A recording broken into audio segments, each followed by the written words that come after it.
دابا راه فيتي شنو؟ راه فيتي كايو ولا بريستو؟ كيما بريم. بريم بقيت شايف عرفتي على طول نهضرش معاه بلاتي تفكر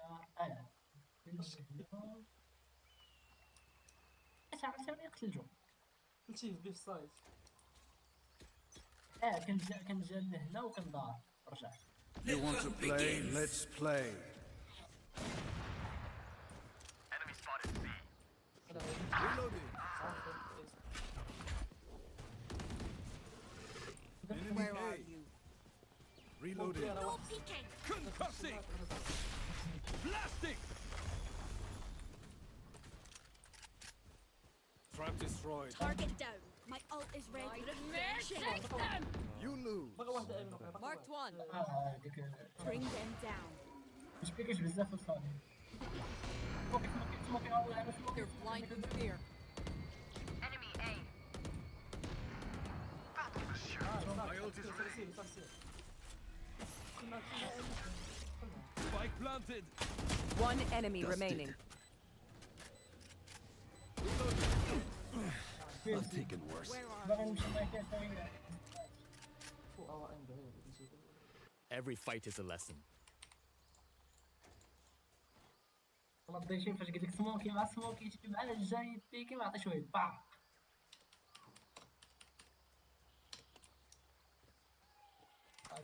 Could I have a drop? Could I have a drop? Thanks. لا نو ايزي علاش خديها؟ وانا نتا اسكيتي قلت لا لي وانا في الاول سلاح كان عندي سلاح فهمتي حيت No distraction. بغيت تعطيه سلاح ولكن هو I'll find you. No peeking. Marked one. Reloading. Clearing out. They found my Show me a trap. target. واحد Flash out. Reloading.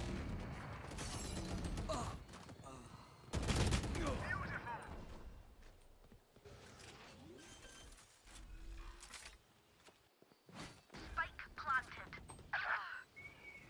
Back like I never left. انا نخرمو. One enemy remaining. Stay. Last player standing. لف. Where are you? Drop in a smoke. Nice. Good job. دخلني ديك الخرا ديال البريج كنت غادي Match point. Come on, friends. We're so close. It's basically So over. anyone have a operation skin? Okay. I need a gun. Thank you. No. Okay. Nice. Okay.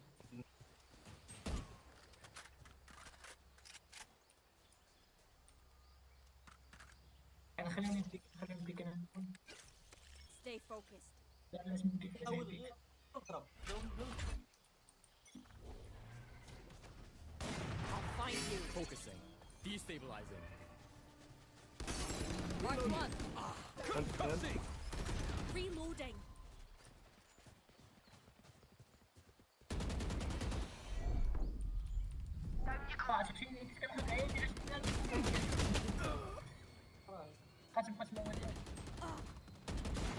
One less. انا واحد مور عيني بقى هو واحد هنا بقى واحد هنا. Teleport's ready.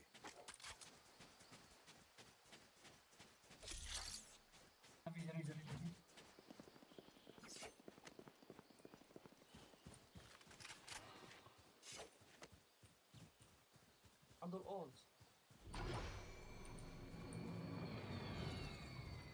Drop in a smoke.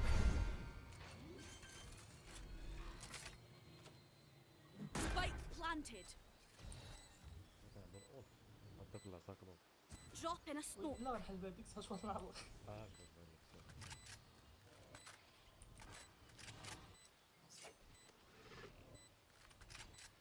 هنا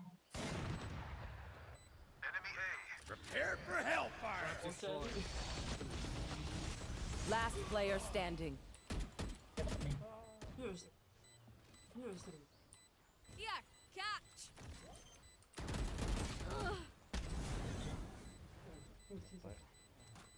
طيب خلي هذيك الإيلج كي ندير نهرب خدا أوف لا These new friends of ours are not too friendly. ودي اشتري أو بنشتري فاندر هاديش فلوس اوفيس. Who needs a weapon? I need a gun. Thank you. thank you. Is you gonna have your off skin? Preparing this guy? I need a gun. Thank you. Thank you. No Take problem. 'em.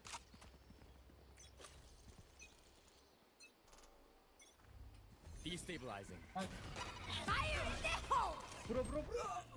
No! Why? Why? You block me. Block me. You. No, you block me, bro. You block me.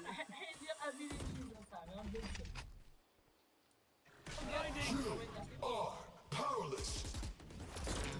kill. لا جوسي.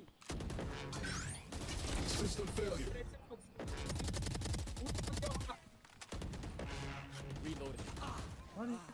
Can't use that. Flash out.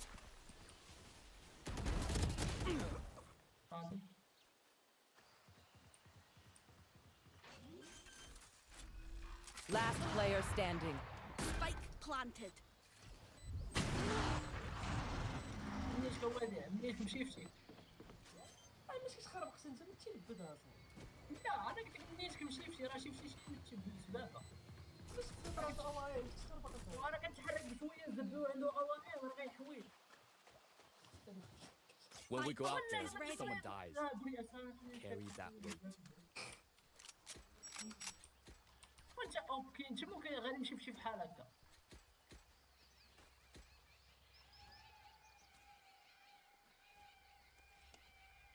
حسيت الموت في بلاصة ما أجلو. المهم بلانتي المهم بلانتي. Good luck.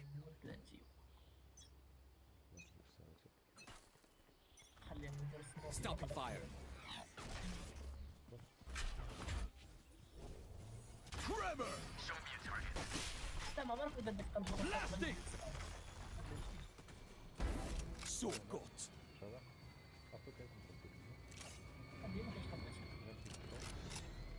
Enemy spotted C. Back like I never left! Planted. Go, go, go, go. They found my trap. Go, strike. Get back. كذا ياكل الزلمه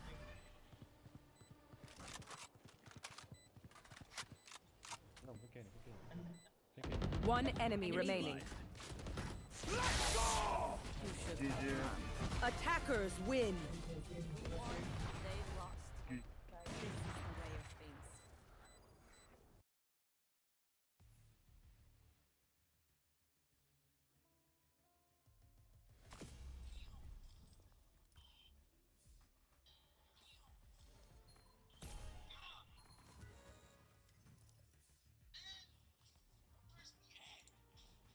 يجرون 20 يلا في 60 دابا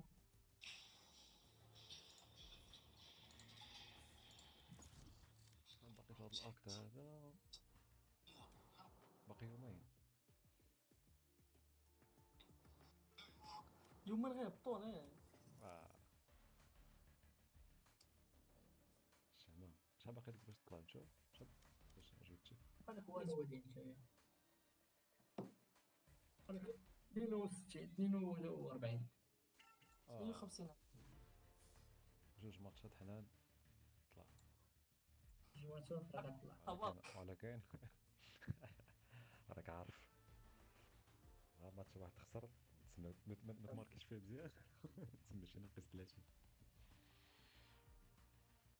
هذا الشيء اللي وقع ليا دابا راه كنت برونج جوج قربت لثلاثة وانا نعاود نهبط عاوتاني. ناس بالعكس. شي واحد فاش كندخل بوحدي كنخسر ماشي Match found. بيترولي ولا شي حاجه كنخسرو مش عارف. هادشي اللي عندك اصاحبي. هادشي ما كاينش. اه واحد لعب مع امي واش غتطلع؟ ويا صاحبي معك راه كاين كاري بعدك لا كاري. طلع شي واحد كتبقى تلقى شي واحد اصلا مستثمر فين ايه صعب دير لك هادشي ديامون ولا اسندنت ولا شي واحد يسطا وداخل الله معاك. الله. ايمي تلعب بي ولا تلعب ديوليس ولا تلعب بي؟ خلي ديوليست. بي فلاش. لعب بيورو. مدري. يا زوين في الماء. انت كتعرف غوست لي ورا ترى معلم لي واقيلا. وين كارين علب علب. دايما كلشي عليا كلشي بارك الله. تبارك الله تبارك الله. هذا حكمك من اخويا راه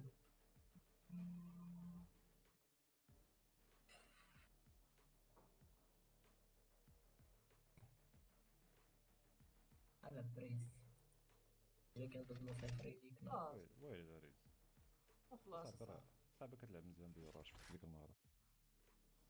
كنلعب بهم كاملين مزيان احسن بكانو بصح. حيت ريز ما كتفلاشيش. وصافي ناخذ جوج ديوليس. ولكن التراب ديال الاخر ديال لا خصو سموكر خصو سموكر. علاش نسير سير ولا نلعبو بقى نتيليبورت عندو. فلاش. Stand in my way. I dare you. واخا شحال عجب ديوليس كيسير. نعس ديور غنحويه ديور غنيكو ان شاء الله.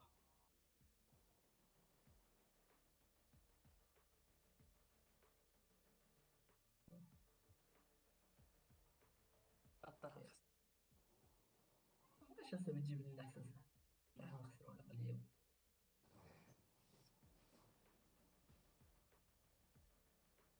Their Reina prepares on the other side. Kill her before she becomes monstrous. I need a drop. ما تعرفوش يا اخي هانجر. Need a drop.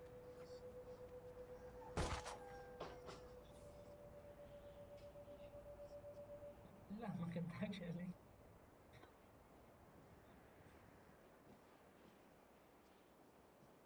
وانا راه سمي كنت كنتسناك اصاحبي تدخل وما دخلتيش بصح مشيت. باش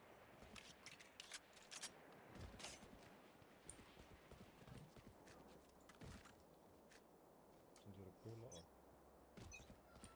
تلقى يلا الاخر عطيتها سبايك اصاحبي.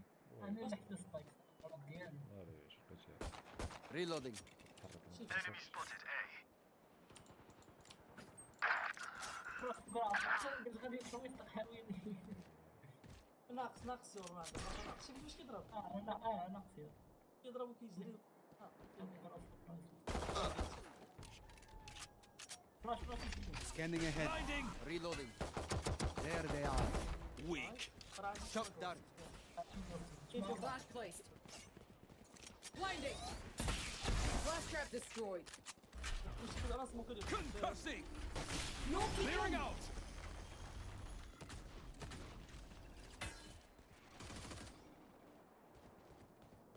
Shock dart. راس مو There. كده. Reloading. One enemy remaining.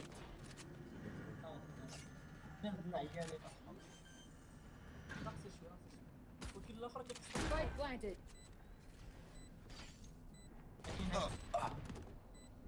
بقيت نتخبى عليه تخبى عليه.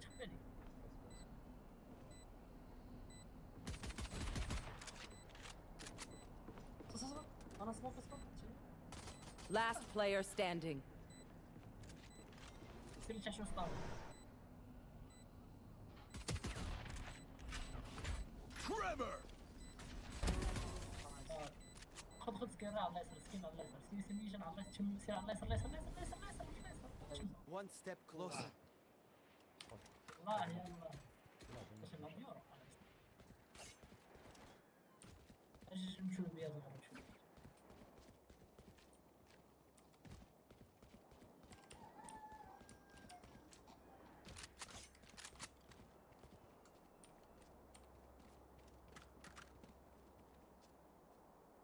Don't let up!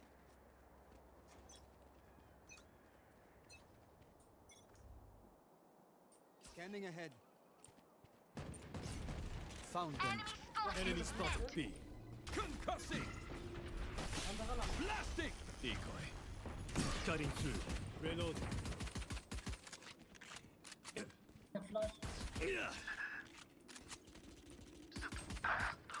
اي لعبه شوت جام.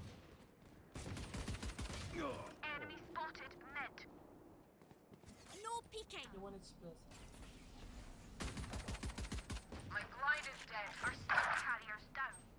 Spike down B.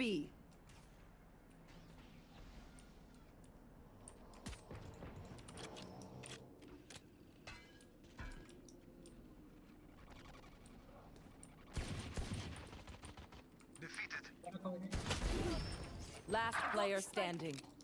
وراك شو؟ لسه لا يقدر شيل بس هذا. شنو؟ شيل. كان عندي. كان عندك شيء. I want yours head, سيج. figuratively. But also let's kill him.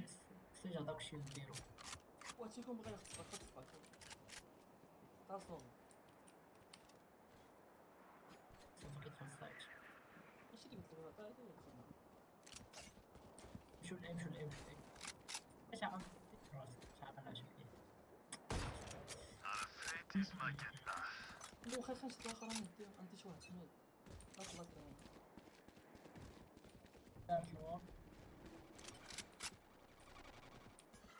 Revealing area.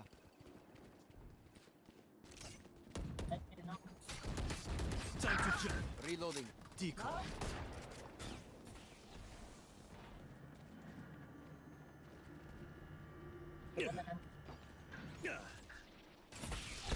Enemy spotted A.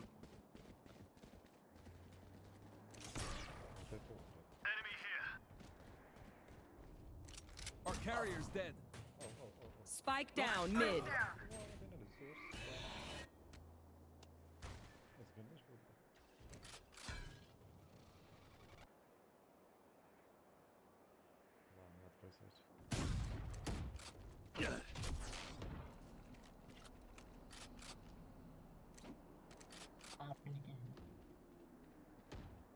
Last player standing. فيني هنا. هادي خصنا نريبورتيو بيه هادي اصاحبي. كتهضر بالوسواس. Flawless.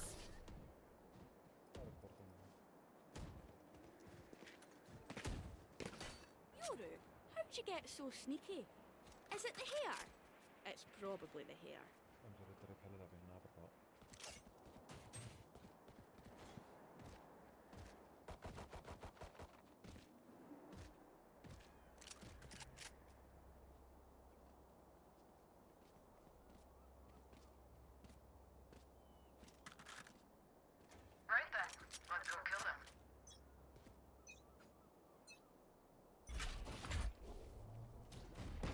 Drop in a Revealing smoke. area. Enemy spotted. B.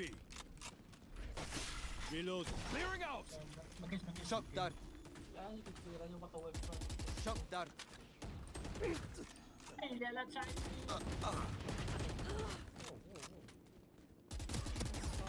Last player standing. Spike down B.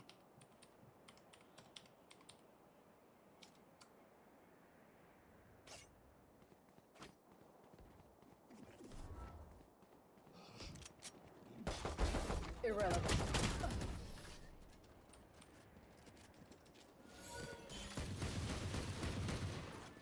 Just swapping in the fusion cells. Okay, my arms are good. We can go.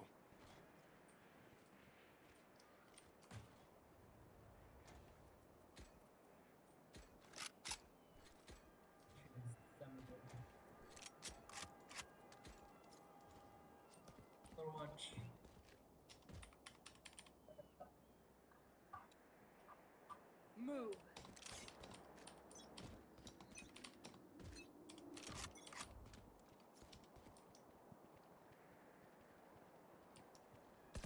Reloading.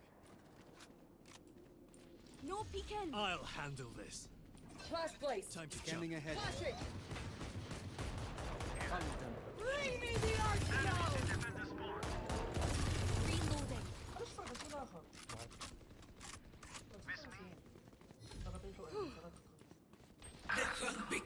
لا تعال.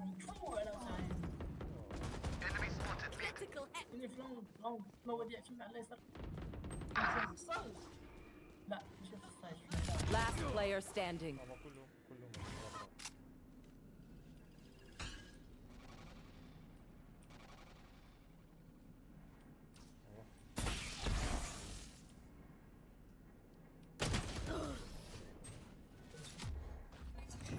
يلعب في المطار هذاك يلعب واحد اللعبة خويا كاين شي My سباق ult is ready. They'll know what hit وكتجيب them. فيك.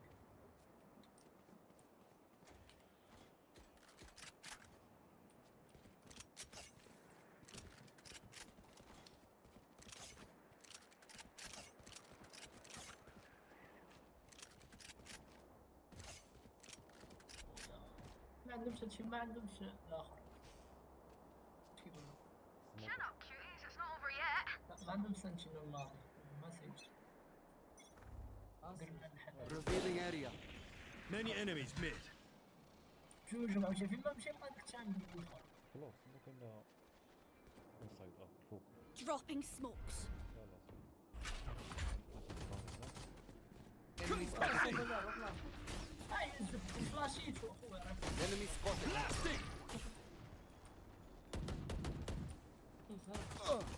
Reloading. Back like I never left. ما في شيء عندنا. Right here. Who's next?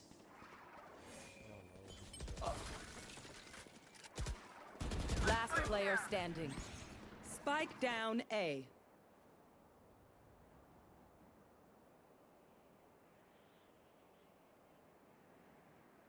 شتي كان المنطقه كتحرك شا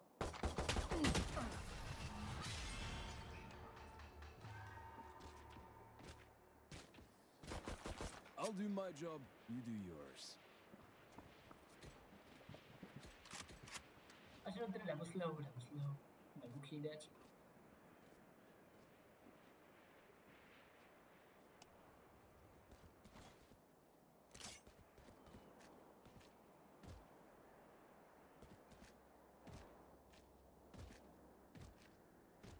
Hit them when they're not looking. 24 بي Enemy spotted mid. البلاصه Reloading. Blinding trap. Blinding. Good. Placing wall trap. Enemy spotted A.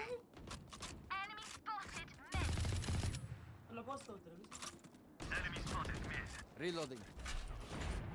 Launching thorns. Thorns activated. Flashing. Good hit. Reloading. خويا هذا راه ماشي عادي Scanning ahead. حتى معاه يمشي شي بروبليم Clearing out! One enemy remaining. فوق هبن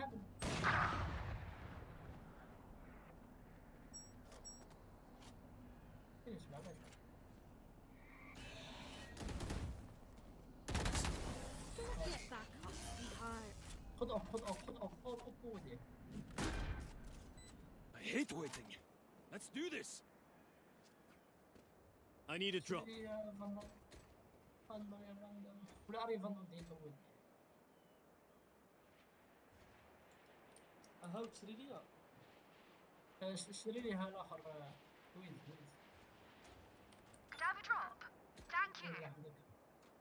عري فاندر ديالك جيب ماكس باك Got the spike. Many enemies mid. انت صاحبي راه والله انت في 3 3 Reloading. Blinding prepped. Flashing. See. Good hit. Shame. Reloading. Rip and tear. Thorns are alive. ايد خرب. Bad luck. تمشي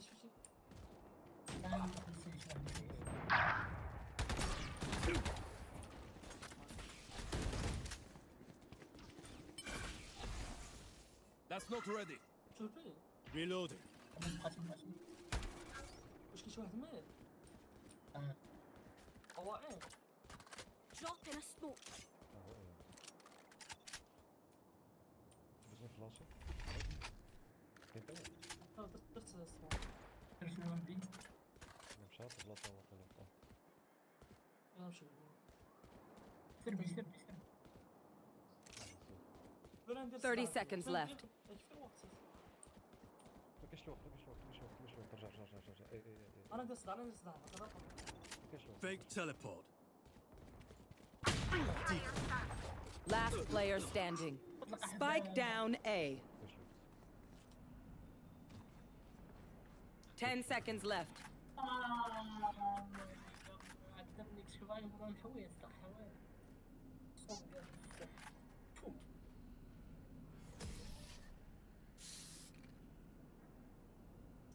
أوف، أوف، أوف، أوف. عرفت شوف. Watch them run when lit by my sonar. That's when we strike. I need a drop. صافي بدا براسي ما عندي كنضرب. شي صافي انا غنحاول بزاف نشوف هادشي حنا نعرف فين كاين ان شاء الله. مشى لي وين مشى لي وين مشى لي وين هو رجع. Talk, talk. Back to it. 29 بعدا علاش عارف. انت الوقت تقول لي هذاك اصاحبي. I'll handle this. Drop in a smoke. Many enemies, eh? I am the hunter! Trevor! انا راه كنسمع هذا اول. Decoy. Flash placed. Wall set. Enemy spotted. Flash out!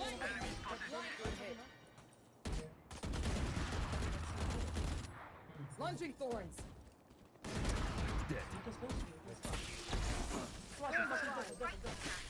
Blasted! Too late. صافي انا ندير غاوي. Reloading. Blinding! Gun here. Dropping smokes. One enemy remaining. هو فلاش راه فلاش صافي كنتبيع فلاش. Concussing! امين. Reloading. فيك فيك فيك فيك فيك فيك فيك فيك هو هذاك.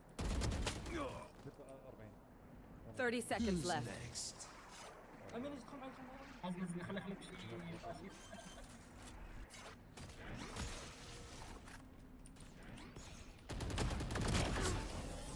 You made a mess of yourself.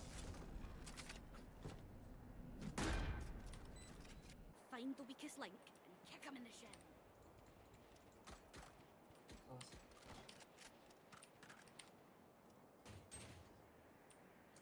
سيروا البي سيروا البي ولا واحد يفيكي معايا هنا نجاوز فيكي معايا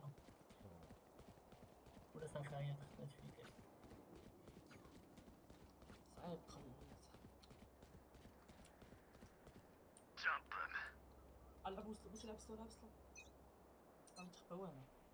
You want to play? Let's play. Enemy spotted mid. Ah, shocks! Refreshing. My ult is ready. Spike down B. Never left. Kill my ally. هادي صبر اصاحبي. Nowhere to run!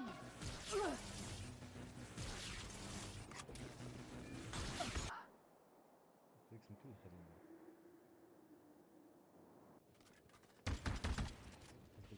Last player standing. Enemy spotted mid.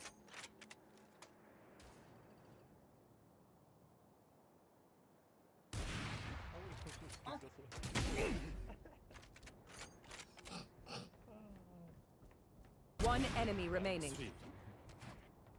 يلا يورو كونتر يورو. يكون في قديمة. Cutting through. Fake teleport. شو ديما كتبغي يدقني هاد اللعيبه كيديروا في نفس الاخر 30 seconds left. Spike planted.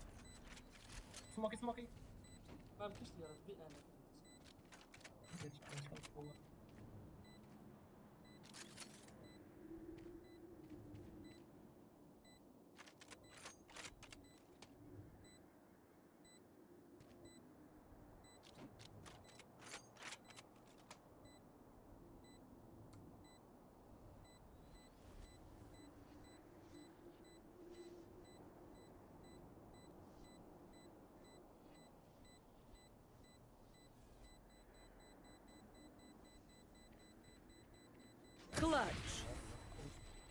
Anyone else think they can kill a god? I don't care if there are 5 of them or 50 of them. Let's go. داروا في الاغلب بس لا. كان القصة ديك السجلة الأولى ما عرفناش كيف بدات تلعب. وي قد حاجه ما بدل السبسي قد نستاخر. انا بس نتعاقل لك طيب يا اخي خليتي يحرق له.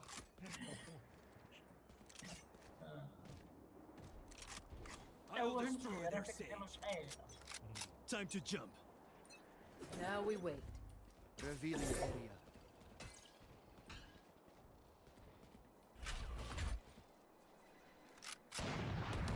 Blinding prep. Flashing. Shot that. My ult's ready. Rip Enemy and tear. spotted mid. Thorns activated. انت كنت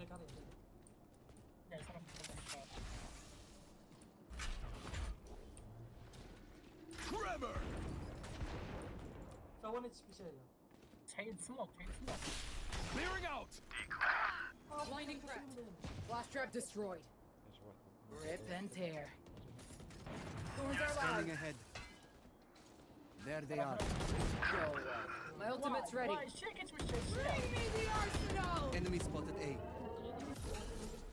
وش يعني وش يعني Reloading. وش يعني شو من بعد اوه. Spike planted. Reloading. Enemy down. صوري ما عنديش شيء. رجع برا كيف تسوي لك الاول فهمت الاول كان Reloading. Let's go. One enemy remaining.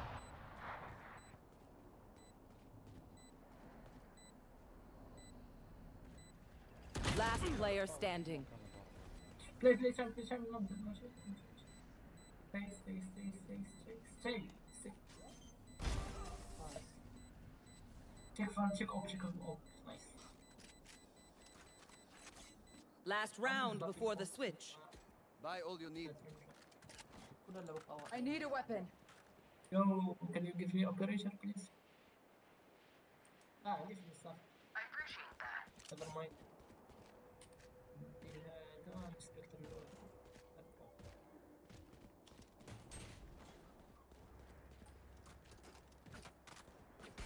All right, muckers. Off we go. Now we wait. وين ادخل لهنا ادخل لهنا Revealing area. واحد يجي ذاك فهمتي ادخل انا اصبر ادخل انا كندير خطه الور عادي Flash placed. Flashing. عرفتي شنو ضرب باش تدخل جرينا. Enemy spotted A. Concussing. Launching thorns. Blasting. Thorns activated. Enemy spotted.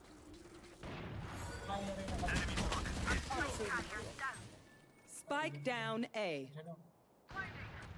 Good hit. Rip and tear.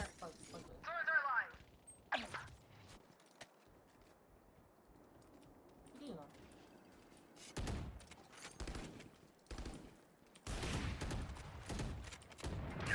My ult's ready. I'll handle this. اش شحال فيهم 145 145 اجي معي ودي اجي معي انا نمشي معاه. 30 seconds left. لا حتى توصل شي حطها اصبر تايمر حطها. You will not kill my allies.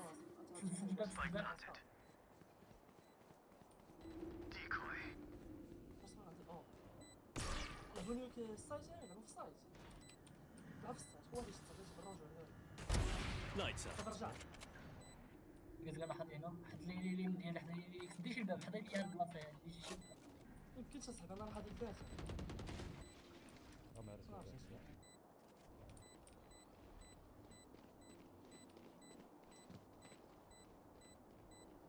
Portal closed. Last player standing.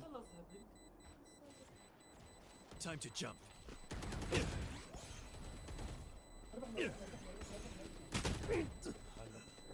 Clutch.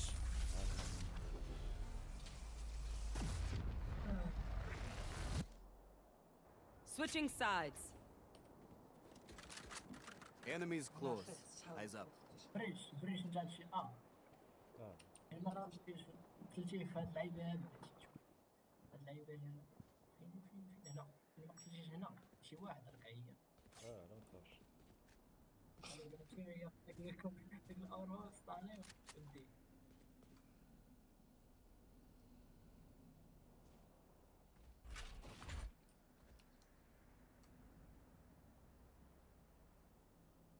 اسمع اليوم ناو تدخلوا شويه بعدا. Hit them fast, hit them hard. دير هكاك ولا دير جنب دير الا درتي جنب من بعد غادي تقتل بنادم اكثر عندنا هير كاز هير بي ولا ايه؟ هنا انا في كاين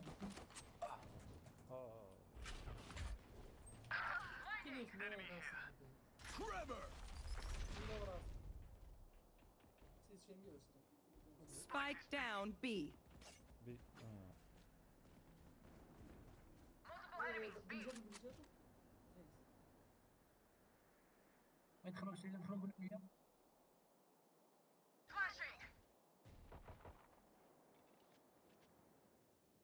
ما خديش هي فاهم نقول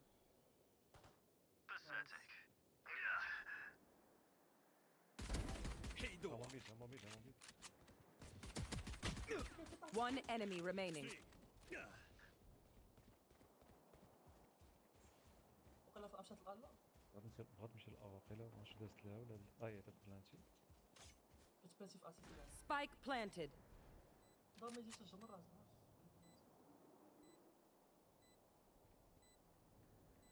ما كان يجيب الزبي دخل انا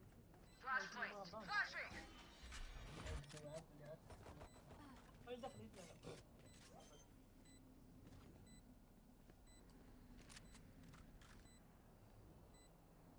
Good try, idiots.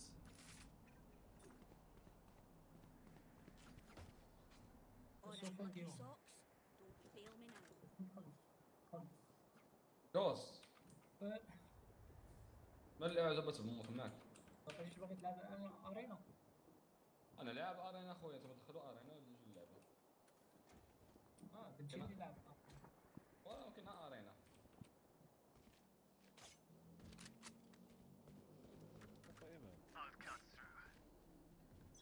والايمانكس اخويا صافا اخويا ويز شي بخير مزيان الله يخليك. الله يخليك صحيح الرجل الزين تحياتي Revealing area. الله خلاص ميلا ولا ميلا خلاص ميلا بس 4 ميلا ايش كوم القحبه استناك تبيج فيش جيب فيه ماك مالكم Last player standing. وهايلي لاست بلاير. كاين شي اللي فوق لفتي نديرو Flawless. ويلي طلعت لي مثلا. The dimensional fabric here is thin. I'll tear through.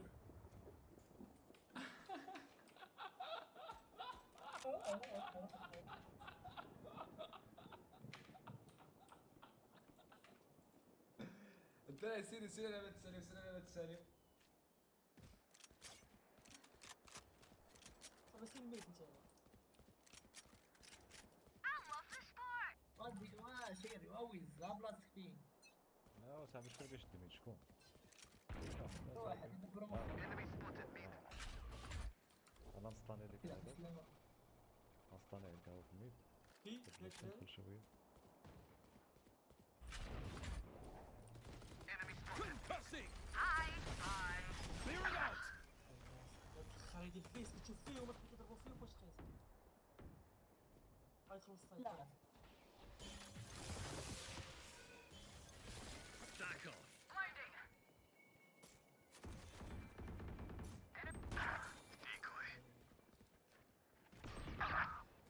Last player standing.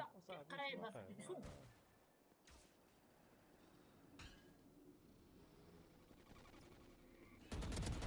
Sova's dead. خرج جوج مشات تقزل جوج Spike planted. drop in a smoke. هذا لا لا لا من هنا نقزو واحدة من تما لا يسر تما لا تما راه نزل تما راه نزل. One enemy remaining.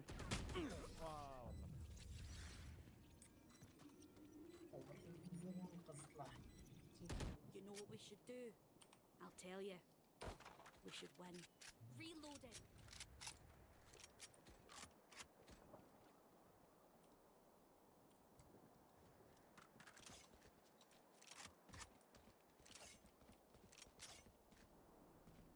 Yo, solve the go go mid. انت فين كاين هنايا قال لك اللعيبه ديالك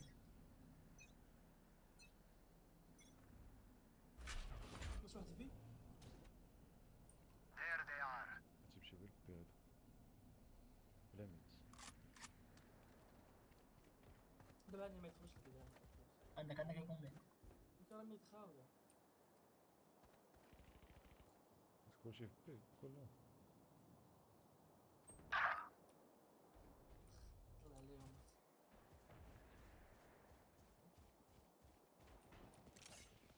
No more thorns. Thorns activated. I'll handle this. باقيين فين؟ Trevor! Blasting! يا واحد No peeking. عيني دابا خسرنا في وين هذا اريس صح. انا نمشي فيما تفيس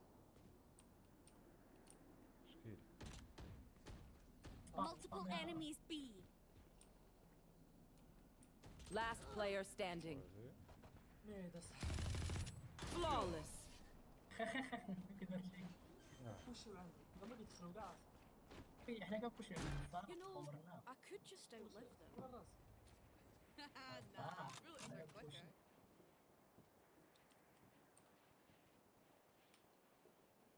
ودي انت بقى في ميدا ودي انت بقى في ميدا ودي عندك باش تسموك لينا فيهم اجي معايا ويز فين كنت؟ ويز انا كنت في في اي انت ديما اجي تمشي للبير نلعب فيها لعبة أخرى.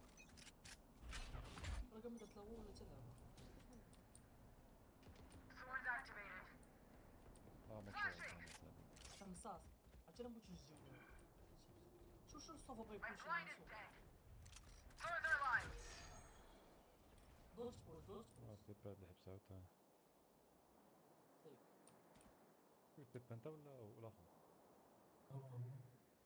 شو الخراب بوشي يا صاحبي امين تما شفتهم امين انا تحب عليا I shot somebody. هو في ميت في 65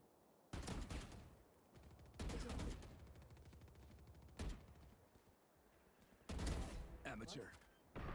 بلاتي طف اه Spike planted. Enemy spotted mid. The hunt begins. Anyone else? Right here. Blinding trap. Blinding. Concussing! Clearing out! انا اللي كنشوفه. One enemy remaining. اول دخل دريبل وبات فيهم الفيوز كيفاش ندخل؟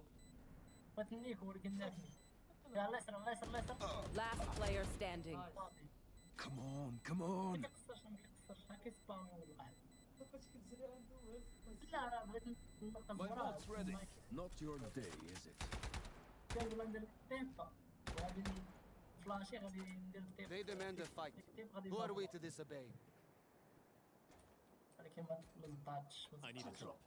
سير ليا غادي انا بريتش باي مي اسير باي مي يلا نبغي لك باقي عندي شي لعبة. باي مي الله يحفظك باي مي لو شيلد يلا سير. يلا حيد اجي سميتو صوفا كمل لا صوفا خصو يمشي لبيها صافي حيد بالك صوفا نمشي خصو يجي هنا اها وبريش فين غيمشي نمشي صوفا بريتش معاك هير يجي معايا ندير لك الخراب ديك العفوشه داروا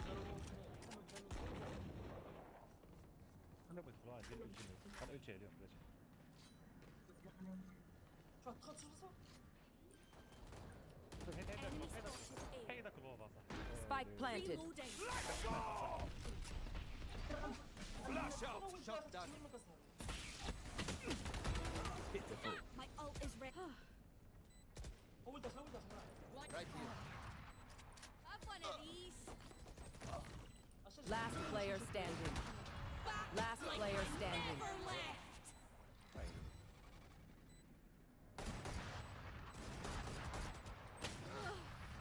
كلوف الصاط كلوف كليك بين الالتي ترجع للور شي مع واحد اصاحبي طلع على راسك الوقت فاش بلاندا كليك بين الالتي ترجع للور عاود عجنوها كثير فهمتي اش كنتي دير غتجي هنا ياك هنا ما غاتشدش معاه من تحت غادي تسطاني وغادي دير القلب ولا ديك فار بلاصه بالضبط غادي تقتل هادو كاملين خاص كلوف يرجع للور اصاحبي كلوف اصاحبي ماشي يرجع للور انا واحد كلوف كان هنا شوف كان هنا بلاتي كان هنا هو يرجع لهنا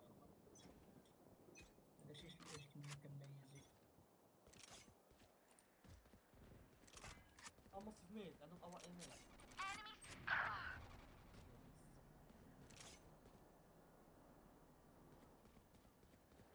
الا ما يدوش الميل اللي سموكيتي فيه Nowhere to run! Who's next? Right here. Enemy spotted A. Trevor!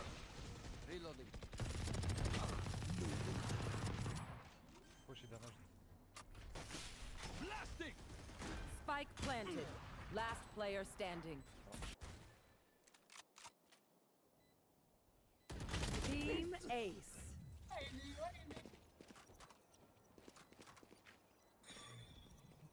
We doing this or what?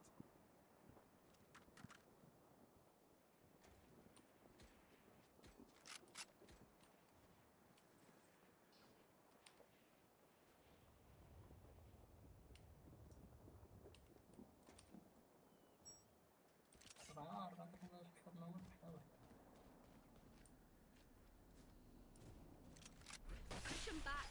They're stepping on us.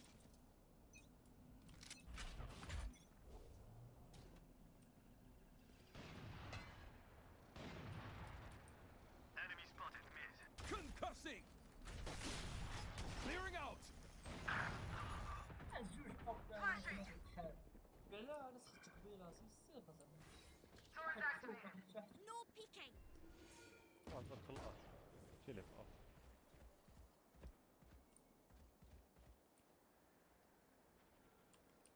تقدر تفرقع فري Reloading.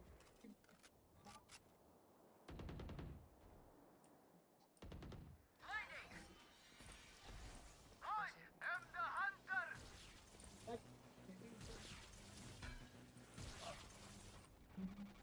خاصني نعرف لا ضربني لا تسجيل اش كطلعوا في الشرطه اش كطلعوا باش بغيت نسطريهم Drop in a لكم smoke. كاملين دخلوا عليا شي واحد فيهم كلوف واحد جوج ثلاثة Trevor! 30 seconds left. Blinding! Last player standing. اش بغيت يدخل معاك افريك Thorns are live. My ultimate's ready. Spike down A.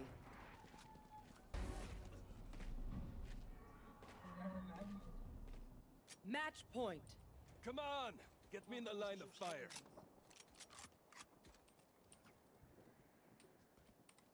I need a drop.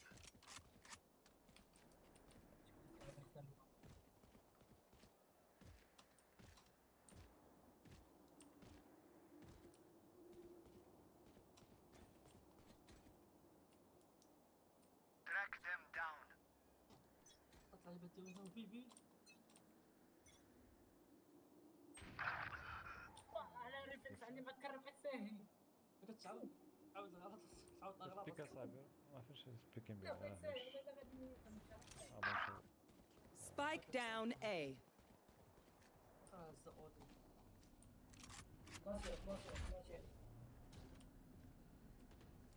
Cussing! فلاشي فلاشي ماشي دابا من فلاشي ما كاينش واحد. كاين لاخر. Flash out! Spike down A. يلا push and push and Last player standing. انا مشارك ديما نقول لي انا عندنا بيوت وما عندنا.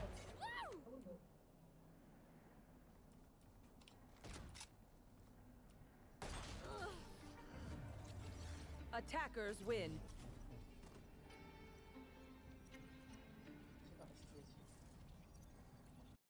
اش اللي قصر 40 نزيد له 10 ولا قصر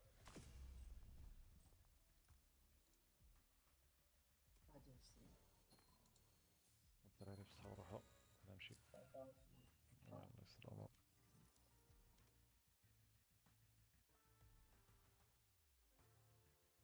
Welcome to Atomic Habits, a groundbreaking guide to mastering the small changes that lead to remarkable results. Imagine unlocking the potential within you by making tiny, seemingly insignificant adjustments to your daily routines. These are the very changes that, compounded over time, can revolutionize your life. James Clear, an expert on habit formation, brings you a masterpiece that isn't just about forming good habits and breaking bad ones. It's about understanding the very essence of human behavior and harnessing it to achieve greatness. In a world where we're often bombarded with quick fixes and instant gratification, Atomic Habits offers a refreshing perspective. Clear delves into the science of habits, explaining how they are formed and why they can be so difficult to change. He reveals the hidden forces that shape our behavior, often without us even realizing it. Through engaging storytelling and relatable examples, you'll discover how habits are the compound interest of self-improvement. Just as money multiplies through compound interest, the effects of your habits multiply as you repeat them. They seem to make little difference on any given day, yet the impact they deliver over months and years can be enormous. Clear's approach is methodical and practical, breaking down complex psychological concepts into actionable steps. You'll learn about the 4 laws of behavior change, a simple yet powerful framework that can help you build better habits in any area of your life. These laws make it obvious, make it attractive, make it easy, and make it satisfying, serve as a blueprint for creating a system where good habits flourish and bad habits wither away. One of the most compelling aspects of Atomic Habits is its focus on identity. Clear emphasizes that the ultimate form of intrinsic motivation is when a habit becomes part of your identity. Rather than focusing solely on the outcomes you want to achieve, he encourages you to focus on the type of person you wish to become. This shift in mindset transforms habits from mere tasks to integral parts of who you are. When your habits align with your identity, they become self-sustaining and far more resilient to disruption. Throughout this audiobook, you will encounter inspiring stories of real people who have transformed their lives through the power of Atomic Habits. From Olympic gold medalists to successful entrepreneurs, these stories provide tangible proof of how small changes can lead to extraordinary outcomes. You'll also find yourself reflecting on your own experiences and how your habits have shaped your life. By the end of this journey, you'll be equipped with the knowledge and tools to reshape your habits and ultimately your destiny. James Clear's writing is not only insightful but also deeply relatable. He understands the challenges we all face in trying to change our behaviors and provides compassionate guidance to help you navigate these obstacles. His pragmatic approach is devoid of jargon and full of practical advice that you can start implementing immediately. Whether you're looking to improve your health, your career, your relationships, or any other aspect of your life, the principles in Atomic Habits will help you get there. As you embark on this journey, remember that the power of Atomic Habits lies in their simplicity and consistency. It's not about making radical changes overnight, but about making small, sustainable changes that, over time, lead to profound transformation. Each chapter of this audiobook is designed to build upon the last, creating a comprehensive guide that will help you develop habits that last a lifetime. So, get ready to explore the world of atomic habits. Prepare to uncover the science behind habit formation, discover the power of tiny changes, and unlock your full potential. This audiobook is more than just a collection of tips and tricks, it's a roadmap to a better you. Let the journey begin. The power of small, incremental changes often goes unnoticed in our daily lives, yet it holds the potential to transform our futures in profound ways. This concept was brilliantly demonstrated by the remarkable turnaround of British cycling, a story that serves as a compelling testament to the effectiveness of marginal gains. In 2003, British cycling was languishing in mediocrity. For nearly a century, British riders had achieved little of note on the international stage, with just a single gold medal at the Olympic Games since 1908 and a complete absence of victories in the prestigious Tour de France. The situation was so dire that some European bike manufacturers refused to sell their products to the British team, fearing that association with such underperformers would harm their brand. Enter Dave Brailsford, the newly appointed performance director who would change the course of British cycling history. Brailsford's approach was revolutionary. In its simplicity, he focused on making tiny, 1% improvements across all aspects of cycling performance. This strategy, which he termed the aggregation of marginal gains, was based on the belief that the cumulative effect of numerous small enhancements would lead to significant overall improvement. Brailsford and his team left no stone unturned in their quest for these marginal gains. They made obvious tweaks, such as redesigning bike seats for improved comfort and applying alcohol to tires for better grip. But they also delved into less apparent areas. They introduced electrically heated overshorts to maintain optimal muscle temperature, utilized biofeedback sensors to fine-tune workout responses, and even tested various fabrics in wind tunnels to create more aerodynamic racing suits. The team's commitment to this philosophy extended far beyond the bicycle. They brought in a surgeon to teach riders the most effective hand-washing techniques to reduce the risk of illness. They meticulously selected the best pillows and mattresses for each rider to ensure quality sleep. In a particularly striking example of their attention to detail, they painted the interior of the team truck white to more easily spot dust that could potentially impact the performance of their precisely calibrated bikes. The results of this approach were nothing short of astounding. Within just 5 years, British cycling dominated the 2008 Beijing Olympics, securing an impressive 60% of the available gold medals in cycling events. They continued this success at the 2012 London Olympics, breaking multiple world and Olympic records. Perhaps most impressively, British riders went on to win 5 Tour de France titles in 6 years, a feat that would have seemed impossible just a decade earlier. This remarkable transformation serves as a powerful illustration of a broader principle, the compound effect of small habits over time. It's a concept that challenges our natural inclination to seek out dramatic, overnight changes. We often fall into the trap of believing that significant results require equally significant actions. We dream of losing substantial weight, launching successful businesses, or achieving other lofty goals, and we imagine that these outcomes must be the result of singular, heroic efforts. However, the reality is far more nuanced and, in many ways, more accessible. The British cycling story shows us that sustained, incremental progress can yield extraordinary results. When we consistently improve by just 1% each day, the compounded effect over a year is a 37-fold improvement. Conversely, if we allow ourselves to decline by 1% daily, we risk reducing our performance to near zero over the same period. This mathematical reality underscores the immense power of habits, both positive and negative. Good habits, like compound interest in finance, accumulate value over time. A single workout might not transform your physique, but a year of consistent exercise can reshape your body and health.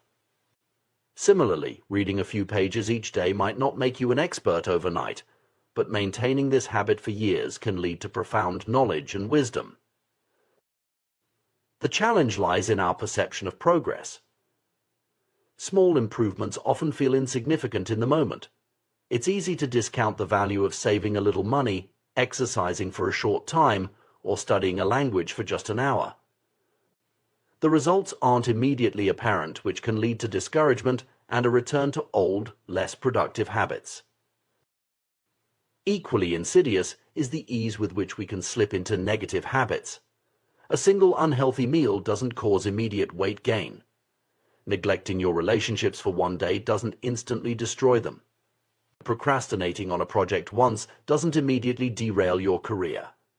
But when these small negative choices compound over time, they can lead to significant problems. This principle applies across all areas of life. In personal development, consistently reading for 30 minutes a day can lead to dozens of books completed over a year, expanding your knowledge and perspective. In fitness, adding just one more rep or a minute more to your workout each session can result in substantial strength and endurance gains over time. In relationships, small daily acts of kindness and attention can strengthen bonds in ways that grand gestures cannot. The power of incremental change is particularly relevant in today's fast-paced world, where instant gratification is often prioritized over long-term growth. It's a reminder that true, lasting change rarely happens overnight. Instead, it's the result of consistent, small actions repeated over time.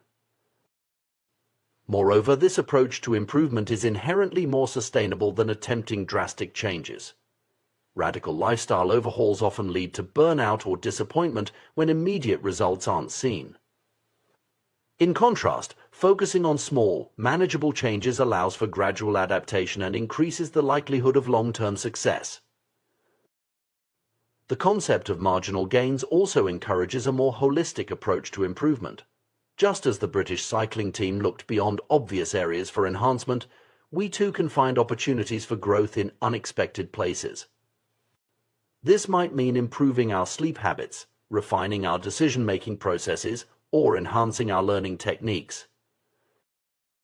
It's important to note that while the focus is on small improvements, the mindset behind this approach is anything but small.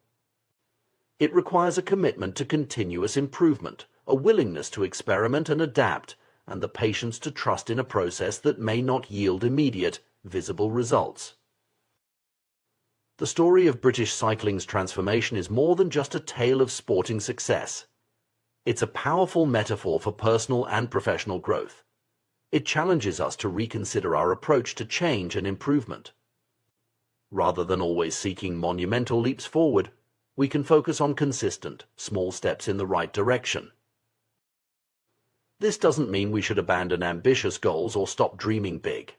Instead, it suggests a more practical path to achieving those aspirations. By breaking down our larger objectives into smaller, daily habits, we make progress more manageable and sustainable. In essence, the philosophy of marginal gains reminds us that excellence is not an act, but a habit. It's not about perfection in any single moment, but about consistent improvement over time. It teaches us to value the process as much as the outcome, and to find satisfaction in the small victories that pave the way to larger achievements. As we navigate our own journeys of personal and professional development, we would do well to remember the lesson of the British cycling team.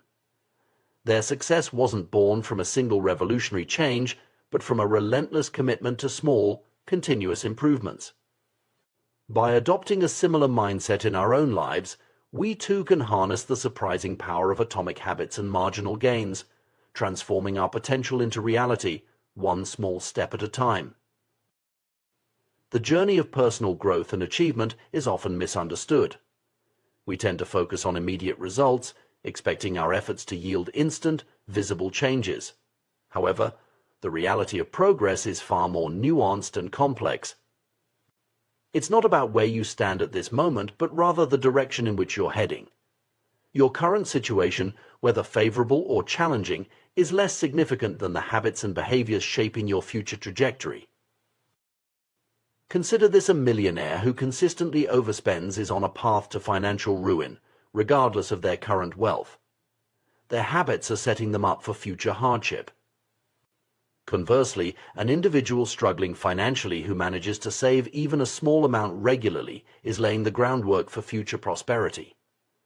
It's the habit, not the immediate outcome, that truly matters. This principle extends far beyond finance. Our lives are shaped by the cumulative effect of our daily choices and actions. Your current weight isn't just a number on a scale, it's a reflection of your eating and exercise habits over time. Your knowledge base isn't static, it's constantly evolving based on your learning habits. Even the state of your living space is a direct result of your cleaning and organizing habits. Understanding this concept is crucial because it highlights the power of small, consistent actions. Every choice you make is like a vote for the person you wish to become. Are you consistently choosing actions that align with your goals and values? Are you making decisions that will compound positively over time? These are the questions that truly matter when considering your long-term success and fulfillment. The compounding nature of habits works both ways. Positive habits can create an upward spiral of growth and improvement, while negative habits can lead to a downward spiral of decline. This is why it's so important to be mindful of the habits we cultivate. Let's explore some examples of positive compounding. Productivity, for instance, compounds in fascinating ways. Imagine completing one extra task each day. It might not seem significant in the moment, but over the course of a year, that's 365 additional accomplishments. Over a decade, it's 3,650. The impact becomes even more profound when you consider that each completed task often opens up new opportunities or frees up mental space for more complex endeavors. Knowledge is another area where compounding yields remarkable results. Reading one book might provide some interesting insights, but a lifetime habit of reading can transform your entire worldview. Each new piece of information doesn't just add to your knowledge base, it interacts with existing knowledge, creating new connections and deeper understanding. This is why lifelong learners often display a kind of intellectual compounding, where their rate of learning and insight generation accelerates over time. Relationships, too, compound in powerful ways. Every positive interaction, every act of kindness or support contributes to the strength of your social network. Over time, this can create a virtuous cycle where the more you help others, the more willing and able others are to help you. This network effect can lead to opportunities and support that far exceed the sum of individual interactions. However, it's equally important to recognize the danger of negative compounding. Stress, for example, can accumulate in insidious ways. A single stressful day is manageable for most people. But when stress becomes chronic, occurring day after day, week after week, it can have severe impacts on both mental and physical health. The effects compound over time, potentially leading to burnout, depression, or serious health issues. Negative thoughts are another area where compounding can be particularly harmful. If you consistently think of yourself as incapable or unworthy, you're likely to interpret events in ways that reinforce these beliefs. This can create a self-fulfilling prophecy, where your negative expectations actually shape your reality. The same principle applies to how you view others. If you habitually see people as untrustworthy or hostile, you're more likely to notice and remember instances that confirm this view, further reinforcing your negative perspective. Even societal issues can compound. Major social movements or upheavals rarely spring from a single event. Instead, they're often the result of numerous small grievances and injustices that accumulate over time. When a tipping point is reached, the built-up tension can explode into significant social change. Understanding the compounding nature of habits and choices is crucial, but it's equally important to recognize that progress is rarely linear. This is where many people stumble in their pursuit of personal growth or achievement. They expect to see immediate, consistent results from their efforts, and when this doesn't happen, they become discouraged and may give up. The reality of progress is often more like the melting of an ice cube. Imagine a room at 25 degrees Fahrenheit with an ice cube sitting on a table. As the room slowly warms, nothing visibly changes with the ice cube. At 26 degrees, 27, 28, and so on, the ice remains solid. It's not until the temperature reaches 32 degrees that a dramatic change occurs. The ice begins to melt. This sudden change wasn't caused by the final degree of temperature increase alone, but by the accumulation of all the previous increases. This analogy perfectly illustrates how progress often works in real life. You might be working consistently towards a goal, exercising regularly, learning a new skill, building a business without seeing any noticeable results for a long time. This period of apparent stagnation is what we might call the valley of disappointment. It's the phase where your efforts seem to be making no difference, and it's where many people lose heart and give up. But just like the ice cube, all that work isn't wasted. It's building up potential energy, creating the conditions necessary for a breakthrough. When that breakthrough finally comes, it might seem sudden or unexpected to outside observers. They might call it an overnight success, not realizing the months or years of consistent effort that led to this point. This pattern shows up in numerous areas of life and nature. Consider the growth of bamboo. For the first 5 years after planting, bamboo shows very little visible growth. But during this time, it's developing an extensive root system underground. Then, seemingly out of nowhere, it can shoot up 90 feet in just 6 weeks. Without understanding the process, one might think the bamboo grew 90 feet in 6 weeks, when in reality, it was growing for 5 years and 6 weeks. The same principle applies to many forms of personal and professional growth. Learning a new language, for instance, often involves a long period where you feel like you're not making progress. You're learning vocabulary and grammar rules, but you still can't converse fluently. Then, at some point, things start to click. You begin to think in the new language, and your progress seems to accelerate rapidly. But this sudden improvement is built on the foundation of all your previous study and practice. Recognizing this pattern is crucial for maintaining motivation and perseverance in the face of apparent lack of progress. It's easy to get discouraged when you don't see immediate results from your efforts. But understanding that you're building potential energy, that your work is accumulating even if the results aren't yet visible, can help you push through the valley of disappointment. This concept is beautifully illustrated by the quote often attributed to Jacob Riis, which has been embraced by successful individuals and teams across various fields. When nothing seems to help, I go and look at a stonecutter hammering away at his rock, perhaps 100 times without as much as a crack showing in it. Yet at the 101st blow it will split in two, and I know it was not that last blow that did it, but all that had gone before. This perspective shift can be transformative. Instead of focusing solely on immediate results, you learn to trust in the process. You understand that the work you're doing today, even if it doesn't seem to be yielding results, is setting the stage for future breakthroughs. It's like planting seeds. You don't see the plant the day after you put the seed in the ground, but that doesn't mean nothing is happening.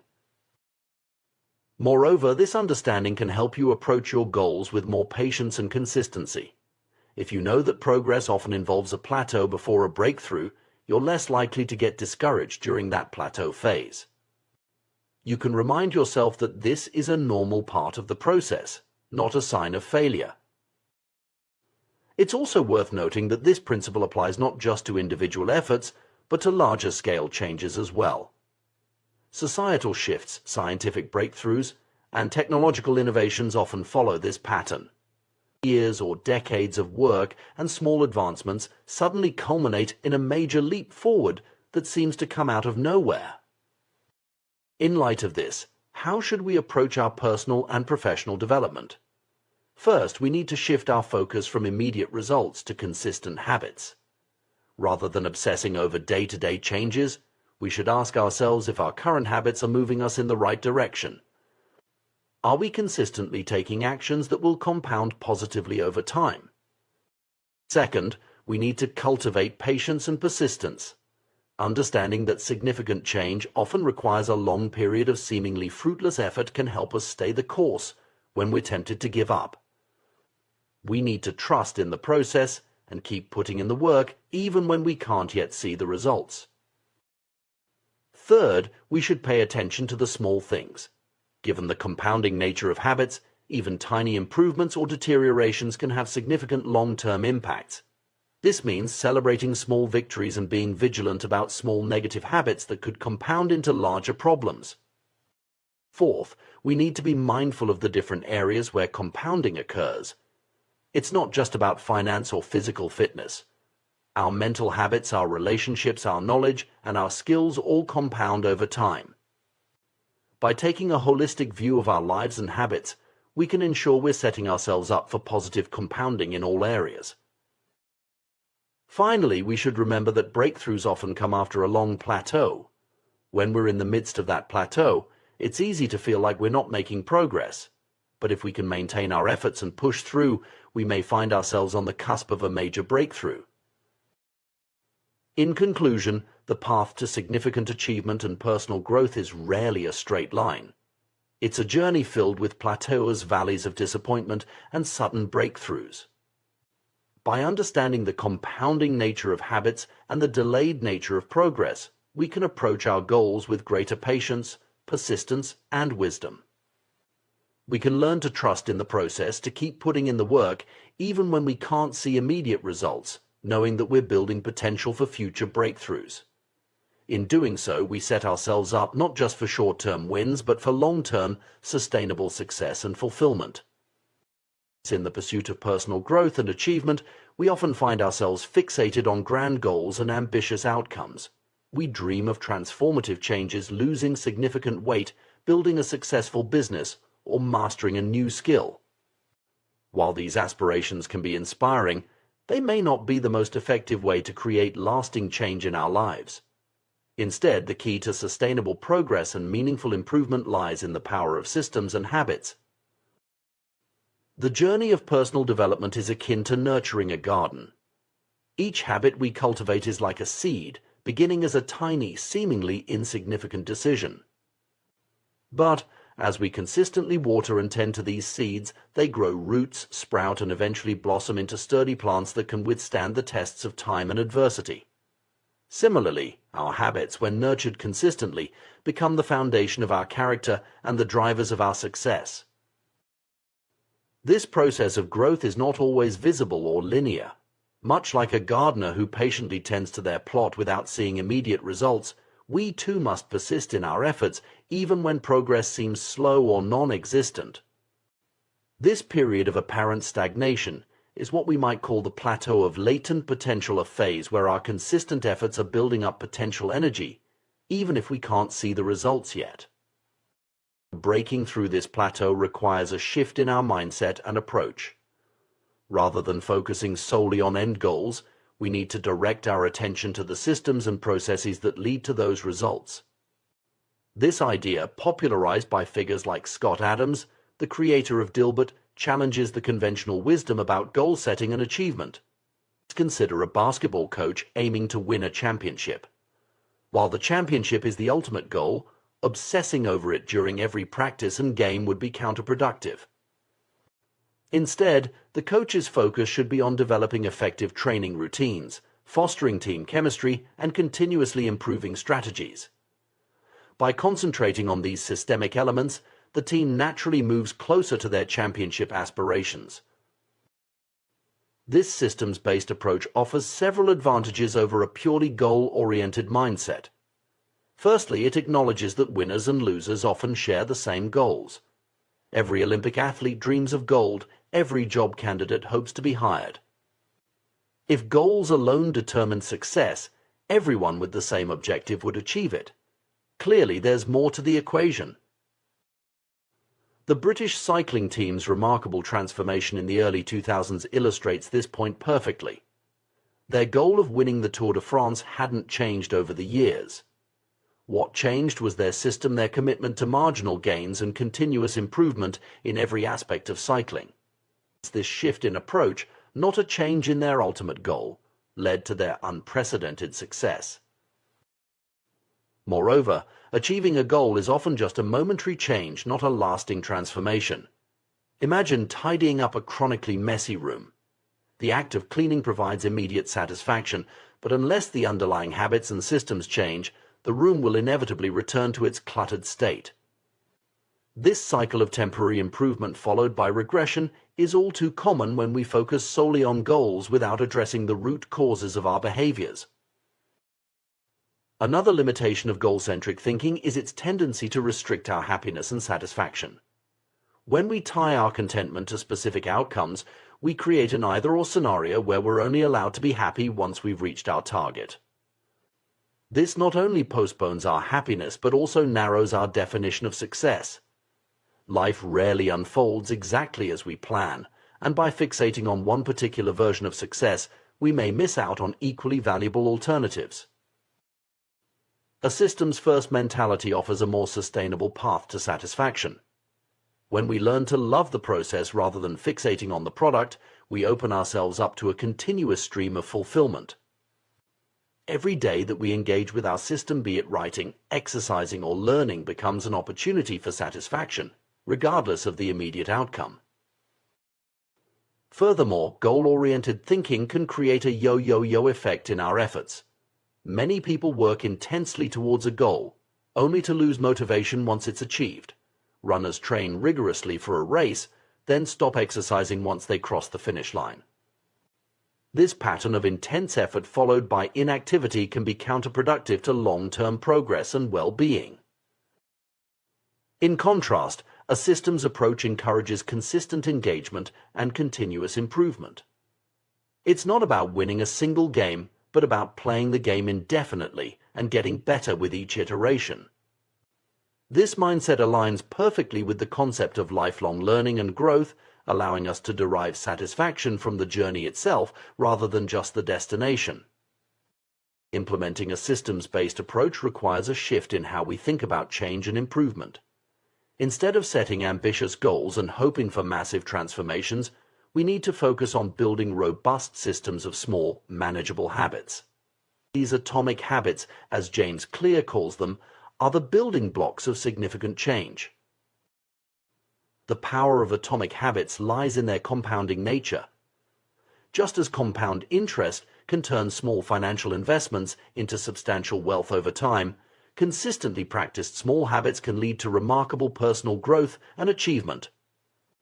The key is to make these habits so small and manageable that they're almost impossible to skip. For instance, rather than setting a goal to get in shape, you might establish a system of exercising for just 5 minutes every day. This tiny commitment is easy to keep, and over time, it's likely to naturally expand as you build momentum and enjoy the process. The focus shifts from the intimidating end goal to the simple, daily action that moves you in the right direction. This approach also helps in breaking bad habits. Instead of trying to quit a negative behavior cold turkey, which often leads to failure and discouragement, you can create a system of small, positive habits that gradually replace the undesired behavior. For example, if you want to reduce your social media usage, you might start by setting a system where you read a page of a book before checking your phone each morning. The beauty of a systems-based approach is its flexibility and resilience. Unlike rigid goals that can be derailed by unexpected circumstances, systems can adapt and evolve. If one small habit isn't working, you can adjust it or replace it with another without feeling like you've failed. This adaptability makes your personal growth journey more sustainable and enjoyable. Moreover, focusing on systems allows for a more holistic approach to personal development. Instead of compartmentalizing different areas of your life, you can create interconnected systems that support overall growth.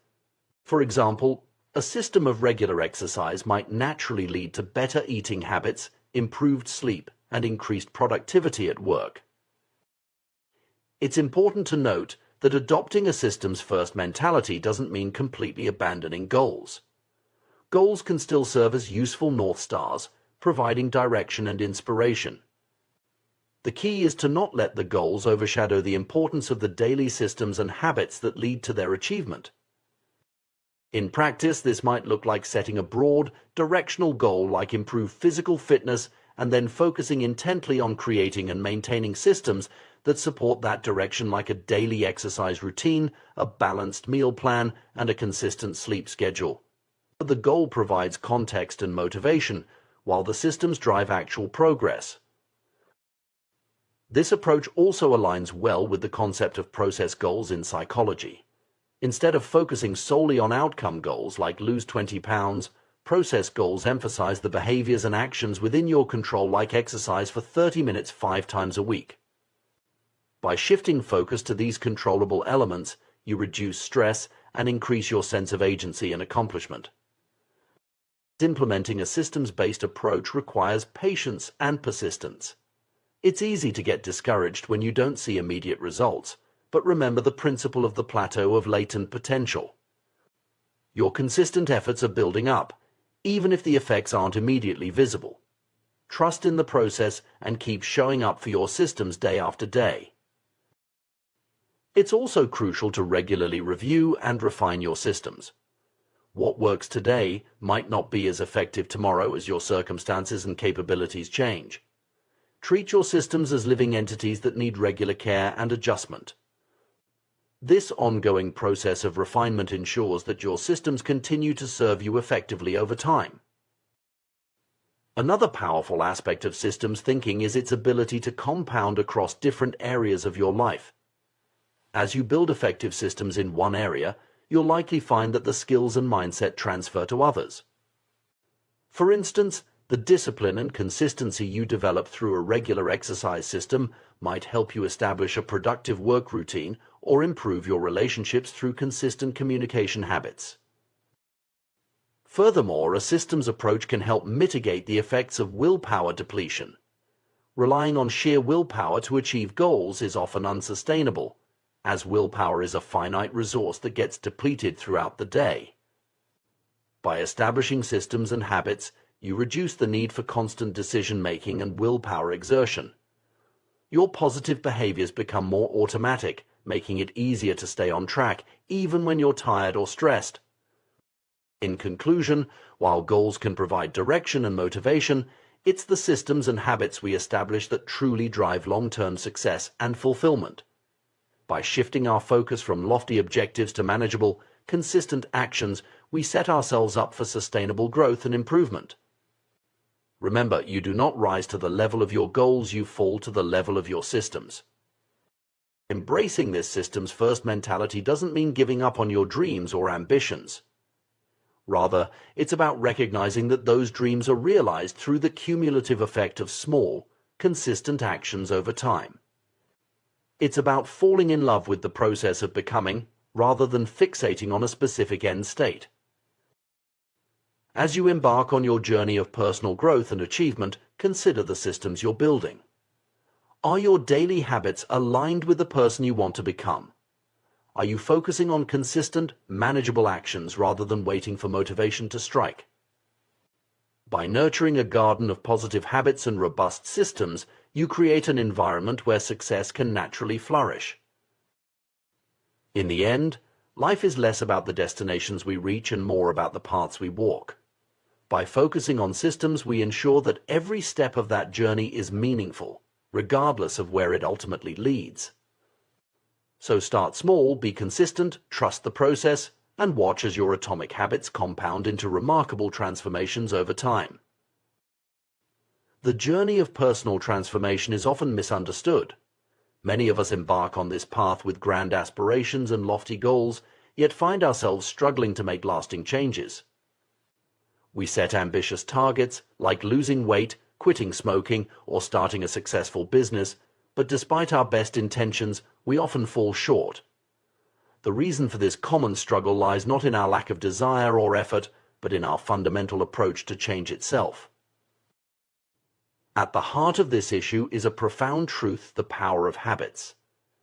Habits are the invisible architecture of our daily lives, shaping our actions, decisions, and ultimately, our destinies. They are like the atoms of our existence, small, often unnoticed, yet incredibly potent when compounded over time. Just as atoms build molecules, and molecules form matter, our habits accumulate to create the substance of our lives.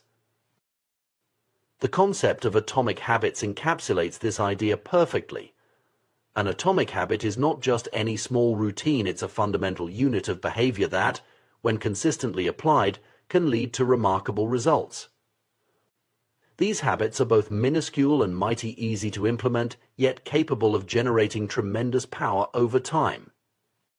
To truly grasp the transformative potential of habits, we must first understand the layers of behavior change. Imagine peeling an onion. Each layer represents a different level at which change can occur. The outermost layer is about changing outcomes. This is where most people focus their efforts, setting goals like lose 20 pounds or make $1 million. The middle layer involves changing processes, the systems and routines we use to achieve our goals. But the innermost, most crucial layer is about changing our identity, our beliefs, self-image, and fundamental view of who we are. Many of us make the mistake of focusing solely on the outer layer's outcomes and processes without addressing the core. We set outcome-based goals and try to change our habits without altering our underlying beliefs. This approach often leads to temporary changes at best and frustration and failure at worst. Consider two individuals trying to quit smoking. One says, "I'm trying to quit," while the other states, "I'm not a smoker." The difference may seem subtle, but it's profound. The first person still identifies as a smoker attempting change, while the second has already shifted their identity. This identity shift is the key to lasting transformation. The power of identity-based habits lies in their alignment with our deepest beliefs about ourselves. When we change our identity, our behaviors naturally follow suit. If you see yourself as an athlete, you're more likely to maintain a consistent exercise routine. If you identify as a writer, sitting down to write each day becomes an expression of who you are, not just something you do. This principle extends beyond individual habits to broader systems of behavior. In societies, organizations, and individuals alike, there's always an underlying set of beliefs shaping the visible actions. A democracy operates on fundamentally different beliefs than a dictatorship, and these beliefs determine what behaviors are possible or impossible within each system. The challenge, then, is to align our desired behaviors with our identity. This is why many attempts at change fail. We try to adopt new habits that are incongruent with our self-image. If you see yourself as someone who prioritizes comfort over growth, it will be an uphill battle to consistently push yourself in the gym or tackle challenging projects at work. The story of Brian Clark, an entrepreneur who struggled with nail biting, illustrates this principle. Clark managed to stop biting his nails through sheer willpower, but the real transformation came when he changed how he saw himself. Instead of just trying to stop a bad habit, he began to see himself as someone who cared about his appearance and health. This shift in identity made the new behavior, not biting his nails, feel natural and sustainable. This approach to change, focusing on identity rather than outcomes, has profound implications for how we pursue personal growth. Instead of asking, "What do I want to achieve?" we should be asking, "Who do I want to become?" This subtle shift can make all the difference in creating lasting change. For instance, rather than setting a goal to lose weight, one might focus on becoming a person who prioritizes health and fitness. This identity-based approach naturally leads to behaviors that support weight loss, but it goes beyond that. It creates a sustainable lifestyle change that persists even after the initial weight loss goal is achieved.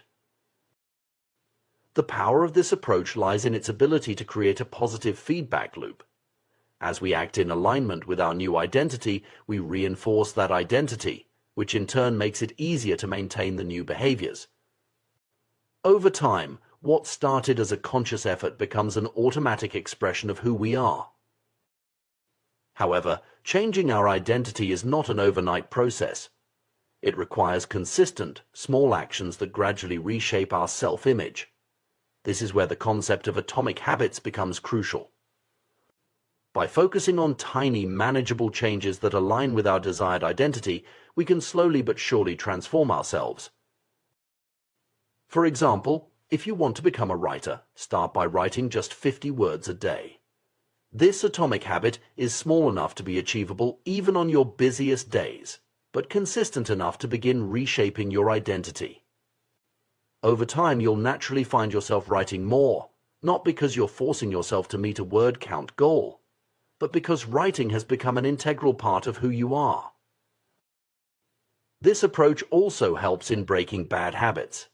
Instead of trying to quit a negative behavior through willpower alone, focus on cultivating an identity that's incompatible with that behavior. If you want to stop procrastinating, start seeing yourself as someone who takes immediate action. Small, consistent steps in this direction will gradually shift your self-image, making procrastination feel increasingly at odds with who you are. It's important to note that this process of identity change is not about denying your current reality or pretending to be someone you're not. It's about consciously choosing and nurturing the aspects of yourself that you want to grow. We all have multiple facets to our identity, and by deliberately focusing on and developing certain traits, we can shape our overall self-image in positive ways. The beauty of this approach is its flexibility and resilience. Unlike rigid outcome-based goals that can be derailed by setbacks, identity-based habits are more adaptable. If you see yourself as a healthy person, a single unhealthy meal doesn't negate that identity.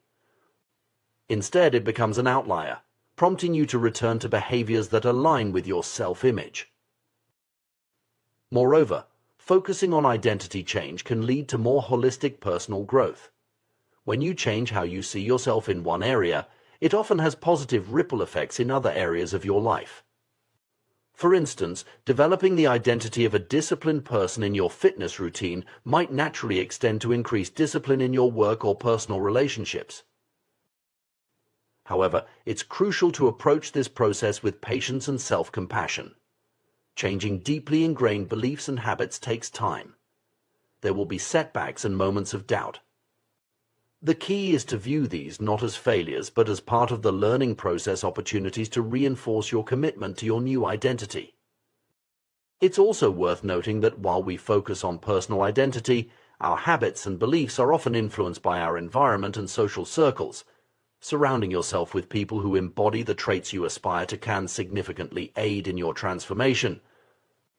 If you want to become more entrepreneurial, spending time with entrepreneurs can help shift your self-perception and reinforce behaviors aligned with that identity.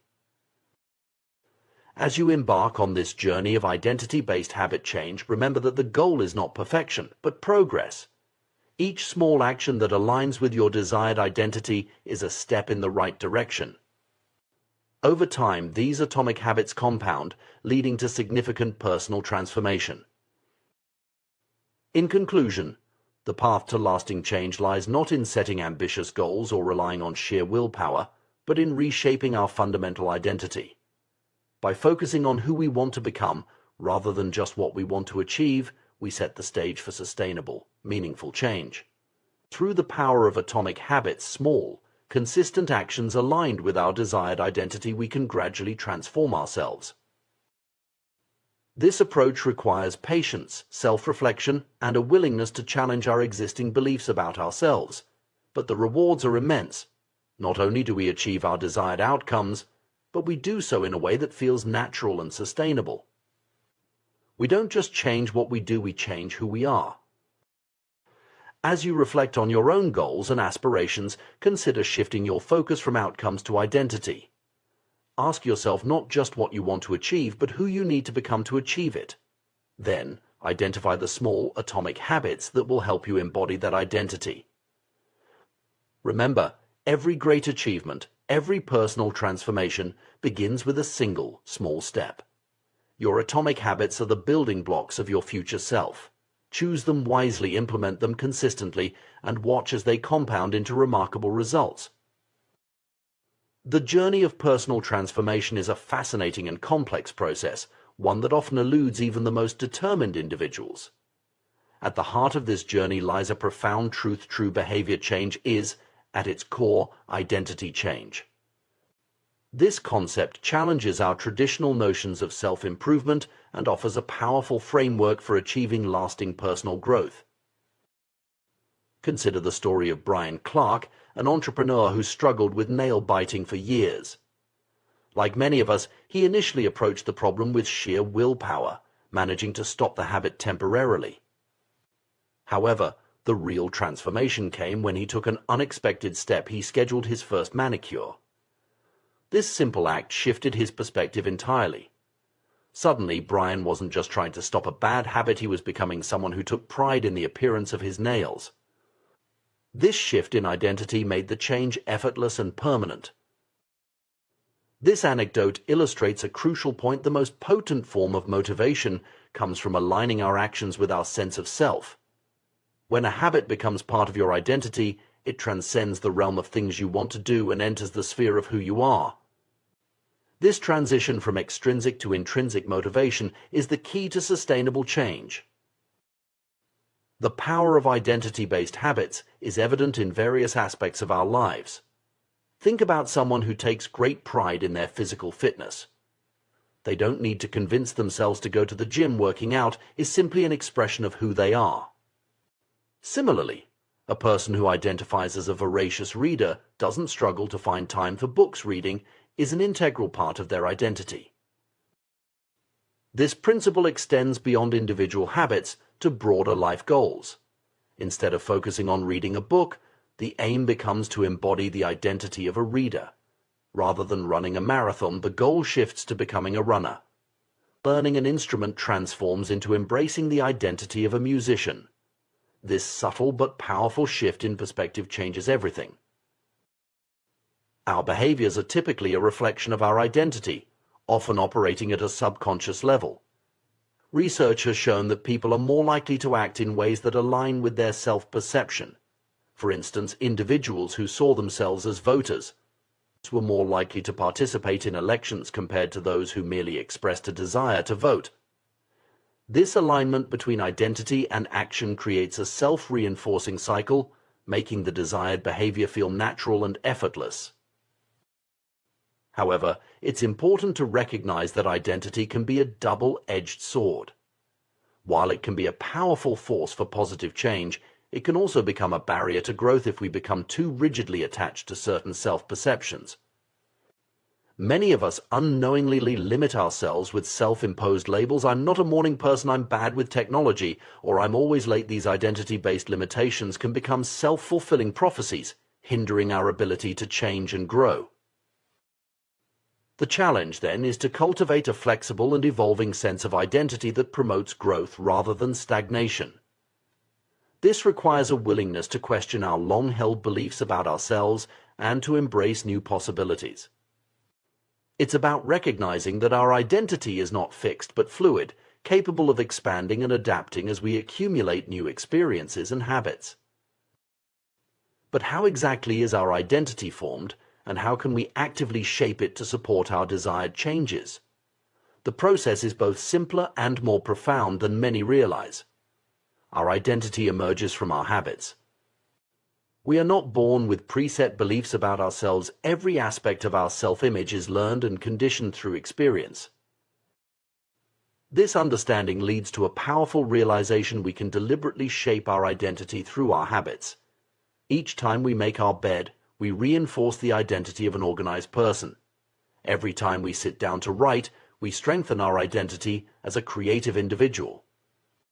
With each workout, we embody the identity of someone committed to fitness. The key lies in the repetition. The word identity itself comes from Latin roots meaning repeated beingness. Our identity is quite literally the sum of our repeated actions. The more we repeat a behavior, the more evidence we accumulate for the associated identity. This evidence forms the foundation of our beliefs about ourselves. Consider how this plays out in real life. A person who attends church every Sunday for years has tangible proof of their religious identity. Someone who studies consistently builds evidence of their scholarly nature. The individual who exercises regularly, even in challenging conditions, reinforces their identity as a dedicated fitness enthusiast. This process of identity formation through habit is gradual and cumulative. We don't suddenly transform into entirely new people overnight. Instead, we evolve bit by bit, day by day, habit by habit. Each action we take is like a vote for the type of person we wish to become. Over time, these votes accumulate, shaping our self-image and, consequently, our future actions. Understanding this process gives us a powerful tool for personal transformation. Instead of focusing solely on outcomes, we can concentrate on building habits that align with our desired identity. Want to become more creative? Start with small, consistent creative practices. Aspire to be more health conscious. Begin with minor daily habits that reflect this identity.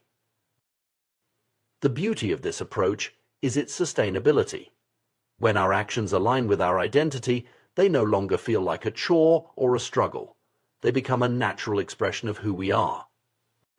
This alignment creates a positive feedback loop. Our habits reinforce our identity, which in turn makes it easier to maintain those habits. However, it's crucial to approach this process with flexibility and self-compassion.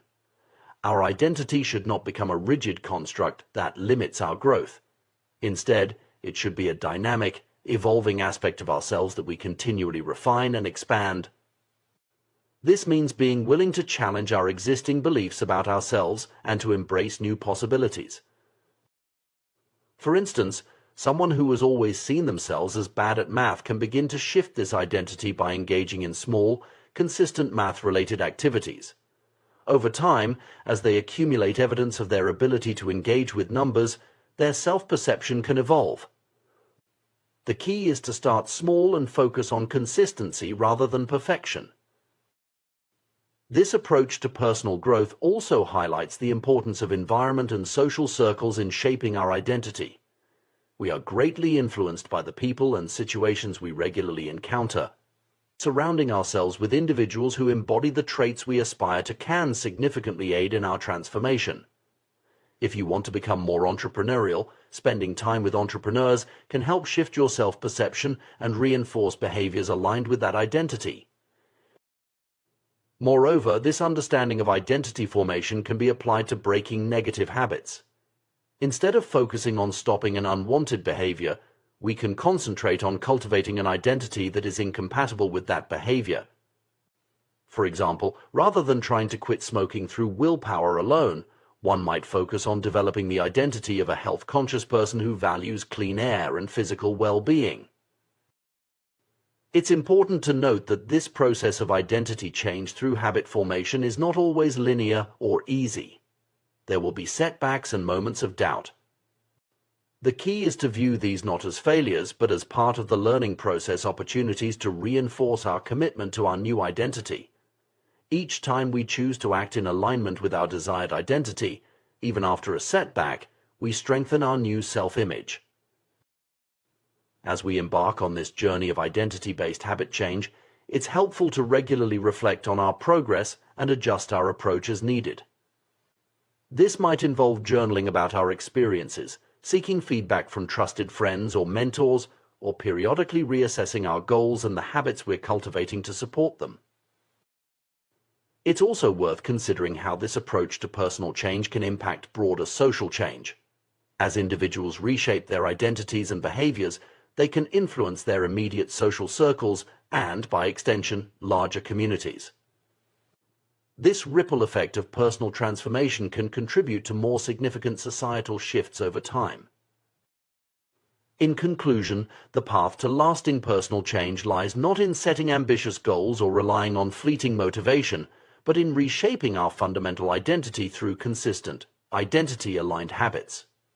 By focusing on who we want to become, rather than just what we want to achieve, we set the stage for sustainable, meaningful transformation.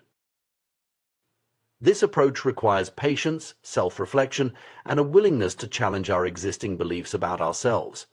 But the rewards are immense. Not only do we achieve our desired outcomes, but we do so in a way that feels natural and sustainable.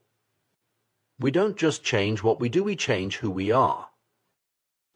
As you reflect on your own goals and aspirations, consider shifting your focus from outcomes to identity. Ask yourself not just what you want to achieve, but who you need to become to achieve it. Then, identify the small, consistent habits that will help you embody that identity. Remember, every great achievement, every personal transformation begins with a single small step. Your habits are the building blocks of your future self. Choose them wisely, implement them consistently, and watch as they compound into remarkable results, shaping not just your actions, but your very identity.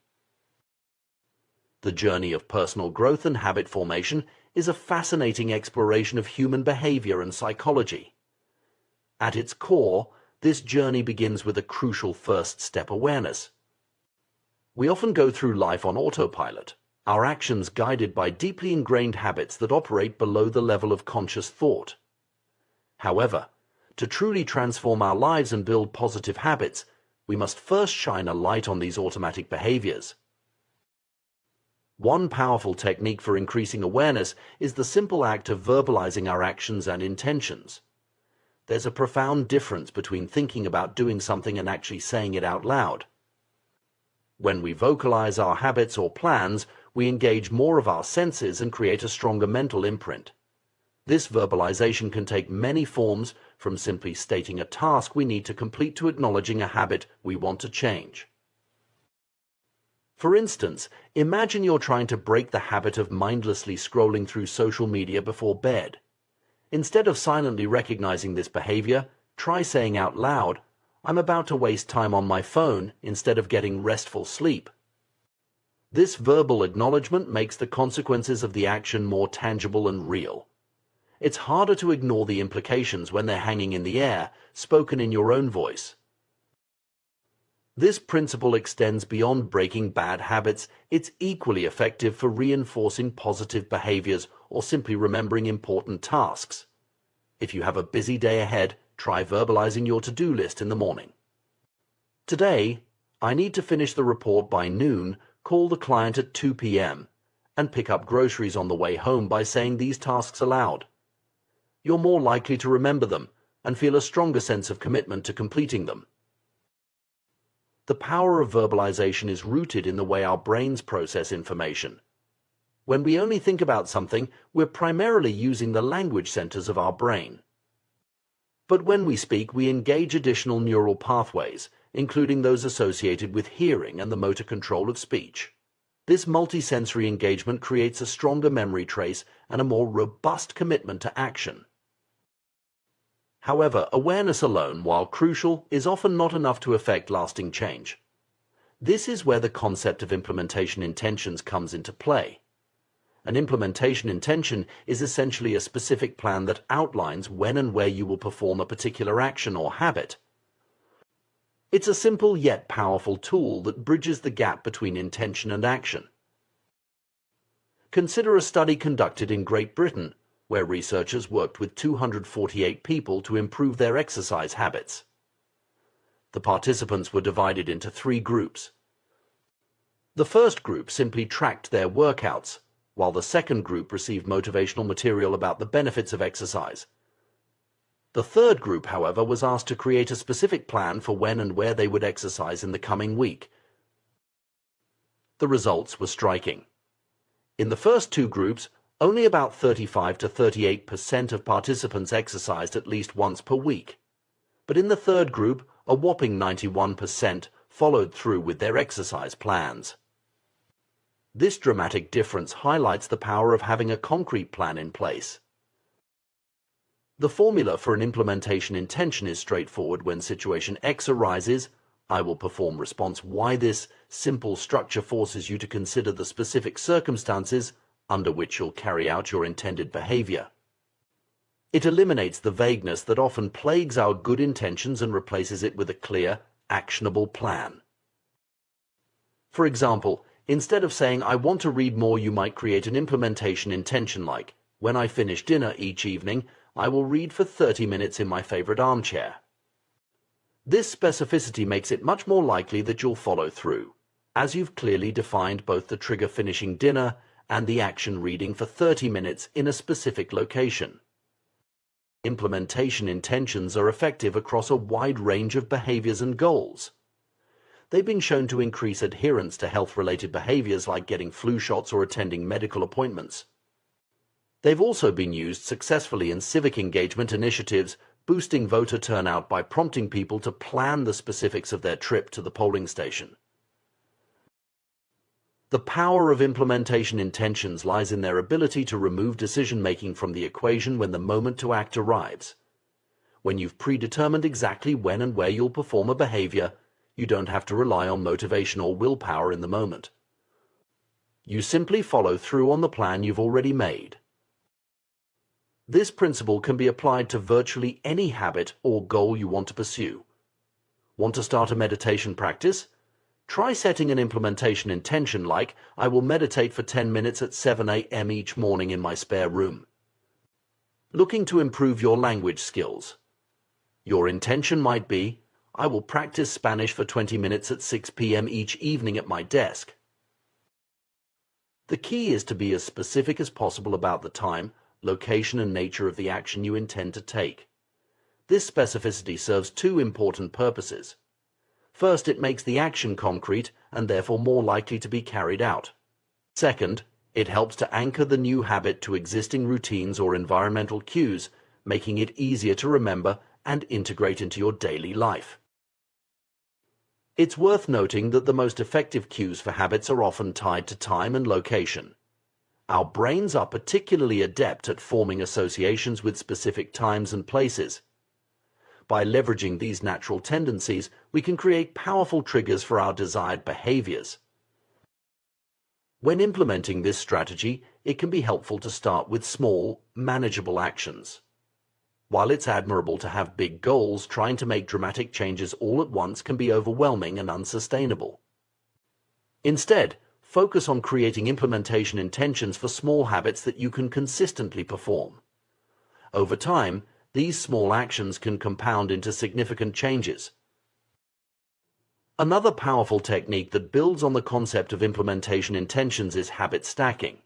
This approach, popularized by B.J. Fogg, involves linking a new habit to an existing one. The formula for habit stacking is after current habit, I will new habit.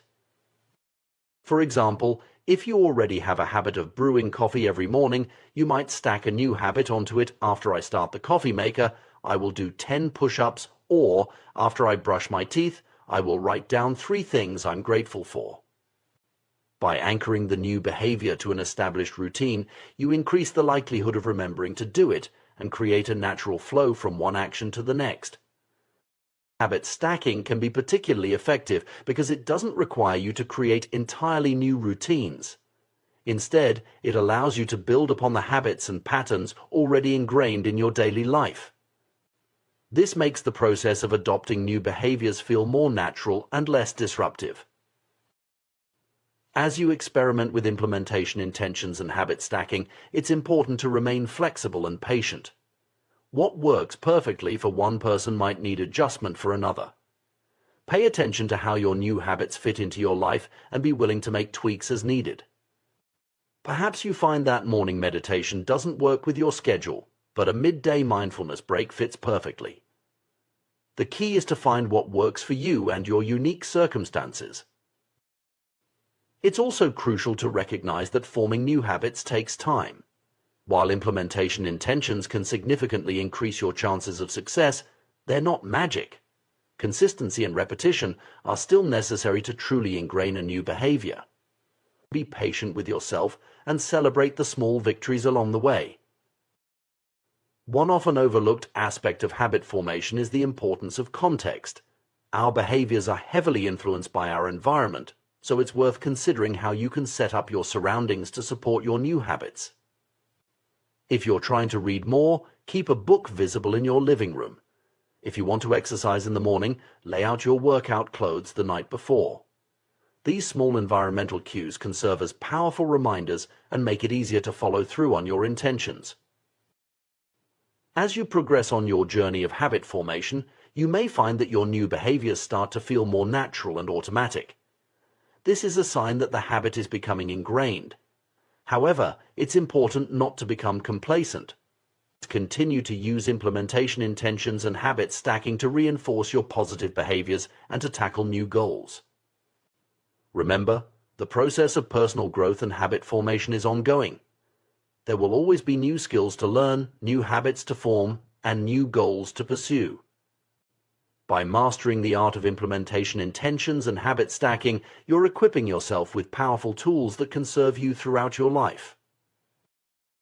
In conclusion, the path to lasting behavior change begins with awareness and is paved with specific, actionable plans. By verbalizing our intentions, creating clear implementation intentions, and strategically stacking new habits onto existing ones, we can dramatically increase our chances of success. These techniques leverage our brain's natural tendencies and help us overcome the gap between intention and action. As you move forward, consider the habits you want to form or the goals you want to achieve. How can you create specific implementation intentions for these aspirations? What existing habits can you use as anchors for new behaviors? By applying these principles consistently and patiently, you can gradually reshape your daily routines and, by extension, your life. Remember, every great achievement starts with a single, well-planned step. Your journey to a better you begins now with the next habit you choose to implement. The power of habits and their interconnectedness in our daily lives is a fascinating subject that deserves deep exploration. Let's delve into how our possessions and behaviors can trigger chains of actions and how we can harness this phenomenon to build positive habits. Consider the story of Denis Diderot, the 18th century French philosopher. Upon receiving a beautiful scarlet robe as a gift, Diderot found himself in an unexpected predicament. The robe's elegance stood in stark contrast to his other, more modest possessions. This disparity created a sense of disharmony in his surroundings, leading Diderot to embark on a spending spree to upgrade his belongings. This cascade of purchases, triggered by a single item, illustrates a common human tendency now known as the Diderot effect. It's a pattern we can observe in various aspects of our lives. Think about the last time you bought a new piece of clothing. Did you find yourself suddenly eyeing accessories to match? Or perhaps you've experienced the domino effect of home decorating, where changing one element leads to a complete room makeover. The Diderot effect extends beyond material possessions.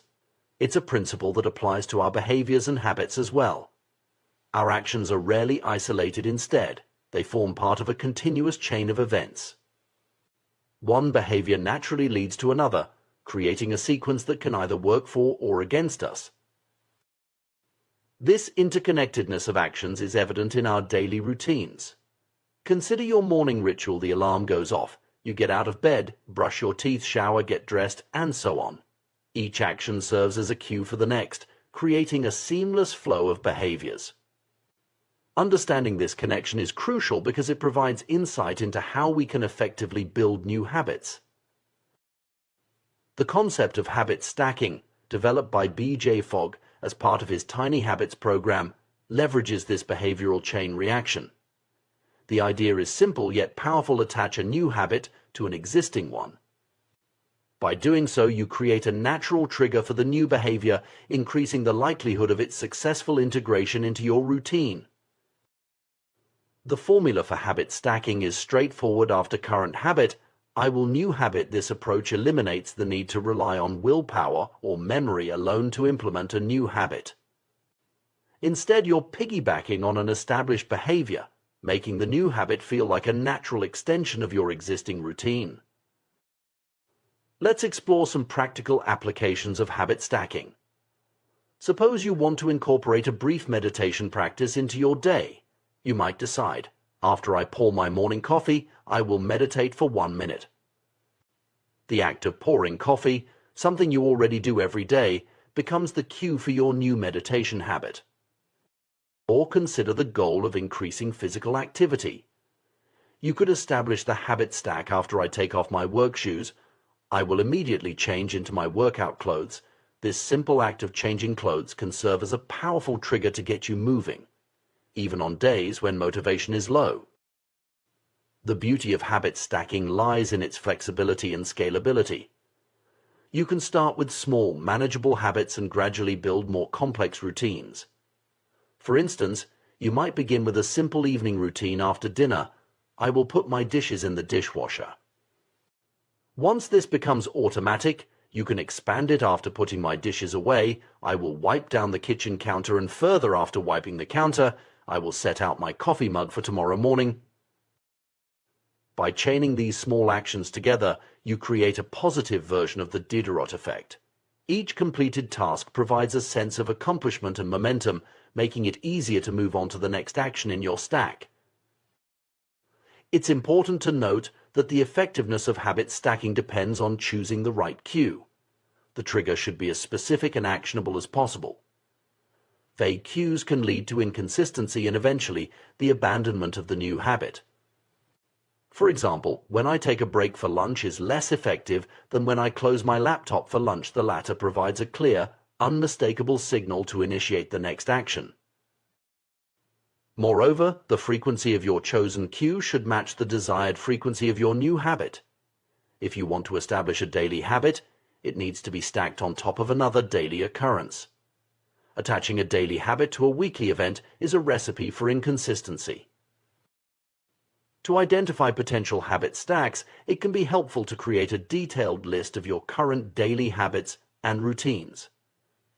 This inventory serves as a map of your day, highlighting natural points where new habits can be inserted. Consider both actions you take like brushing your teeth and events that happen to you like the sun setting.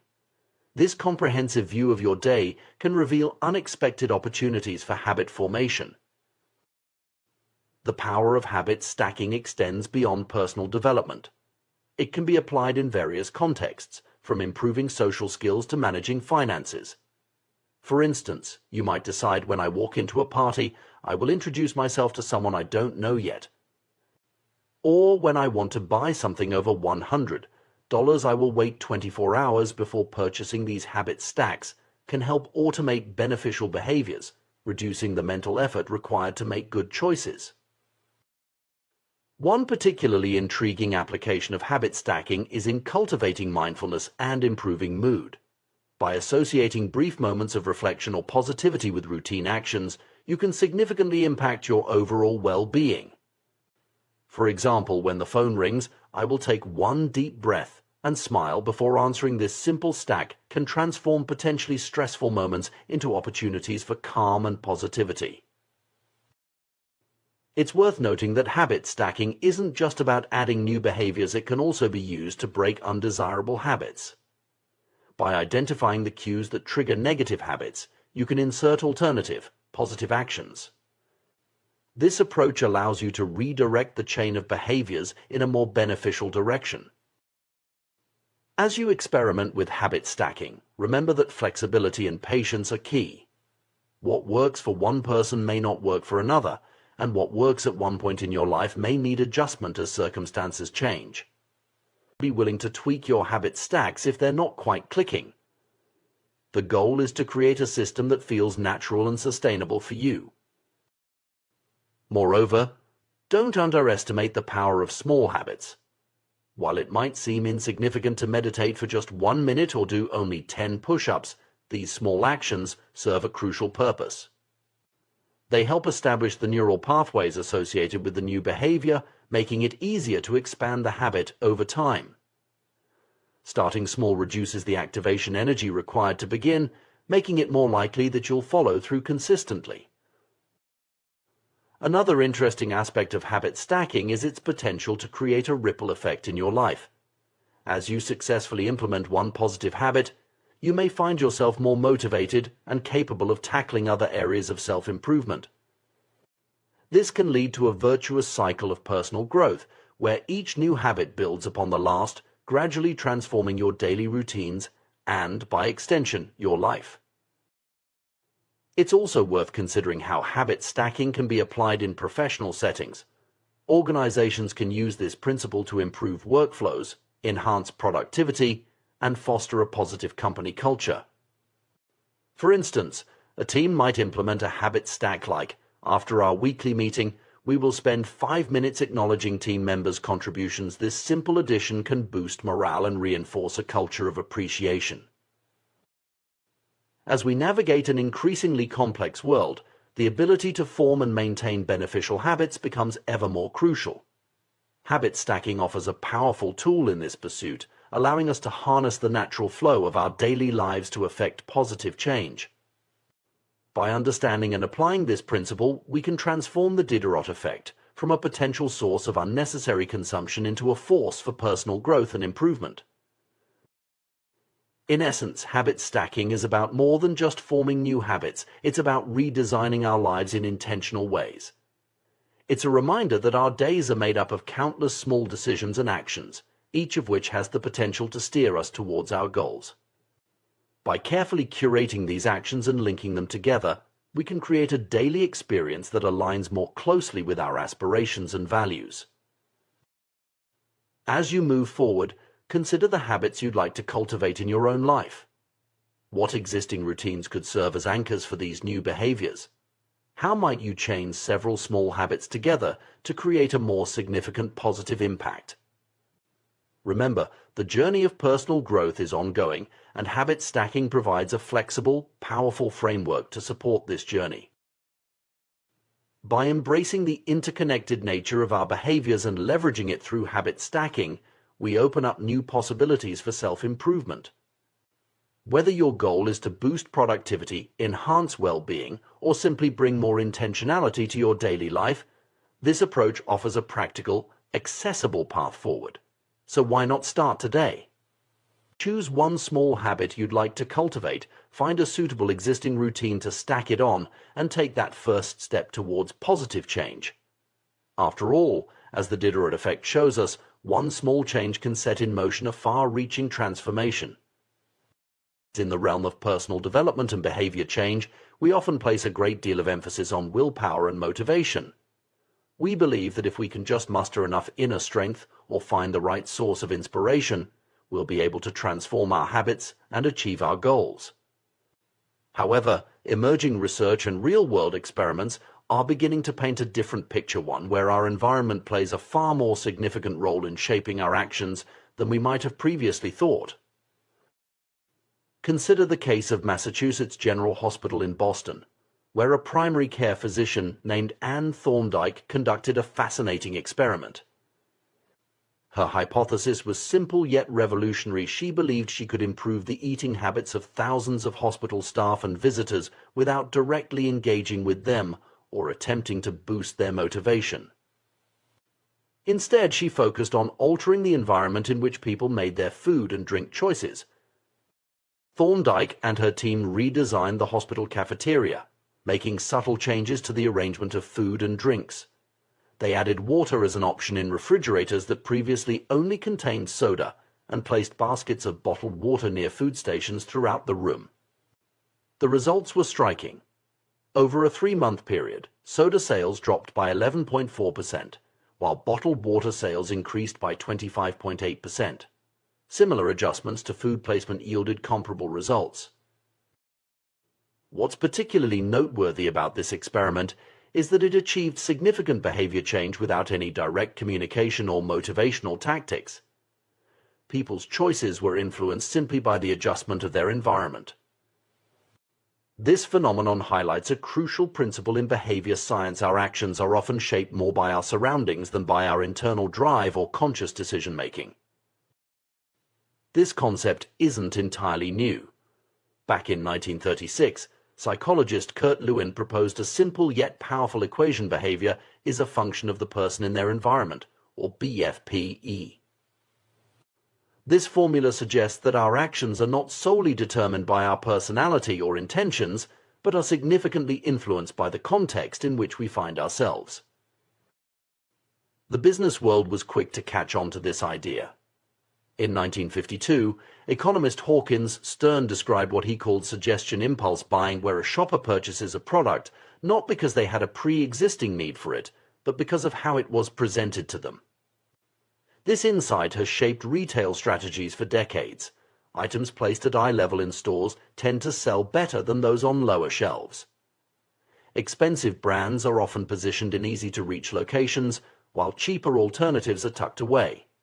End-of-aisle displays, known as end caps, are particularly effective at driving sales. For instance, a staggering 45% of Coca-Cola sales come from these strategic placements. The power of environmental cues extends far beyond retail settings. Our behavior in various contexts is often shaped by subtle environmental factors. In a church, people tend to speak in hushed tones without being explicitly told to do so. On a dark street, we become more alert and cautious. These behavioral shifts occur almost automatically in response to our surroundings. The understanding this principle can be transformative in our approach to habit formation and personal growth. Instead of relying solely on willpower or motivation, we can leverage our environment to support our desired behaviors. This approach is not only more effective but often requires less conscious effort. Consider how this might apply to common goals like reading more or eating healthier. Rather than simply willing ourselves to read more, we might place books in prominent locations around our home, making them the easiest entertainment option to reach for. Instead of trying to resist unhealthy snacks through sheer willpower, we could remove them from our immediate environment and ensure that healthier options are readily available. The concept of environmental design for behavior change is particularly powerful because of how our brains process information from our surroundings. Humans are heavily reliant on visual cues of the approximately 11 million sensory receptors in the human body. About 10 million are dedicated to sight. Some experts estimate that half of the brain's resources are used on vision. This means that what we see in our environment has an outsized impact on our behavior. Given this, it's crucial to create environments that support our goals and desired habits. This might involve setting up a dedicated workspace for productivity, organizing our kitchen to make healthy cooking easier, or even using visual reminders for important tasks or habits we want to cultivate. The good news is that while we are influenced by our environment, we also have the power to shape it. We can be the architects of our surroundings, deliberately designing them to support our goals and desired behaviors. This approach to behavior change is often more sustainable and less mentally taxing than relying on constant conscious effort. An interesting example of the power of environmental design comes from a study conducted in the Netherlands during the 1970s energy crisis. Researchers found that in one suburb, some homeowners used 30% less energy than their neighbors, despite living in similar homes and paying the same price for electricity. The key difference? The location of the electrical meter. Homes with the meter in the main hallway used significantly less electricity than those with meters in the basement. The visibility of energy usage in daily life was enough to influence behavior without any other intervention. This principle can be applied to various aspects of our lives.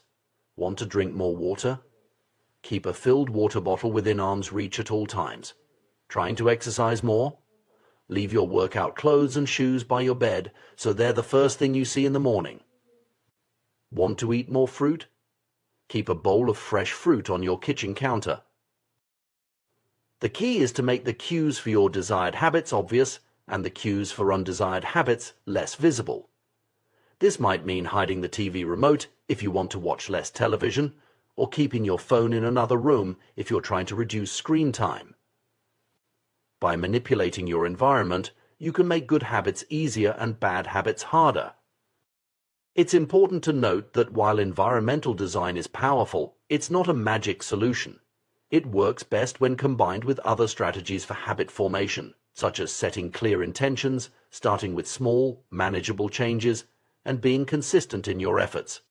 The environment serves as a support system for your intentions, making it easier to follow through on your goals. Moreover, the most effective environmental designs are often personalized. What works for one person might not work for another. It's crucial to pay attention to your own behavior patterns and adjust your environment accordingly. This might involve some trial and error, but the process of refining your environment can be an enlightening journey of self-discovery. Another interesting aspect of environmental design is its potential for creating ripple effects. When you change one aspect of your environment to support a particular habit, you might find that it influences other behaviors as well. For instance, setting up a meditation corner in your home might not only increase your meditation practice but also lead to more reading or journaling time in that peaceful space. It's also worth considering how this principle applies in shared spaces or organizational settings. How might a company design its office to promote collaboration or creativity? How can a school arrange its classrooms to enhance learning? These are questions that move beyond individual habit formation and into the realm of collective behavior change. The concept of environmental design for behavior change also raises some ethical considerations. While it can be used for positive outcomes, like promoting healthier eating or energy conservation, it could potentially be misused for manipulation or to promote behaviors that aren't in people's best interests. As we become more aware of how our environment shapes our behavior, it's important to be mindful of who is designing the environments we inhabit and for what purpose. In conclusion, while motivation and willpower certainly have their place in behavior change, the role of our environment is often underestimated. By understanding and leveraging the power of environmental cues, we can create contexts that naturally support our desired behaviors and make positive changes more sustainable. Whether you're trying to build a new habit, break an old one, or simply optimize your daily routines, consider how you can design your environment to work for you rather than against you. Remember, you are not just a passive participant in your environment, you have the power to shape it. By becoming the architect of your surroundings, you can create a world that nudges you towards your goals and aspirations. This approach to personal growth and habit formation is not about forcing change through sheer will, but about creating an ecosystem that supports and nurtures the person you want to become.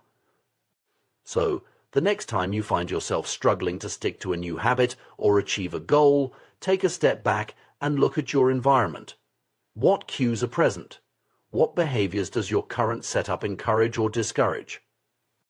How might you adjust your surroundings to make your desired actions easier and more natural? By asking these questions and making deliberate changes to your environment, you can harness the invisible forces that shape behavior and use them to your advantage. In the end, lasting change often comes not from changing who you are, but from changing the world around you. By understanding and applying the principles of environmental design, you can create a context that supports your growth, makes your desired behaviors almost effortless, and helps you become the person you aspire to be. The power of our environment in shaping our behavior is often underestimated. We tend to believe that our actions are primarily driven by our willpower and conscious decisions, but the reality is far more nuanced. The spaces we inhabit and the objects that surround us play a crucial role in determining our habits and routines, often in ways we don't even realize. Consider for a moment the habits you'd like to cultivate or the ones you're struggling to break. Perhaps you want to read more books, exercise regularly, or cut down on snacking. Now, take a look around your living space. Are there visible cues that support these desired behaviors, or is your environment working against you? The truth is, every habit begins with a cue or trigger that initiates the behavior. When these cues are hidden or subtle, it becomes all too easy to ignore them and fall back into old patterns. Think about that guitar tucked away in the closet, rarely played because it's out of sight. Or the vitamins pushed to the back of the pantry, forgotten until they expire. These scenarios illustrate how our environment can inadvertently sabotage our best intentions. But what if we could harness this environmental influence to our advantage? By deliberately designing our spaces to support our goals, we can create a powerful ally in our quest for personal growth and habit formation. Let's explore a fascinating example from Schiphol Airport in Amsterdam. In the early 1990s, the cleaning staff faced a persistent problem with spillage around the urinals in men's restrooms. Their solution was brilliantly simple. They added a small sticker that looked like a fly near the center of each urinal. This tiny environmental change had a remarkable effect. Men instinctively aimed at what they perceived to be an insect, significantly improving their accuracy and reducing mess. This clever design not only solved a practical problem but also cut cleaning costs by 8% annually. This example demonstrates the profound impact that small, strategic changes to our environment can have on behavior. It's not about forcing change through willpower alone, but about creating contexts that naturally guide us towards desired actions. Consider how this principle might apply to your own life. If you're trying to eat healthier, for instance, you could replicate the strategy I used with apples. Instead of hiding fruits and vegetables in the crisper drawer where they're easily forgotten, place them in a prominent bowl on the kitchen counter. This simple change makes healthy snacks the most visible and accessible option, increasing the likelihood that you'll reach for them instead of less nutritious alternatives. The key is to make the cues for your desired habits obvious and unavoidable. Want to remember to take your medication? Place the pill bottle next to your toothbrush. Aiming to practice an instrument more often? Set up the instrument stand in the middle of your living room. Hoping to express more gratitude? Keep thank you notes and stamps on your desk where you'll see them daily. By populating your environment with these visual reminders and cues, you're essentially programming your surroundings to prompt the behaviors you want to encourage. It's like setting up a series of friendly nudges throughout your day, each one gently steering you towards your goals. But the influence of our environment goes beyond just visual cues. The entire context surrounding a behavior can become associated with the habit over time. This is why many people drink more in social situations than they would alone. It's not just the presence of alcohol that triggers the behavior, but the whole atmosphere, the music, the friends, the setting. Understanding this context-dependent nature of habits opens up new strategies for change. If you're struggling to establish a new habit or break an old one, sometimes the most effective approach is to change your environment entirely. This is why people often find it easier to adopt new routines when they move to a new home or start a new job. The new context is free from the ingrained associations of the old one, providing a clean slate for establishing different patterns. However, you don't need to make a major life change to leverage this principle. Even small environmental shifts can be powerful. If you're trying to establish a writing habit, for example, you might designate a specific corner of your home as your writing spot. Use this space only for writing, and over time, your brain will begin to associate that location with the act of writing, making it easier to slip into a creative mindset when you sit down there. This strategy of associating specific context with specific behaviors can be applied to various areas of life. Having trouble falling asleep? Train yourself to use your bed only for sleeping. If you can't fall asleep within a reasonable time, get up and do something relaxing in another room until you feel tired. Over time, your brain will learn to associate your bed solely with sleep, making it easier to drift off when you lie down. The power of context in shaping our habits also highlights the importance of creating clear boundaries between different areas of our lives. In today's world, where many of us work from home, it's increasingly common for our professional and personal lives to blur together. This can make it difficult to switch off from work mode and fully relax. I experienced this challenge firsthand when I started my entrepreneurial career. Working from my couch or kitchen table, I found it nearly impossible to establish a clear end to my workday. The solution came when I was able to set up a dedicated home office. Suddenly, work became something that happened in a specific room, while the rest of my home was for personal life. This physical separation created a psychological boundary, making it much easier to transition between work and relaxation. This concept of one space, one use can be a powerful tool in organizing your life and habits. By assigning specific activities to specific areas, you create mental shortcuts that help you slip into the right mindset for each task. Your kitchen becomes a place for cooking and enjoying meals, your bedroom a sanctuary for rest, your desk a focus zone for work or study. When designing your environment to support your habits, it's crucial to think not just in terms of objects, but relationships. The items in your space aren't just things, they're potential triggers for behaviors. That comfortable armchair might be a reading nook for one person, but a TV watching spot for another. The associations we form with our surroundings are deeply personal and can significantly influence our actions. This perspective shift from seeing your environment as a collection of objects to a web of relationships can be transformative. It encourages you to be more intentional about how you interact with your space and the items in it. Each time you enter a room or use an object, you're reinforcing a particular behavior pattern.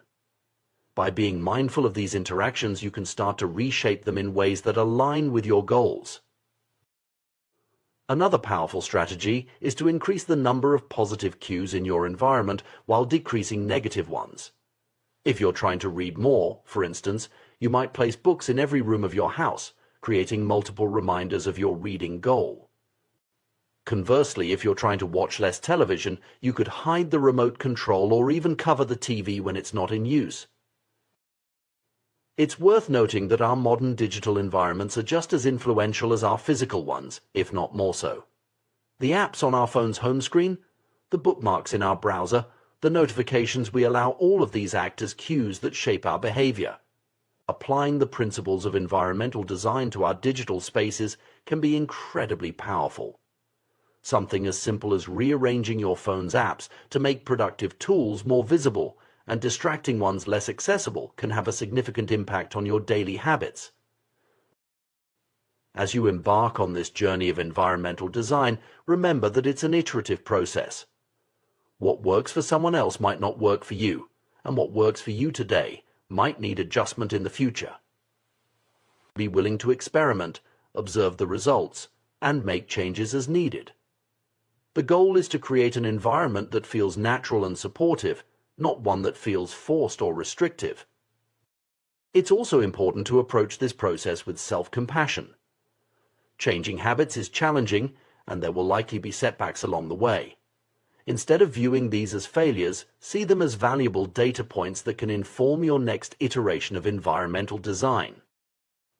Ultimately, the power of environmental design lies in its ability to make desired behaviors easier and undesired behaviors harder. By thoughtfully arranging your surroundings, you can create a world that naturally guides you towards your goals, reducing the need for constant willpower and conscious decision-making. This approach to personal growth and habit formation is about working smarter, not harder. It's about recognizing that we are not separate from our environment, but deeply interconnected with it. By becoming active designers of our spaces, both physical and digital, we can harness the subtle yet powerful forces that shape our daily actions. So take a moment to look around you. What story does your current environment tell about your habits and priorities? What changes could you make to better align your surroundings with your aspirations? Remember, you have the power to shape your world, and in doing so, to shape yourself. By creating spaces that support your goals and values, you're not just changing your environment, you're changing your life, one small cue at a time. The interplay between our environment and our habits is a fascinating area of study that challenges many long-held beliefs about willpower, addiction, and behavior change. To truly understand how we can shape our habits, and by extension, our lives, we need to delve into the subtle yet powerful ways our surroundings influence our actions. Let's begin with a startling discovery made during the Vietnam War. In 1971, Congressman Robert Steele and Morgan Murphy uncovered a shocking fact: over 15% of U.S. soldiers stationed in Vietnam were heroin addicts. Further research revealed that the problem was even more widespread, with up to 35% of service members having tried heroin and as many as 20% being addicted. This revelation sent shockwaves through Washington and led to the creation of the Special Action Office of Drug Abuse Prevention under President Nixon. The office was tasked with addressing this crisis, including tracking addicted service members upon their return home. What happened next would challenge everything we thought we knew about addiction. Researcher Lee Robbins, who was involved in studying these returning soldiers, made a groundbreaking discovery. Contrary to the prevailing belief that heroin addiction was a permanent, irreversible condition, Robbins found that only 5% of the soldiers who had used heroin in Vietnam became re-addicted within a year of returning home. Even more remarkably, only 12% relapsed within 3 years. This finding was revolutionary. It suggested that addiction wasn't solely about the substance or the individual's willpower. Instead, it pointed to the crucial role of environment in shaping and maintaining addictive behaviors. The soldiers in Vietnam were surrounded by cues that triggered heroin use, easy access to the drug, the constant stress of war, friendships with other users, and distance from their normal lives. When they returned home, these environmental triggers were absent, and for many the addiction simply faded away. This stands in stark contrast to the typical experience of drug users in the United States. When someone becomes addicted in their home environment, goes to a clinic to get clean, and then returns to their old neighborhood, they're immediately confronted with all the cues that originally led to their addiction. It's no wonder that relapse rates in these situations are often as high as 90%, the exact opposite of what was observed with the Vietnam veterans. These findings challenge our cultural narrative about bad habits and addiction. For decades, we've been told that unhealthy behaviors, whether it's drug addiction, overeating, or smoking, are primarily a result of moral weakness or lack of self-control. We've internalized the idea that if we just had more discipline, we could overcome any bad habit.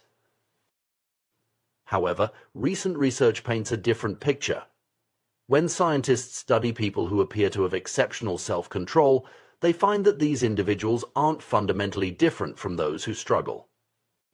The key difference is that people with high self-control are better at structuring their lives in ways that minimize temptation.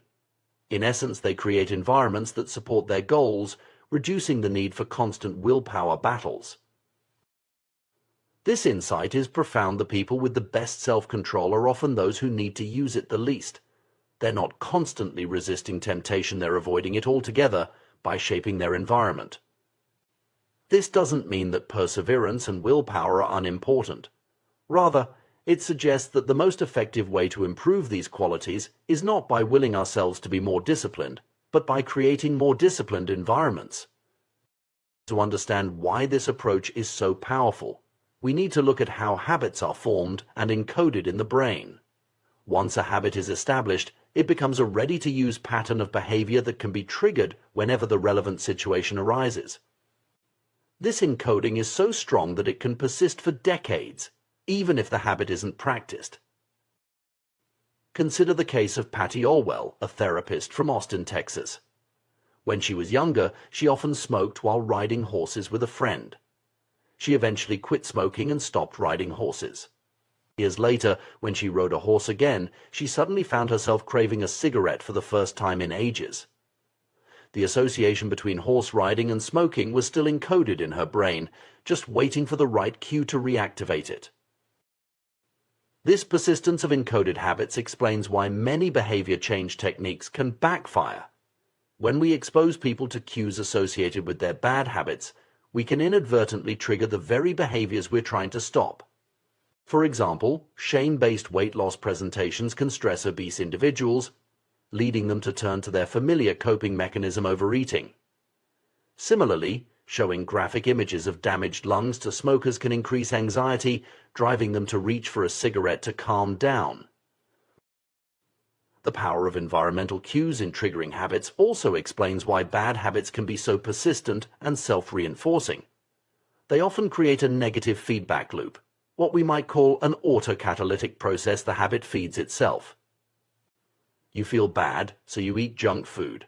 Because you eat junk food, you feel bad, you feel sluggish from watching too much TV, so you continue watching because you lack the energy to do anything else. You worry about your health, which makes you anxious, so you smoke to ease the anxiety, which in turn worsens your health and increases your anxiety. It's a downward spiral that can feel impossible to escape. Understanding this dynamic is crucial for anyone looking to break bad habits or establish good ones. It highlights the importance of creating environments that support our goals rather than undermine them. This might mean removing temptations from our immediate surroundings, changing our routines to avoid triggering situations, or intentionally introducing cues that prompt positive behaviors. For instance, if you're trying to eat healthier, simply willing yourself to make better choices isn't enough. You need to reshape your food environment. This could involve removing junk food from your home, pre-preparing healthy meals, or changing your commute to avoid passing your favorite fast food restaurants. By reducing your exposure to unhealthy food cues and increasing healthy ones, you make it easier to stick to your goals without constantly battling temptation. Similarly, if you're aiming to be more productive, relying solely on willpower to ignore distractions is a losing battle. Instead, you might create a dedicated workspace free from the cues that trigger procrastination. This could mean working in a different room from where you relax, using website blockers during work hours, or even wearing specific work clothes that signal to your brain it's time to focus. The principle extends to digital environments as well. In our hyper-connected world, our devices often serve multiple, sometimes conflicting purposes. Your smartphone might be both a vital work tool and your primary source of entertainment. This mixing of contexts can make it challenging to maintain focus or avoid procrastination. One strategy to combat this is to create distinct digital environments for different purposes. For example, you might use your computer solely for work, your tablet for reading, and your phone for communication and social media.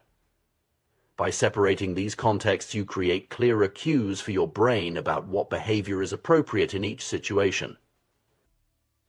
This approach of creating distinct environments for different habits is powerful, but it can be challenging in practice, especially for those living in small spaces or with limited resources.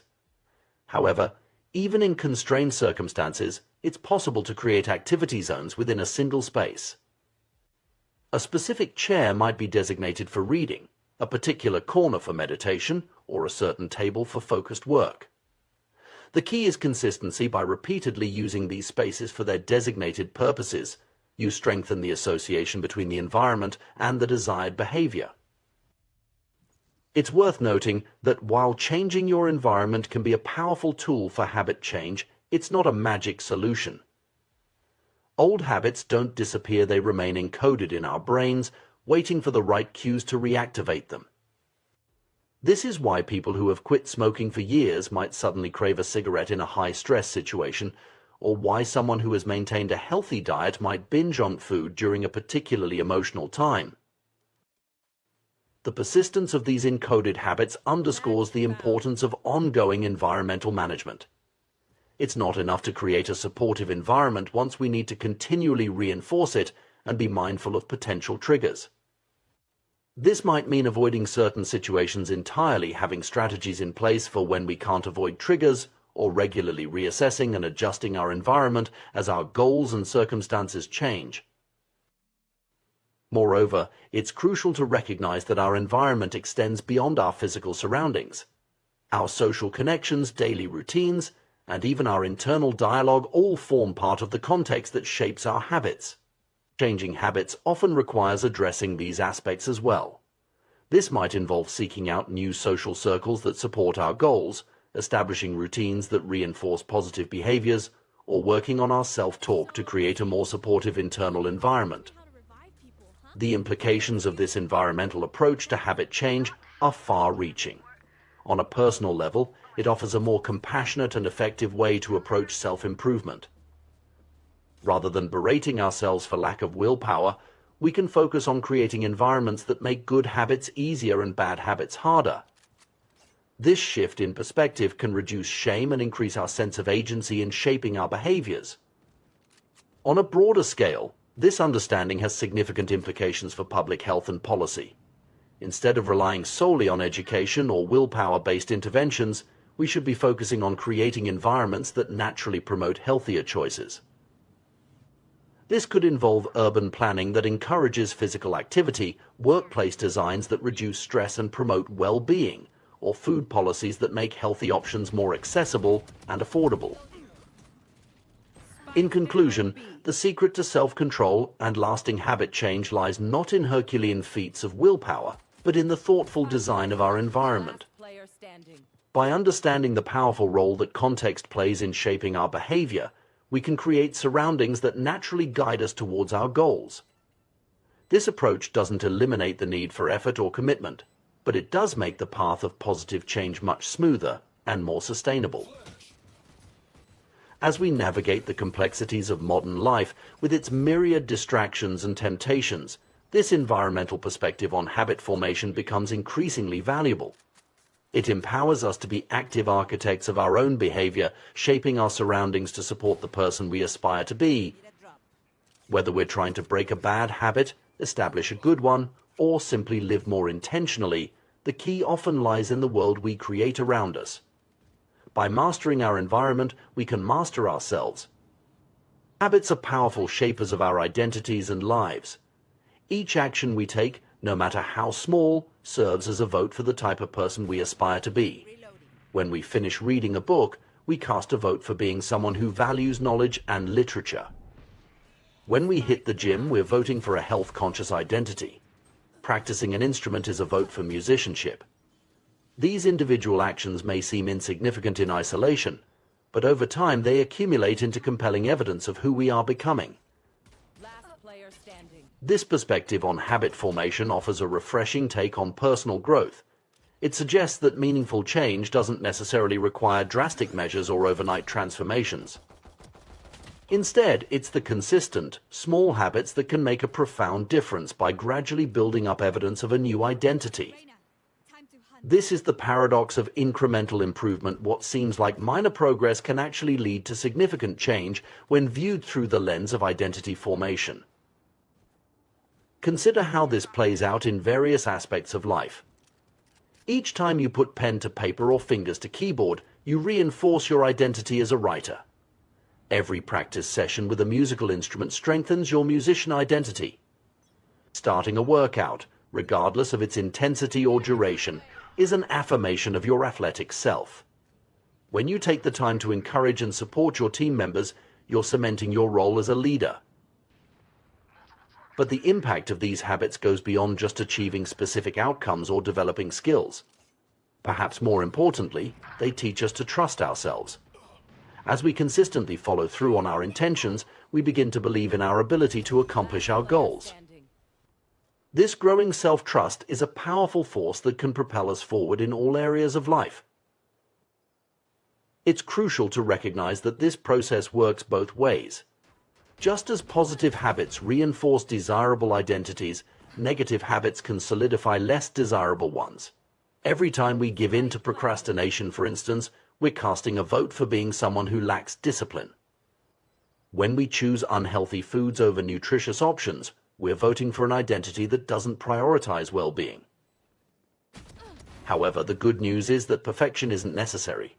In any election, there are always votes for both sides. The key is to win the majority.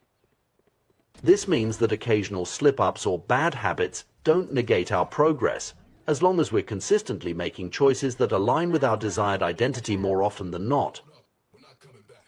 This understanding of habit formation as identity shaping leads us to a simple but powerful two-step process for personal transformation.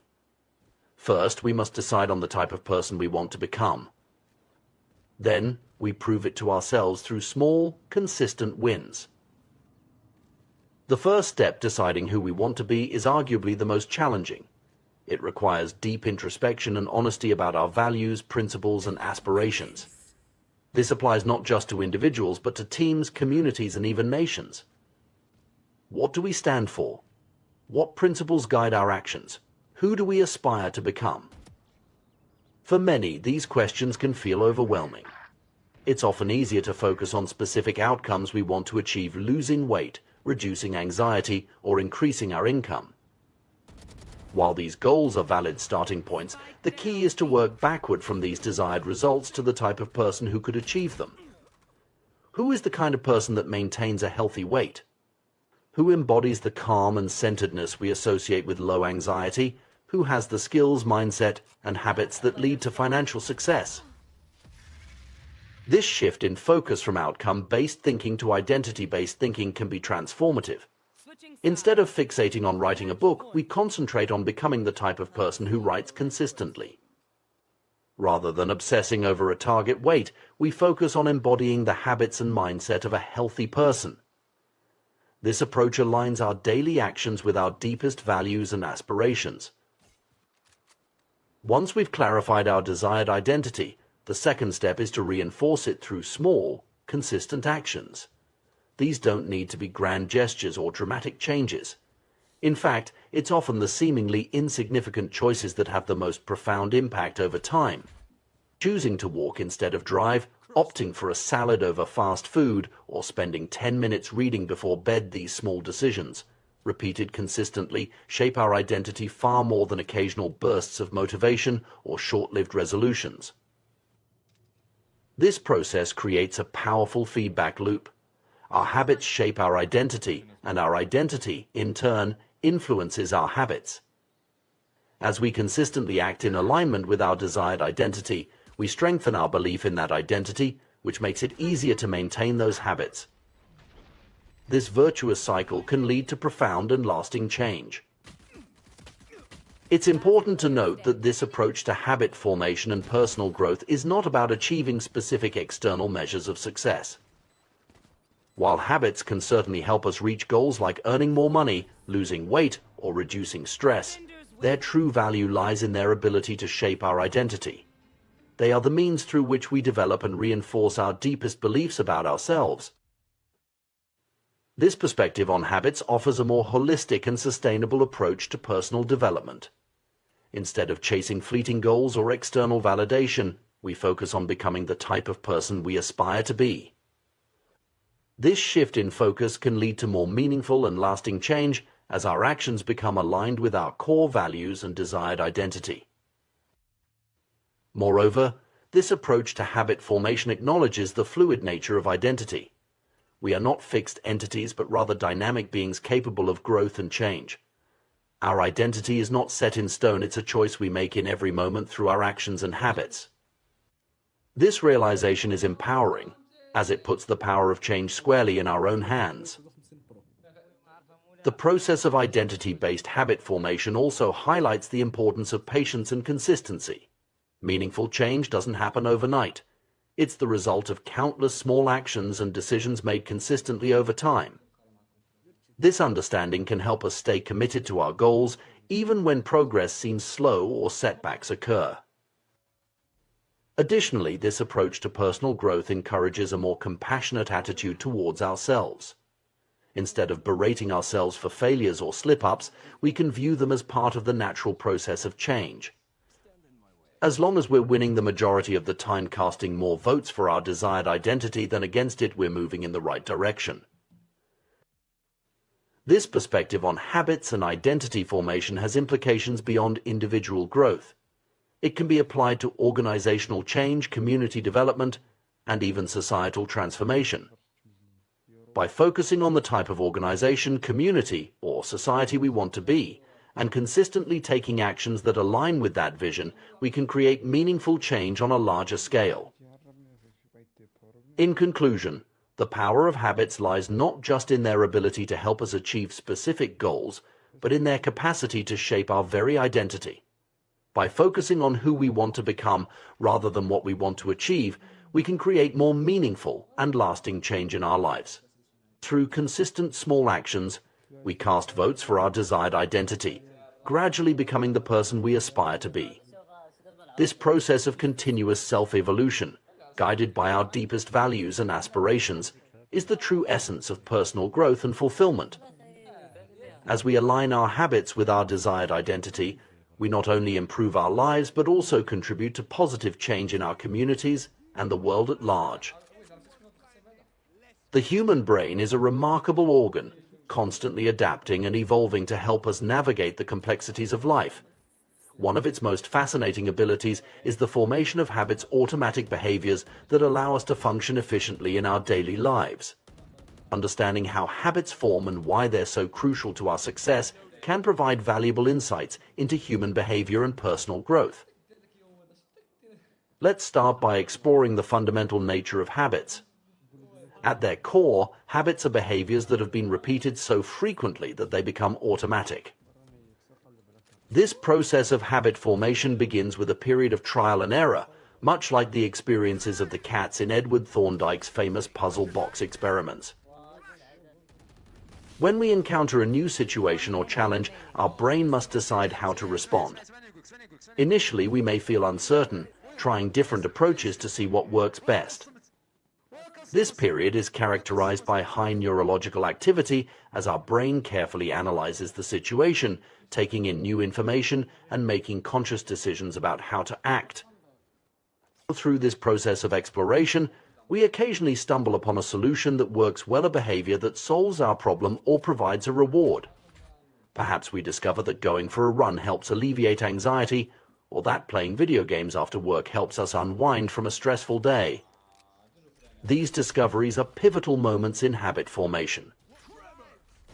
Once we experience an unexpected reward, our brain immediately begins to take notice.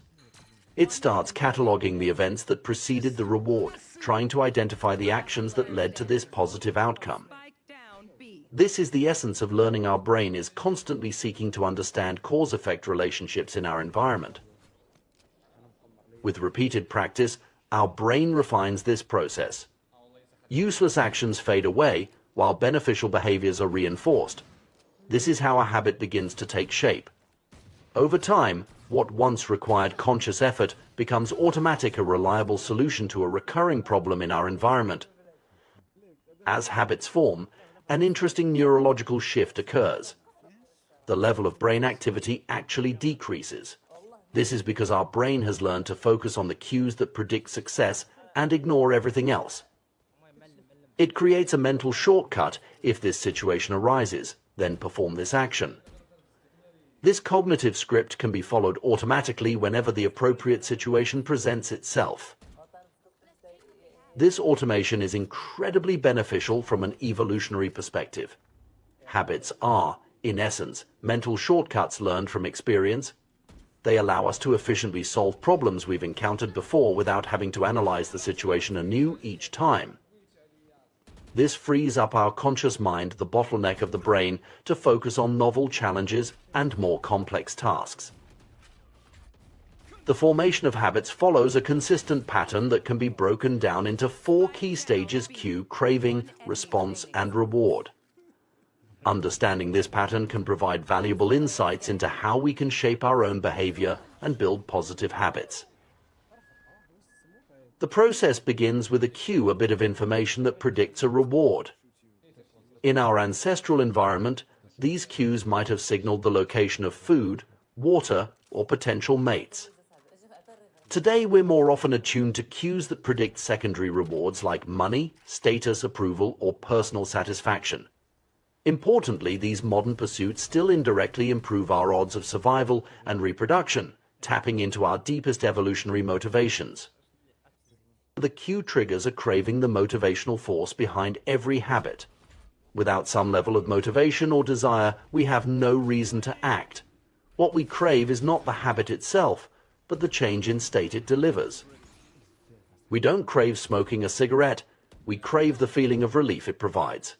We don't crave watching TV, we crave the entertainment and relaxation it offers.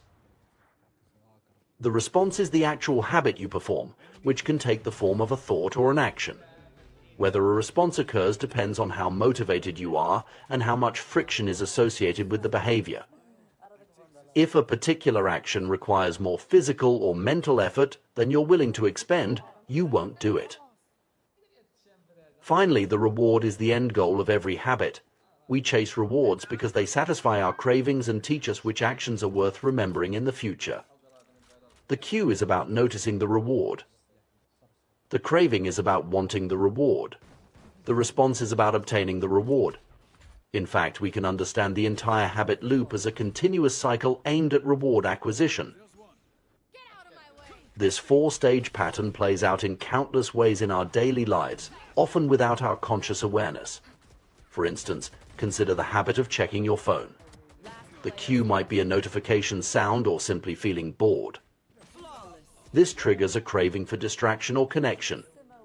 The response is to pick up your phone and check your apps.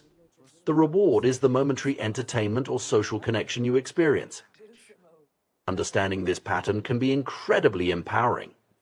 It allows us to dissect our existing habits and intentionally shape new ones. By manipulating the cues in our environment, managing our cravings, simplifying our desired responses, and enhancing the rewards associated with positive behaviors, we can effectively rewire our habits. However, it's crucial to recognize that habit formation is not about achieving perfection. It's about winning the majority of the time. Every action is a vote for the type of person you want to become. You don't need a unanimous vote to win an election, you just need a majority. Therefore, it's okay if you make a mistake or slip up occasionally. The goal is to tally up enough votes for your desired identity over time. This perspective on habit formation offers a more compassionate and realistic approach to personal growth. Instead of beating ourselves up over occasional failures, we can focus on consistently making choices that align with our desired identity more often than not. Moreover, this approach to habit formation acknowledges the fluid nature of identity. We are not fixed entities, but dynamic beings capable of growth and change. Our identity emerges from our habits, and our habits shape our identity in turn. This creates a powerful feedback loop that can lead to profound personal transformation over time. It's worth noting that while habits can be incredibly beneficial, some people worry that too much routine might make life dull or restrict their freedom. However, this concern sets up a false dichotomy between habits and freedom. In reality, good habits create freedom by automating the mundane aspects of life, freeing up mental resources for more important tasks and decisions. Consider financial habits, for instance. Good financial habits like regularly saving a portion of your income or tracking your expenses might seem restrictive in the short term. However, these habits ultimately create more freedom by providing financial stability and options in the long run. Similarly, good health habits might require some discipline initially, but they provide the energy and vitality needed to fully engage in life's experiences. In essence, habits are tools that can be leveraged to create the life we desire. They are not about restricting our choices, but about aligning our automatic behaviors with our deepest values and aspirations. By thoughtfully cultivating positive habits, we can automate the fundamentals of life, creating the mental space needed for creativity, growth, and the pursuit of our most meaningful goals. It's also important to recognize that habits exist on a spectrum of automaticity. Some habits are so ingrained that they occur completely without conscious thought, while others may require some level of intentionality, especially in their early stages of formation. This spectrum allows for flexibility in how we approach habit formation and modification. Furthermore, habits don't exist in isolation. They are part of larger systems in our lives, often interconnected in complex ways. A single keystone habit can trigger a cascade of positive changes across various areas of life. For example, developing a regular exercise habit might lead to better eating choices, improved sleep, increased productivity, and enhanced mood. As we deepen our understanding of habits, we can also appreciate their role in shaping not just individual lives, but entire societies. Collective habits form the basis of culture, and changing societal norms often involves shifting the habits of many individuals. This perspective highlights the profound impact that personal habit change can have on a larger scale. In conclusion, habits are far more than just repetitive behaviors. They are the building blocks of our identities, the shapers of our daily experiences, and the determinants of our long-term outcomes. By understanding the science of habit formation and leveraging this knowledge in our lives, we can take conscious control of our automatic behaviors, aligning them with our deepest values and aspirations. This journey of habit formation and identity shaping is not about achieving perfection or adhering to rigid routines. Instead, it's about making consistent, small choices that compound over time, gradually sculpting us into the individuals we aspire to be. It's a process of continuous growth and refinement, where each small action is a vote for our desired identity. As we navigate this process, it's crucial to approach it with patience, self-compassion, and a long-term perspective. Meaningful change doesn't happen overnight, but through the accumulation of many small, consistent actions over time. By focusing on the process rather than just the outcome, we can find joy and fulfillment in the journey of personal growth itself. Ultimately, mastering our habits is about taking control of our own evolution. it's about consciously shaping our behaviors, our identities, and by extension, our lives. In doing so, we don't just change our routines, we change our worlds, opening up new possibilities and creating the freedom to live life on our own terms. The intricate workings of human behavior have long fascinated scientists, psychologists, and individuals seeking personal growth. At the heart of our daily actions lies a powerful force: habits. These automated behaviors shape our lives in profound ways, often operating below the surface of our conscious awareness. Understanding the mechanics of habit formation can unlock the potential for meaningful personal change and growth. At its core, every habit follows a predictable pattern, a loop that consists of 4 key stages: cue, craving, response, and reward. This habit loop is not just a theoretical construct, but a neurological reality that plays out countless times each day in our lives. The journey of a habit begins with a cue. This is a trigger, a bit of information that predicts a potential reward. In our modern world, cues can take many forms: the ping of a smartphone notification, the aroma of freshly brewed coffee, or the sight of your running shoes by the door. These cues are neutral in themselves, but they have the power to set the habit loop in motion. What transforms a simple cue into a catalyst for action is the second stage of the habit loop: craving. This is where things get interesting from a psychological perspective. Contrary to what we might assume, we don't actually crave the habit itself. Rather, we crave the change in state that the habit promises to deliver.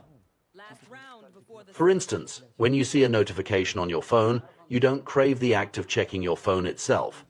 What you truly desire is the potential nugget of information, the connection, or the momentary distraction it might provide. When you smell coffee, you're not longing for the liquid itself, but for the alertness and comfort it represents. This distinction is crucial because it highlights the emotional and psychological underpinnings of our habits. Cravings are highly personal and can vary dramatically from one individual to another.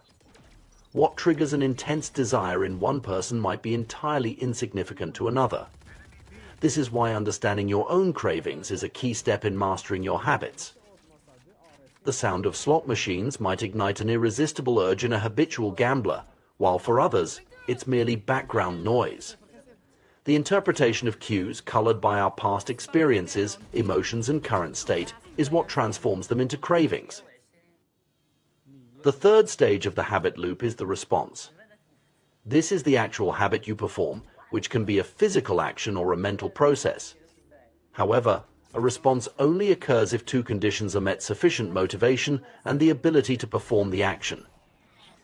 If an action requires more effort than you're willing to expend, or if it's beyond your capabilities, the habit loop breaks down at this stage.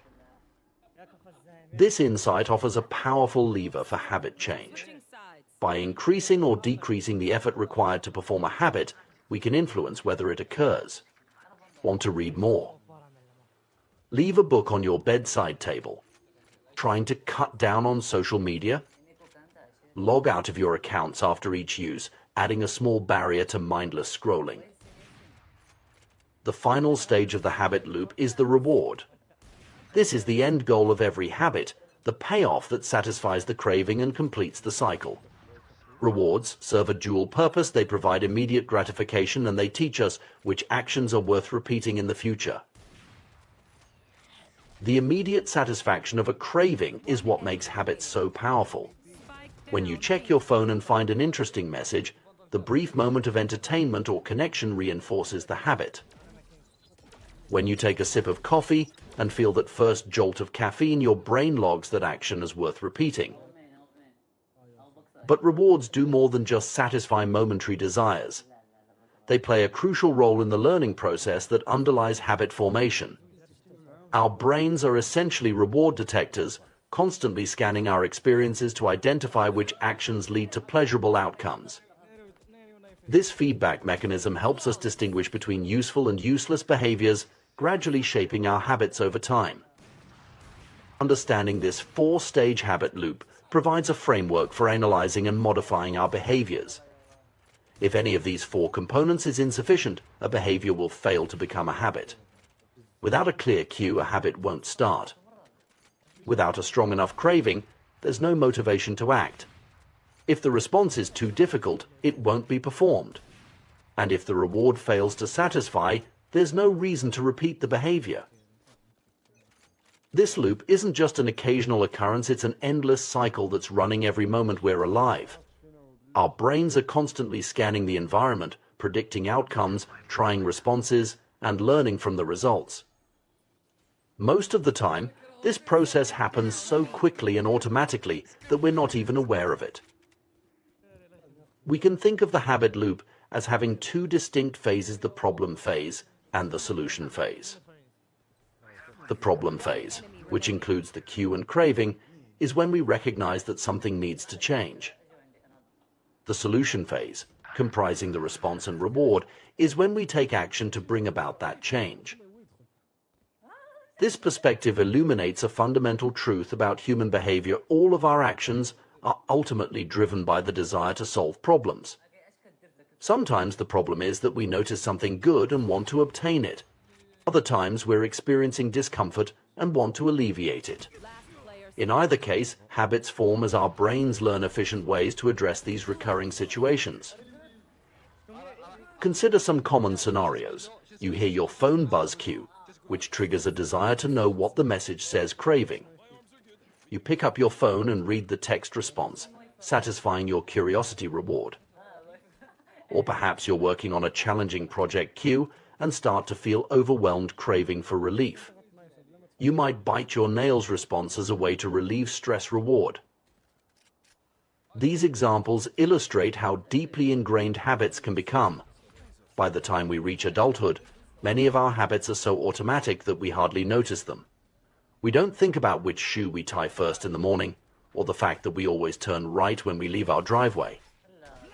These patterns of behavior have become so deeply encoded in our neural pathways that they occur without conscious thought. This automaticity is both a blessing and a curse.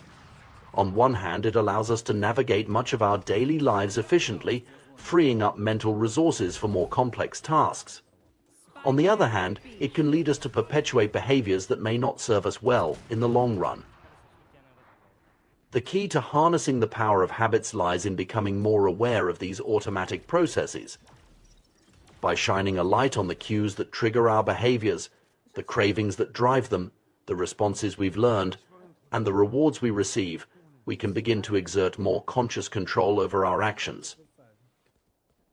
This doesn't mean we need to eliminate automaticity altogether. That would be exhausting and counterproductive. Instead, the goal is to ensure that our automatic behaviors are aligned with our long-term goals and values. We want to cultivate habits that serve us, not ones that hinder our growth or happiness. Changing habits isn't easy, but understanding the habit loop gives us a roadmap for transformation. We can work on each component of the loop to reshape our behaviors. 1. Cues. We can manage our environment to reduce exposure to cues that trigger undesirable habits and increase exposure to cues that prompt positive behaviors. 2. Cravings. We can reframe our mental associations to link desired behaviors with positive emotions and outcomes. 3. Response. We can make good habits easier to do and bad habits more difficult, tilting the scales in favor of positive behaviors. 4. Rewards. We can engineer immediate rewards for good habits to make them more satisfying in the short term. It's important to note that habit change is not about achieving perfection. It's about consistently making choices that align with the person we want to become. Every action is a vote for the type of person we wish to be. We don't need to win every vote, but we need to win the majority to see real change. Moreover, habits don't exist in isolation.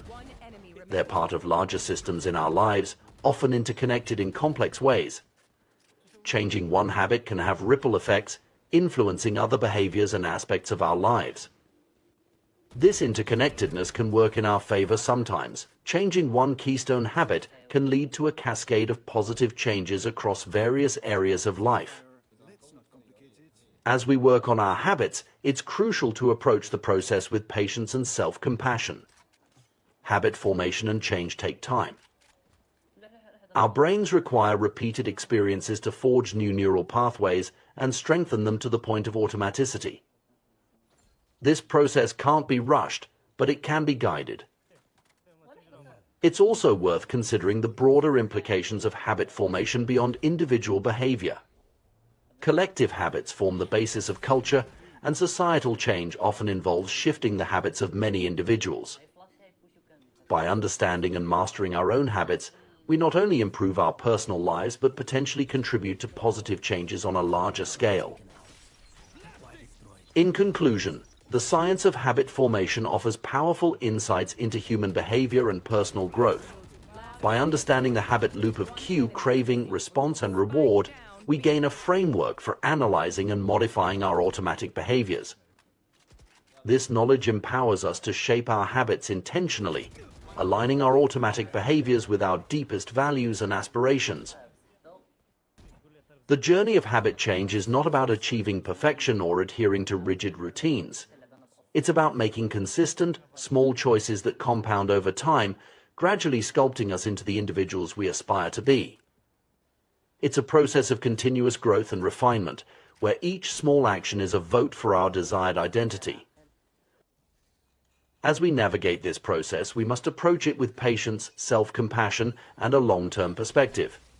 Meaningful change doesn't happen overnight, but through the accumulation of many small, consistent actions over time.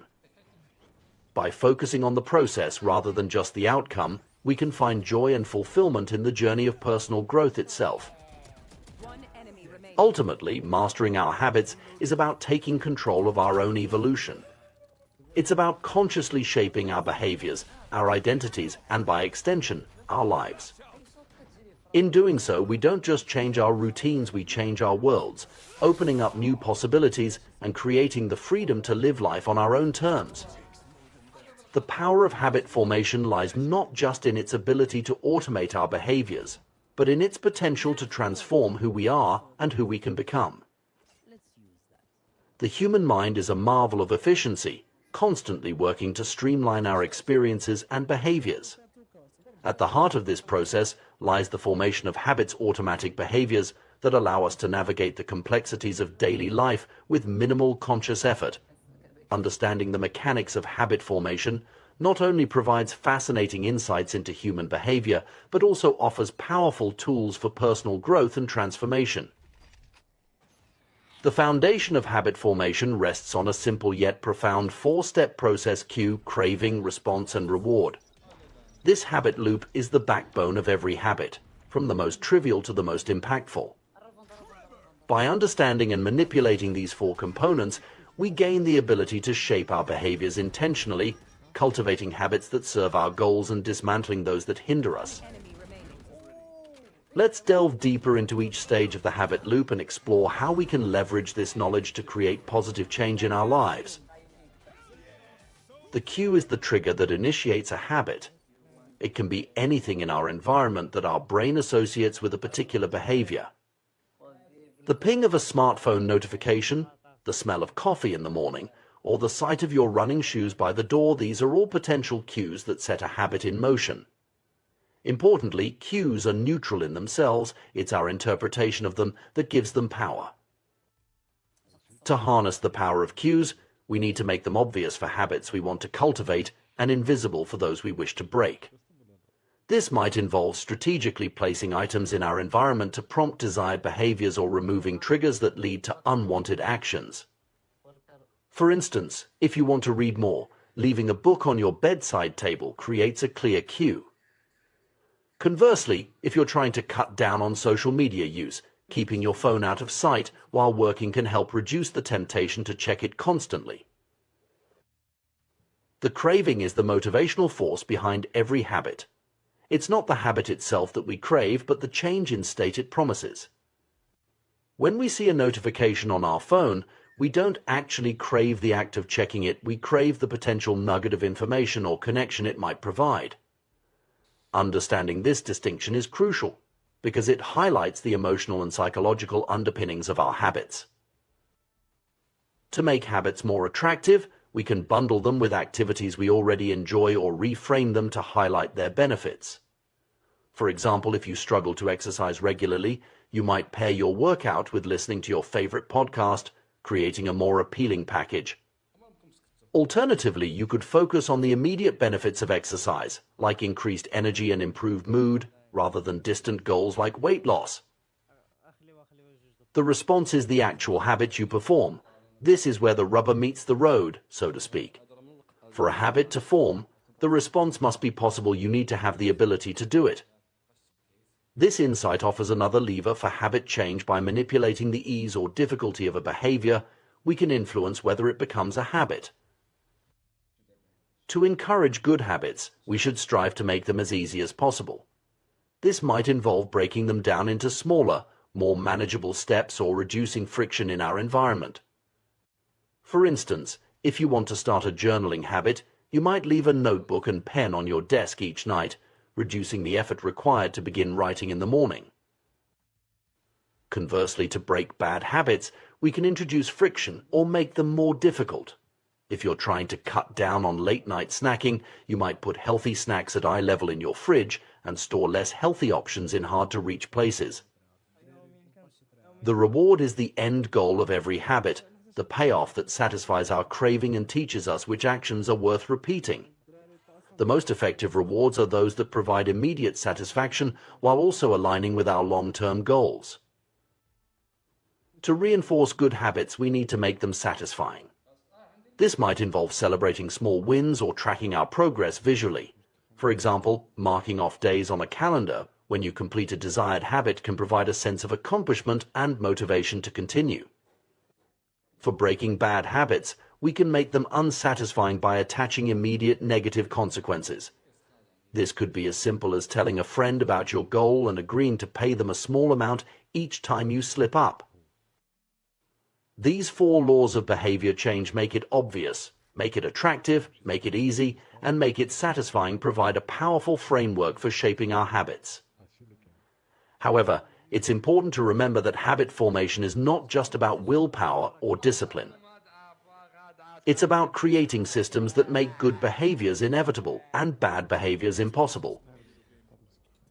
Consider the story of the paramedic who recognized the signs of an impending heart attack in her father-in-law, despite him feeling fine. This illustrates a fascinating aspect of human cognition, our ability to recognize patterns and make predictions based on subtle cues, often without conscious awareness. Through years of experience, the paramedic had unknowingly developed the ability to recognize the facial patterns associated with heart problems. Her brain had catalogued these cues, creating an automatic response system that allowed her to identify potential issues quickly. This phenomenon isn't unique to medical professionals. Similar stories abound in various fields. Military analysts can distinguish between friendly and enemy aircraft on radar screens based on minute differences. Art curators can spot forgeries that fool even sophisticated tests. Experienced radiologists can predict where a stroke will develop before any obvious signs are visible. These examples highlight the incredible pattern recognition capabilities of the human brain. Our minds are constantly taking in information from our surroundings, analyzing it, and making predictions.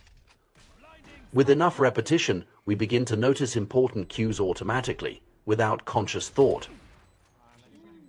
This automatic processing is the foundation of every habit we have. It's what allows us to perform complex behaviors without actively thinking about each step. Consider how you don't need to consciously think about each muscle movement involved in driving a car or typing on a keyboard. These actions have become habitual, freeing up mental resources for other tasks. However, this automaticity is a double-edged sword. While it makes many aspects of our lives more efficient, it can also lead us to fall into patterns of behavior that may not serve us well.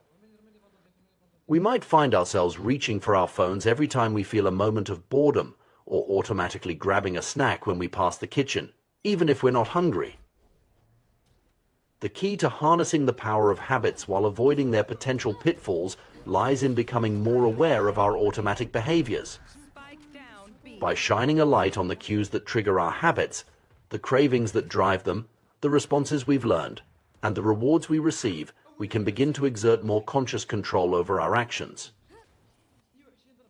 This doesn't mean we need to eliminate automaticity altogether. That would be exhausting and counterproductive.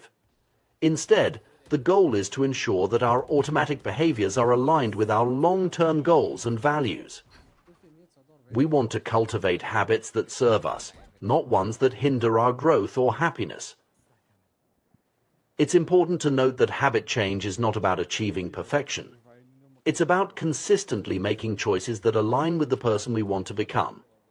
Every action is a vote for the type of person we wish to be. We don't need to win every vote, but we need to win the majority to see real change. Moreover, habits don't exist in isolation.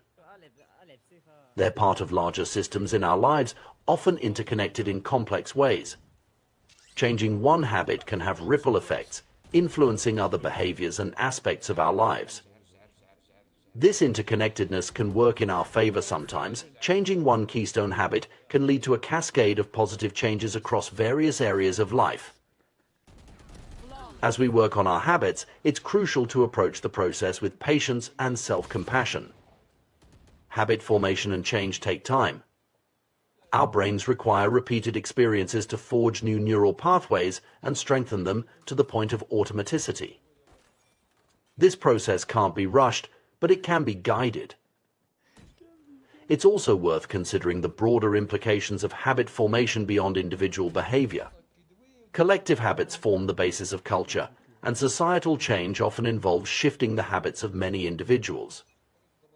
By understanding and mastering our own habits, we not only improve our personal lives but potentially contribute to positive changes on a larger scale. In conclusion, the science of habit formation offers powerful insights into human behavior and personal growth. By understanding the habit loop of cue, craving, response, and reward, and applying the 4 laws of behavior change, we gain a framework for analyzing and modifying our automatic behaviors. This knowledge empowers us to shape our habits intentionally, aligning our automatic behaviors with our deepest values and aspirations. The journey of habit change is not about achieving perfection or adhering to rigid routines. It's about making consistent, small choices that compound over time, gradually sculpting us into the individuals we aspire to be. It's a process of continuous growth and refinement, where each small action is a vote for our desired identity. As we navigate this process, we must approach it with patience, self-compassion, and a long-term perspective. Meaningful change doesn't happen overnight, but through the accumulation of many small, consistent actions over time. By focusing on the process rather than just the outcome, we can find joy and fulfillment in the journey of personal growth itself. Ultimately, mastering our habits is about taking control of our own evolution. It's about consciously shaping our behaviors, our identities, and by extension, our lives. In doing so, we don't just change our routines, we change our worlds, opening up new possibilities and creating the freedom to live life on our own terms. The power of habit formation lies not just in its ability to automate our behaviors, but in its potential to transform who we are and who we can become. In our fast-paced world, we often find ourselves operating on autopilot, our actions guided by deeply ingrained habits that we may not even be consciously aware of. These habits, whether beneficial or detrimental, shape our daily lives and ultimately determine our long-term outcomes. Understanding and harnessing the power of habits is crucial for personal growth and achieving our goals. Consider the story of a retail clerk who, after a series of transactions involving gift cards, absent-mindedly cut a customer's actual credit card in half. Or the former preschool teacher who, even in her new corporate job, couldn't shake the habit of asking co-workers if they had washed their hands after using the bathroom. These anecdotes illustrate how deeply ingrained our habits can become, often operating below the level of conscious awareness. The power of habits lies in their ability to automate our behaviors, freeing up mental resources for more complex tasks. However, this same automaticity can lead us astray when our habits are misaligned with our goals or values. The key to leveraging habits for personal growth lies in bringing them into our conscious awareness and intentionally shaping them to serve our desired outcomes. One powerful technique for increasing awareness of our habits is inspired by the Japanese railway system's pointing and calling method. This safety system, which involves operators physically pointing at and verbally calling out various checks and procedures, has been shown to reduce errors by up to 85% and cut accidents by 30%. The effectiveness of this method lies in its ability to elevate routine actions from the non-conscious to the conscious level, engaging multiple senses and increasing overall awareness. We can adapt this concept to our personal lives by creating what we might call a habits scorecard. This simple yet powerful exercise involves listing out our daily habits and evaluating each one as positive, negative, or neutral. By doing so, we bring our automatic behaviors into conscious awareness, allowing us to identify areas for improvement and reinforcement. To create your own habits scorecard, start by listing out your daily routines in detail. Include everything from the moment you wake up to the time you go to bed. Once you have a comprehensive list, go through each item and ask yourself, is this a good habit, a bad habit, or a neutral habit? Mark each habit with a or accordingly. It's important to note that the classification of habits as good or bad is somewhat subjective and depends on your personal goals and circumstances. For instance, eating a high-calorie breakfast might be a positive habit for someone trying to gain weight, but a negative one for someone aiming to lose weight. The key is to evaluate each habit in the context of your own aspirations and desired identity. In fact, it might be more accurate to think of habits not as inherently good or bad, but as either effective or ineffective at solving problems and serving our long-term goals. All habits, even those we might label as bad, serve us in some way. That's why we repeat them. The challenge is to identify which habits are truly serving our long-term interests and which are providing short-term benefits at the expense of our broader goals. When evaluating your habits, consider this question: does this behavior help me become the type of person I wish to be? Does this habit cast a vote for or against my desired identity? Habits that align with and reinforce your desired identity are generally positive, while those that conflict with it are typically negative. As you work through your habit scorecard, resist the urge to judge or criticize yourself. The goal at this stage is simply to observe and become aware of your behaviors, not to change them immediately. Approach the exercise with a sense of curiosity, as if you were an impartial observer of your own life. Notice your patterns without attaching emotion or self-judgment to them. This neutral observation is a crucial first step in the process of habit change. By simply becoming aware of our habits, we often naturally begin to adjust our behaviors. It's like shining a light into a dark room. Suddenly we can see what's actually there, and that awareness alone can be transformative. For those who find they need additional support in maintaining this awareness, the pointing and calling method can be adapted for personal use. For example, if you're trying to reduce snacking, you might say out loud, "I'm about to eat this cookie, but I don't need it. Eating it will move me further from my health goals." This verbalization brings the action fully into your conscious awareness, creating a moment of pause that allows you to make a more intentional choice. As you become more aware of your habits, you may start to notice the cues that trigger them. These cues, the ping of a notification, the sight of the TV remote, the smell of coffee, often become so familiar that they fade into the background of our awareness. By bringing these cues back into focus, we gain the power to interrupt the habit loop and potentially reshape our responses.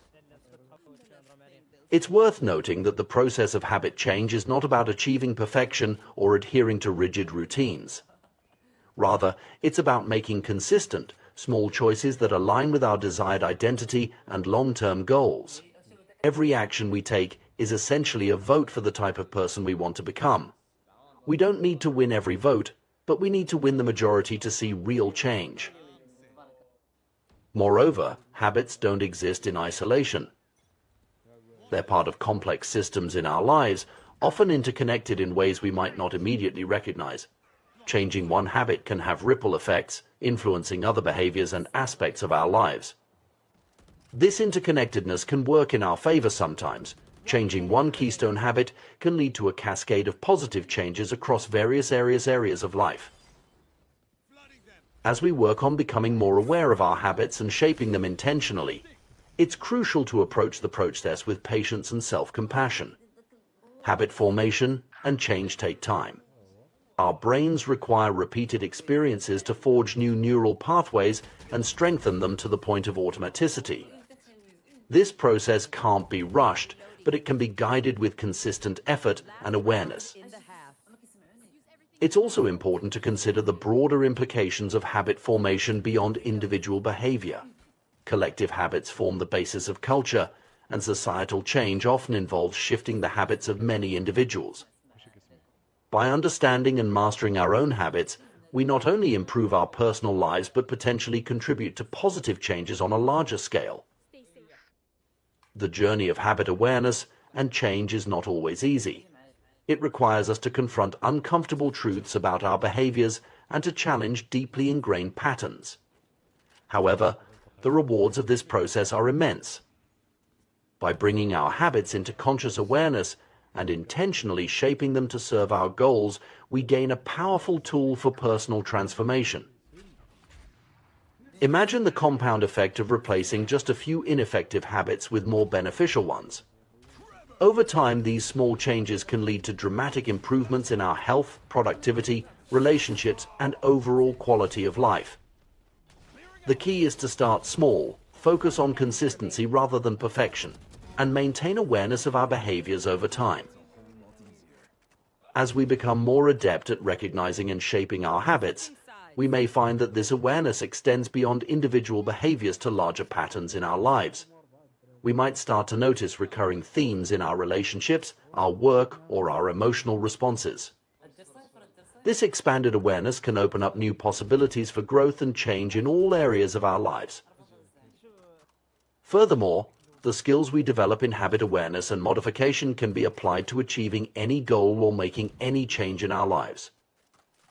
Whether we're aiming to advance in our careers, improve our health, or cultivate better relationships, the ability to intentionally shape our habitual behaviors is a powerful tool. In conclusion, the journey of habit awareness and change is a fundamental aspect of personal growth and self-improvement. By bringing our automatic behaviors into conscious awareness, evaluating their effectiveness, and intentionally shaping them to serve our goals, we gain the power to direct our own evolution. This process requires patience, self-compassion, and consistent effort, but the potential rewards are immense. As we navigate this journey, we're not just changing our routines, we're reshaping our identity and our world. Each small action, each habit we modify, is a step towards becoming the person we aspire to be. In this way, the process of habit change is not just about achieving specific goals, but about continually growing and evolving as individuals. The power of habits lies not just in their ability to automate our behaviors, but in their potential to transform who we are and who we can become. By mastering our habits, we take control of our own destiny, creating the freedom to live life on our own terms and to make a positive impact on the world around us.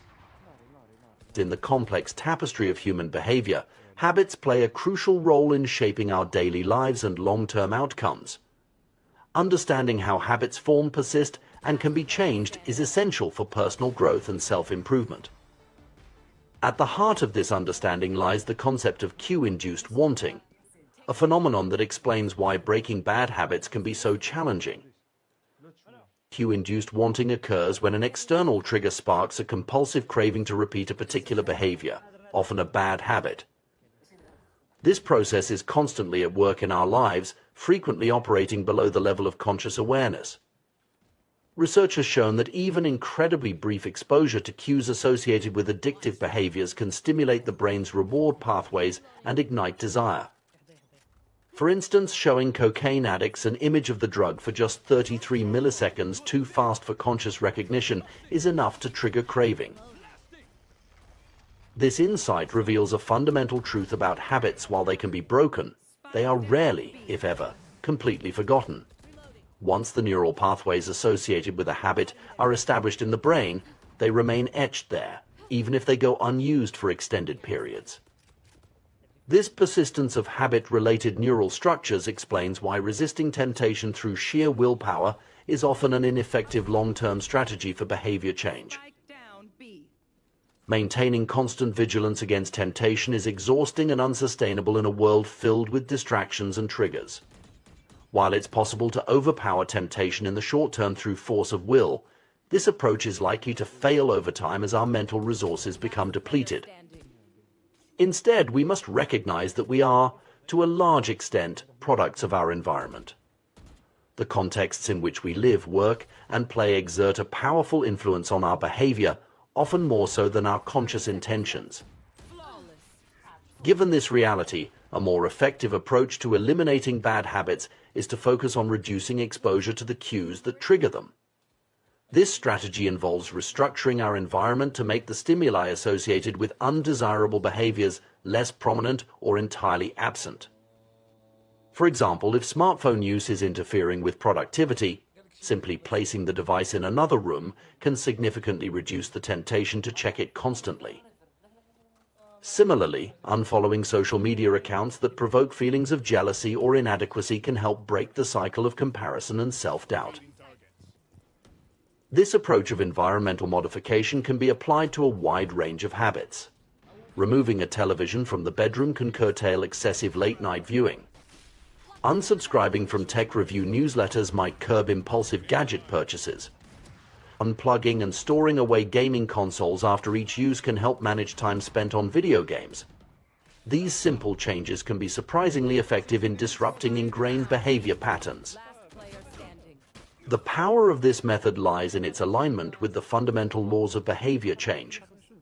Just as making cues obvious can reinforce positive habits, making them invisible can help extinguish negative ones. By eliminating or reducing the visibility of triggers associated with unwanted behaviors, we can often cause the entire habit to fade away over time. This strategy of environmental optimization represents a more sustainable approach to self-control than relying on willpower alone. Rather than constantly fighting against our desires, we can create contexts that naturally support our goals and values.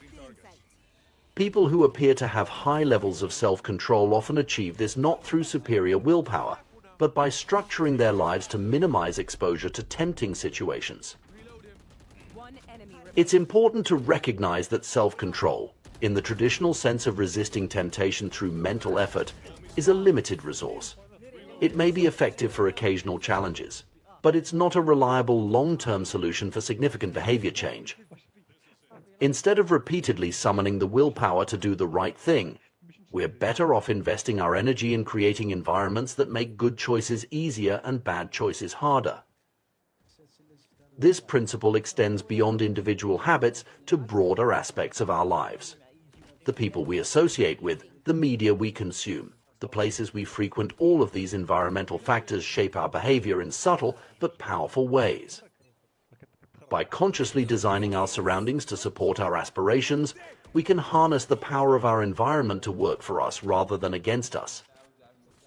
Understanding the role of cues and environment in habit formation also sheds light on why some people seem to effortlessly maintain positive habits while others struggle. It's not necessarily a matter of inherent discipline or character, but often a reflection of the different contexts in which people live and work. Creating a positive environment is thus not just a personal matter, but also a social and cultural issue. As we consider strategies for cultivating good habits and breaking bad ones, it's helpful to think in terms of 4 fundamental laws: make it obvious, make it attractive, make it easy, and make it satisfying. These principles can be applied to reinforce positive behaviors or, when inverted, to discourage negative ones. For establishing good habits, the first step is often simply becoming aware of our current patterns of behavior. This can be achieved through practices like maintaining a habit scorecard, where we write down our daily activities and assess their impact on our goals. Once we have this awareness, we can use techniques like implementation intention-specific plans that link a desired behavior to a particular time and place to make good habits more likely to occur. Another powerful tool is habit stacking, where we piggyback a new habit onto an existing one. This leverages the strength of our current routines to establish new behaviors. For example, after I pour my morning coffee, I will meditate for 5 minutes. By anchoring the new habit to an established one, we increase the likelihood of follow-through.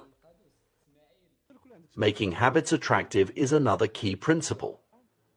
This can involve finding ways to associate positive emotions or rewards with the behaviors we want to encourage. Similarly, making habits easy reduces the friction that often prevents us from following through on our intentions. This might involve breaking down larger goals into smaller, more manageable steps or removing obstacles that make good habits more difficult to perform. Finally, making habits satisfying ensures that we feel rewarded for our efforts, increasing the likelihood that we'll repeat the behavior in the future. This can involve creating a sense of progress or achievement, or finding ways to make the process itself more enjoyable. When it comes to breaking bad habits, we can invert these principles. Making cues invisible, as discussed earlier, is a powerful first step. We can also work to make undesirable behaviors less attractive, perhaps by focusing on their negative consequences or finding healthier alternatives that fulfill the same needs. Making bad habits more difficult to perform, for instance, by adding extra steps or inconveniences, can also be effective. And finally, we can strive to make the outcomes of bad habits less satisfying, perhaps by implementing some form of negative consequence or by vividly imagining the long-term effects of the behavior. It's worth noting that the process of habit change is not always linear or straightforward. Our brains are complex systems shaped by evolution to respond to certain stimuli in ways that may no longer serve us well in modern environments. The work of scientists like Nico Tinbergen has revealed how deeply ingrained some of our responses to environmental cues can be. Tinbergen's experiments with herring gulls and greylag geese demonstrated the power of supernormal stimuli, exaggerated versions of natural cues that elicit stronger than normal responses. Baby gulls, for instance, were found to peck more vigorously at cardboard beaks with larger or more numerous red spots than at real gull beaks. Similarly, geese would attempt to roll larger, egg-shaped objects into their nests with greater effort than they would expend on actual eggs. These findings have profound implications for understanding human behavior in modern contexts. Just as the animals in Tinbergen's experiments responded more strongly to exaggerated versions of natural stimuli, humans often find themselves powerfully drawn to supernormal stimuli environment. Junk food, with its heightened flavors and carefully engineered combinations of salt, sugar, and fat, is a prime example of this phenomenon. Our brains, shaped by hundreds of thousands of years of evolution in environments where calories were scarce and hard to come by, are primed to seek out and consume energy-dense foods whenever they're available. In our ancestral past, this drive served us well, helping to ensure survival in uncertain conditions. Today, however, in an environment of abundance, these same instincts can lead us astray, driving overconsumption and contributing to health problems. This mismatch between our evolutionary programming and our current environment extends beyond food to many other aspects of modern life. The instant gratification offered by social media, the immersive experiences provided by video games, the constant stream of novel information available at our fingertips, all of these can be seen as supernormal stimuli that hijack our reward systems in ways our ancestors never had to contend with. Match found. Understanding these dynamics can help us approach habit change with greater compassion for ourselves and others. It's not a matter of weak will or moral failing when we struggle with bad habits. We're often fighting against deeply ingrained instincts that served our species well for millennia but may be maladaptive in our current context. At the same time, this understanding empowers us to take more effective action. By recognizing the power of environmental cues and the limitations of willpower, we can focus our efforts on creating contexts that support our goals rather than undermine them. We can design our physical and digital spaces to minimize exposure to tempting stimuli and maximize exposure to cues that trigger positive behaviors. Moreover, we can work to create new, healthier supernormal stimuli that satisfy our innate drives in more beneficial ways. For instance, we might seek out activities that provide the novelty and excitement our brains crave, but in forms that contribute to our well-being rather than detract from it. Engaging hobbies, challenging physical activities, or immersive learning experiences can all provide the kind of stimulation our brains seek, without the negative consequences associated with many modern sources of supernormal stimuli. In conclusion, the journey of habit change is a complex but fascinating one, deeply rooted in our evolutionary history and profoundly influenced by our modern environment. By understanding the mechanisms behind habit formation and persistence, we can develop more effective strategies for personal growth and self-improvement. The key lies not in heroic feats of willpower, but in thoughtful design of our environments and routines to align with our goals and values. Through this approach, we can harness the power of our habits to create lasting positive change in our lives. The intricate relationship between human behavior, habit formation, and the food industry reveals fascinating insights into the nature of desire and consumption in our modern world. At the heart of this relationship lies the powerful influence of dopamine, a neurotransmitter that plays a crucial role in motivation, reward, and habit formation. The food science industry has harnessed our biological predispositions to create products that are irresistibly attractive to consumers. By manipulating factors such as texture, flavor, and sensory experience, food scientists have developed techniques to make processed foods exceptionally appealing. The concept of dynamic contrast. In food, the combination of different sensations like crunchiness and creaminess keeps our brains engaged and interested, encouraging continued consumption beyond the point of satiety. This optimization of food products extends to finding the perfect bliss point, a precise balance of salt, sugar, and fat that maximizes palatability and appeal. The result is a category of hyper-palatable foods that effectively hijack our reward systems, leading to overconsumption and potentially contributing to issues like obesity and related health problems. The power of these engineered foods lies in their ability to trigger dopamine release in our brains. Dopamine, once thought to be primarily associated with pleasure, is now understood to play a complex role in motivation, learning, and anticipation of rewards. Crucially, dopamine is released not just when we experience pleasure, but also when we anticipate it. This anticipatory aspect of dopamine release is key to understanding why certain habits, including those related to food consumption, can become so deeply ingrained and difficult to break. The dopamine-driven feedback loop that underlies habit formation extends far beyond food. In our modern society, we are surrounded by highly engineered versions of reality that are more attractive and stimulating than anything our ancestors encountered. From carefully crafted advertisements to the instant gratification of social media likes, these supernormal stimuli exploit our natural inclinations and drive us towards excessive behaviors in shopping, social media use, and various forms of entertainment. The trend towards more concentrated rewards and more enticing stimuli is likely to continue, presenting ever greater challenges to our ability to regulate our behavior and make healthy choices. Junk food, hard liquor, and video games are all examples of how natural rewards have been concentrated and amplified in ways that make them particularly hard to resist. Understanding the role of dopamine in craving and habit formation provides valuable insights for those seeking to change their behavior or break undesirable habits. The key realization is that it's the anticipation of reward, not necessarily the reward itself, that drives much of our behavior. This explains why the excitement of planning a vacation can sometimes exceed the enjoyment of the trip itself, or why the anticipation of a special event can be more thrilling than the event itself. This knowledge can be leveraged to make positive habits more attractive and thus more likely to stick. By finding ways to increase the anticipation of rewards associated with beneficial behaviors, we can harness the power of our dopamine system to work in our favor. Similarly, Understanding the role of environmental cues in triggering cravings can help us design our surroundings to support our goals rather than undermine them. The challenge we face is significant.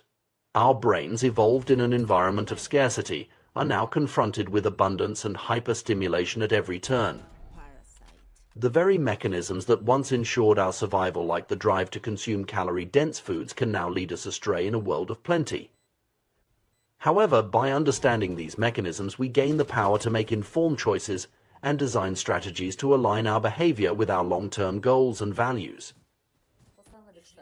As we navigate this landscape of engineered experiences and supernormal stimuli, it's crucial to maintain awareness of how our environments and choices are shaping our habits. By consciously designing our surroundings and routines to support positive behaviors, we can work with our dopamine systems rather than against them. This might involve creating rewarding rituals around healthy activities, finding ways to make beneficial habits more immediately gratifying, or structuring our environments to minimize exposure to tempting cues. Moreover, this understanding calls for a broader societal conversation about the ethics of designing products and experiences that exploit our psychological vulnerabilities. As our ability to create irresistible stimuli grows, so too does our responsibility to consider the long-term impacts on individual and public health. In conclusion, the interplay between our ancient reward systems and our modern, engineered environment presents both challenges and opportunities. By deepening our understanding of the dopamine-driven processes underlying habit formation and craving, we equip ourselves with powerful tools for personal growth and societal progress. The key lies in harnessing these insights to create environments and habits that support our well-being, while remaining mindful of the potent forces shaping our desires and behaviors in the modern world. In our modern world, we find ourselves surrounded by an array of products and experiences meticulously designed to captivate our attention and spark our desires. At the forefront of this phenomenon is the food industry, where science and consumer psychology intersect to create irresistible edibles that keep us coming back for more. But this is just the tip of the iceberg in a society increasingly shaped by supernormal stimuli and engineered experiences that exploit our deepest biological drives. The food science industry has elevated the creation of appealing products to an art form, investing millions in research to perfect every aspect of the eating experience. From the satisfying crunch of a potato chip to the fizz of a soda, no detail is too small to escape scrutiny. The concept of aura sensation, how a food feels in your mouth, has become a key focus, with entire departments dedicated to optimizing this sensory experience. Consider the humble French fry, a seemingly simple food that embodies this approach. Its appeal lies in the contrast between its crispy exterior and soft interior, a combination that lights up our pleasure centers with each bite. This principle of dynamic contrast is a powerful tool in the food scientist's arsenal, creating products that offer a variety of sensations in a single item. The gooey cheese atop a crisp pizza crust, or the interplay between a crunchy cookie and its creamy filling, are prime examples of this strategy in action. These techniques serve a singular purpose: to keep us engaged and eating long past the point where we might normally feel satisfied. Natural, unprocessed foods tend to become less appealing as we consume them, a phenomenon known as sensory-specific satiety. Your brain gradually loses interest in the repetitive sensations, signaling that it's time to stop eating. However, foods high in dynamic contrast circumvent this natural mechanism, maintaining novelty and interest bite after bite. The ultimate goal of this scientific approach to food design is to find the bliss point, that perfect balance of salt, sugar, and fat that makes a product irresistible to the human palate. This combination triggers a powerful response in our brains, overriding natural satiety signals and encouraging overconsumption. The result is a category of hyperpalatable foods that are incredibly attractive to our reward systems, often leading to overeating and associated health issues. But the implications of this approach extend far beyond the realm of nutrition. The principle at work here, making something more attractive to increase the likelihood of repeated engagement, is a fundamental aspect of habit formation. In essence, the food industry has become adept at creating habit-forming products by exploiting our natural tendencies and biological drives. This phenomenon is not limited to food. Our modern society is replete with examples of engineered experiences designed to be more appealing than anything our ancestors encountered. Retail stores use mannequins with exaggerated features to sell clothing, tapping into our instinctive responses to certain body shapes. Social media platforms have perfected the art of delivering rapid-fire positive reinforcement, providing more likes and praise in a few minutes than we might receive in days of real-world interaction. The world of online entertainment offers perhaps the most striking examples of this trend. Pornography sites present a constant stream of novel, highly stimulating content at a pace impossible to replicate in real life. Video games offer immersive experiences that can be more engaging than many real-world activities. Even advertisements have become highly sophisticated, using ideal lighting, professional makeup, and digital editing to create images that are more attractive than reality.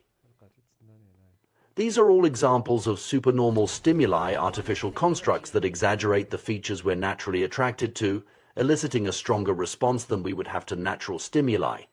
Our instincts, honed over millennia of evolution, are ill-equipped to handle these intensified versions of reality. As a result, we often find ourselves drawn into excessive behaviors, whether it's overeating, compulsive shopping, social media addiction, or other habits that can be detrimental to our well-being. The trend towards more concentrated rewards and more enticing stimuli shows no signs of slowing down.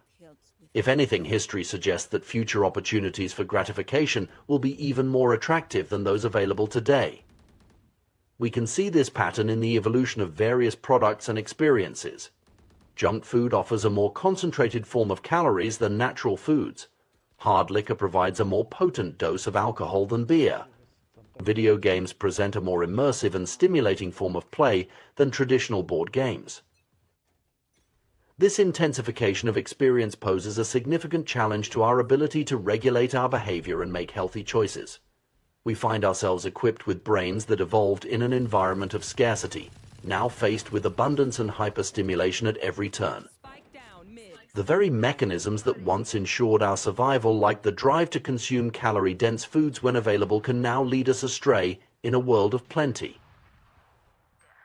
To understand why these engineered experiences are so powerful, we need to delve into the neuroscience of habit formation and craving. At the heart of this process is dopamine, a neurotransmitter that plays a crucial role in motivation, reward, and learning.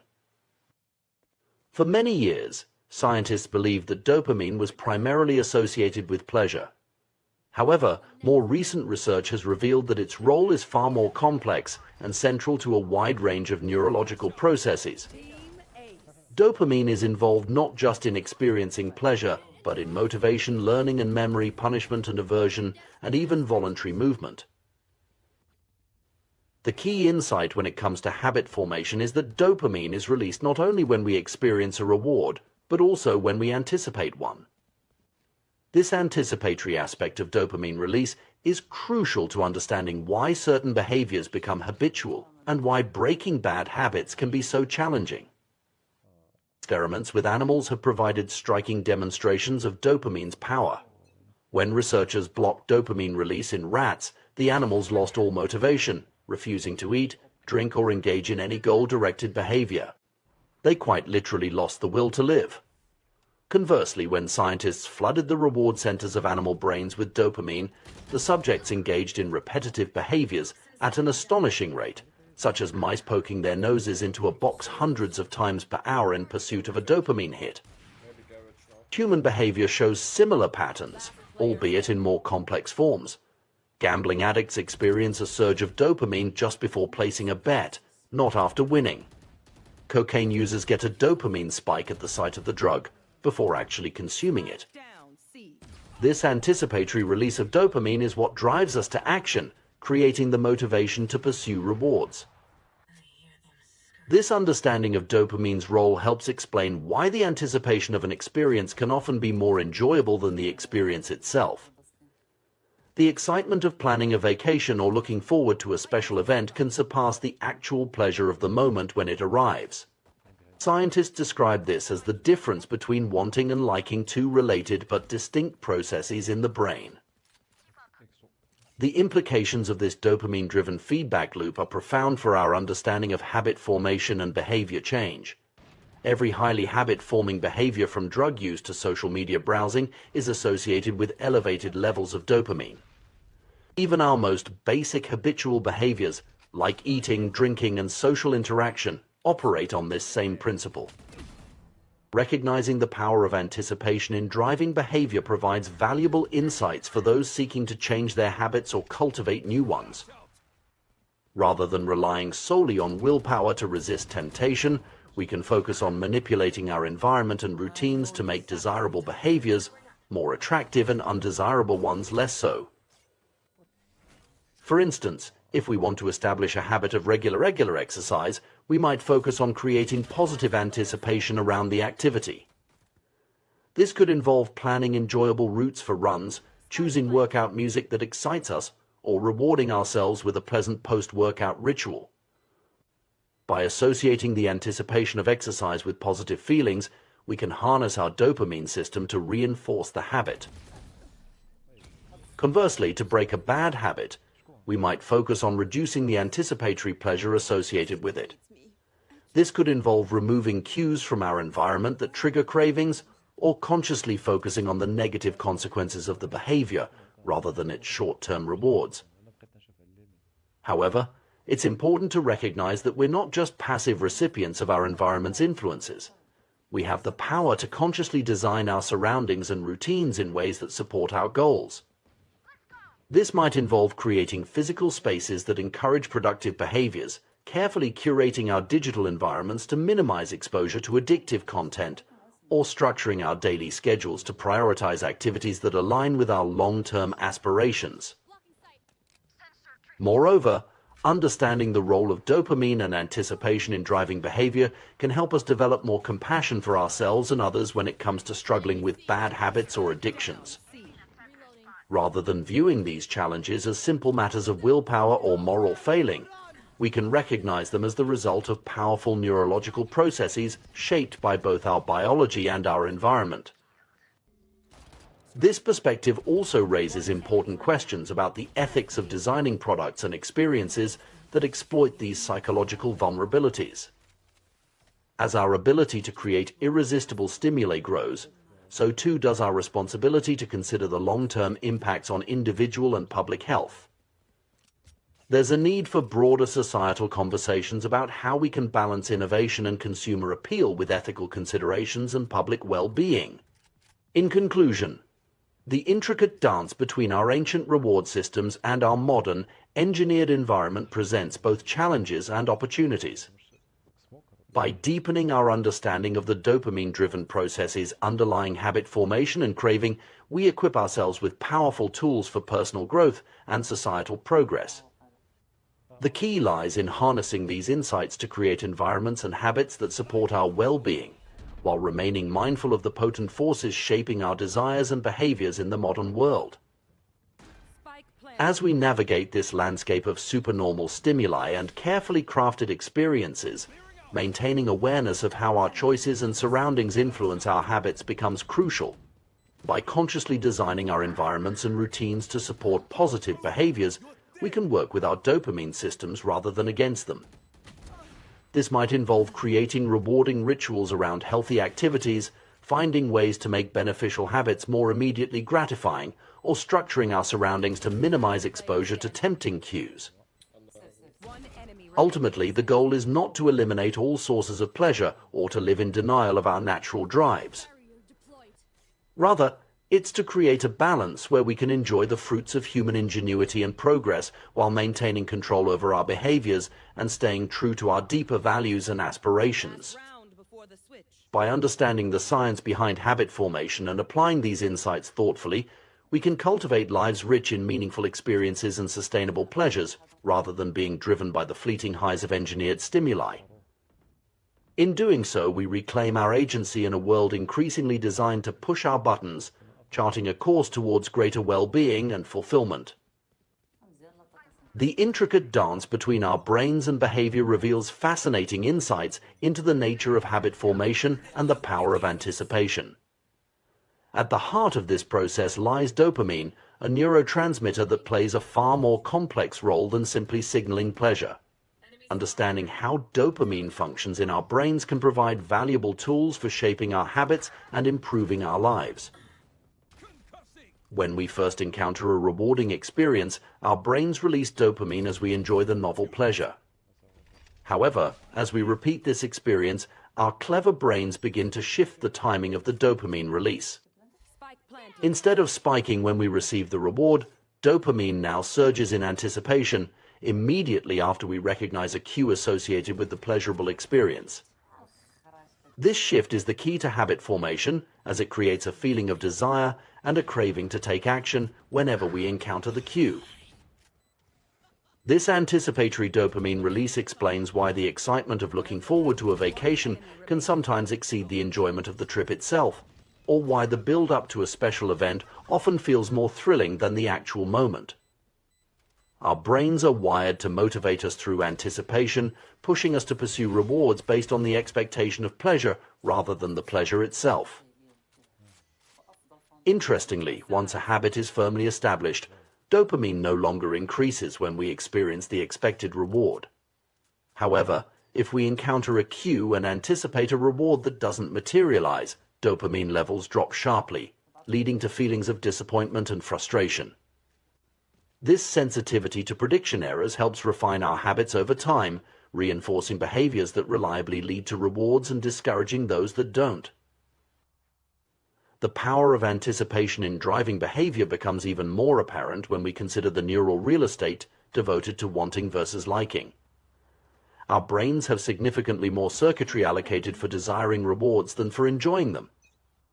The wanting centers of the brain are expansive, including regions like the nucleus accumbens ventral tegmental area and portions of the prefrontal cortex. In contrast, the liking centers are much smaller, consisting of scattered hedonic hotspots throughout the brain. This disproportionate allocation of neural resources to wanting over liking underscores the crucial role that desire and anticipation play in motivating our actions. It's not the fleeting moment of pleasure that drives us, but the persistent craving that precedes it. This insight has profound implications for how we approach habit formation and behavior change. Recognizing the power of anticipation, we can employ strategies to make our desired habits more attractive and thus more likely to stick. One such approach is temptation bundling, a clever technique that links an action we want to do with one we need to do.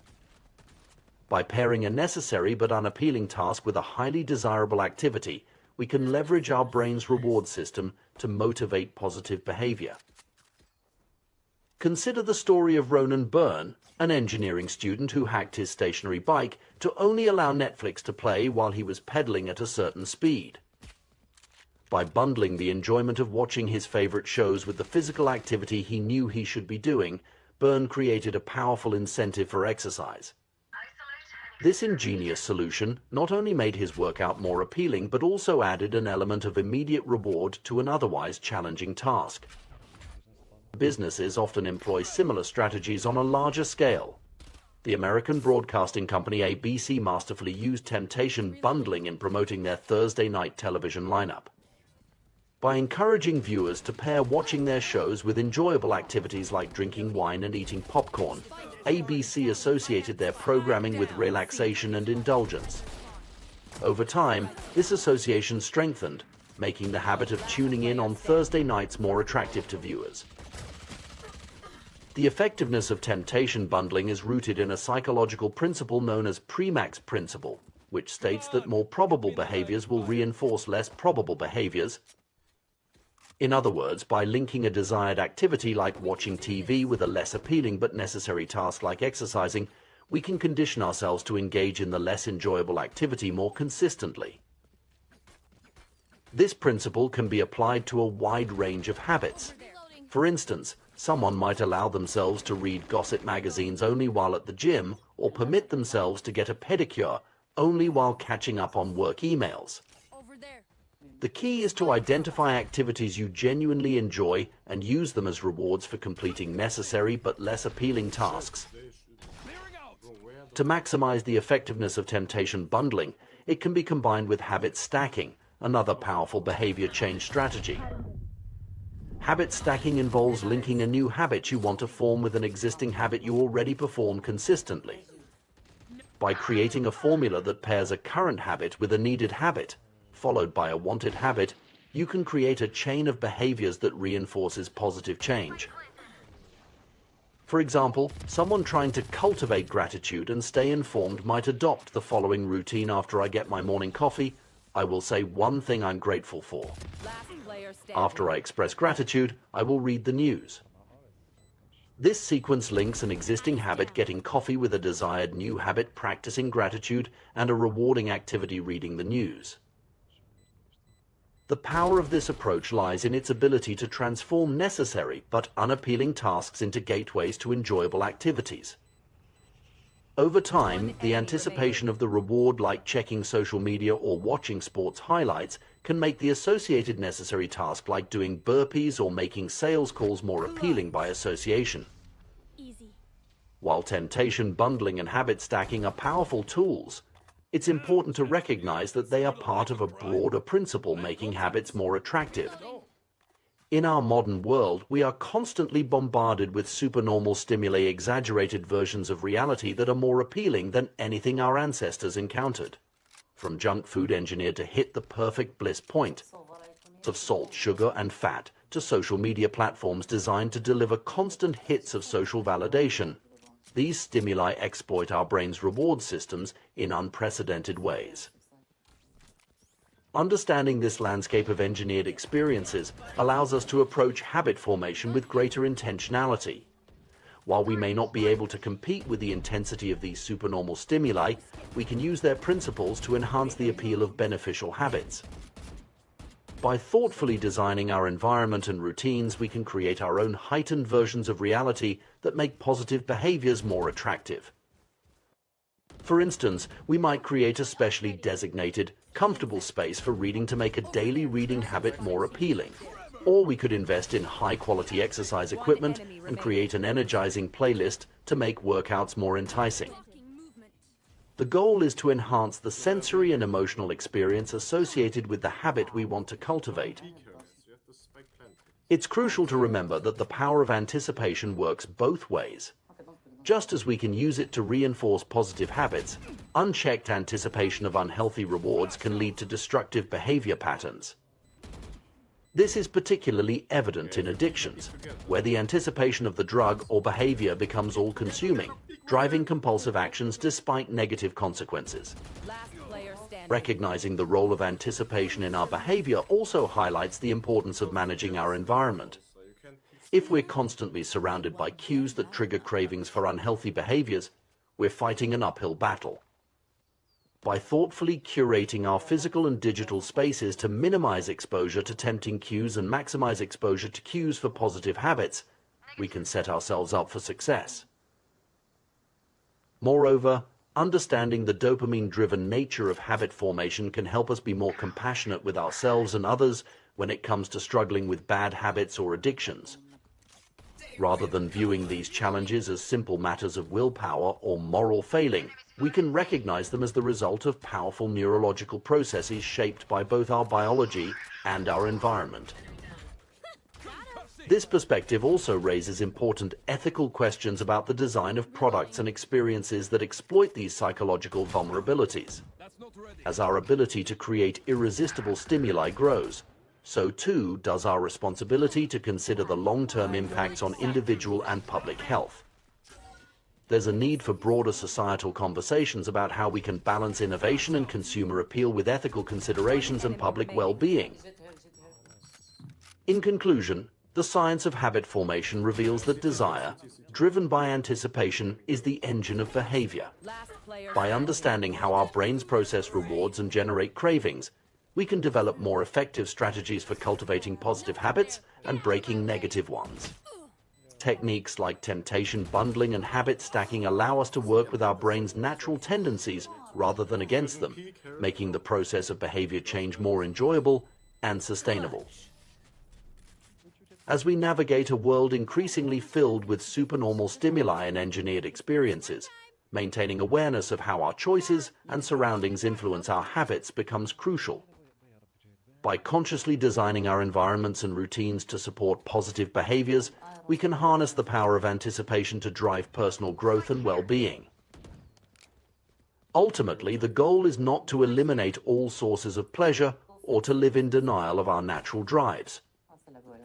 Rather, it's to create a balance where we can enjoy the fruits of human ingenuity and progress while maintaining control over our behaviors and staying true to our deeper values and aspirations. By understanding the science behind habit formation and applying these insights thoughtfully, we can cultivate lives rich in meaningful experiences and sustainable pleasures, rather than being driven by the fleeting highs of engineered stimuli. In doing so, we reclaim our agency in a world increasingly designed to push our buttons, charting a course towards greater well-being and fulfillment.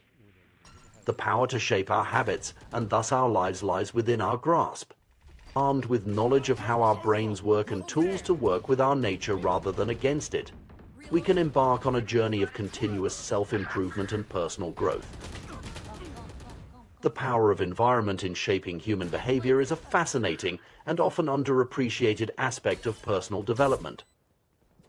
This concept is powerfully illustrated by the story of the Polgar sisters, whose extraordinary achievements in chess demonstrate the profound impact that culture and upbringing can have on skill development and habit formation.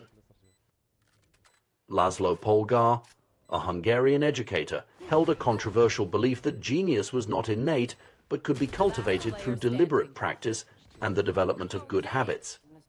He was so convinced of this idea that he set out to prove it with his own children.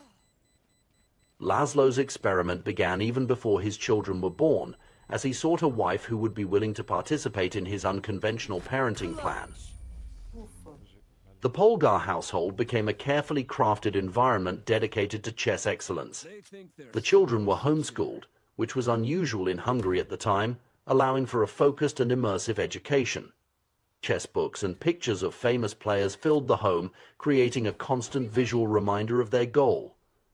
The sisters played against each other regularly and competed in high-level tournaments from a young age. Their parents even maintained meticulous records of every competitor the children faced, demonstrating an extraordinary level of commitment to their development.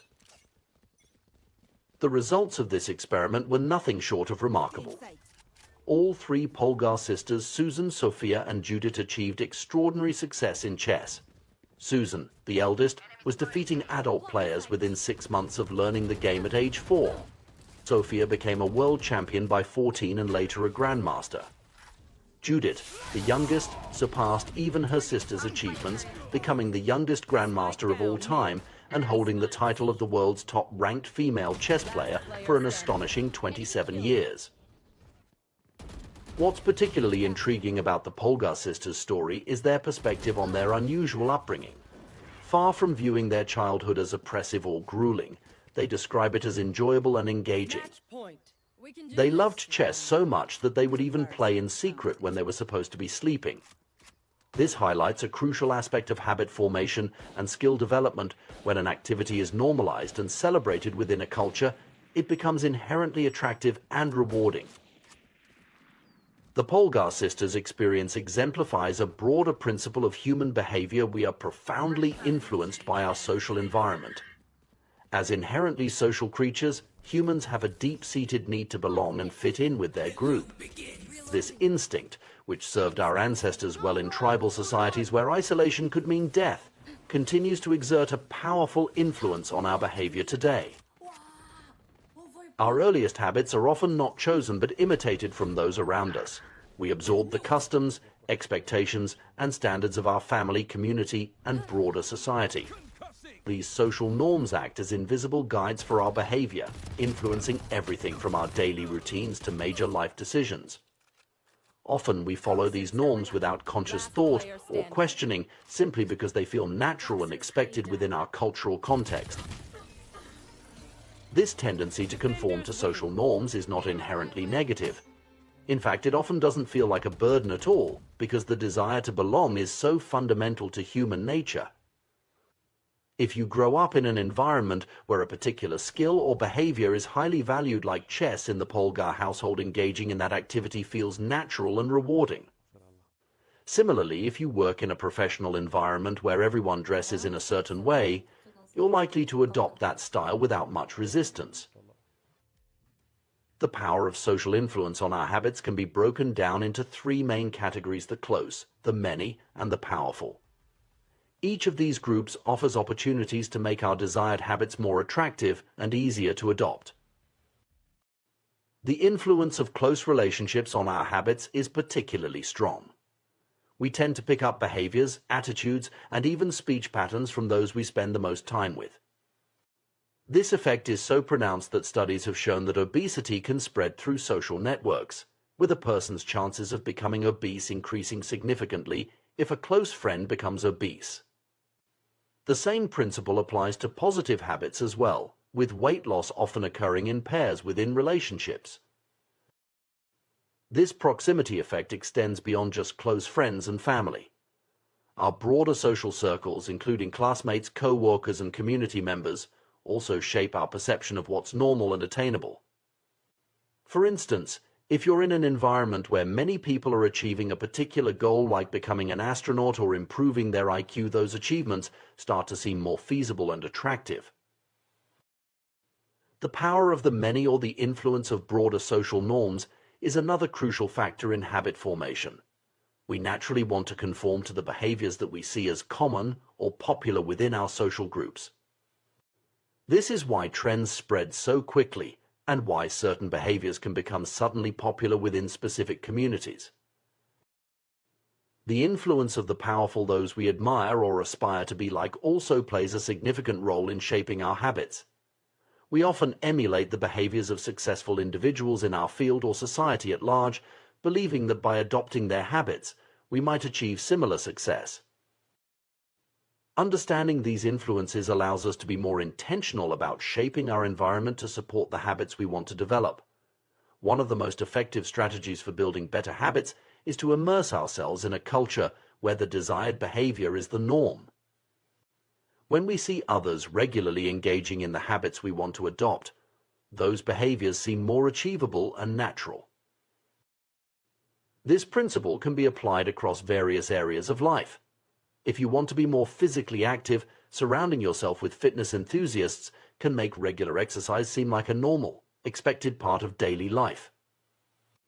If you aspire to be more creative, immersing yourself in a community of artists or innovators can normalize the habits of regular practice and experimentation. However, it's important to note that this environmental influence works both ways. Just as positive habits can be reinforced by our social surroundings, negative habits can also be perpetuated or exacerbated by the wrong environment.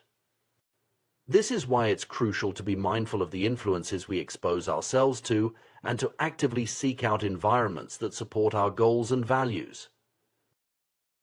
The story of the Polgar sisters also raises interesting questions about the nature vs. nurture debate in talent development. While their achievements certainly demonstrate the power of focus training and a supportive environment, it's worth considering whether they may have had some innate aptitude for chess that was then nurtured to an extraordinary degree. This nuanced view suggests that while environment and practice are crucial, individual differences in natural abilities may also play a role in ultimate achievement. Moreover, the Polgar experiment prompts us to reflect on the ethics and practicality of such intensive, specialized upbringing. While the sisters report positive feelings about their childhood, such an approach might not be suitable or desirable for every family. It's important to balance the cultivation of specific skills with the need for a well-rounded education and personal development. In our modern, interconnected world, the concept of our environment extends beyond our physical surroundings to include our digital spaces as well. The content we consume online, the social media networks we engage with, and the virtual communities we participate in all contribute to shaping our habits and perceptions of normal behavior. This digital influence adds another layer of complexity to the task of curating a supportive environment for positive habit formation. As we navigate the challenge of developing beneficial habits, it's crucial to approach the process with self-compassion and realistic expectations. Changing ingrained behaviors or adopting new ones is rarely a linear or easy process. It often involves setbacks and requires persistent effort. Understanding the powerful role that our social environment plays in this process can help us be more strategic and patient in our approach to personal growth. Furthermore, recognizing the impact of social influence on our habits can foster greater empathy and understanding for others who may be struggling with behavior change. It highlights the fact that individual willpower, while important, is just one factor in a complex web of influences that shape our actions and choices. In conclusion, the story of the Polgar sisters and the broader principles of social influence in habit formation offer valuable insights for anyone seeking personal growth or behavior change. By consciously shaping our environment, both physical and social, to support our desired habits, we can make the process of change more natural and sustainable.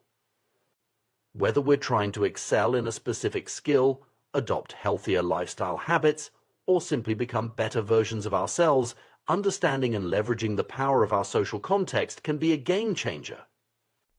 As we strive to improve ourselves and our communities, it's worth reflecting on how we can create cultures that normalize and celebrate positive habits. By doing so, we not only enhance our own lives, but also contribute to a ripple effect of positive change in our broader social circles. The Polgar experiment, while extreme, demonstrates the remarkable potential of human beings when immersed in an environment that consistently reinforces and rewards desired behaviors. Ultimately, the key to lasting behavior change may lie not in Herculean feats of willpower, but in the thoughtful curation of our social environments and the cultivation of communities that support our aspirations. By surrounding ourselves with the right influences and normalizing the habits we wish to adopt, we can harness the natural human inclination to conform and belong in service of our personal and collective growth. The power of social influence on our behavior and habits is profound and often underestimated. We are social creatures, constantly looking to our peers, role models, and cultural norms to guide our actions and shape our identities. This tendency is deeply ingrained in human nature and has played a crucial role in our evolution and survival. One of the most effective ways to cultivate lasting change in our lives is to immerse ourselves in a culture where our desired behavior is already the norm. By surrounding ourselves with people who embody the habits and traits we aspire to, we create an environment that naturally encourages and reinforces positive change. Consider the example of someone trying to improve their fitness. Joining a gym can be intimidating for beginners, as they may feel out of place among seasoned athletes. However, imagine a fitness community tailored specifically for self-proclaimed nerds or misfits. In such an environment, newcomers immediately have something in common with other members, perhaps a shared love for science fiction or video games.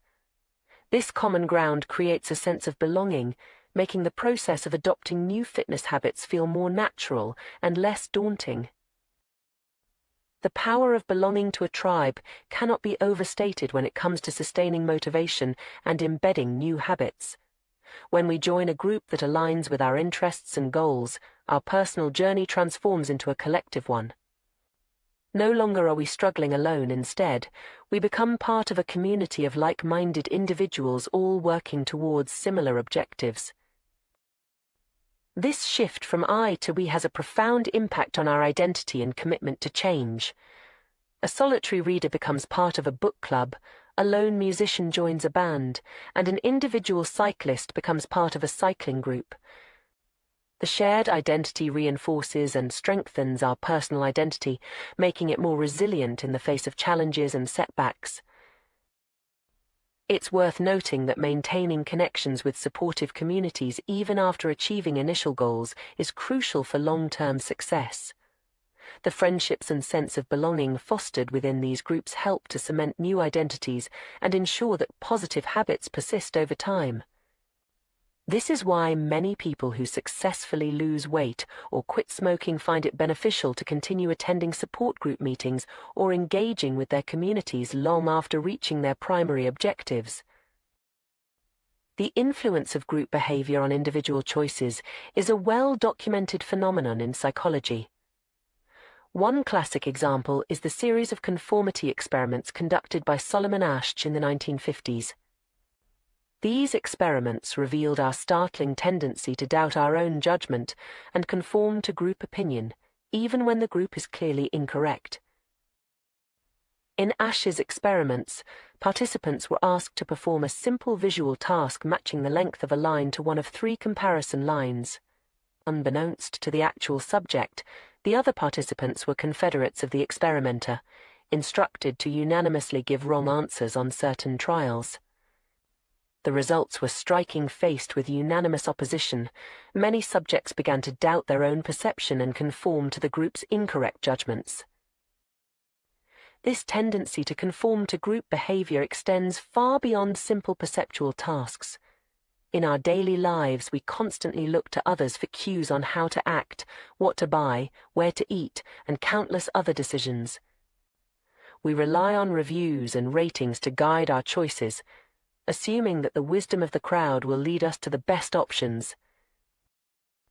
While this strategy often serves us well, it can also lead us astray. The pressure to conform to group norms can be so strong that it overrides our individual judgment and even our own best interests. This phenomenon isn't unique to humans. Studies have shown that even chimpanzees will abandon more effective techniques in favor of less efficient methods used by their new group members, simply to fit in. The desire to be accepted by our peers is a powerful motivator, often outweighing the desire to be right or to find the truth. This instinct to conform is deeply rooted in our psychology and has likely played a crucial role in our survival as a species. After all, in many situations throughout human history, going against the group could have dire consequences. However, this tendency can also hold us back from positive change, especially when our desired habits conflict with the norms of our current social group. Changing our behavior in ways that challenge the status quo requires significant effort and courage. It means swimming against the current of our culture and risking social disapproval or exclusion. On the flip side, when our desired changes align with the values and behaviors of our social group, change becomes much more attractive and achievable. This is why finding or creating a supportive community can be such a powerful catalyst for personal growth and transformation. Another crucial aspect of social influence is our tendency to imitate those we perceive as powerful or high status. Throughout history, individuals with greater power and status have typically enjoyed better access to resources, faced fewer survival challenges, and been seen as more desirable mates. As a result, we are naturally drawn to behaviors that earn us respect, approval, and admiration from others. This drive for status and recognition explains our fascination with the habits of highly successful people. We eagerly consume content about the daily routines of CEOs, the workout regimens of athletes, and the productivity hacks of top performers in various fields. By emulating these behaviors, we hope to achieve similar levels of success and recognition. Many of our daily habits are, in fact, imitations of people we admire or envy. We might adopt the communication style of a charismatic leader, the creative techniques of an artist we respect, or the financial strategies of a successful entrepreneur. This imitation isn't necessarily conscious. We often absorb and replicate behaviors subconsciously, especially when they're exhibited by people we look up to. The flip side of this status-seeking behavior is our desire to avoid actions that might lower our social standing. We maintain our homes and appearances not just for personal satisfaction, but also to avoid negative judgments from our neighbors, friends, and family. The constant underlying question, "What will others think of me?" shapes many of our decisions and actions, often without us even realizing it. The power of social influence on habit formation and behavior change is perfectly illustrated by the story of the Polgar sisters, chess prodigies who achieved remarkable success through dedicated practice. While their individual efforts were undoubtedly crucial, the supportive culture created by their parents and the broader chess community played a significant role in sustaining their motivation and commitment over many years. The sisters' dedication to chess was reinforced not just by parental encouragement, but also by the respect and admiration they received from the chess world. Achieving milestones like becoming grandmasters provided external validation and status, further cementing their identities as exceptional chess players. This combination of internal drive and external recognition created a powerful feedback loop that sustained their intense practice regimen for decades. Understanding the profound impact of social influence on our behavior offers valuable insights for anyone seeking to make lasting changes in their life. Rather than relying solely on willpower and individual effort, we can leverage the power of social connections and cultural norms to support our goals. For those looking to adopt new habits or break old ones, finding or creating a supportive community can be transformative. This might involve joining existing groups aligned with our goals, or even starting our own communities centered around shared interests and aspirations. By surrounding ourselves with people who embody the traits and habits we wish to cultivate, we create an environment that naturally encourages and reinforces positive change. It's also worth examining the cultural norms and social influences that shape our current behaviors. Are there aspects of our social environment that are hindering our growth or reinforcing negative habits? Recognizing these influences is the first step towards either changing our environment or developing strategies to resist unhelpful social pressures. At the same time, we should be mindful of our own potential to influence others. As we work towards our goals and adopt positive habits, we may find ourselves becoming role models for those around us. By openly sharing our journeys, struggles, and successes, we can contribute to creating a culture that values growth, resilience, and mutual support. Ultimately, the interplay between individual choice and social influence is complex and multifaceted. While we have the power to make conscious decisions about our behavior, we are also inevitably shaped by the cultural context in which we live. By understanding and harnessing the power of social influence, we can create environments and communities that support our personal growth and help us become the best versions of ourselves. As we navigate the challenges of changing habits and pursuing personal growth, it's crucial to remember that we're not alone in this journey. The very social nature that can sometimes hinder our progress can also be our greatest ally in achieving lasting change. By consciously choosing our social environments, seeking out supportive communities, and being mindful of the cultural forces that shape our behavior, we can harness the power of social influence to drive positive change in our lives and in the world around us.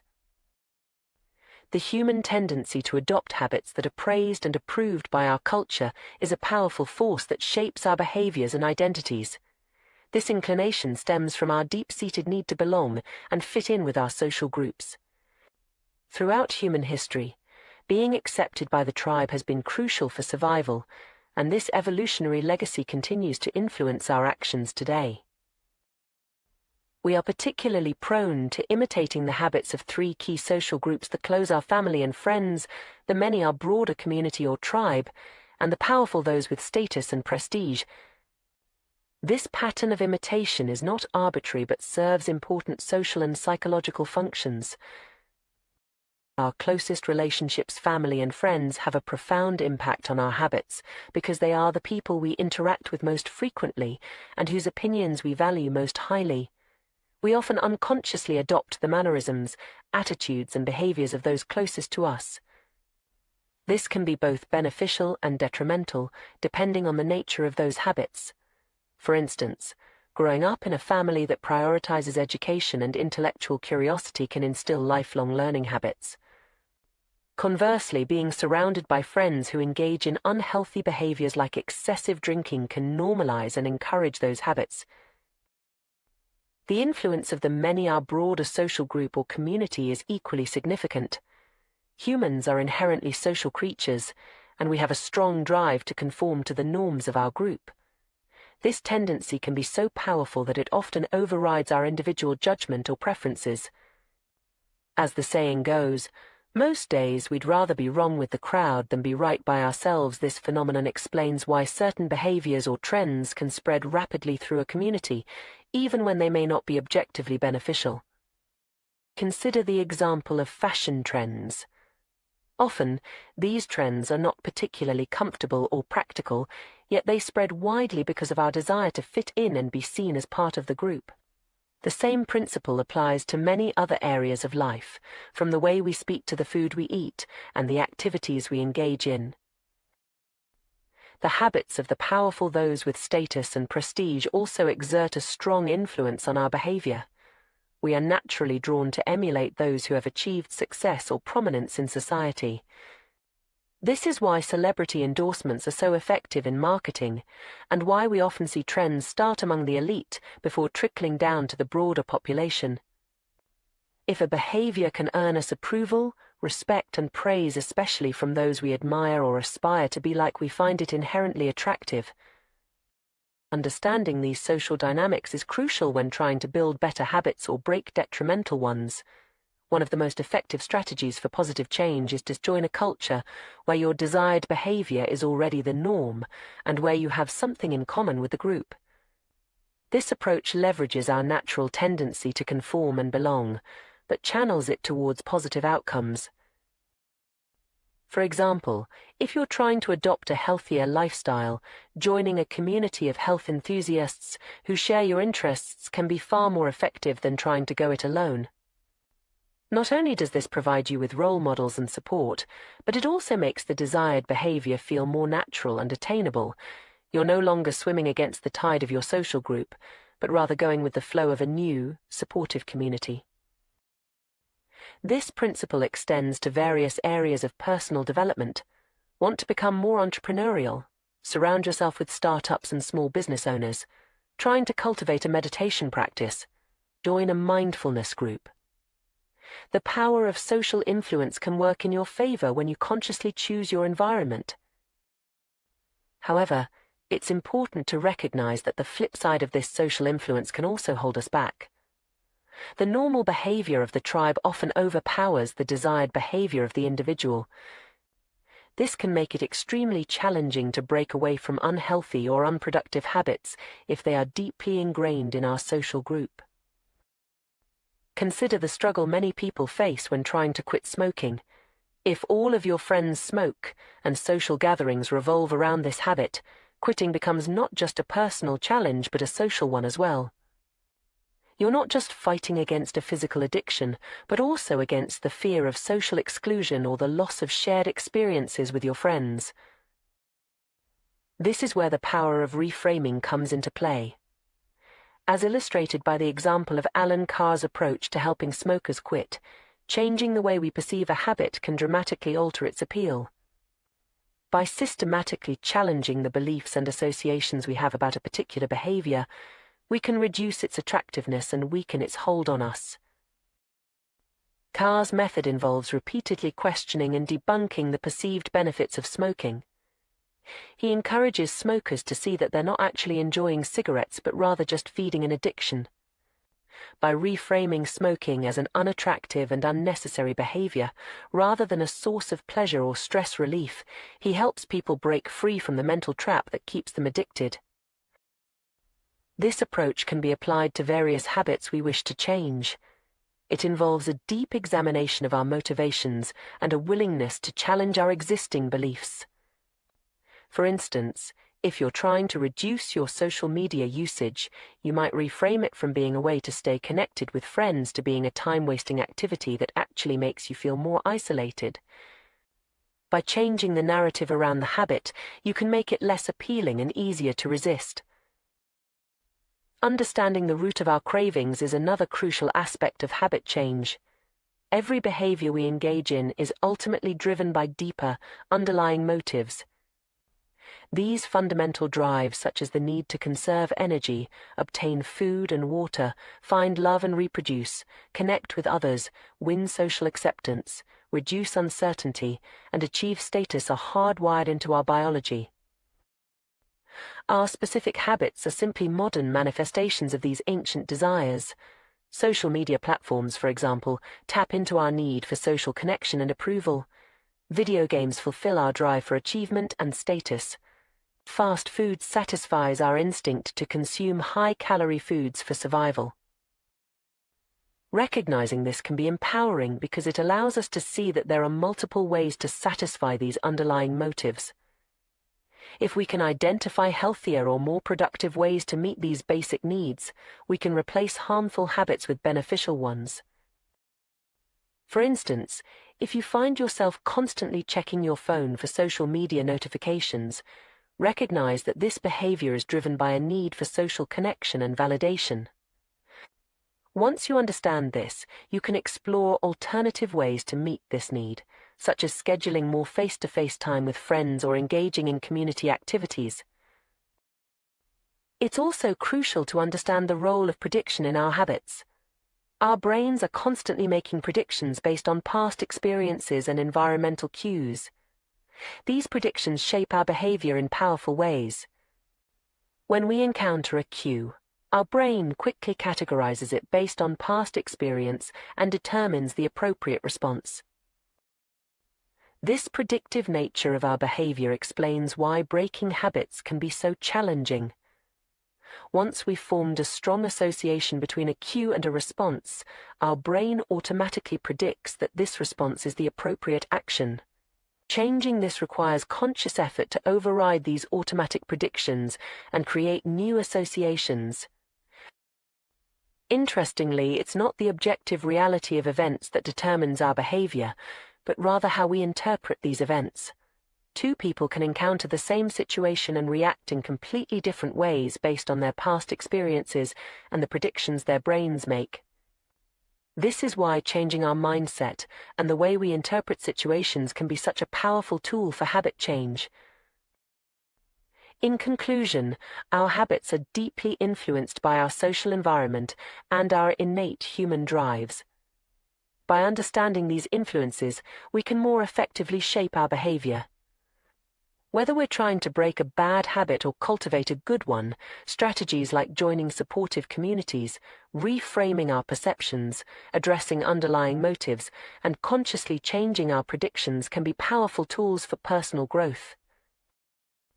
The journey of habit change is not always easy, but it is ultimately about aligning our behaviors with our true desires and values. By leveraging our understanding of social influence, cognitive reframing, and the predictive nature of our brains, we can create lasting positive changes in our lives. Remember, every habit, good or bad, is ultimately our mind's attempt to solve a problem or meet a need. By finding better solutions to these fundamental human needs, we can create a life filled with habits that truly serve us. The human mind is a remarkable prediction machine, constantly analyzing our environment and making split-second decisions based on past experiences and current cues. This predictive nature of our brain plays a crucial role in shaping our habits and behaviors, often without our conscious awareness. Understanding this process can provide valuable insights into how we can effectively change our habits and improve our lives. At the core of our behavior are cravings, those powerful urges that drive us to act in certain ways. But what exactly is a craving? It's not just a simple desire for a specific object or action. Rather, it's a complex interplay of predictions, emotions, and underlying motives that shape our perception of the world and guide our actions. Consider for a moment how you feel right now. Without consciously thinking about it, you're aware of the temperature around you. If it were to drop slightly, you might not notice or react. But if it plummeted 10 degrees, you'd likely feel cold and reach for a sweater. This seemingly simple reaction is actually a sophisticated process of prediction and response. Your brain is constantly monitoring your environment, making predictions about what different changes might mean for your well-being and prompting you to act when it detects a significant discrepancy between your current state and your desired state. This gap between our current experience and our desired experience is the essence of a craving. It's the feeling that something is missing, the urge to change our internal state. When we feel cold, we crave warmth. When we feel lonely, we crave connection. When we feel stressed, we crave relaxation. These cravings are not just random impulses, but signals from our brain telling us that there's a mismatch between our current state and what it predicts would be a more favorable state. Understanding this process can shed light on why we engage in certain behaviors, even when we know they might not be good for us in the long run. Take the example of social media use. When we scroll through our feeds, what we're really seeking isn't just information or entertainment. We're looking for a change in our emotional state, perhaps a feeling of connection, validation, or distraction from our current worries. The act of checking social media has become associated in our minds with these positive changes in our internal state, which is why it can be so compelling and hard to resist. This understanding also reveals why it can be so challenging to break bad habits or form new, beneficial ones. Our habits, both good and bad, are essentially our mind's attempts to address fundamental human needs and desires. These underlying motives are deeply ingrained in our biology and psychology, shaped by millions of years of evolution. They include basic drives like conserving energy, obtaining food and water, finding love and reproducing, connecting with others, winning social acceptance and approval, reducing uncertainty, and achieving status and prestige. Our specific habits are modern-day manifestations of these ancient desires. Social media taps into our need for social connection and approval. Fast food satisfies our instinct to consume high-calorie foods for survival. Video games fulfill our drive for achievement and status. Recognizing this can be empowering because it allows us to see that there are multiple ways to satisfy these underlying motives. If we can identify healthier or more productive ways to meet these basic needs, we can replace harmful habits with beneficial ones. But how do we go about changing our habits, especially when they're so deeply ingrained? One powerful approach is to reframe how we think about the habits we want to cultivate. Often we approach new habits or challenging tasks with a sense of obligation or dread. We tell ourselves we have to do something, which immediately frames it as an unpleasant chore. But what if we changed that single word? What if, instead of saying we have to do something, we said we get to do it? This simple shift in language can have a profound impact on our mindset and motivation. When we say we get to do something, we're reframing it as an opportunity rather than an obligation. We're focusing on the benefits and privileges associated with the action, rather than the difficulties or inconveniences.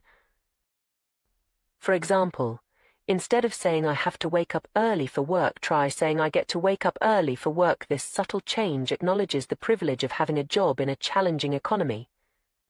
Instead of I have to cook dinner for my family, try I get to cook dinner for my family, recognizing the blessing of having loved ones to care for and the means to provide meals. This reframing technique can be applied to virtually any habit or task you're trying to cultivate. Exercise becomes an opportunity to build strength and improve health, rather than a grueling chore. Saving money becomes a path to future freedom and opportunities, rather than a restrictive limitation. Meditation transforms from a frustrating struggle against distraction into a chance to practice returning to the present moment. The key is to find the positive aspects of the habit or task and focus on those. This doesn't mean ignoring the challenges or difficulties, but rather choosing to emphasize the benefits and opportunities. Both perspectives are typically true. Any given task can be both a challenge and an opportunity. By consciously choosing to focus on the positive aspects, we can make the habit more attractive and easier to maintain. Another powerful technique for changing our relationship with habits is to create positive associations through rituals and cues. Our brains are incredibly adept at forming associations between different stimuli and experiences. We can leverage this ability to make challenging habits more appealing. Consider the example of a writer who always puts on headphones before beginning to write. Initially, they might play music to help them focus. Over time, however, they might find that simply putting on the headphones, even without playing any music, helps them enter a focused state. Without realizing it, they've conditioned their brain to associate the act of putting on headphones with increased concentration and productivity. Athletes often use similar techniques to prepare for competition. A baseball player might have a specific stretching and warm-up routine they perform before each game. While this routine serves a physical purpose in preparing the body for action, it also plays a crucial psychological role. By consistently performing the same actions before each game, the athlete creates a strong mental association between the routine and a competitive, focused mindset. Even on days when they don't feel particularly motivated, going through the routine can help shift their mental state into game mode. We can adapt this principle to create motivation rituals for various aspects of our lives. If you want to cultivate a more positive outlook, for instance, you might create a short routine that you perform each time before doing something you genuinely enjoy. This could be as simple as taking 3 deep breaths and smiling. By consistently pairing this action with a positive experience, you can train your brain to associate the routine with feeling good. Once established, you can use this routine as a tool to shift your emotional state when needed, even in situations unrelated to the original context.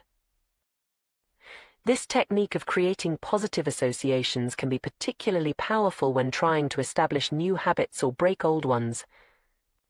For example, if you're trying to develop a regular exercise habit, you might create a pre-workout ritual that includes something you genuinely enjoy, like listening to your favorite upbeat song. Over time, your brain will begin to associate the anticipation of exercise with the positive feelings evoked by the music, making it easier to motivate yourself to work out. It's important to note that while these techniques can be highly effective, they're not magic solutions. Changing deeply ingrained habits and thought patterns takes time, consistency, and patience. It's also crucial to remember that our habits, both good and bad, often serve important functions in our lives. Before trying to eliminate a habit, it's worth examining what need or desire it's fulfilling and considering healthier alternatives that might meet the same underlying motive. Moreover, it's essential to approach habit change with self-compassion and realistic expectations. Setbacks and slip-ups are a normal part of the process. Instead of viewing these as failures, try to see them as valuable learning opportunities. Each time you catch yourself falling into an old pattern, you're actually strengthening your awareness and creating an opportunity to make a different choice next time.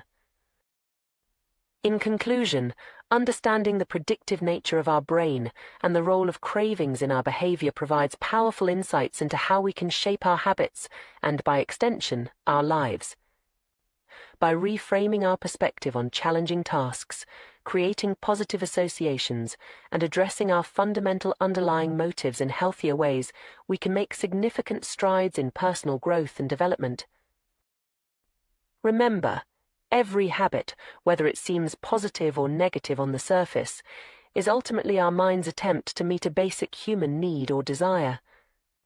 By recognizing this, we can approach habit change not as a battle against our nature, but as a process of aligning our behaviors more closely with our true values and long-term well-being. This perspective allows us to work with our brain's natural tendencies rather than against them, making lasting change more achievable and sustainable. As you embark on your journey of habit change, be patient with yourself and celebrate small victories along the way. Each time you make a conscious choice to engage in a beneficial habit or resist an unhelpful one, you're rewiring your brain and moving closer to becoming the person you aspire to be. With persistence, self-reflection, and the right strategies, you have the power to transform your habits and, in turn, transform your life. The journey of personal growth and habit formation is a fascinating exploration of human psychology and neurobiology. At its core, this process is driven by the predictive nature of our brains, which constantly anticipate outcomes based on past experiences and environmental cues. Understanding this mechanism provides valuable insights into how we can effectively shape our behaviors and, by extension, our lives. The foundation of any habit, whether beneficial or detrimental, lies in the predictions our brain makes about the outcomes of our actions. These predictions trigger feelings and emotions that drive us to act in certain ways. For instance, the mere sight of a cigarette might evoke a sense of relaxation in a smoker's mind, prompting them to light up. Conversely, the thought of going for a run might elicit feelings of dread in someone who associates exercise with discomfort. These emotional responses, rooted in our brain's predictions, play a crucial role in determining our habitual behaviors. To create lasting change, we must learn to manipulate these predictions and associated feelings. One effective strategy is to highlight the benefits of avoiding harmful habits, thereby making them less attractive. For example, rather than focusing on the immediate pleasure of smoking, one might emphasize the long-term health benefits of quitting, such as improved lung function, reduced risk of cancer, and increased life expectancy. By consistently reinforcing these positive outcomes, we can gradually shift our brain's predictions and make the habit less appealing. Similarly, we can enhance the attractiveness of beneficial habits by associating them with positive feelings. This can be achieved through a technique known as a motivation ritual. The idea is to pair a challenging habit with something you genuinely enjoy. For instance, if you struggle with regular exercise, you might create a ritual of listening to your favorite podcast or audiobook only during workouts. Over time, your brain will begin to associate physical activity with the pleasure of engaging with content you love, making it easier to maintain the habit. Creating good habits and breaking bad ones requires a systematic approach. Let's explore some practical strategies for each aspect of habit formation, organized around 4 fundamental laws: make it obvious, make it attractive, make it easy, and make it satisfying. To make a habit obvious, start by becoming aware of your current behaviors. This can be done through a simple exercise called the habit scorecard. Take a few minutes to write down all the habits you perform on a typical day, from waking up to going to bed. This process alone can be eye-opening, revealing patterns you might not have noticed before. Next, use implementation intentions to clearly define when and where you'll perform your new habit. Instead of vaguely deciding to exercise more, create a specific plan. I will go for a 20-minute walk at 7 a.m. in my neighborhood. This clarity eliminates ambiguity and reduces the mental effort required to initiate the habit. Habit stacking is another powerful technique to make new behaviors obvious. It involves linking a new habit to an existing one. For example, after I pour my morning coffee, I will meditate for 5 minutes. By anchoring the new behavior to an established routine, you create a natural cue for the desired action. Lastly, design your environment to support your goals. Make the cues for good habits visible and accessible. If you want to read more, place books in prominent locations around your home. If you're trying to eat healthier, keep nutritious snacks at eye level in your refrigerator. To make a habit attractive, consider using temptation bundling. This involves pairing an action you want to do with one you need to do. For instance, only allowing yourself to watch your favorite TV show while folding laundry can make a tedious chore more appealing. Another powerful strategy is to surround yourself with a culture where your desired behavior is the norm. If you want to adopt a healthier lifestyle, spend time with health-conscious individuals. Their habits and attitudes will naturally influence your own, making the desired behavior feel more attainable and appealing. Making a habit easy is crucial for long-term success. This often involves reducing friction and minimizing the effort required to perform the desired behavior. For example, if you want to start a gym routine, choose a facility that's on your way home from work, reducing the extra effort required to get there. To break bad habits, we can invert these laws. Make the cues for undesirable behaviors invisible by removing them from your environment. Reframe your mindset to highlight the negative aspects of the habit, making it unattractive. Increase the difficulty of performing the bad habit by adding friction. For instance, if you want to reduce social media usage, log out of all your accounts after each use, making it more cumbersome to access them impulsively. While these strategies provide a solid framework for habit formation, it's crucial to remember that the key to mastering any habit lies in repetition, not perfection. This principle is beautifully illustrated by an experiment conducted with photography students. One group was instructed to focus on quantity, producing as many photos as possible, while the other group was told to strive for a single, perfect image. Surprisingly, the quantity group ended up producing the highest quality work. By engaging in frequent practice and experimentation, they honed their skills more effectively than those who were paralyzed by the pursuit of perfection. This lesson applies broadly to habit formation and skill development. Too often we get caught up in finding the optimal approach, spending excessive time planning and strategizing rather than taking action. While preparation has its place, it's easy to use it as a form of procrastination, avoiding the risk of failure or criticism. The distinction between being in motion and taking action is crucial here. Motion involves planning, strategizing, and learning all valuable activities, but ones that don't directly produce results. Action, on the other hand, is behavior that delivers an outcome. Writing an outline for an article is motion, actually writing the article is action. Researching diets is motion, eating a healthy meal is action. To make real progress, we need to prioritize action over motion. This doesn't mean abandoning planning altogether, but rather ensuring that our preparation leads to concrete steps forward. The focus should be on getting repetitions in, not on achieving perfection from the outset.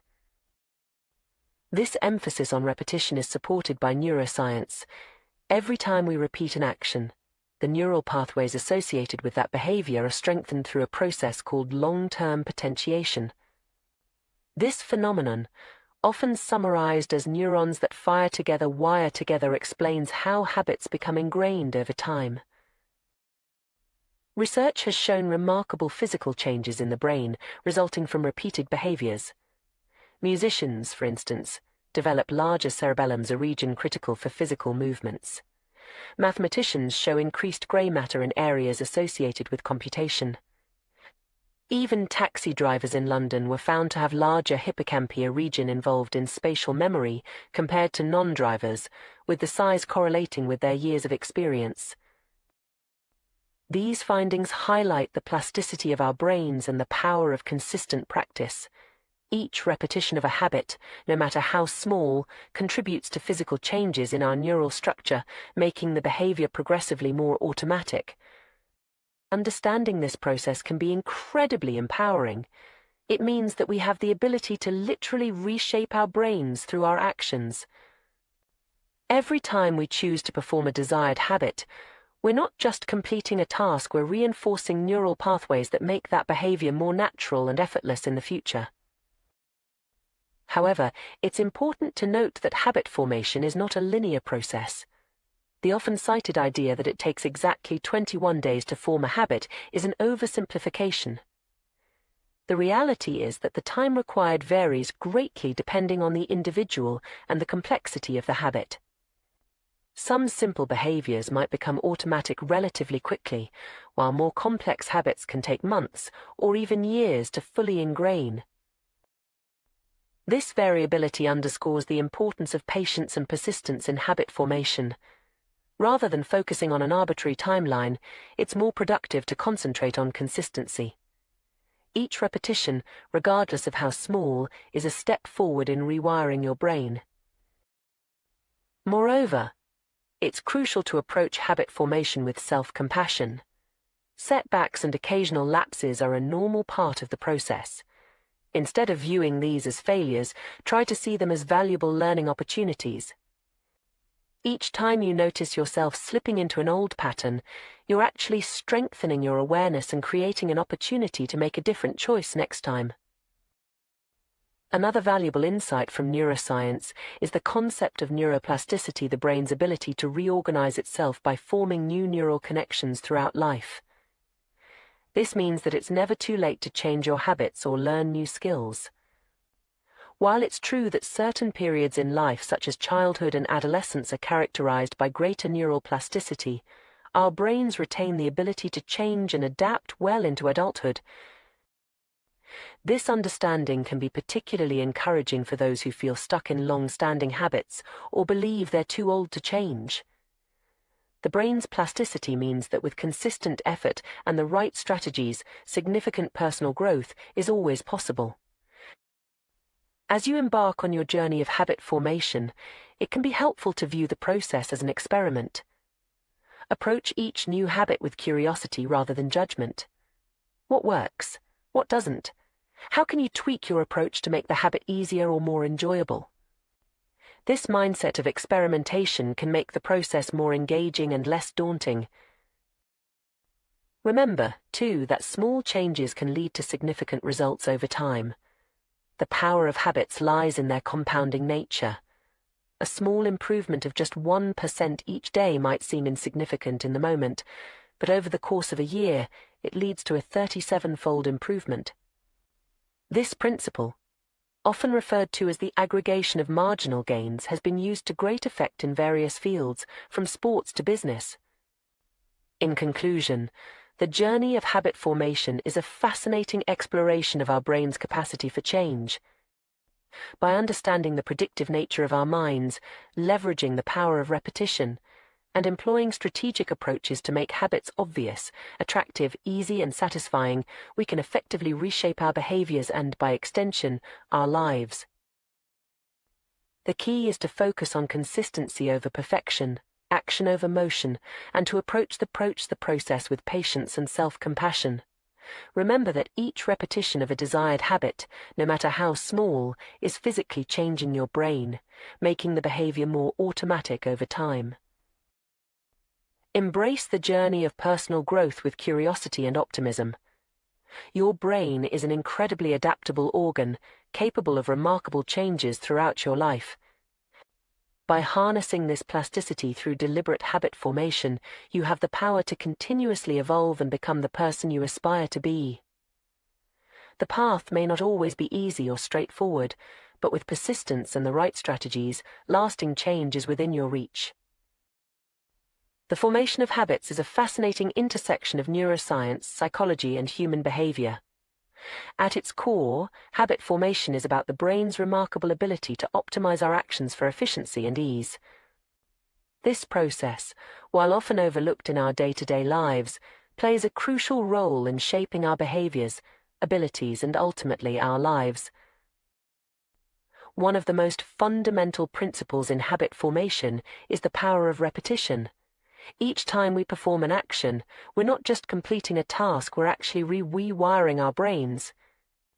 This process involves the activation and strengthening of specific neural circuits associated with that particular habit. It's a biological manifestation of the old adage, practice makes perfect. Consider the difference between active practice and passive learning. Imagine two groups of photography students. One group spends their time taking hundreds of photos, experimenting with different techniques and learning from their mistakes.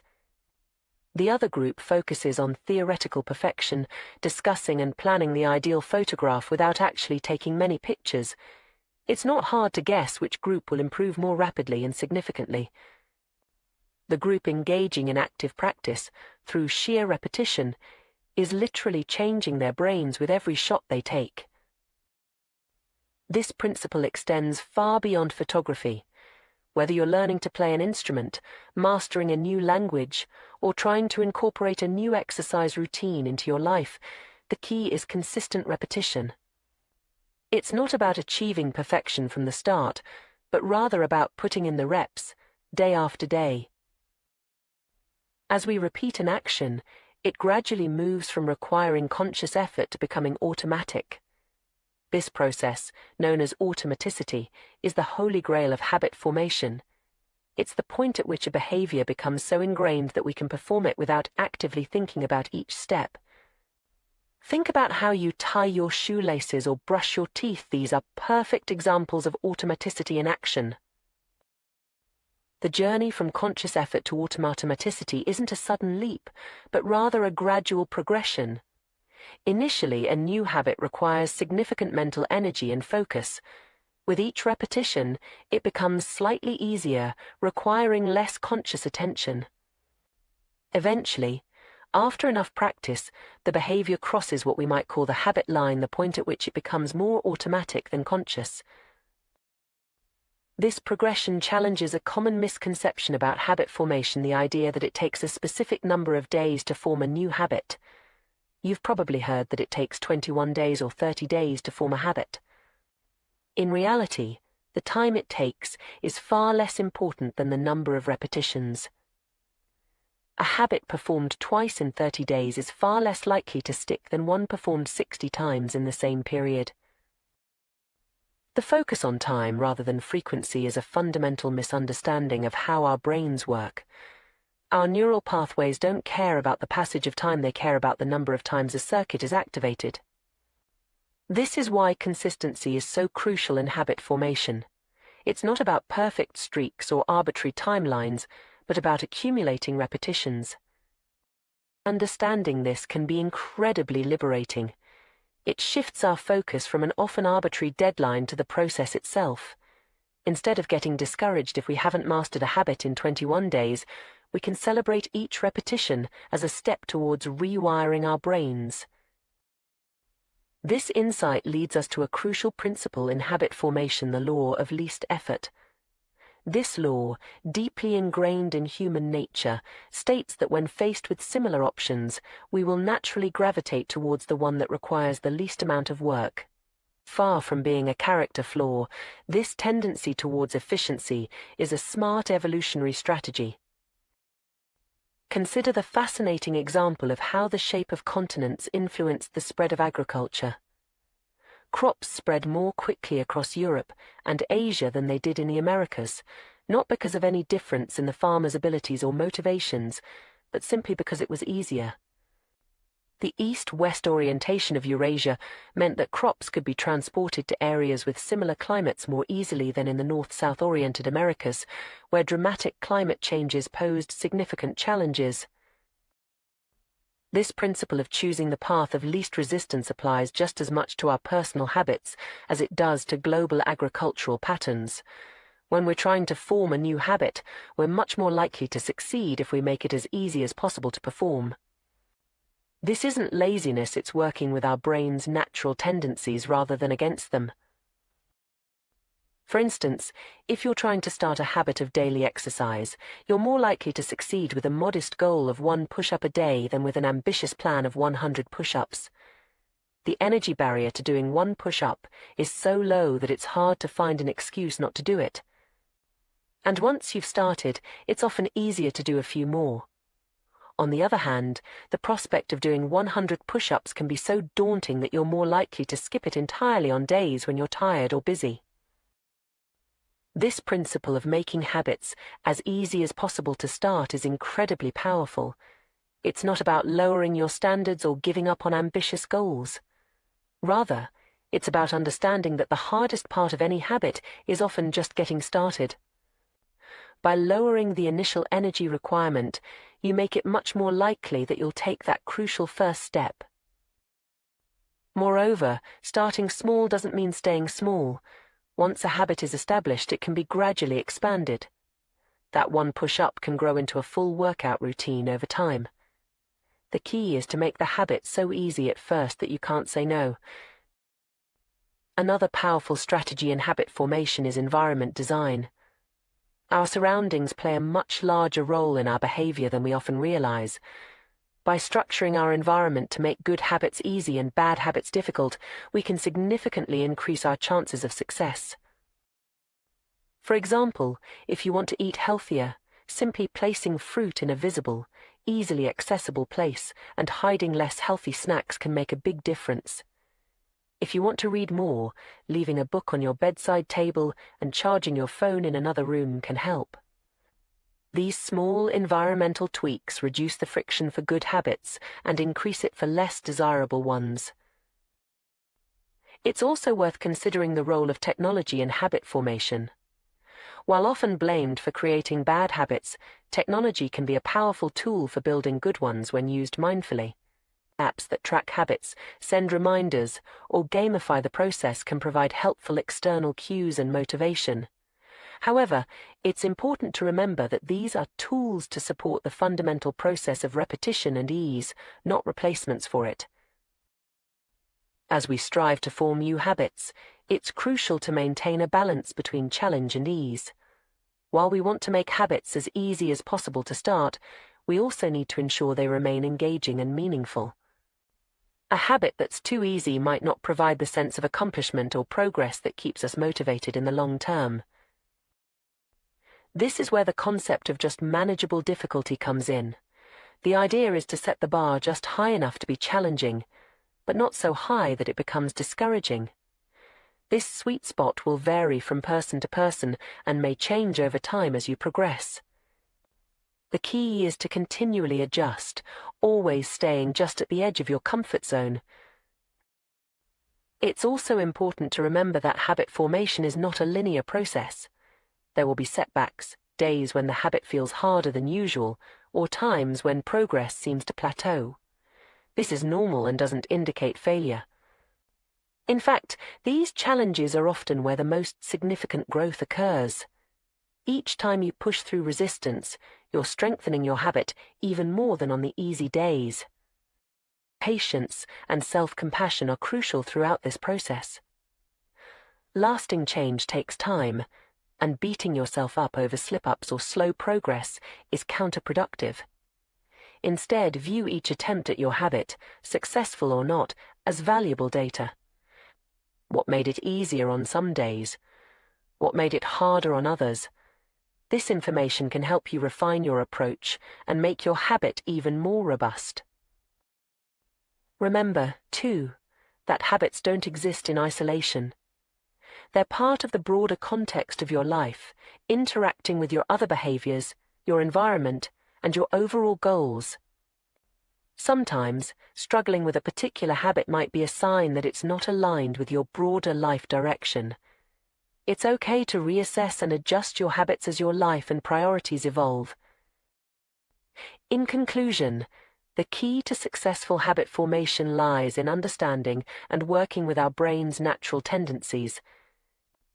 By focusing on consistent repetition rather than arbitrary timelines, making habits as easy as possible to start, designing our environment to support our goals, and maintaining a balance between challenge and achievability, we can effectively rewire our brains and transform our behaviors. The process of habit formation is a powerful tool for personal growth and transformation. It allows us to automate positive behaviors, freeing up mental energy for other tasks and gradually steering our lives in the direction we choose. While it requires patience and persistence, the compounding effects of good habits over time can lead to remarkable changes. As you embark on your own habit formation journey, remember that you're not just trying to change your behavior, you're literally reshaping your brain. Each repetition, no matter how small, is a step towards rewiring your neural pathways. Celebrate these small victories, learn from the setbacks, and trust in the process. With time and consistent effort, you have the power to transform not just your habits, but your entire life. Habits, those seemingly innocuous patterns of behavior, have an outsized impact on our lives. They shape our days, influence our decisions, and ultimately determine the trajectory of our personal and professional journeys. Yet, paradoxically, many of our most pervasive habits require surprisingly little motivation to maintain. Consider how effortlessly we reach for our phones to scroll through social media, check our emails, or binge-watch television shows. These activities consume vast swaths of our time precisely because they demand so little from us. Their convenience is their power. This observation leads us to a crucial insight: every habit, at its core, is an obstacle between us and our desired outcome. When we diet, we're not truly after the act of restricting our food intake, we're seeking the health and appearance benefits that come with it. Meditation isn't about sitting still, it's about achieving a state of calm and mental clarity. Journaling isn't the end goal, clear thinking is. Understanding this distinction is vital because it highlights the friction that exists between our current state and our aspirations. The more difficult a habit is to maintain, the more friction it introduces into our lives. This is why making our positive habits as effortless as possible is crucial for long-term success. By reducing the barriers to entry, we increase the likelihood of following through, even on days when our motivation wanes. It's about creating a path of least resistance towards our goals. However, this emphasis on ease might seem at odds with human achievement. After all, history is replete with examples of individuals accomplishing incredibly challenging feats. From raising children to building businesses to scaling the world's highest peaks, humans have demonstrated time and again their capacity for overcoming immense obstacles. How do we reconcile this with the idea that we're fundamentally lazy creatures? The answer lies in understanding the ebb and flow of human motivation. While we are indeed capable of Herculean efforts, our drive to tackle difficult tasks fluctuates. Some days we feel invincible, ready to take on the world. Other days, the simplest tasks feel insurmountable. It's on these challenging days that having systems and environments optimized for our success becomes crucial. By minimizing friction in our lives, we make it easier for our most motivated, capable selves to emerge and tackle the inevitable challenges life throws our way. This doesn't mean we should only pursue easy tasks. Rather, it suggests that we should strive to make the initial steps of important long-term habits as frictionless as possible. By doing so, we set ourselves up for success in the moments when our willpower is at its lowest. To illustrate this concept, imagine a garden hose with a kink in it. Water can still flow, but it's severely restricted. To increase the flow, you have two options. You can try to force more water through by cranking up the pressure, or you can simply remove the kink. Trying to boost your motivation to stick with a difficult habit is akin to forcing water through a kinked hose. It's possible, but it requires significant effort and creates unnecessary tension. Making your habits simpler and easier, on the other hand, is like straightening out the hose. You're not fighting against resistance, you're eliminating it altogether. One of the most effective strategies for reducing friction in our habits is through thoughtful environment design. This goes beyond simply making cues for our habits more obvious. It involves optimizing our surroundings to make the actions themselves easier to perform. For instance, when choosing where to practice a new habit, it's wise to select a location that's already part of your daily routine.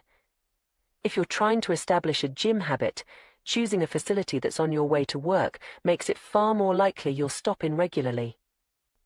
It doesn't feel like you're going out of your way because it fits seamlessly into your existing pattern. This principle extends to our homes and workspaces as well. Too often, we attempt to build habits in high-friction environments. We try to adhere to strict diets while dining out with friends, write books in chaotic households, or focus on important work while surrounded by digital distractions. By identifying and eliminating these points of friction, we can dramatically increase our chances of success. The power of reducing friction is well illustrated by the transformation of Japanese manufacturing in the 1970s. Companies embraced the concept of lean production, meticulously examining every aspect of their processes to eliminate waste. This extended to redesigning workspaces so that employees could access tools without unnecessary twisting or turning. The results were remarkable. Japanese factories became more efficient, and their products more reliable than their American counterparts. By 1979, American workers needed 3 times as long to assemble television sets compared to their Japanese counterparts. This strategy of addition by subtraction has profound implications beyond manufacturing. In our personal lives, removing obstacles that drain our time and energy allows us to achieve more with less effort. It's why decluttering can feel so liberating. We're not just organizing our space, we're lightening the cognitive load our environment places on us. The most habit-forming products and services in our modern world excel at eliminating friction from our lives. Meal delivery services remove the need for grocery shopping. Dating apps simplify social introductions. Ride-sharing services make getting across town effortless. Each of these innovations automates, eliminates, or simplifies steps in processes that were once more cumbersome. Successful companies apply this principle rigorously to their product design. They reduce form fields, minimize account creation steps, and provide clear, concise instructions. Even small reductions in friction can have significant impacts. When the British government wanted to increase tax collection rates, they made a simple change. Instead of sending citizens to a web page where they could download a tax form, they provided a direct link to the form itself. This minor adjustment increased response rates from 19.2% to 23.4%, translating to millions in additional tax revenue. The key takeaway is clear: create an environment where doing the right thing is as easy as possible. Much of the challenge in building better habits comes down to finding ways to reduce the friction associated with positive behaviors while increasing the friction associated with negative ones. One intriguing approach to this is the concept of resetting the room as practiced by Oswald Knuckles, an IT developer from Mississippi.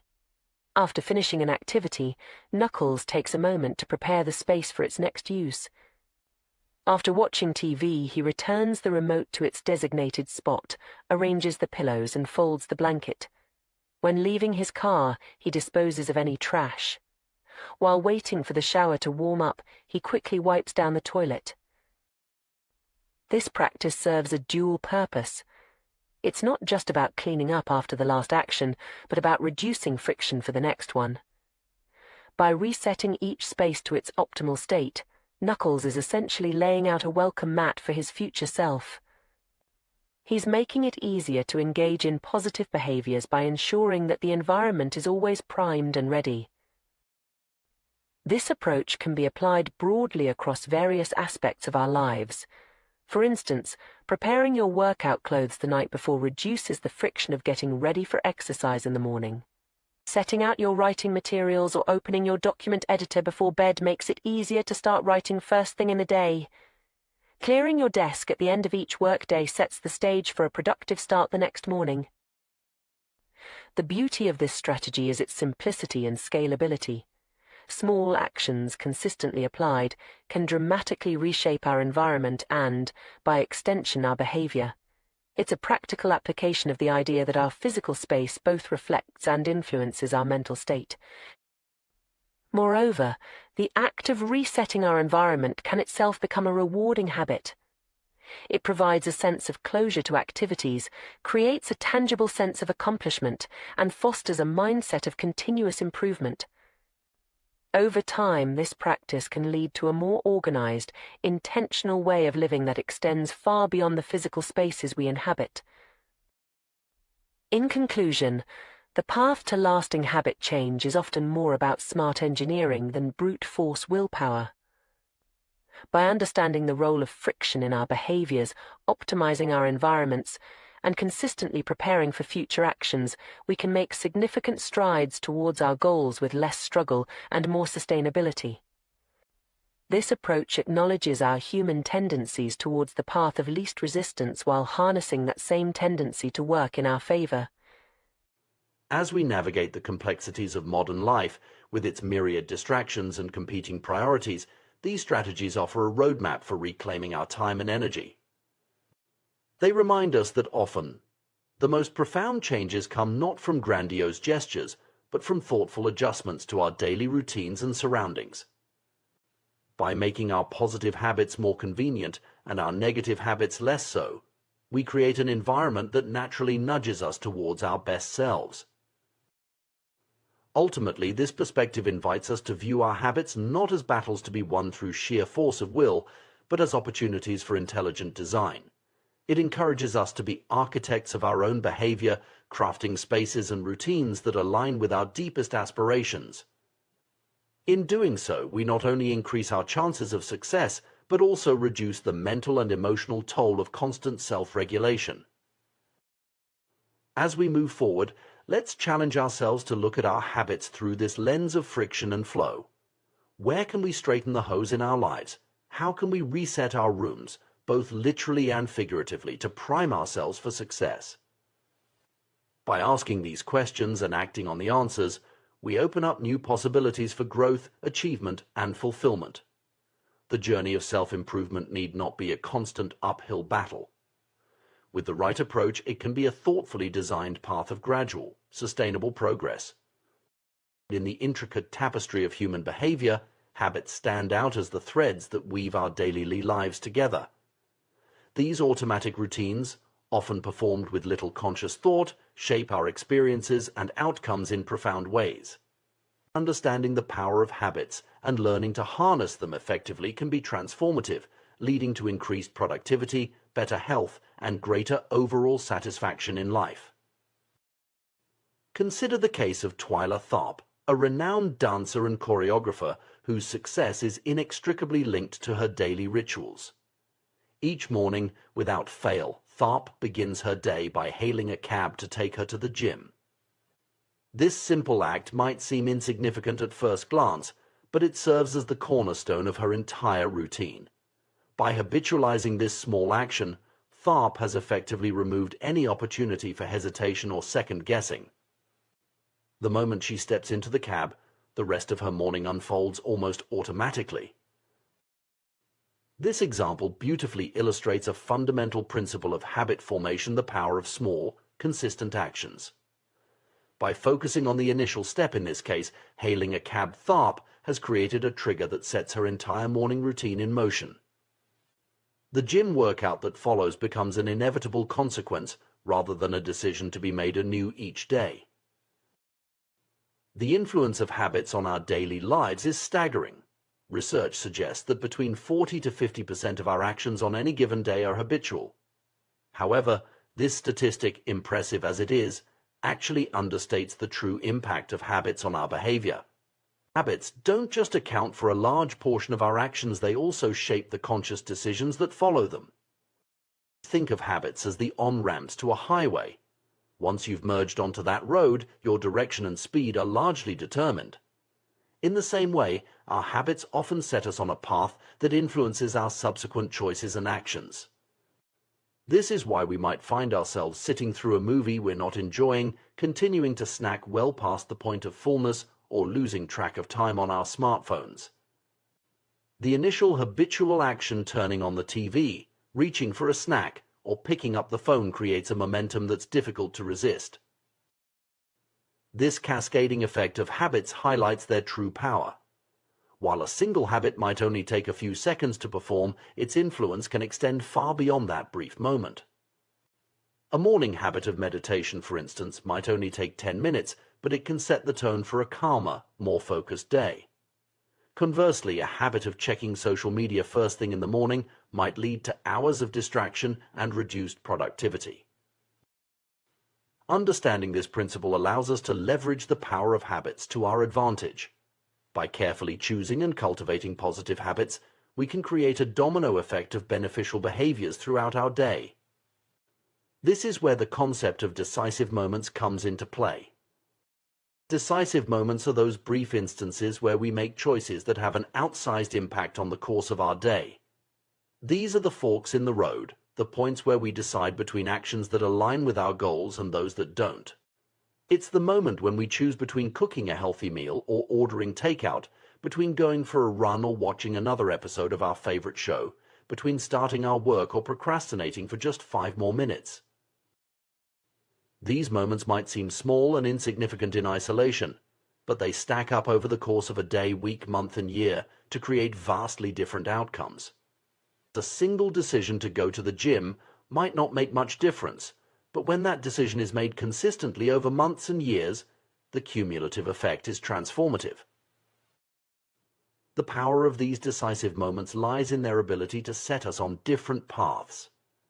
Once we've made the initial choice to put on our running shoes, to open our textbook, to start preparing a healthy meal, the subsequent actions become much easier. It's as if we've created a groove for our behavior to follow, and staying in that groove requires less effort than veering off course. This insight provides us with a powerful strategy for behavior change. Instead of trying to overhaul our entire day at once, we can focus on identifying and optimizing these decisive moments. By creating habits that make the right choice the easy choice at these critical junctures, we can dramatically improve our odds of following through on our intentions. One effective way to do this is through environmental design. By structuring our surroundings to support our desired habits, we can reduce the friction associated with positive behaviors and increase the friction associated with negative ones. This approach recognizes that willpower is a finite resource, and that it's far more effective to change our environment than to rely solely on self-control. For instance, if you want to eat healthier, you might prep fruits and vegetables in advance and keep them easily accessible in your refrigerator. This simple act of preparation makes it more likely that you'll reach for these healthy options when you're hungry. Conversely, you might store less healthy snacks in hard-to-reach places or avoid buying them altogether, increasing the effort required to indulge in them. The same principle can be applied to other areas of life. If you want to read more, keep books visible and within easy reach in your living space. If you want to exercise more consistently, lay out your workout clothes the night before. If you want to reduce your social media usage, remove the apps from your phone or use website blockers on your computer. These environmental tweaks might seem small, but they can have a profound impact on our behavior. By making the desired action the path of least resistance, we harness our natural tendency to gravitate towards easier options.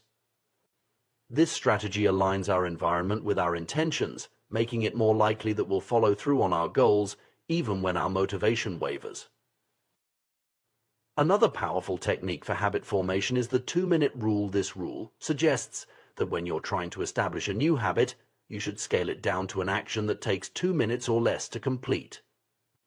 The idea is to make the habit so easy that you can't say no to it. For example, if your goal is to read more, your 2-minute habit might be to read 1 page each day. If you want to start a journaling practice, commit to writing for just 2 minutes. If you're trying to establish a meditation habit, begin with just 2 minutes of mindful breathing. The beauty of this approach is twofold. First, it makes the habit so easy that you're likely to follow through even on days when you're tired or unmotivated. Second, it gets you over the often challenging hurdle of simply starting. Once you've begun the activity, you'll often find that you continue beyond the 2-minute mark. This strategy recognizes that consistency is more important than intensity when it comes to habit formation. It's better to meditate for 2 minutes every day than to do an hour-long session once a week. The regular repetition of the behavior, no matter how small, helps to solidify the neural pathways associated with the habit, making it increasingly automatic over time. Moreover, the 2-minute rule allows for gradual progression. As the initial 2-minute action becomes habitual, you can slowly expand the duration or complexity of the habit. What starts as 2 minutes of reading might grow into 30 minutes or an hour. A 2-minute journaling habit might evolve into a rich daily writing practice. The key is to focus on establishing the habit loop, the cue, the routine, and the reward rather than on achieving a particular outcome. By making the habit easy to start and consistently repeatable, you create a foundation upon which more substantial behavior change can be built. It's also worth noting that the inverse of this principle can be used to break undesirable habits. If you want to reduce a negative behavior, you can increase the friction associated with it. For instance, if you find yourself watching too much television, you might unplug the TV after each use and store the remote in a drawer. This small increase in effort can be enough to break the automatic nature of the habit and give you a moment to reconsider your choice. Ultimately, the goal is to create an environment and a set of habits that make positive behaviors easy and negative behaviors difficult. This approach recognizes that our willpower is limited and that sustained behavior change is more likely to come from changing our surroundings than from sheer force of will. As we navigate the complexities of modern life with its myriad distractions and competing priorities, understanding and leveraging the power of habits becomes increasingly crucial. By focusing on the small, everyday choices that shape our behavior, we can gradually steer ourselves towards the lives we aspire to lead.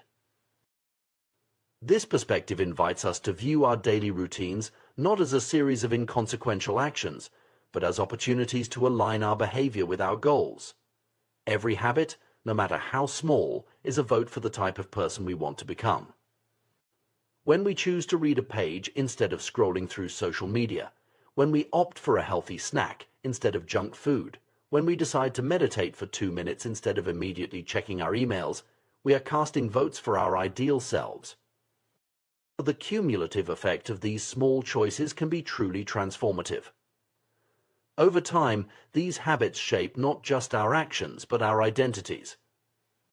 We become readers, healthy eaters, mindful individuals not through single, heroic efforts, but through the consistent repetition of small, positive actions. Moreover, this approach to behavior change is inherently empowering. Instead of feeling overwhelmed by the magnitude of our goals, we can focus on taking small, manageable steps in the right direction. We recognize that every day presents us with numerous opportunities to make choices that align with our aspirations. As we become more attuned to the decisive moments in our days, we can approach them with greater intentionality.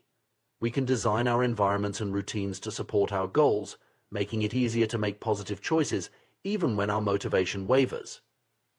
We can leverage the power of small habits to create momentum towards larger changes. In essence, mastering our habits is about mastering ourselves. It's about recognizing the immense power we have to shape our lives through the small choices we make each day. By understanding the mechanics of habit formation and leveraging principles like environmental design and the 2-minute rule, we can gradually reshape our behaviors and, by extension, our lives. This journey of self-improvement through habit formation is not about achieving perfection or adhering to a rigid set of rules. Rather, it's about creating systems that naturally guide us towards our goals. It's about making the right choices easier and the wrong choices harder. It's about harnessing the power of incremental progress to create lasting change. As we embark on this journey, it's important to approach it with patience and self-compassion. Changing ingrained habits takes time, and setbacks are a normal part of the process.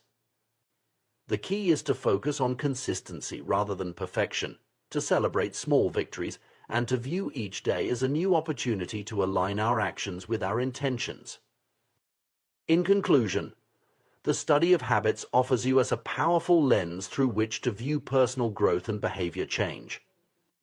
By understanding the outsized impact of small actions, the importance of decisive moments, and the power of environmental design, we can approach self-improvement in a more strategic and effective way. As we master our habits, we don't just change our behaviors, we change our lives. In the intricate tapestry of human behavior, our daily choices serve as the individual threads that, when woven together, create the fabric of our lives. Among these myriad decisions, certain moments stand out as particularly significant. These are what we might call decisive moments. These pivotal instances, often seemingly small and inconsequential, have the power to shape the course of our day and, by extension, our lives. Consider the simple act of walking into a restaurant. On the surface, it might appear to be a mundane decision, but in reality, it's a decisive moment that sets the stage for what follows. By choosing to enter a particular establishment, you've effectively determined the range of options available for your meal. If you step into a steakhouse, your choices are immediately constrained to what's on their menu. You can order a sirloin or a ribeye, but sushi is off the table. This principle extends far beyond food choices. It applies to virtually every aspect of our lives. These decisive moments are the junctures at which our habits exert their influence most powerfully. Our habitual behaviors lead us down certain paths, opening some doors while closing others. This is why developing an awareness of these critical points throughout our day is so crucial. Each day is composed of countless moments, but it's the habitual choices we make at these key junctures that ultimately determine the trajectory of our time and energy. Understanding this concept allows us to approach personal growth and habit formation from a more strategic perspective. Instead of trying to overhaul our entire lifestyle at once, a daunting task that often leads to frustration and failure, we can focus on identifying and optimizing these decisive moments. By doing so, we create a ripple effect that can lead to significant changes over time. However, even when we recognize the importance of starting small, it's all too easy to fall into the trap of trying to do too much too soon. The excitement of potential change can be intoxicating, leading us to set unrealistic goals or attempt to make sweeping changes overnight. This is where the 2-minute rule comes into play, a powerful strategy for making habits stick. The 2-minute rule posits that when you're trying to establish a new habit, it should take less than 2 minutes to do. This might seem counterintuitive at first. After all, how can you achieve significant change in just 2 minutes? But the beauty of this rule lies in its simplicity and its focus on getting started. Almost any habit can be distilled down to a 2-minute version. Want to read more? Start with reading just 1 page before bed. Aiming to exercise regularly?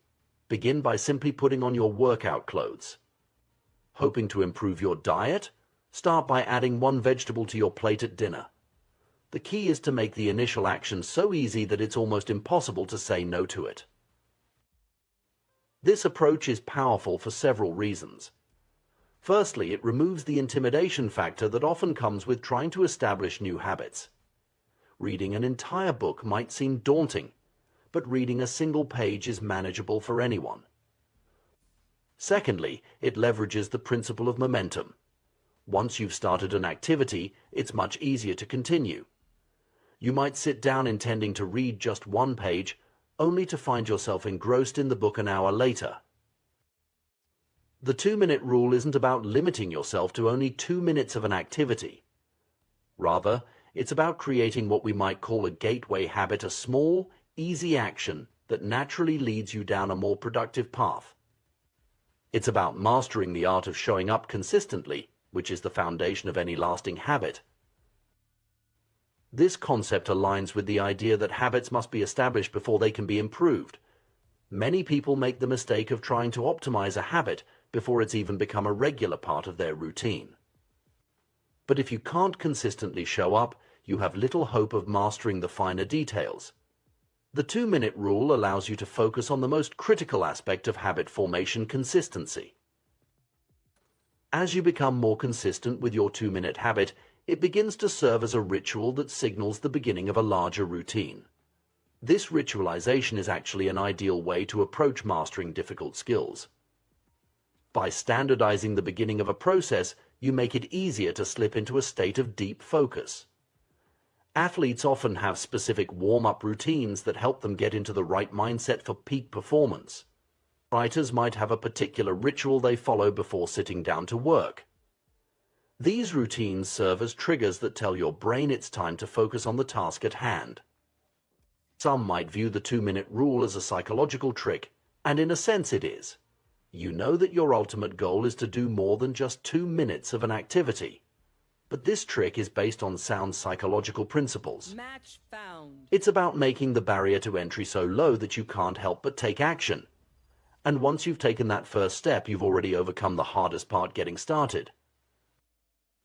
If the idea of tricking yourself doesn't sit well with you, try this variation: do the activity for 2 minutes and then stop, even if you want to continue.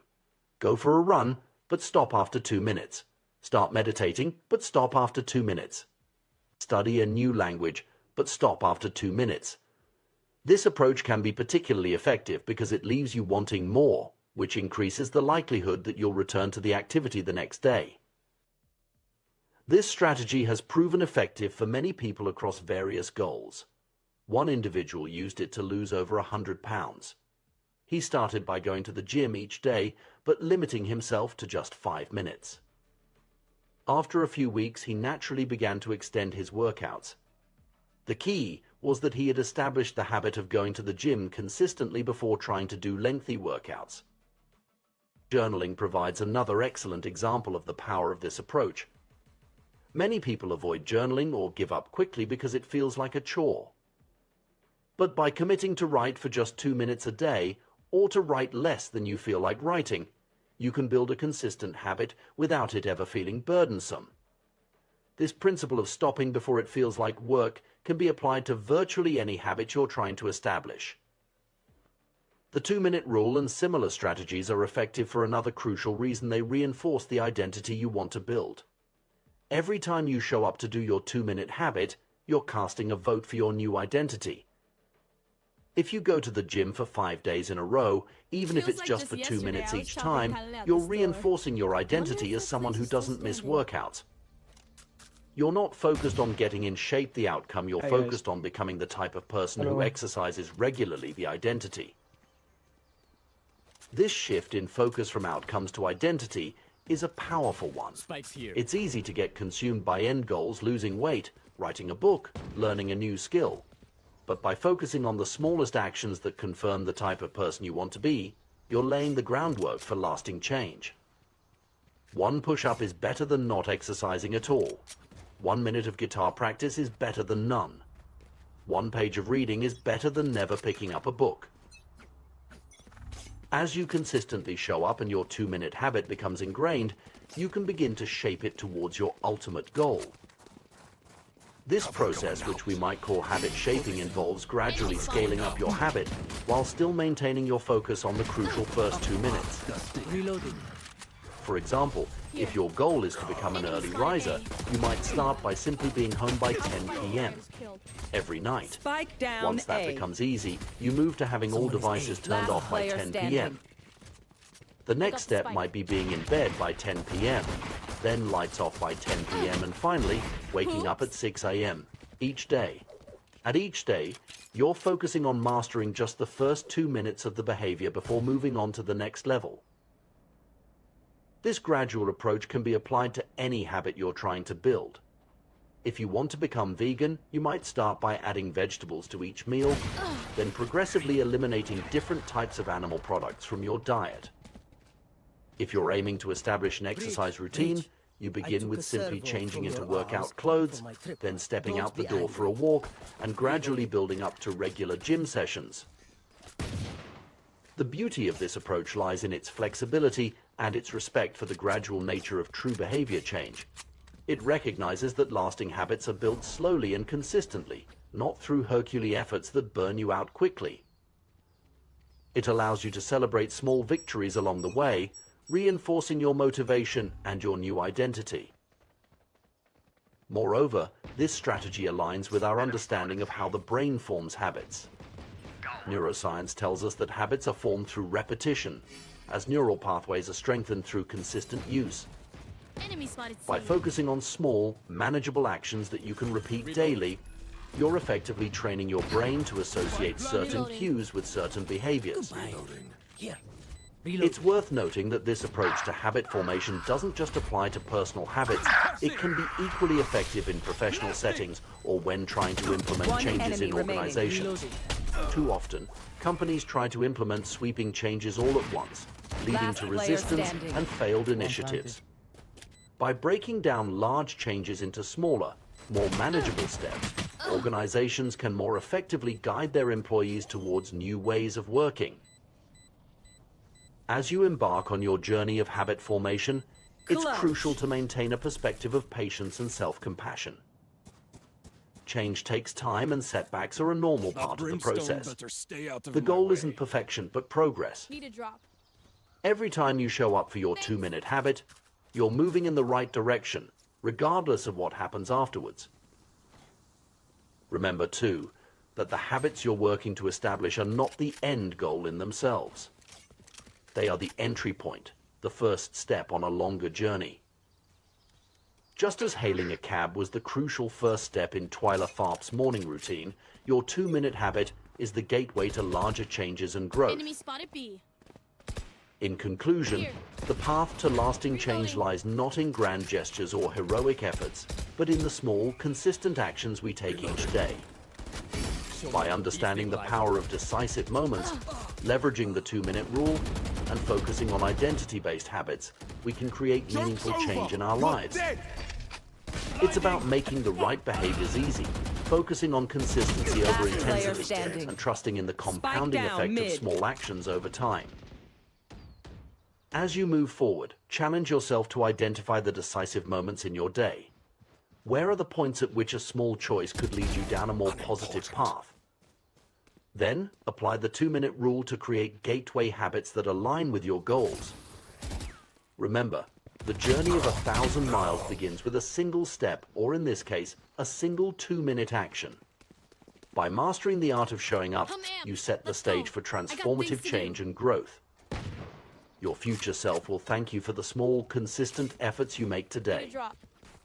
In the realm of personal development and habit formation, we often focus on strategies to make positive behaviors easier to adopt. However, an equally powerful approach is to make undesirable habits more difficult to maintain. This principle is beautifully illustrated by the story of Victor Hugo and his novel, The Hunchback of Notre Dame. In 1830, Hugo found himself in a predicament familiar to many creatives. He had promised his publisher a new book, but had spent the year procrastinating. Faced with an imminent deadline, Hugo devised an ingenious, if unconventional, solution.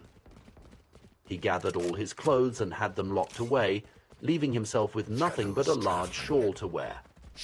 Unable to leave his study without proper attire, Hugo had no choice but to focus on his writing. The result: The Hunchback of Notre Dame was completed ahead of schedule. This anecdote exemplifies what psychologists call a commitment device, a choice made in the present that controls future actions. By removing the option to engage in other activities, Hugo created an environment where writing was the path of least resistance.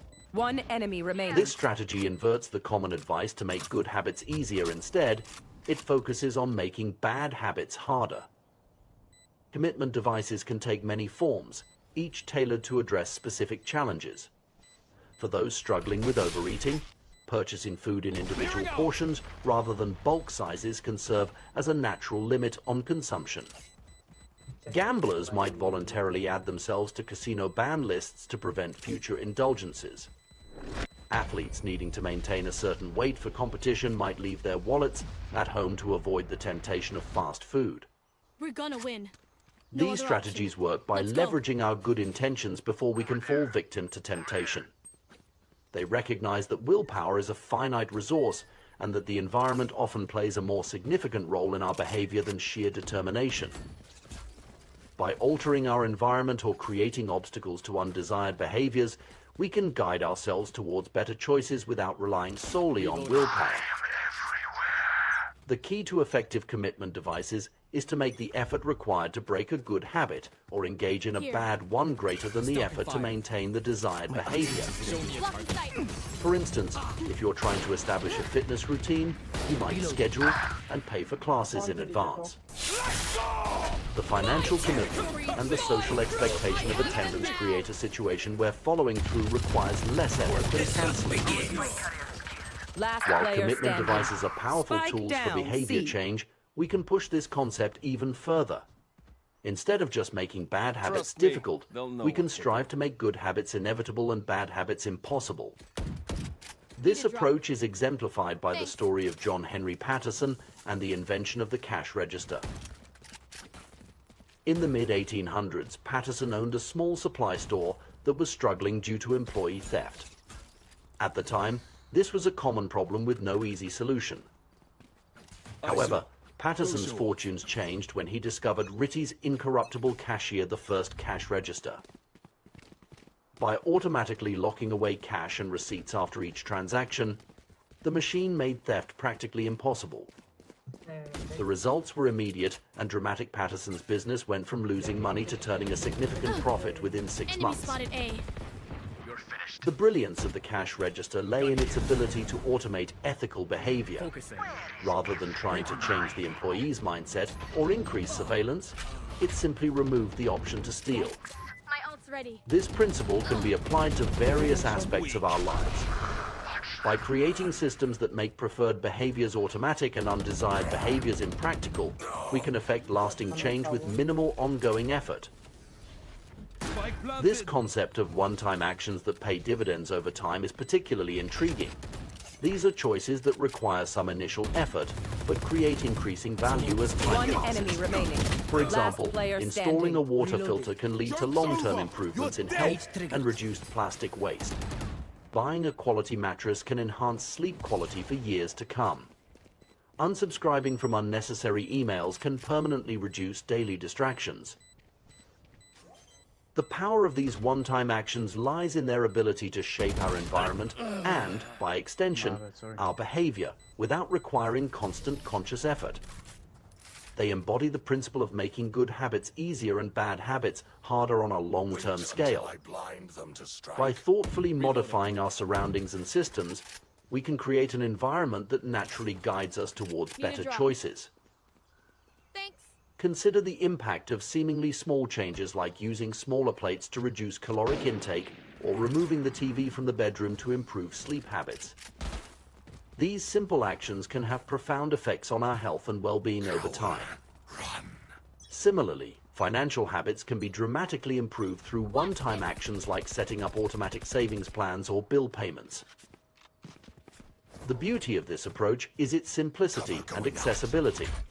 While not everyone may have the willpower to consistently make healthy choices or stick to a budget, most people can manage a one-time action that sets up a more supportive environment. Right there. This democratizes the process of habit formation, making it attainable for a wider range of individuals. Moreover, these strategies often have compounding effects. For instance, improving sleep quality through better bedding and a TV-free bedroom can lead to increased energy and productivity during the day. This, in turn, might make it easier to maintain a regular exercise routine or make healthier food choices. Similarly, automating finances can reduce stress and free up mental energy for other pursuits. It's important to note that while these strategies can be highly effective, they're not a panacea. One enemy remaining. Personal growth and habit formation still require effort and commitment. However, by focusing on creating an environment that supports our goals, we can significantly reduce the amount of willpower required to maintain positive habits. I have money if you need. This approach also aligns well with our understanding of human psychology. We are profoundly influenced by our environment, often more than we realize. By consciously shaping that environment, we can harness this influence for our benefit. It's a way of working with our natural tendencies rather than constantly fighting against them. Furthermore, this strategy of environmental design can be applied at various scales. Individuals can use it to improve personal habits, but it can also be implemented at organizational or societal levels. For example, companies might redesign office spaces to encourage more movement or collaboration. Cities could modify urban planning to promote walking and cycling over driving. Enemy spotted A. As we consider implementing these strategies in our own lives, it's worth taking time to reflect on our specific challenges and goals. What are the habits we're struggling to form or break? One enemy remaining. What aspects of our environment might be hindering our progress? By identifying these pain points, we can more effectively target our interventions. It's also valuable to think creatively about potential solutions. While some commitment devices or environmental changes might be obvious, others might require more innovative thinking. The goal is to find solutions that work for our individual circumstances and preferences. Additionally, it's crucial to approach this process with patience and self-compassion. Habit change is rarely a linear process, and setbacks are normal. The advantage of focusing on environmental changes is that they continue to exert their influence, even when our motivation wavers. In conclusion, while traditional advice on habit formation often focuses on willpower and motivation, there's immense power in shaping our environment to support our goals. By creating commitment devices, automating good behaviors, and making one-time changes that yield long-term benefits, we can significantly increase our chances of success. This approach recognizes that sustainable change often comes not from Herculean efforts of will, but from thoughtful adjustments to our surroundings and systems. It's about creating an environment where good habits are the path of least resistance, and bad habits require conscious effort to maintain. As we move forward in our personal growth journeys, let's consider how we can leverage these principles. What commitment devices might help us overcome our specific challenges? What one-time actions could we take to set ourselves up for long-term success? By answering these questions and taking action, we can create lasting change with less ongoing effort, freeing up our mental energy to focus on what truly matters in our lives. Remember, the goal isn't perfection, but progress. Every step we take to align our environment with our aspirations is a step towards becoming the person we want to be. By making good habits inevitable and bad habits impossible, we're not just changing our behaviors, we're reshaping our lives. In the realm of personal development and habit formation, we often focus on strategies to make positive behaviors easier to adopt. However, an equally powerful approach is to make undesirable habits more difficult to maintain. This principle is beautifully illustrated by the story of Victor Hugo and his novel, The Hunchback of Notre Dame. In 1830, Hugo found himself in a predicament familiar to many creatives. He had promised his publisher a new book but had spent the year procrastinating. Faced with an imminent deadline, Hugo devised an ingenious, if unconventional, solution.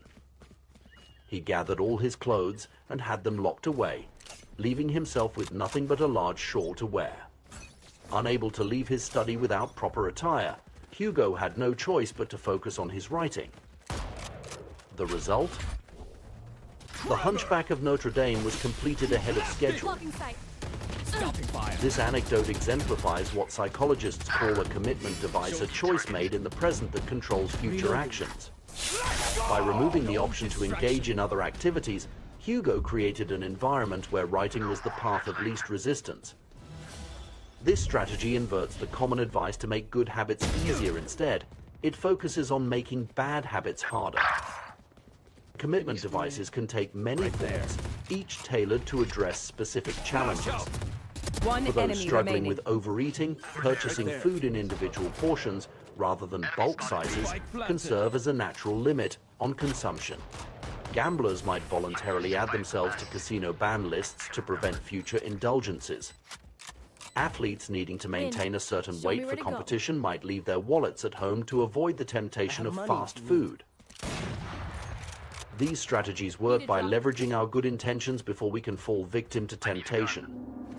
They recognize that willpower is a finite resource, and that the environment often plays a more significant role in our behavior than sheer determination. By altering our environment or creating obstacles to undesired behaviors, we can guide ourselves towards better choices without relying solely on willpower. Focusing. The key to effective commitment devices is to make the effort required to break a good habit or engage in a bad one greater than the effort to maintain the desired behavior. For instance, if you're trying to establish a fitness routine, you might schedule and pay for classes in advance. The financial commitment and the social expectation of attendance create a situation where following through requires less effort than cancelling. While commitment devices are powerful tools for behavior change, we can push this concept even further. Instead of just making bad habits difficult, we can strive to make good habits inevitable and bad habits impossible. This approach is exemplified by the story of John Henry Patterson and the invention of the cash register. In the mid-1800s, Patterson owned a small supply store that was struggling due to employee theft. At the time, this was a common problem with no easy solution. However, Patterson's fortunes changed when he discovered Ritty's incorruptible cashier, the first cash register. By automatically locking away cash and receipts after each transaction, the machine made theft practically impossible. The results were immediate and dramatic. Patterson's business went from losing money to turning a significant profit within 6 months. The brilliance of the cash register lay in its ability to automate ethical behavior. Rather than trying to change the employee's mindset or increase surveillance, it simply removed the option to steal. This principle can be applied to various aspects of our lives. By creating systems that make preferred behaviors automatic and undesired behaviors impractical, we can effect lasting change with minimal ongoing effort. Down, C. This concept of one-time actions that pay dividends over time is particularly intriguing. These are choices that require some initial effort, but create increasing value as time passes. For example, installing a water filter can lead to long-term improvements in health and reduced plastic waste. Buying a quality One mattress enemy can remaining. enhance sleep quality for years to come. Unsubscribing from unnecessary emails can permanently reduce daily distractions. Got the spike. The power of these one-time actions lies in their ability to shape our environment and, by extension, our behavior without requiring constant conscious effort. They embody the principle of making good habits easier and bad habits harder on a long-term scale. By thoughtfully modifying our surroundings and systems, we can create an environment that naturally guides us towards better choices. Consider the impact of seemingly small changes like using smaller plates to reduce caloric intake or removing the TV from the bedroom to improve sleep habits. These simple actions can have profound effects on our health and well-being over time. Similarly, financial habits can be dramatically improved through one-time actions like setting up automatic savings plans or bill payments. The beauty of this approach is its simplicity and accessibility. While not everyone may have the willpower to consistently make healthy choices or stick to a budget, most people can manage a one-time action that sets up a more supportive environment. This democratizes the process of habit formation, making it attainable for a wider range of individuals. Moreover, these strategies often have compounding effects. For instance, improving sleep quality through better bedding and a TV-free bedroom can lead to increased energy and productivity during the day. This, in turn, might make it easier to maintain a regular exercise routine or make healthier food choices. Similarly, automating finances can reduce stress and free up mental energy for other pursuits. It's important to note that while these strategies can be highly effective, they're not a panacea. Personal growth and habit formation still require effort and commitment. However, by focusing on creating an environment that supports our goals, we can significantly reduce the amount of willpower required to maintain positive habits. This approach also aligns well with our understanding of human psychology. We are profoundly influenced by our environment, often more than we realize. By consciously shaping that environment, we can harness this influence for our benefit. It's a way of working with our natural tendencies rather than constantly fighting against them. Furthermore, this strategy of environmental design can be applied at various scales. Individuals can use it to improve personal habits, but it can also be implemented at organizational or societal level. For example, companies might redesign office spaces to encourage more movement or collaboration. Cities could modify urban planning to promote walking and cycling over driving. As we consider implementing these strategies in our own lives, it's worth taking time to reflect on our specific challenges and goals. What are the habits we're struggling to form or break? What aspects of our environment might be hindering our progress? By identifying these pain points, we can more effectively target our interventions. It's also valuable to think creatively about potential solutions. While some commitment devices or environmental changes might be obvious, others might require more innovative thinking. The goal is to find solutions that work for our individual circumstances and preferences. Additionally, it's crucial to approach this process with patience and self-compassion. Habit change is rarely a linear process, and setbacks are normal. The advantage of focusing on environmental changes is that they continue to exert their influence even when our motivation wavers. In conclusion, while traditional advice on habit formation often focuses on willpower and motivation, there's immense power in shaping our environment to support our goals. By creating commitment devices, automating good behaviors, and making one-time changes that yield long-term benefits, we can significantly increase our chances of success. This approach recognizes that sustainable change often comes not from Herculean efforts of will, but from thoughtful adjustments to our surroundings and systems. It's about creating an environment where good habits are the path of least resistance and bad habits require conscious effort to maintain. Here. As we move forward in our personal growth journeys, let's consider how we can leverage these principles. What commitment devices might help us overcome our specific challenges? What one-time actions could we take to set ourselves up for long-term success? By answering these questions and taking action, we can create lasting change with less ongoing effort, freeing up our mental energy to focus on what truly matters in our lives. Remember, the goal isn't perfection, but progress. Every step we take to align our environment with our aspirations is a step towards becoming the person we want to be. By making good habits inevitable and bad habits impossible, we're not just changing our behaviors, we're reshaping our lives. Spike down, attacker spawn. In the bustling streets of a Pakistani neighborhood, where unsanitary conditions once led to widespread illness and disease, a remarkable transformation took place. This change wasn't brought about by advanced medical treatments or cutting-edge technology, but by something as simple as soap and the habit of hand-washing. The story begins with contaminated water sources causing epidemics of diarrhea, vomiting, and abdominal pain. In this densely populated area, nearly 1/3 of the children were malnourished, and the close quarters allowed viruses and bacterial infections to spread like wildfire. It was this dire public health crisis that brought researcher Stephen Luby and his team to Pakistan. Upon arrival, Luby and his colleagues quickly realized that in such an environment with poor sanitation, the simple act of washing one's hands could make a significant difference in the health of the residents. However, they soon discovered a surprising fact: many people were already aware that hand washing was important. This revelation highlights a crucial point about human behavior. Knowledge alone is often not enough to change habits or improve outcomes. The residents understood the importance of hand washing, but their practices were inconsistent and haphazard. Some would merely run their hands underwater quickly, others would wash only one hand, and many would simply forget to wash their hands before preparing food. The problem wasn't a lack of information, it was a lack of consistency. This scenario is not unique to hand washing or to this particular community. We often see similar patterns in various aspects of our lives.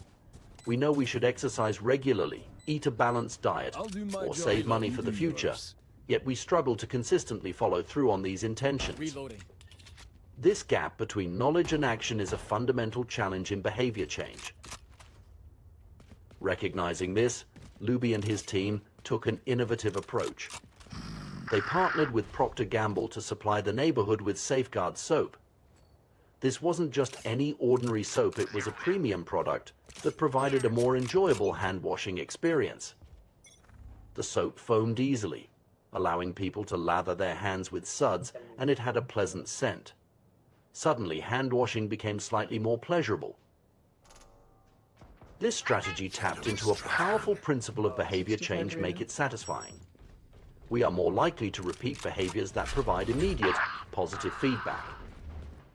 The pleasant sensory experience of using the Safeguard soap, the feel of the lather, the appealing scent created a small but significant reward for the act of hand-washing. The results were dramatic. Within months, the researchers observed a rapid shift in the health of children in the neighborhood. The rate of diarrhea fell by 52%, pneumonia by 48%, and impetigo, a bacterial skin infection, by 35%. These improvements in health outcomes were achieved not through complex medical interventions, but through the consistent practice of a simple habit made more enjoyable. Even more impressive were the long-term effects. When the researchers returned to some of the households in Karachi 6 years later, they found that over 95% of households who had been given the soap for free and encouraged to wash their hands still had a hand-washing station with soap and water available.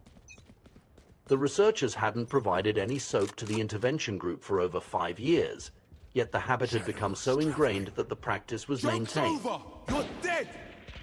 This long-term adherence to the hand-washing habit illustrates another critical aspect of behavior change: the power of habit formation. Once a behavior becomes habitual, it requires less conscious effort and decision-making. It becomes an automatic response to certain cues or situations. In this case, the residents had internalized hand-washing as a routine part of their daily lives, continuing the practice even years after the initial intervention. The success of this hand-washing initiative in Pakistan exemplifies what can be considered the fourth law of behavior change: make it satisfying. This principle asserts that we are more likely to repeat a behavior when the experience is satisfying. It's a logical concept: feelings of pleasure, even minor Right ones, there. signal to Right our there. brain that a behavior is worth remembering and repeating. This principle isn't limited to hand washing. We can see its application in various products and behaviors that have become widespread habits. Take chewing gum, for instance. While gum had been sold commercially throughout the 1800s, it wasn't until Wrigley launched in 1891 that it became a worldwide habit. Wrigley's innovation was to add flavors like spearmint and juicy fruit, making the product more enjoyable to use.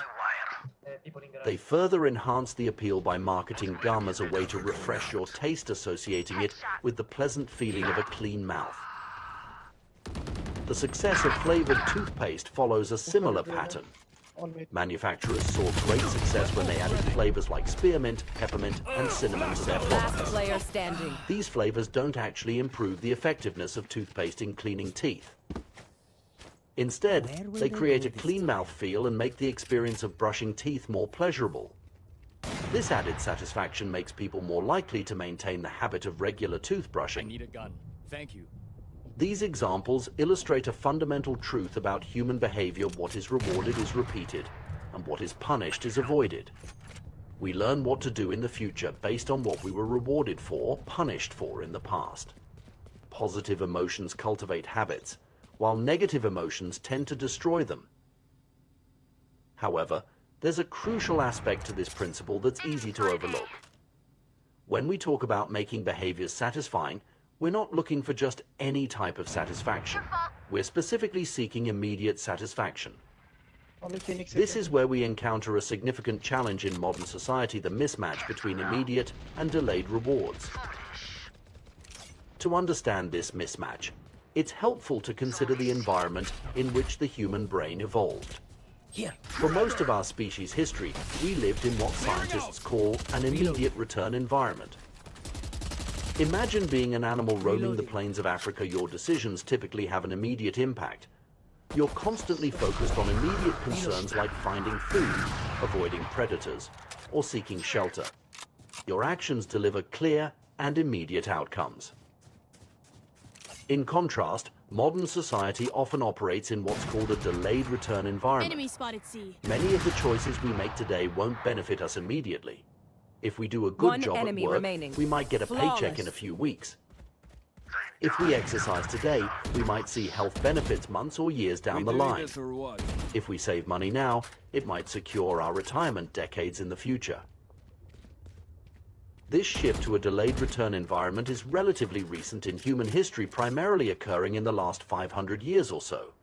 Compared to the age of the human brain, which has remained largely unchanged for about 200,000 years, modern society is brand new. Our brains evolved in an environment where immediate rewards were crucial for survival. And we still carry that hardware with us today. This mismatch between our brain's preference for immediate rewards and the delayed nature of many modern benefits creates significant challenges. I know It's one exactly reason why we often struggle with behaviors that have long-term benefits but little immediate payoff.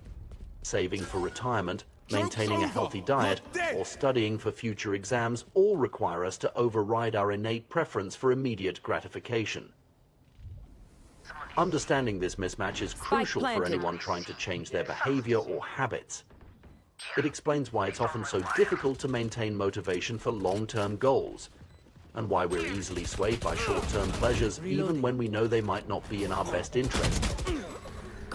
So, how can we bridge this gap between our brain's desire for Last immediate player satisfaction and the often delayed rewards of beneficial behaviors? One effective strategy is to find ways to add immediate positive feedback to otherwise unrewarding tasks. For instance, if you're trying to establish a habit of daily exercise, you might pair your workout with listening to your favorite podcast or audiobook. This way, even on days when you don't feel particularly motivated to exercise, you have the immediate reward of enjoying engaging content.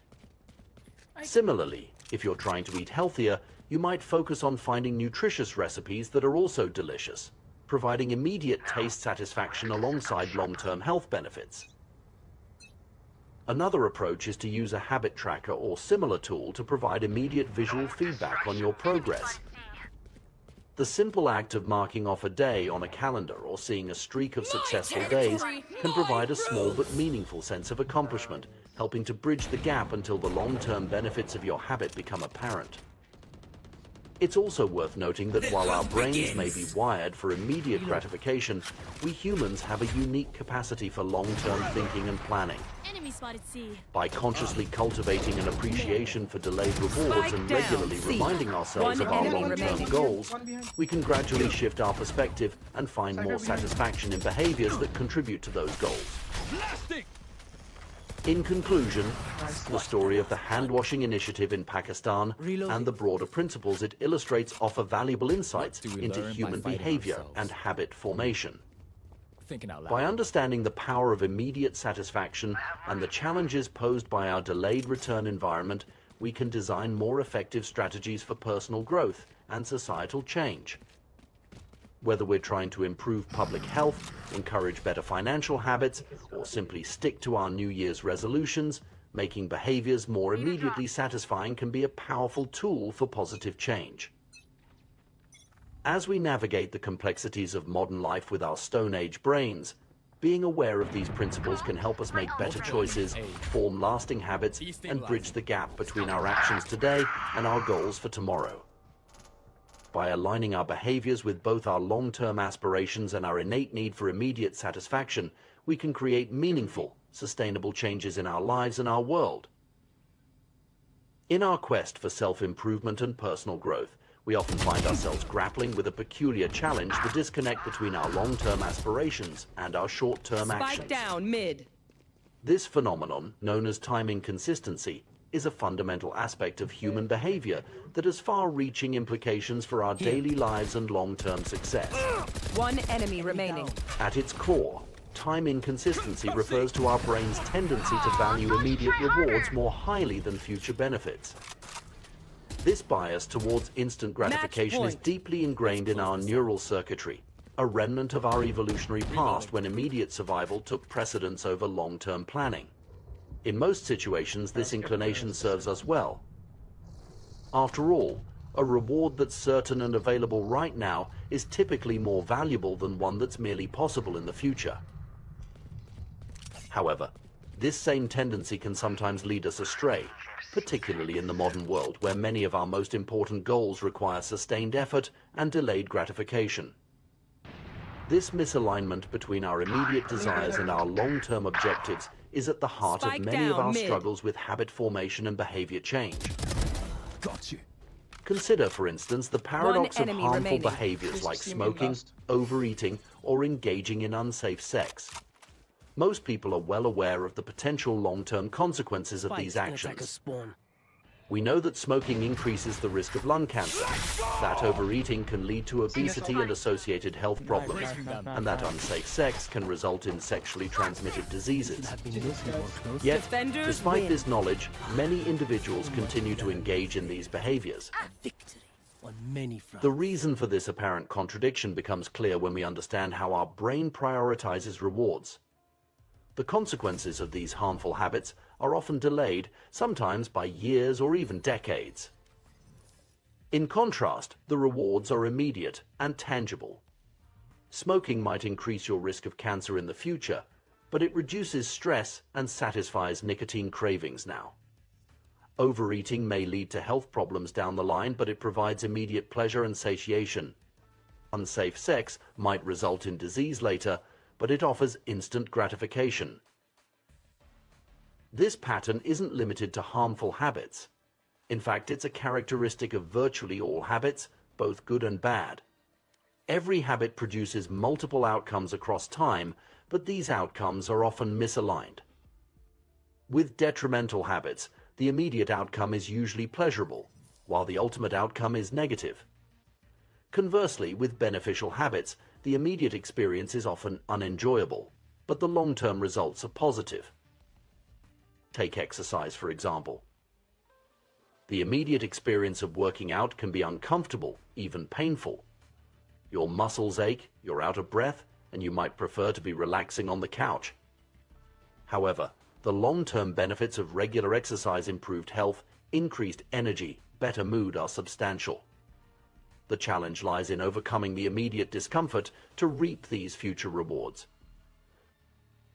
This misalignment of outcomes across time creates a significant hurdle for behavior change. When we make plans to improve ourselves, whether it's losing weight, writing a book, or learning a new language, we're essentially making plans for our future selves. In these moments of planning, it's easy to see the value in actions that have long-term benefits.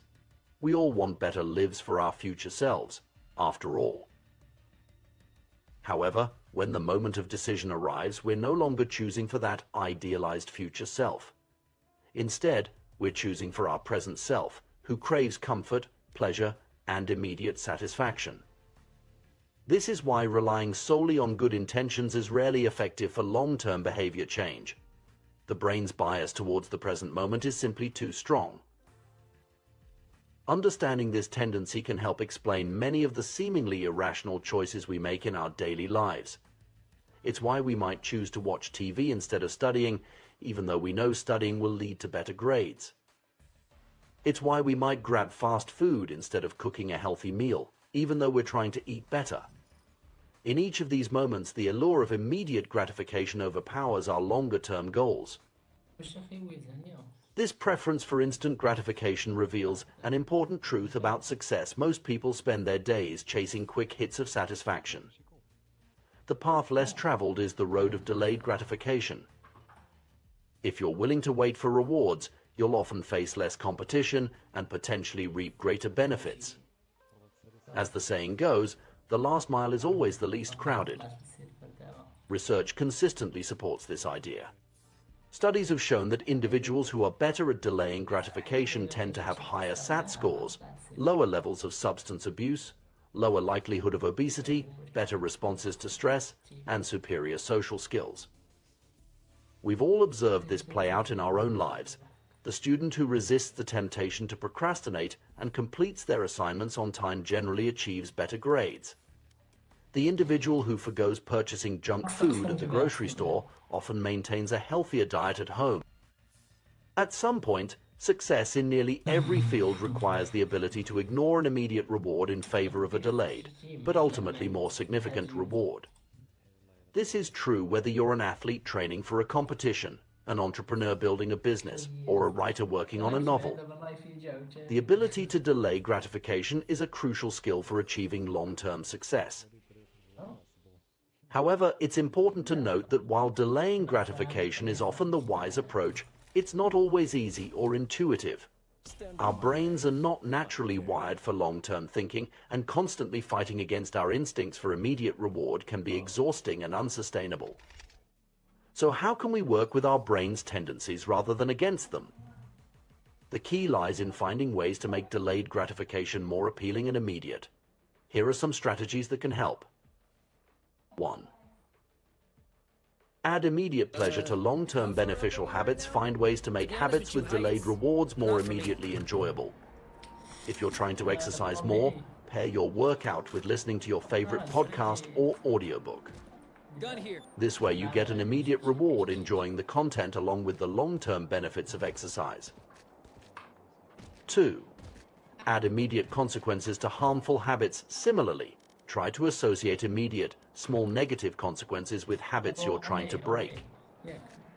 If you're trying to cut back on social media use, for example, you could commit to doing 10 push-ups every time you catch yourself mindlessly scrolling. 3.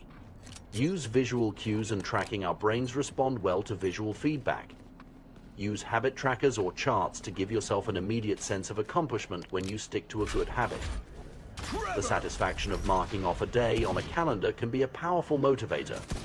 4. Create artificial milestones. Break long-term goals into smaller, more immediate targets. If you're saving for a big purchase, celebrate hitting smaller savings milestones along the way. 5. Practice mindfulness and visualization regularly. Take time to vividly imagine the long-term benefits of your good habits. This can help make those future rewards feel more real and immediate. 6. Use commitment devices. These are strategies where you make it more difficult or costly to engage in bad habits. For example, you might give a friend money to hold and only return if you meet your goal. 7. Reframe the immediate experience. Instead of focusing on the discomfort of a challenging habit, try to find aspects of the immediate experience to appreciate. For example, instead of dwelling on the physical strain of exercise, focus on the sense of accomplishment or the endorphin rush. 8. Create a reward system. Set up a system where you give yourself small, immediate rewards for sticking to your long-term habits. These rewards don't have to be large or costly. The key is that they're immediate and consistently applied. One particularly effective strategy is to turn instant gratification to your advantage by using a technique called reinforcement. This involves providing yourself with an immediate reward for completing a desired behavior. The key here is to make the reward instant and directly tied to the habit you're trying to build. For example, if you're trying to build a habit of daily meditation, you might reward yourself with a small piece of dark chocolate immediately after each session.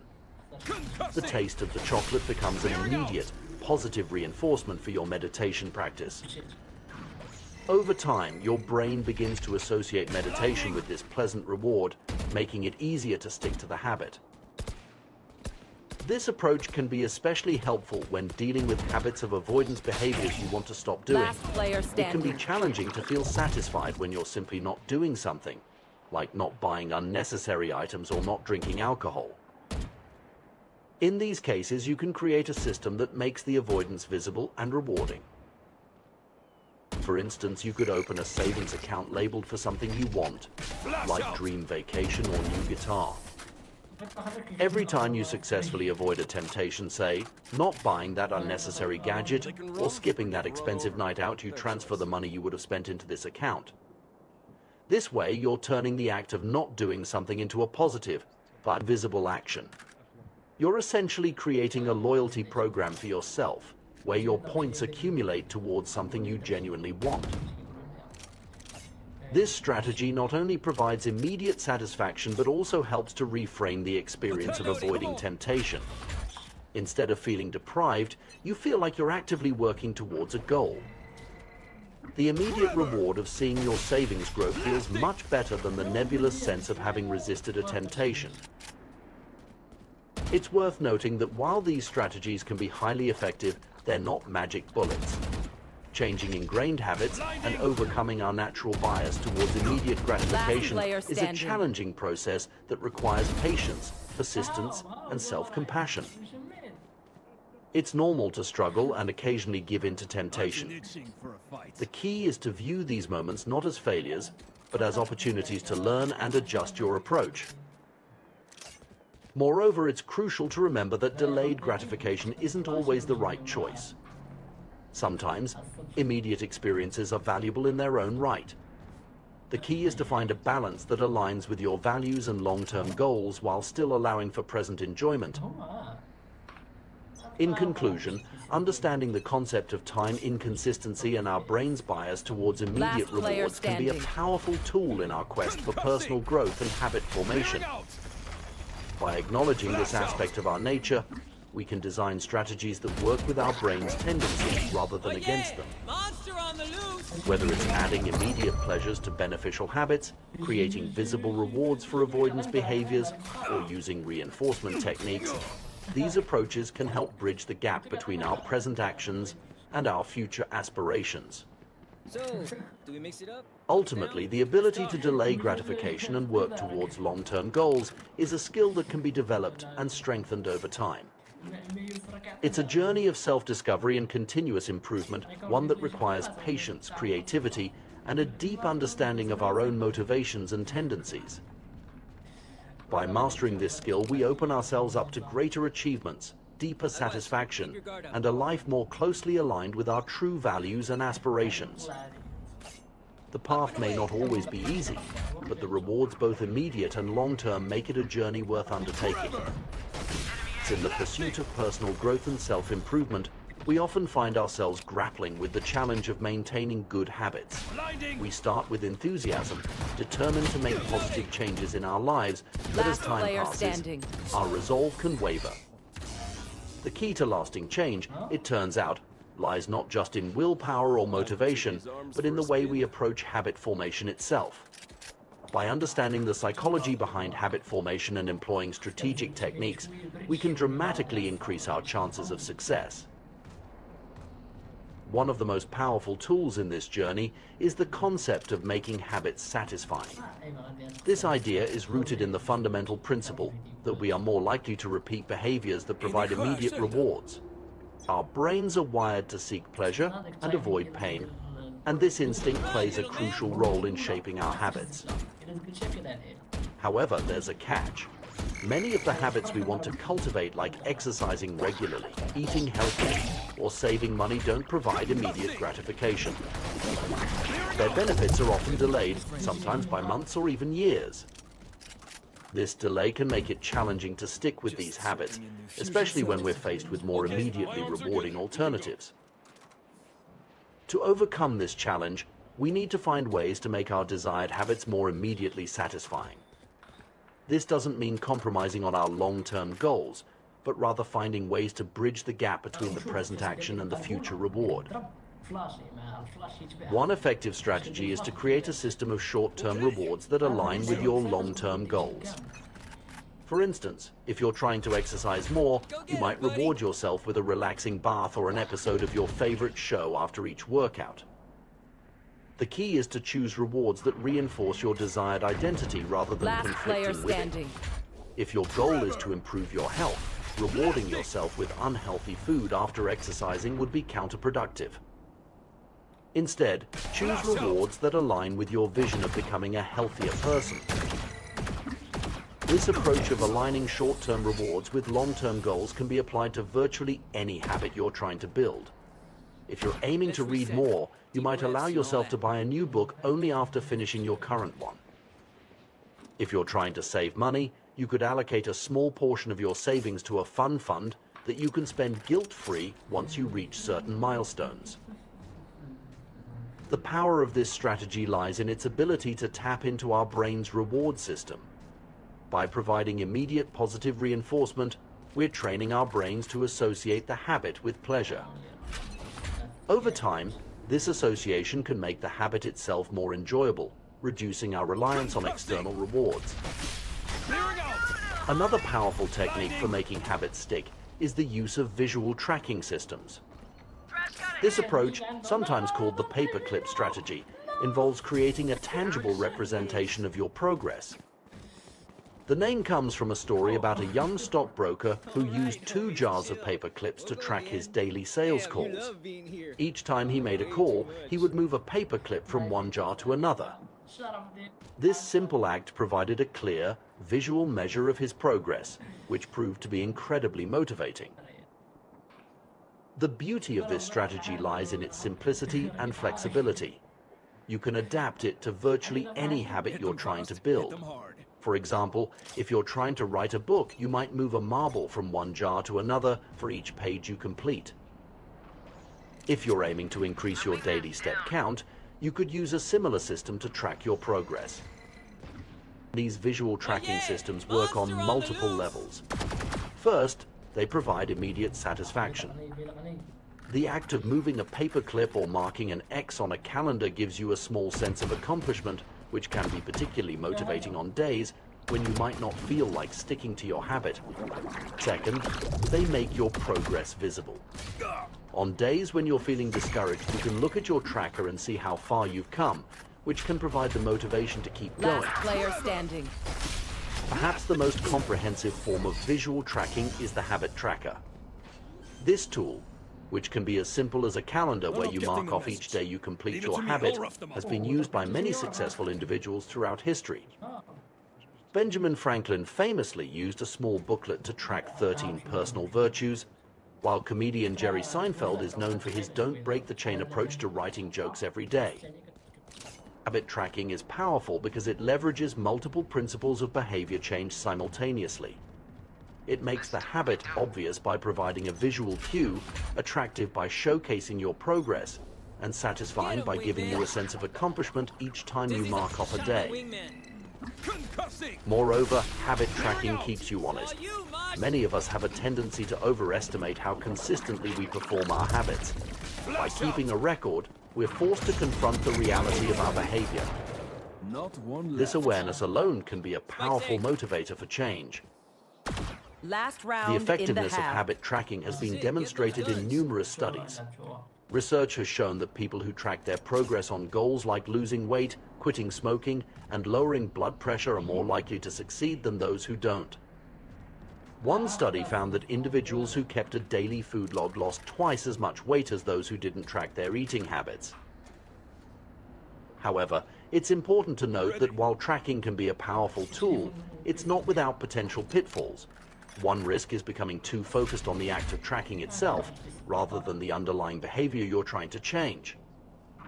Remember, the tracker is a tool to support your habit, not the goal itself. Another potential issue is the risk of breaking the chain. Missing a day on your tracker can be discouraging, and some people might be tempted to give up entirely after a slip-up. It's crucial to remember that consistency matters more than perfection. If you miss a day, simply pick up where you left off. The goal is progress, not perfection. Switching sides. As you continue with your habit, you may find that the external rewards and tracking systems become less necessary. This is a natural and positive progression. Over time, the habit itself can become intrinsically rewarding. For example, someone who starts exercising for weight loss might initially need external motivators, but over time they may come to enjoy the energy boost and sense of accomplishment that comes with each workout. This shift from extrinsic to intrinsic motivation is a sign that the habit is becoming ingrained in your identity. When you reach this point, you're no longer just someone trying to exercise more, you've become someone who exercises regularly. This identity-based approach to habit formation can be incredibly powerful and sustainable. Flash out! However, reaching this point takes time and consistency. In the meantime, don't hesitate to use whatever tools and strategies help you maintain your habit. Whether it's a paper-clip system, a habit tracker, or carefully chosen rewards, these techniques can provide the bridge you need to get from where you are to where you want to be. It's also worth considering how you can make the habit itself more enjoyable. Right there. This might involve finding ways to make the process more pleasant or combining the habit with activities you already enjoy. For instance, if you're trying to establish a running habit, you might listen to your favorite podcasts or audiobooks while you run. If you're aiming to cook more healthy meals at home, you could turn cooking into a social activity by inviting friends over or taking a cooking class.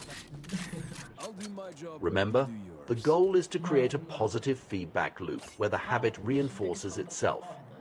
By making the habit satisfying in the short term, you increase the likelihood that you'll stick with it long enough to reap the long-term benefits. As you embark on your journey of habit formation, it's important to be patient with yourself. Changing ingrained behaviors takes time, and setbacks are a normal part of the process. Each day is an opportunity to reinforce your desired identity and move closer to your goals. Moreover, don't underestimate the power of small wins. Consistently performing a small habit can lead to significant changes over time. Whether you're moving paper clips, marking XS on a calendar, or using a more sophisticated tracking system, each small action is a vote for the person you want to become. In conclusion, the key to sticking with good habits lies in making them satisfying. By providing immediate rewards, using visual tracking systems, and gradually shifting towards intrinsic motivation, we can bridge the gap between our present actions and our future goals. Remember, the most effective form of motivation is progress. By making your progress visible and rewarding, you create a positive feedback loop that can sustain your habits over the long term. As you apply these strategies, you may find that building good habits becomes not just easier, but enjoyable. And that, perhaps, is the greatest satisfaction of all, the realization that you're not just doing things differently, but becoming the person you aspire to be. So start small, track your progress, celebrate your wins, and watch as your habits transform not just your actions, but your identity. In the quest for personal growth and self-improvement, we often find ourselves grappling with the challenge of maintaining good habits. While starting a new habit can be exciting, the real test lies in consistently following through day after day, week after week. This is where the power of habit tracking comes into play, offering a simple yet effective tool to reinforce positive behaviors and keep us on track towards our goals. Habit tracking, at its core, is about making progress visible. It's a way of creating a tangible record of our efforts, transforming abstract goals into concrete actions. This visibility serves multiple purposes, each contributing to the overall effectiveness of the habit-building process. First and foremost, tracking creates a visual cue that reminds us to act. In our busy lives, it's easy to forget or postpone the habits we're trying to build. A habit tracker, whether it's a simple calendar with X's marking completed days or a more elaborate system, serves as a constant reminder of our commitments. It's a gentle nudge prompting us to take action when we might otherwise let things slide. But the power of habit tracking goes beyond mere reminders. It taps into our innate desire for progress and achievement. As we mark off each successful instance of our habit, we create a streak. This streak becomes a source of motivation in itself. We see the progress we're making, and we don't want to break the chain. This phenomenon, sometimes called the don't break the chain method, has been used by successful individuals across various fields, from comedians to writers to athletes. The satisfaction of recording our progress is another key benefit of habit tracking. There's a small but significant sense of accomplishment that comes from crossing an item off a to-do list or marking an X on a calendar. This feeling of satisfaction is immediate and tangible, providing a quick hit of dopamine that reinforces the behavior. In essence, the act of tracking becomes its own reward, making the habit more likely to stick. Moreover, habit tracking shifts our focus from the end result to the process itself. When we're trying to build a new habit, it's easy to get discouraged if we don't see immediate results. For instance, if you're trying to lose weight, you might get frustrated if the number on the scale doesn't change as quickly as you'd like. But by tracking your workouts or healthy meals, you're focusing on what you can control, your daily actions, rather than the outcome, which can be influenced by many factors beyond your control. This focus on process over outcome is crucial for long-term success. It helps us build a new identity, casting votes for the type of person we want to become with each action we take. Every time we mark off a completed habit, we're not just recording an action, we're reinforcing a belief about ourselves. We're saying, I'm the type of person who doesn't miss workouts, or I'm a writer who writes every day. Over time, these small actions and the beliefs they reinforce can lead to significant changes in our self-image and, consequently, our behavior. Despite these benefits, many people resist the idea of habit tracking. It can feel like an additional burden, adding another task to our already busy lives. Some worry that it will take too much time or that they'll forget to do it. Others may feel that it's unnecessary, that they should be able to remember to do the habit without needing to track it. These concerns are valid, but they often overlook the long-term benefits of tracking in favor of short-term convenience. While it's true that tracking requires some effort, this investment of time and energy can pay significant dividends in terms of habit adherence and personal growth. That said, it's important to approach habit tracking in a way that works for you. If the idea of manually recording every instance of a habit feels overwhelming, look for ways to automate the process. Many of us are already tracking various aspects of our lives without realizing it. Credit card statements track our spending habits, fitness trackers record our physical activity, and calendar apps log our appointments and commitments. By leveraging these existing data sources and setting up regular review periods, we can gain insights into our behavior without adding much additional work. For habits that do require manual tracking, it's often best to focus on just one or two key behaviors rather than trying to track everything at once. Choose the habits that are most important to you or that you're struggling with the most. By limiting your focus, you increase the likelihood of consistent tracking. Another key to successful habit tracking is to record each instance of the habit immediately after it occurs. This approach, combined with habit stacking linking a new habit to an existing one, can make tracking feel more natural and less of a chore. For example, you might decide to record your workout immediately after putting away your gym bag or log your meditation session right after turning off your meditation app. While consistent tracking can be incredibly powerful, it's important to remember that perfection is not the goal. Life is unpredictable, and there will inevitably be times when our habits get disrupted. The key is not to let these disruptions derail you as completely. One powerful principle to keep in mind is never miss twice if you slip up and miss a day. The most important thing is to get back on track as quickly as possible. Missing once is an accident, missing twice is the start of a new habit. By recommitting to the habit immediately after a slip-up, you prevent a temporary setback from turning into a permanent abandonment of your goals. This principle of quick recovery is a distinguishing feature of successful individuals across various fields. Everyone has bad days or periods of lower performance. What sets high achievers apart is their ability to rebound quickly from these setbacks.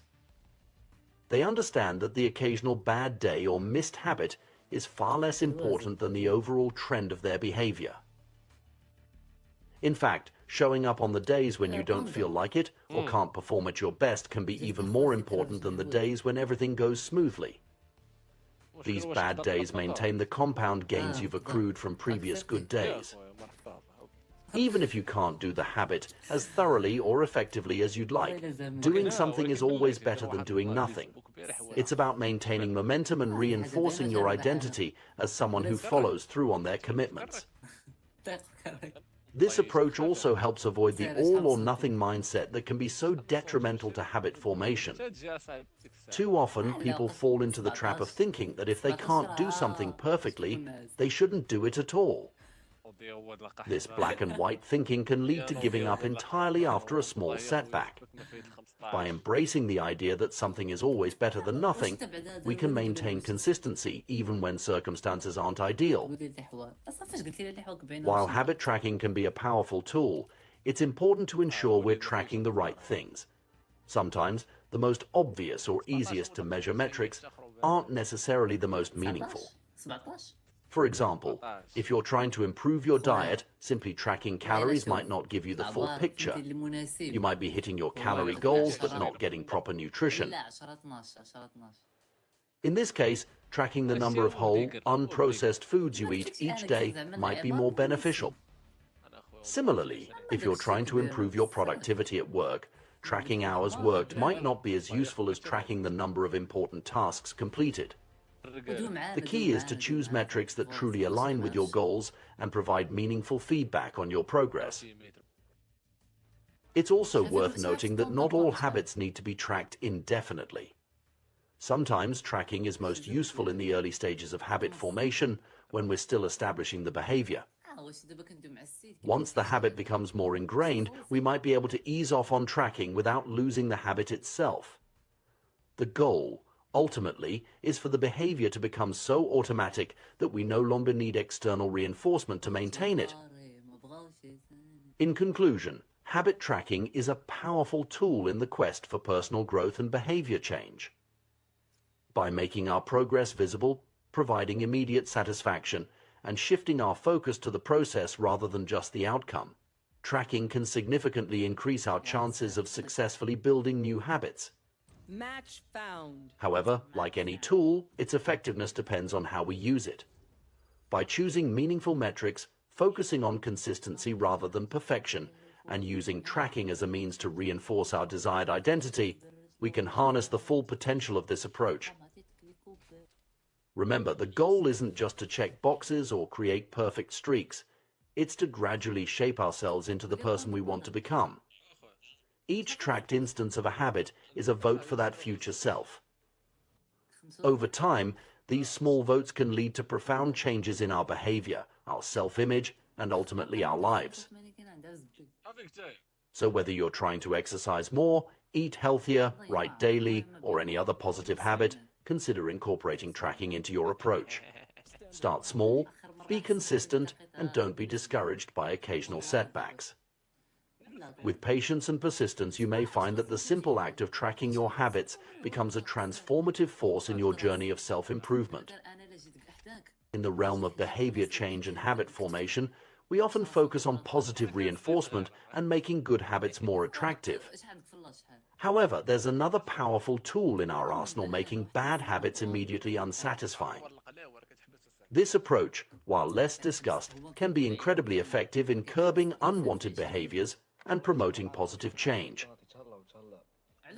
The concept is rooted in our innate tendency to avoid pain and discomfort. Just as we're more likely to repeat experiences that end on a satisfying note, we're equally inclined to avoid experiences that conclude with discomfort or pain. This principle can be harnessed to great effect in our quest for self-improvement and behavioral change. Consider the story of Roger Fisher, a Harvard Law School professor who specialized in negotiation and conflict management. In the 1970s and 1980s, as the threat of nuclear war loomed large, Fisher proposed an unconventional idea to prevent hasty decisions about nuclear launches. He suggested implanting the nuclear launch codes in a volunteer's chest right next to their heart. The president, if ever deciding to launch nuclear weapons, would first have to physically kill this volunteer to access the codes. Fisher's proposal, while extreme, illustrates a profound point about human behavior. By making the act of launching nuclear weapons viscerally and immediately painful, it would force decision makers to confront the reality of their actions in a way that abstract numbers and distant consequences never could. The immediacy and personal nature of the pain would serve as a powerful deterrent. This principle extends far beyond hypothetical scenarios about nuclear war. It applies to our everyday lives and habits in numerous ways. Pain, both physical and emotional, is an incredibly effective teacher. When failure or mistakes result in immediate and tangible pain, we're quick to learn and adapt.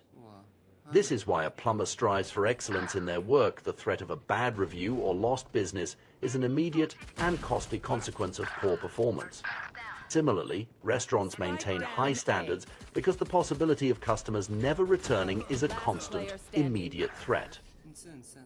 In fields where the stakes are even higher, such as surgery, the immediate and severe consequences of mistakes drive professionals to master their craft with utmost precision. The cost of cutting the wrong blood vessel is so high and immediate that surgeons are motivated to achieve exceptional levels of skill and care. The key here is the immediacy of the consequence. When the pain or cost of an action is delayed, it's easier to ignore or discount. This is why many harmful habits persist. The negative consequences are often far removed in time from the behavior itself. Smoking might lead to lung cancer, but not immediately. Overeating doesn't instantly result in obesity. The delay between action and consequence makes it easier for us to persist in behaviors we know are harmful in the long run. To leverage this principle for positive change, we need to find ways to make the consequences of bad habits more immediate and tangible. This could involve creating artificial consequences or finding ways to bring long-term effects into the present moment. For instance, some people use apps that donate money to causes they dislike every time they break a commitment to exercise. The immediate financial pain serves as a powerful motivator. However, it's crucial to note that for this approach to be effective, the strength of the consequence must match the relative strength of the behavior it's trying to correct.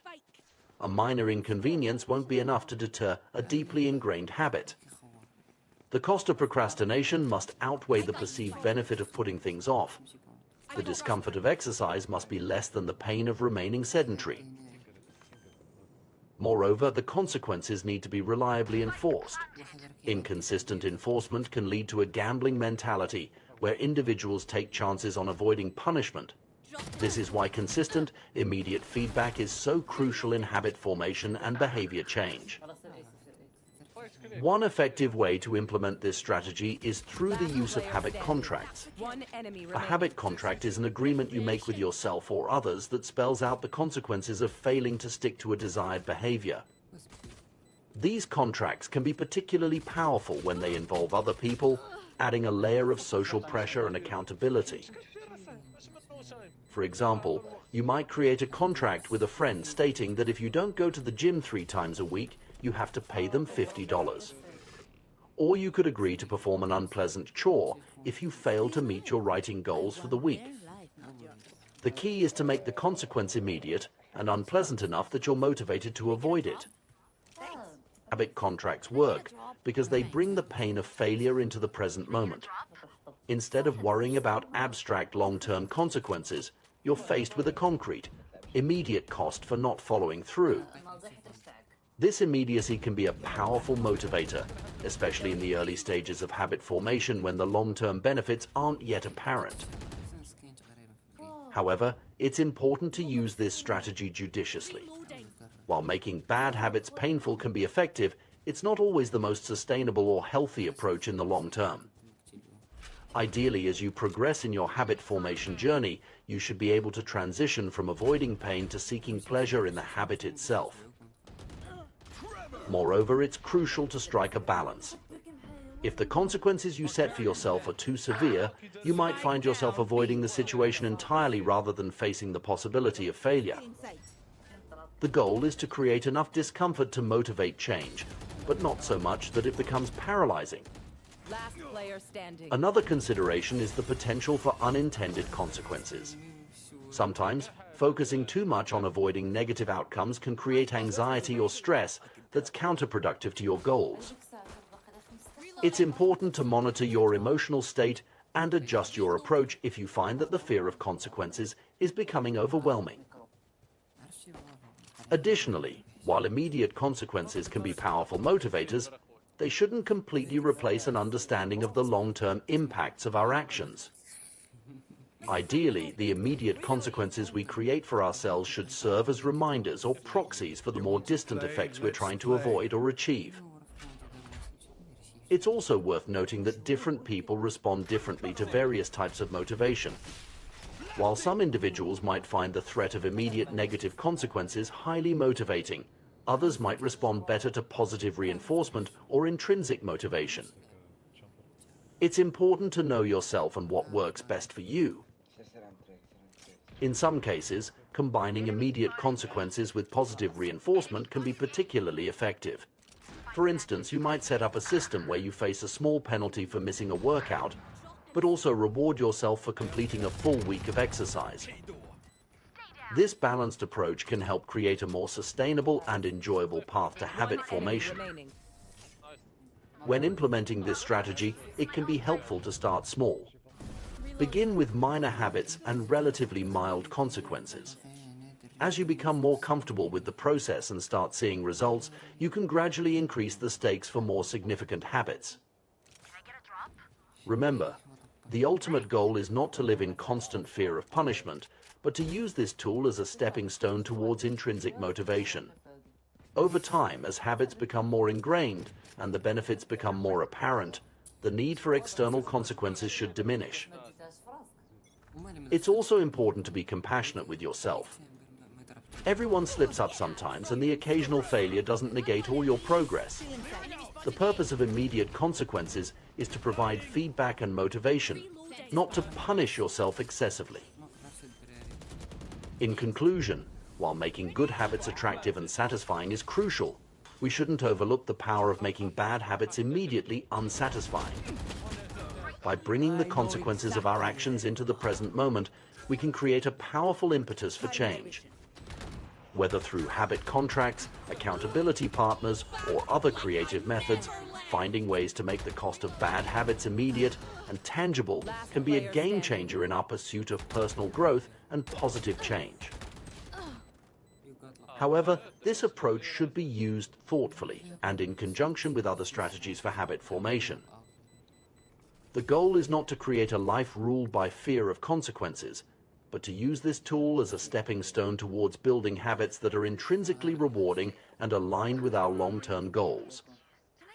By understanding and leveraging the power of immediate consequences, we can create an environment that supports our desired behaviors and helps us become the people we aspire to be. The power of habits in shaping our lives cannot be overstated. From the mundane daily routines to life-changing behaviors, habits form the backbone of our existence. One of the most striking examples of habit formation on a societal scale is the adoption of seatbelt usage in the United States. In just a few decades, we witnessed a dramatic shift from a time when most people didn't wear seatbelts to a present where the vast majority of Americans buckle up every time they get in a car. This transformation wasn't just a matter of individual choice, it was largely driven by legislation and the creation of a new social contract. The seatbelt story illustrates how governments can use laws and regulations to influence collective behavior. By mandating seatbelt use and enforcing penalties for non-compliance, states effectively reshape the habits of millions. This approach leverages the power of social contracts agreements we make as a society to follow certain rules for the common good. Similar strategies have been employed to address other public health and safety concerns, such as smoking bans in restaurants and mandatory recycling programs. While these large-scale interventions are effective, we can apply similar principles on a personal level to cultivate positive habits or break undesirable ones. Enter the concept of a habit contract, a formalized agreement with yourself and others to hold you accountable for your behavior. This approach recognizes that sometimes willpower alone isn't enough to overcome ingrained patterns or resist temptation. By explicitly stating your commitments and the consequences of failing to meet them, you create a powerful motivational tool. Consider the case of Brian Harris, an entrepreneur who used a habit contract to achieve his health and fitness goals. After the birth of his son, Harris realized he needed to make some changes to his lifestyle. Instead of relying solely on good intentions, he drafted a detailed contract outlining his objectives, the specific actions he would take, and the consequences of non-compliance. Crucially, he involved his wife and personal trainer as accountability partners, having them sign the contract alongside him. Harris's contract was comprehensive, breaking down his overall goal into phases and specifying daily habits like logging his food intake and weighing himself. The consequences for failing to follow through were concrete and meaningful, having to dress formally for work, a departure from his usual casual attire, and paying his trainer a financial penalty. This level of detail and the inclusion of external accountability proved to be highly effective. As someone who initially viewed such contracts as unnecessarily formal, I've come to appreciate their value. The act of signing a physical document signals a deeper level of commitment than a mere verbal agreement or mental note. It transforms vague intentions into concrete promises, not just to yourself but to others. This external accountability taps into our innate desire to be seen as reliable and trustworthy by those around us.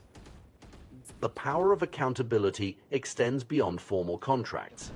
Simply having someone to check in with regularly can significantly boost our likelihood of sticking to a new habit or breaking an old one. Comedians, writers, and other creatives often use this approach, partnering with colleagues to ensure they produce work consistently. The knowledge that someone is watching and expecting results can be a powerful motivator, helping us overcome procrastination and laziness. In our digital age, we can even automate accountability. Thomas Frank, an entrepreneur, devised an ingenious system to ensure he wakes up early each morning. If he fails to rise by his target time, a pre-scheduled tweet goes out to his followers, offering a small financial reward to the first few people who call him out on his tardiness. This public commitment adds an extra layer of motivation to his morning routine. These strategies work because they tap into fundamental aspects of human psychology. We are social creatures, deeply concerned with how others perceive us. The desire to present our best selves to the world influences many of our behaviors, from personal grooming to academic and professional achievements. By leveraging this innate social awareness, habit contracts and accountability partnerships make the consequences of our actions or inactions immediate and tangible. However, it's important to note that the effectiveness of these strategies can vary from person to person. Some individuals might find the pressure of external accountability motivating, while others might feel overwhelmed or rebellious. The key is to find an approach that resonates with your personality and goals. Moreover, while consequences and accountability are powerful tools, they shouldn't be the only factors driving habit formation. Ideally, we want to cultivate habits that are intrinsically rewarding, where the behavior itself becomes satisfying over time. External motivators can be excellent for jump-starting change, but long-term success often depends on developing a genuine appreciation for the benefits of the habit itself. As we consider the broader implications of habit formation, it's worth reflecting on the interplay between individual choices and societal norms. The seatbelt example demonstrates how personal habits can be shaped by collective agreements and expectations. At the same time, widespread individual adoption of certain behaviors can lead to shifts in social norms and even policy changes. This dynamic relationship between personal habits and societal trends highlights the importance of thoughtful habit cultivation. The choices we make in our daily lives not only affect our individual well-being, but can contribute to larger social movements and cultural shifts. By being intentional about the habits we develop, we have the potential to influence not just our own lives, but the world around us. The science of habit formation has come a long way in recent years, offering insights into the mechanics of behavior change. We now understand that habits are formed through a loop of cue, routine, and reward. By manipulating these elements, we can increase our chances of successfully adopting new behaviors or breaking undesirable ones. For those looking to create positive habits, there are several strategies to consider. Making the cue for a desired behavior obvious and visible in your environment can serve as a constant reminder. Pairing a new habit with something you already enjoy, a technique known as temptation bundling, can make it more attractive. Reducing friction by preparing your environment in advance can make good habits easier to perform. And finding ways to make the habit immediately satisfying can reinforce the behavior. Conversely, breaking bad habits often involves inverting these principles, removing cues that trigger unwanted behaviors, making the habit less attractive or more difficult to perform, and creating immediate negative consequences can all help in breaking detrimental patterns. One particularly effective tool for both creating and breaking habits is the use of a habit tracker. This simple practice of recording each successful day of performing or avoiding a particular behavior can be remarkably motivating. The visual representation of your progress creates a sense of accomplishment and taps into our natural desire to maintain streaks or chains of success. However, it's crucial to approach habit formation with self-compassion. Slip-ups are an inevitable part of the process, and how we respond to these moments can determine our long-term success. The never miss twice rule is a helpful guideline. If you forget or fail to perform a habit one day, make it a priority to get back on track immediately the next day. This approach prevents temporary setbacks from derailing your entire effort. As we navigate the complex landscape of habit formation, it's important to remember that change is a gradual process. Small, consistent actions over time lead to significant transformations. The power of habits lies not in dramatic, overnight changes, but in the compounding effect of daily choices. Moreover, the journey of habit formation is deeply personal. What works for one person may not work for another. Experimentation and self-reflection are key to finding the strategies that resonate with your unique circumstances and personality.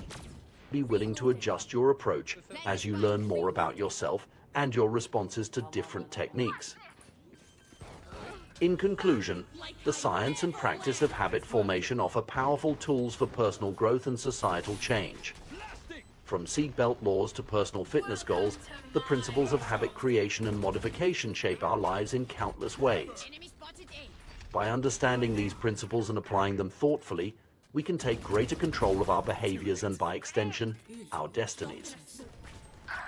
Whether through formal contracts, accountability partnerships, or simple daily tracking, we have the ability to reshape our habits and, in doing so, reshape our lives. The journey may be challenging, but the potential rewards in health, productivity, and overall well-being are immeasurable. As we continue to uncover new insights into human behavior, the possibilities for positive change, both individual and collective, are truly exciting. Last round before the switch. The intricate interplay between genetics, personality and habit formation is a fascinating area of study that sheds light on why some individuals excel in certain domains while others struggle. This complex relationship underscores the importance of aligning our habits and pursuits with our innate tendencies and strengths. Consider the remarkable stories of Michael Phelps and Hicham Garouge, two athletes who achieved unparalleled success in their respective sports. Phelps, with his towering frame and uniquely proportioned body, dominated the swimming world, while El Garouge's compact build and exceptionally long legs made him a force to be reckoned with in middle-distance running. Their physical attributes, largely determined by genetics, played a crucial role in their rise to the top of their fields. However, it would be a mistake to assume that their success was solely due to their genetic makeup. Both athletes undoubtedly invested countless hours in training, honing their skills and perfecting their techniques. Their genetic predispositions provided a foundation, but it was their dedication to cultivating habits aligned with their natural abilities that allowed them to reach the pinnacle of athletic achievement. This principle extends far beyond the realm of sports. In every area of life, from career choices to personal hobbies, understanding and leveraging our genetic predispositions can significantly impact our potential for success and satisfaction. The key lies in recognizing that genes don't dictate our destiny, rather, they highlight areas of opportunity where we're more likely to thrive. The influence of genetics on our behavior is pervasive and often subtle. Research has shown that our genes play a role in shaping a wide array of traits and tendencies, from our television viewing habits to our likelihood of developing addictions. Even seemingly personal characteristics, such as our response to authority or our level of proactivity, have genetic underpinnings. However, it's crucial to understand that genetic influence doesn't equate to genetic determinism. Our genes interact with our environment in complex ways, and the expression of genetic traits can be modulated by external factors. This interplay between nature and nurture is what makes human behavior so intricate and varied. One of the most significant ways our genetic makeup manifests is through our personality. The widely accepted Big Five model of personality traits provides a framework for understanding these innate tendencies. This model breaks down personality into 5 broad dimensions: openness to experience, conscientiousness, extroversion, agreeableness, and neuroticism. Each of these traits exists on a spectrum, and our position on these spectrums is influenced by our genetic makeup. For instance, extroversion, which ranges from outgoing and energetic to solitary and reserved, has been linked to biological factors observable from infancy. Studies have shown that babies who turn toward loud noises are more likely to grow up to be extroverts, while those who turn away tend to become introverts. Similarly, individuals high in agreeableness, characterized by kindness and consideration, often have naturally higher levels of oxytocin, a hormone associated with social bonding and trust. This biological predisposition might make it easier for them to form habits around social activities or acts of kindness. Understanding these innate tendencies can be immensely helpful when it comes to habit formation. When we try to establish habits that align with our natural inclinations, we're more likely to find them satisfying and sustainable. For example, an individual high in openness to experience might find it easier to cultivate a habit of trying new foods or visiting new places, while someone high in conscientiousness might excel at developing organizational or planning habits. However, it's important to note that our personality traits are not immutable. While they have a genetic basis, they can also be influenced by our experiences and environment. This malleability means that we have the capacity to develop traits and habits that don't come naturally to us, albeit with more effort. The key to leveraging our genetic predispositions for habit formation lies in self-awareness. By understanding our natural tendencies, we can make informed decisions about which habits to cultivate and how to approach their formation. This doesn't mean we should limit ourselves only to activities that come easily. Rather, it suggests that we should be strategic in our approach to personal growth and development. For instance, if you know you're naturally high in neuroticism, you might find it particularly beneficial to develop habits around stress management and mindfulness. These practices could help mitigate the anxiety and sensitivity associated with this trait. Conversely, if you're low in conscientiousness, you might need to put extra effort into creating systems and routines to support habits related to organization and time management. The concept of aligning our habits with our genetic predispositions also has implications for how we approach skill development and career choices. Just as Michael Phelps was uniquely suited for swimming, each of us has areas where our natural abilities give us an edge. Identifying these areas can help us focus our efforts where they're most likely to yield results. However, this doesn't mean we should avoid challenges or give up on areas where we're not naturally gifted. Instead, it suggests that we should be realistic about the effort required to excel in different domains. If we choose to pursue an area where we don't have a natural advantage, we should be prepared to put in extra work to compensate for our genetic disadvantages. Moreover, the interaction between our genes and our environment means that the suitability of our traits can change depending on the context. A trait that's advantageous in one situation might be a hindrance in another. For example, high neuroticism might be detrimental in a high-stress job, but beneficial in a role that requires attention to detail and risk assessment. This contextual nature of genetic influence underscores the importance of finding the right environment for our traits to flourish. Sometimes the key to success isn't changing ourselves, but rather finding or creating an environment that suits our natural tendencies. This might involve choosing a career that aligns with our personality, seeking out social groups that appreciate our unique qualities, or modifying our physical environment to support our desired habits. It's also worth noting that while our genes influence our behavior, they don't control it entirely. We have the capacity for self-reflection and choice, which allows us to override our natural inclinations when necessary. This ability to act against our instincts is what allows us to grow and change over time. In fact, the process of habit formation itself can be seen as a way of shaping our behavior patterns to align more closely with our goals, even when those goals require us to act in ways that don't come naturally. Through consistent practice and reinforcement, we can develop new neural pathways that make desired behaviors more automatic, effectively rewiring our brains over time. This plasticity of the brain highlights an important point. While our genes provide a starting point, our habits and experiences play a crucial role in shaping who we become. The habits we choose to cultivate can enhance our natural strengths, compensate for our weaknesses, and even develop entirely new capabilities. Understanding the role of genetics in habit formation also has implications for how we approach behavior change on a societal level. Public health initiatives, educational policies, and workplace practices could all benefit from a more nuanced understanding of how genetic factors influence behavior. By recognizing the diversity of genetic predispositions within a population, we can design more effective interventions and support systems that cater to a range of natural tendencies. For instance, smoking cessation programs might be more effective if they offer a variety of approaches, recognizing that individuals with different genetic profiles might respond better to different strategies.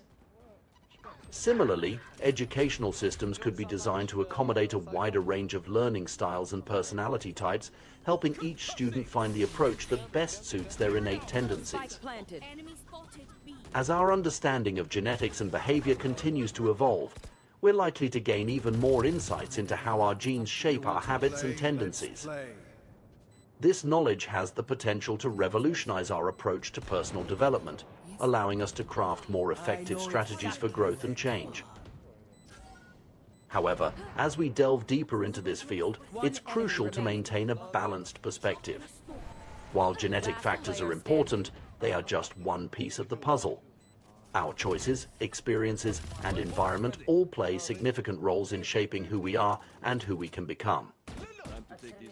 Moreover, we must be cautious about over-interpreting genetic information or using it as an excuse for inaction.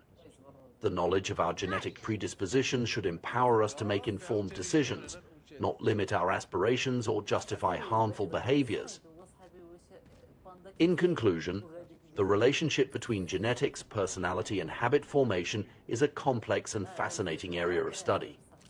By understanding our genetic predispositions, we can make more informed choices about which habits to cultivate and how to approach their formation. We can leverage our natural strengths while also developing strategies to compensate for our weaknesses.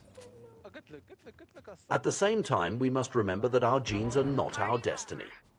They provide a starting point, but our habits, choices, and experiences shape who we ultimately become. By combining self-awareness of our genetic tendencies with intentional habit formation, we can work towards becoming the best versions of ourselves, regardless of the hand we were dealt by our DNA.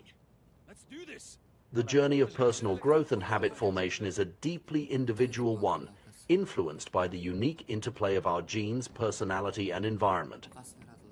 By embracing this complexity and approaching our development with curiosity and intention, we can unlock our full potential and lead more fulfilling lives.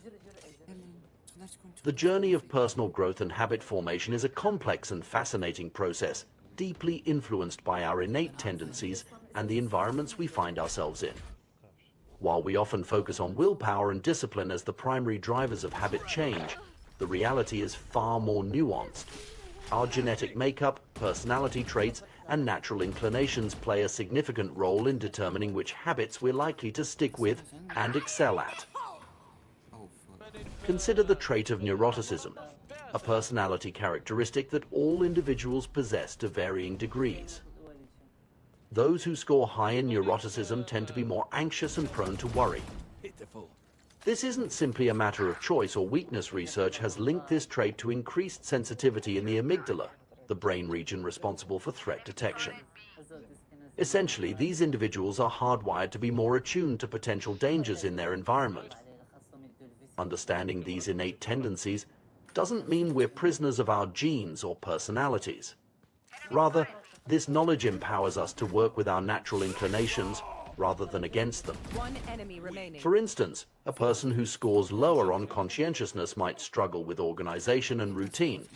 Instead of fighting this tendency, they might benefit more from focusing on environmental design strategies to support their habits. This could involve setting up systems that make desired behaviors easier and undesired ones more difficult. The key takeaway here is the importance of tailoring our habits to our individual personalities and preferences. Too often, we fall into the trap of trying to adopt habits that work for others or that are currently trendy without considering whether they're a good fit for us personally.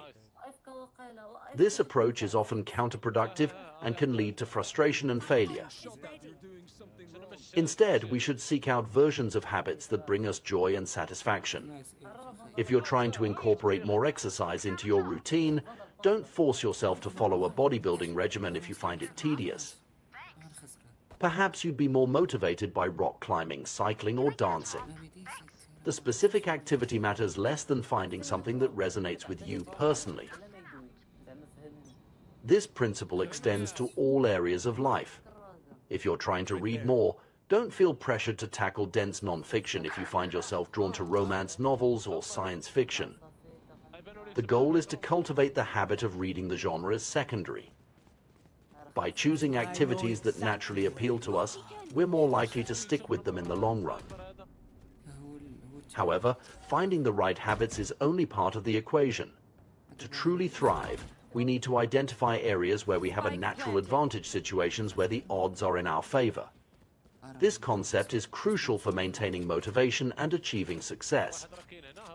Think about it: when we engage in activities that come easily to us, we're more likely to perform well. This leads to positive feedback, praise, and often tangible rewards like better pay or increased opportunities. This positive reinforcement creates a virtuous cycle, energizing us and propelling us to even greater heights of performance.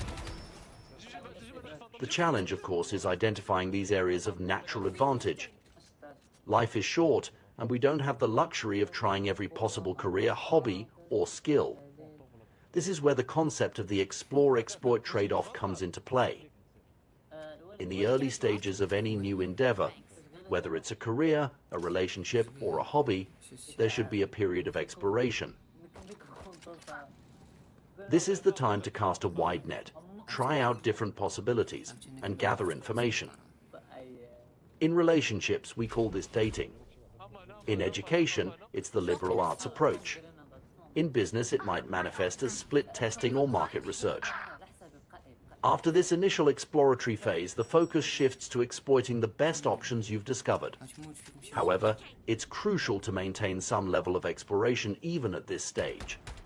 A common rule of thumb is to spend about 80 to 90% of your time and energy on your primary focus, while reserving 10 to 20% for continued exploration and experimentation. This balance isn't fixed, it should be adjusted based on your current situation.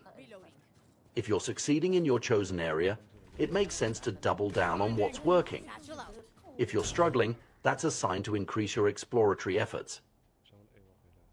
The optimal approach also depends on your time constraints. Early in your career or when starting a new project, you have more latitude for exploration. As deadlines approach or as you advance in your field, the focus naturally shifts more towards exploitation of your established skills and knowledge. But how do you navigate this process of discovery? There are several key questions you can ask yourself to help identify areas where you're likely to thrive. What activities feel like fun to you but seem like work to others? This is a powerful indicator of your natural inclinations. The tasks that you find energizing, even when they're challenging, are likely areas where you have a natural advantage. When do you lose track of time? The state of flow, where you're so engrossed in an activity that you lose awareness of your surroundings, is a strong sign that you're engaged in something well suited to your abilities and interests. Where do you seem to get better results than the average person? If you find yourself progressing faster or achieving more in a particular area compared to your peers, that's a good indication you've found a field where you have a natural advantage. What feels natural to you? This requires honest self-reflection, setting aside societal expectations and ingrained beliefs. When do you feel most authentically yourself? These moments of genuine engagement and enjoyment are signposts pointing towards your areas of natural strength. It's important to acknowledge that some of this process involves an element of luck.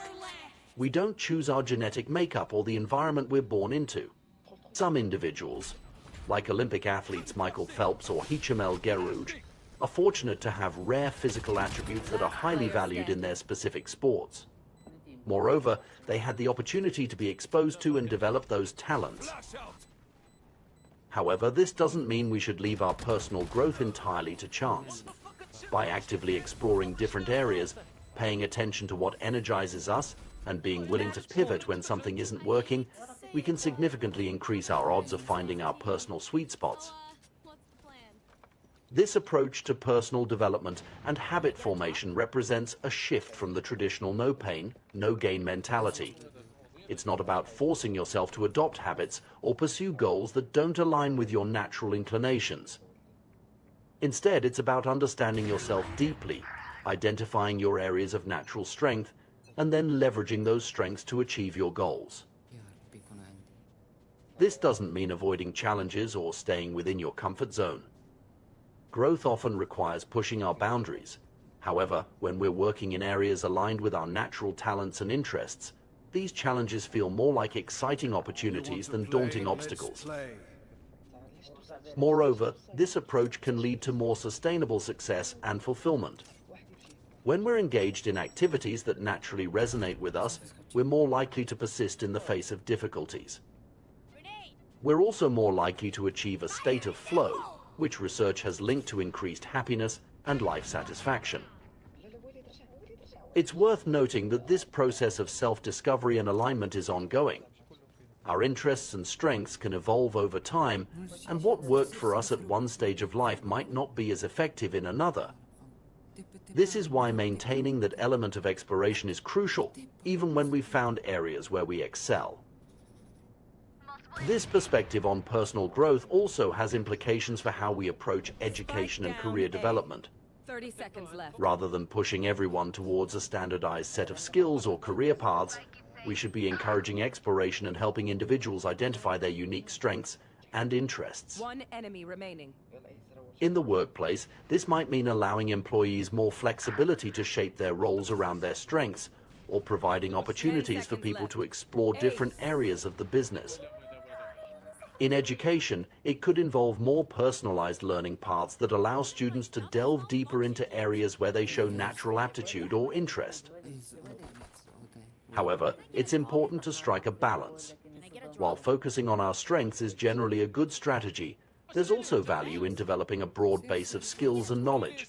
Sometimes, seemingly unrelated experiences or skills can combine in unexpected ways to give us a unique advantage. Furthermore, we should be cautious about using this approach as an excuse to avoid necessary but challenging tasks. There will always be aspects of any pursuit that are less enjoyable or more difficult. The key is to find a path where the overall balance tilts in favor of activities that energize and engage us. As we navigate this process of aligning our habits and goals with our natural inclinations, it's crucial to remain patient and compassionate with ourselves. Finding our optimal path is rarely a straightforward process. It often involves trial and error, false starts, and occasional setbacks. Remember, the goal isn't perfection but progress. Each experiment, each habit we try, teaches us something about ourselves. Even if a particular habit doesn't stick, the attempt provides valuable information that can guide our future efforts. Moreover, as we become more attuned to our natural strengths and preferences, we often find that our definition of success evolves. Instead of chasing external markers of achievement, we may find ourselves more focused on personal fulfillment and the joy of engaging in activities that truly resonate with us. This shift can have profound implications for our overall well-being. When we're aligned with our natural inclinations, work often feels less like a chore and more like a calling. We're more likely to experience states of flow, which research has linked to increased happiness and life satisfaction. In conclusion, the path to personal growth and successful habit formation is not about forcing ourselves to conform to a one-size-fits-all approach.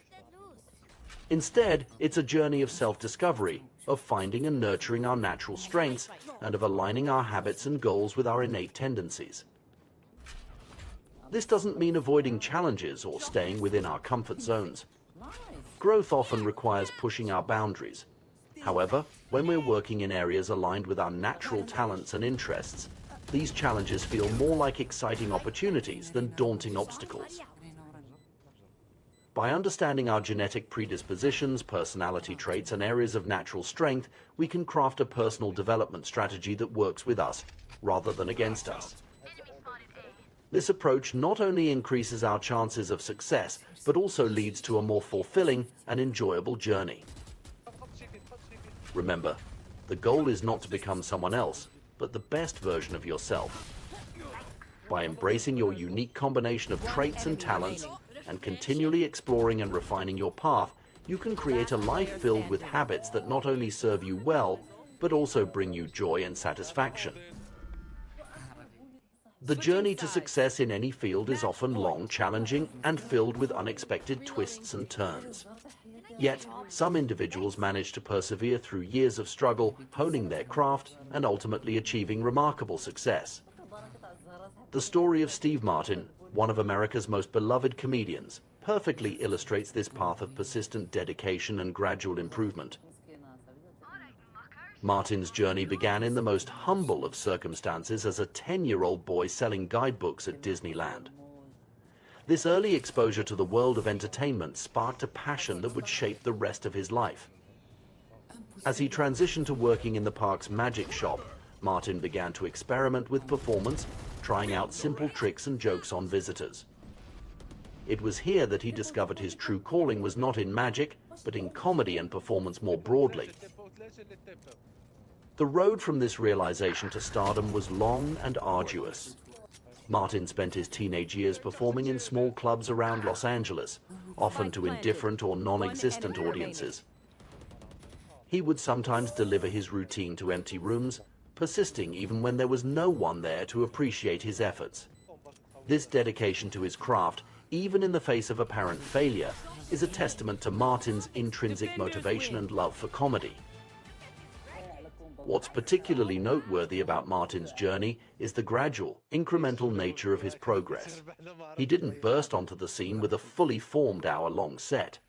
Instead, he started with routines that lasted only a minute or two. Over time, he expanded his material, reaching 5 minutes in high school, then 10 minutes, and eventually 20 minutes by the age of 19. Even then, he had to pad his show with poetry readings just to fill the time slot.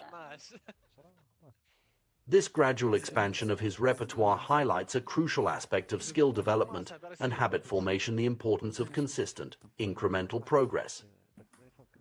Martin didn't try to leap from novice to expert overnight.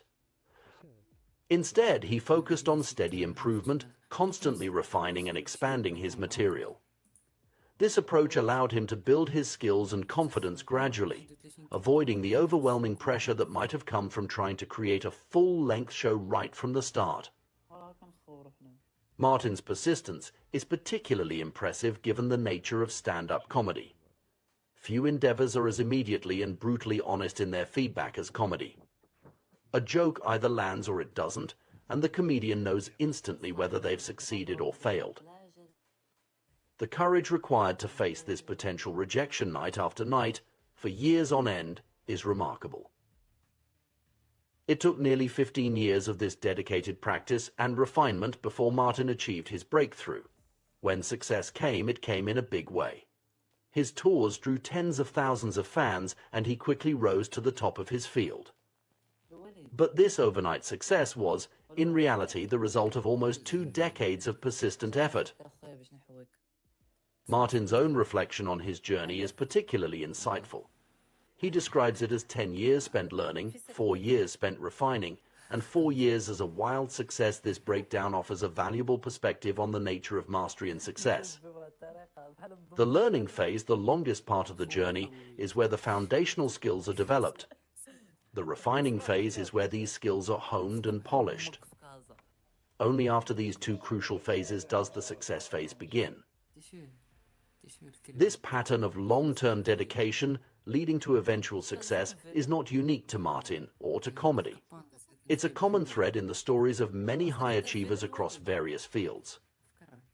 But it raises an important question: why are some people able to stick with their habits and pursuits for years or even decades, while others struggle to stay motivated? The answer lies, in part, in understanding the nature of motivation and how our brains respond to challenges. Research in psychology and neuroscience has consistently shown that humans are most motivated when working on tasks of just manageable difficulty. This concept, sometimes referred to as the Goldilocks rule, suggests that we are most engaged when the challenge we face is neither too easy nor too hard, but just right. When a task is too easy, we quickly become bored. Our brains crave stimulation and growth, and an unchallenging activity fails to provide either. On the other hand, when a task is too difficult, we become frustrated and demotivated.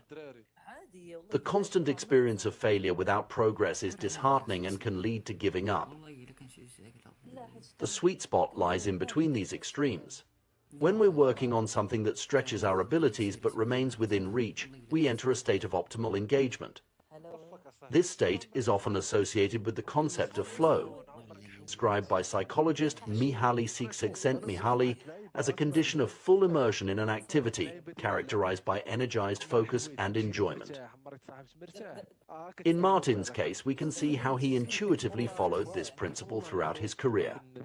He consistently pushed himself to expand his routines and improve his craft, but he did so in manageable increments.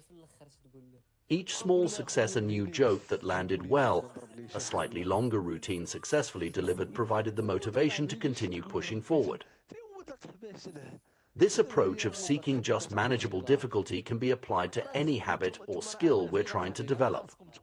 Whether it's learning a new language, improving our fitness, or developing a professional skill, the key is to find that sweet spot where we're challenged but not overwhelmed. For example, if you're trying to develop a reading habit, you might start with short articles or novellas rather than diving straight into complex literature. As your reading stamina improves, you can gradually increase the length and complexity of your chosen texts. Similarly, if you're working on improving your physical fitness, you might begin with short, manageable workouts and progressively increase the duration and intensity as your strength and endurance improve. The beauty of this approach is that it creates a self-reinforcing cycle of motivation and improvement. As we successfully navigate challenges at the edge of our abilities, we experience a sense of accomplishment and growth. This positive experience motivates us to continue engaging with the activity, which in turn leads to further improvement. Over time, tasks that once seemed daunting become manageable, allowing us to take on even greater challenges. However, maintaining this optimal level of challenge requires constant adjustment. As we improve at a task, what was once challenging becomes easy. To maintain motivation, we need to continually seek out new challenges that match our growing abilities. This might involve learning new skills, taking on more complex projects, or setting more ambitious goals. In Martin's comedy career, we can see this principle in action. He didn't stop once he could consistently deliver a 5-minute routine. Instead, he continually pushed himself to expand his material, try new comedic styles, and perform for larger audiences. Each new challenge provided fresh motivation and opportunities for growth. This need for continual challenge and growth aligns with another key aspect of long-term motivation, the importance of intrinsic motivation. While external rewards like money, fame, or recognition can provide short-term motivation, sustainable long-term engagement typically comes from intrinsic factors: the personal satisfaction, enjoyment, or sense of purpose we derive from an activity. For Martin, the love of performance and the creative satisfaction of crafting and delivering jokes provided this intrinsic motivation. Even when external success was lacking, when he was performing to empty rooms or uninterested audiences, this internal drive kept him going. Cultivating this kind of intrinsic motivation is crucial for maintaining any long-term habit or pursuit. It involves connecting with the inherent value or enjoyment of the activity itself, rather than focusing solely on external outcomes. This might mean focusing on the sense of accomplishment you feel after a workout, rather than just the number on the scale, or savoring the process of creating art, rather than fixating on selling your work. Another crucial factor in maintaining long-term motivation is the environment we create for ourselves. Our surroundings, both physical and social, can have a profound impact on our ability to stick with our habits and pursuits. In Martin's case, immersing himself in the world of entertainment, first at Disneyland, then in the Los Angeles comedy scene, provided constant exposure to his chosen field and opportunities for practice and improvement. Creating a supportive environment for our habits might involve setting up a dedicated workspace for a creative pursuit, surrounding ourselves with like-minded individuals who share our interests, or removing obstacles that make it difficult to engage in our chosen activity. The goal is to make it as easy as possible to engage in the habit consistently, reducing the reliance on willpower alone. The role of failure and setbacks in the journey of habit formation and skill development is also worth considering. Martin's story includes many moments that could be considered failures: jokes that didn't land, performances to empty rooms. Yet he persisted. This resilience in the face of setbacks is a crucial component of long-term success. Developing this resilience involves reframing how we view failure. Rather than seeing setbacks as indictments of our abilities or reasons to give up, we can view them as valuable feedback and opportunities for learning. Each failed joke or performance gave Martin information about what didn't work, helping him refine his material and delivery. This growth mindset, the belief that our abilities can be developed through dedication and hard work, is a powerful tool for maintaining motivation over the long term. It allows us to see challenges as opportunities for growth rather than threats to our self-image. As we reflect on Martin's journey and the principles of motivation and habit formation it illustrates, we can draw several key lessons. 1. Success often requires a long period of dedicated practice and incremental improvement. The overnight success is usually anything but. 2. Maintaining motivation over the long term requires finding the right level of challenge tasks that stretch our abilities without overwhelming us. 3. Intrinsic motivation deriving satisfaction and enjoyment from the activity itself is crucial for sustaining long-term engagement. 4. Creating a supportive environment can make it easier to stick with our habits and pursuits. 5. Resilience in the face of setbacks, coupled with a growth mindset, allows us to persist through difficulties and learn from our failures. 6.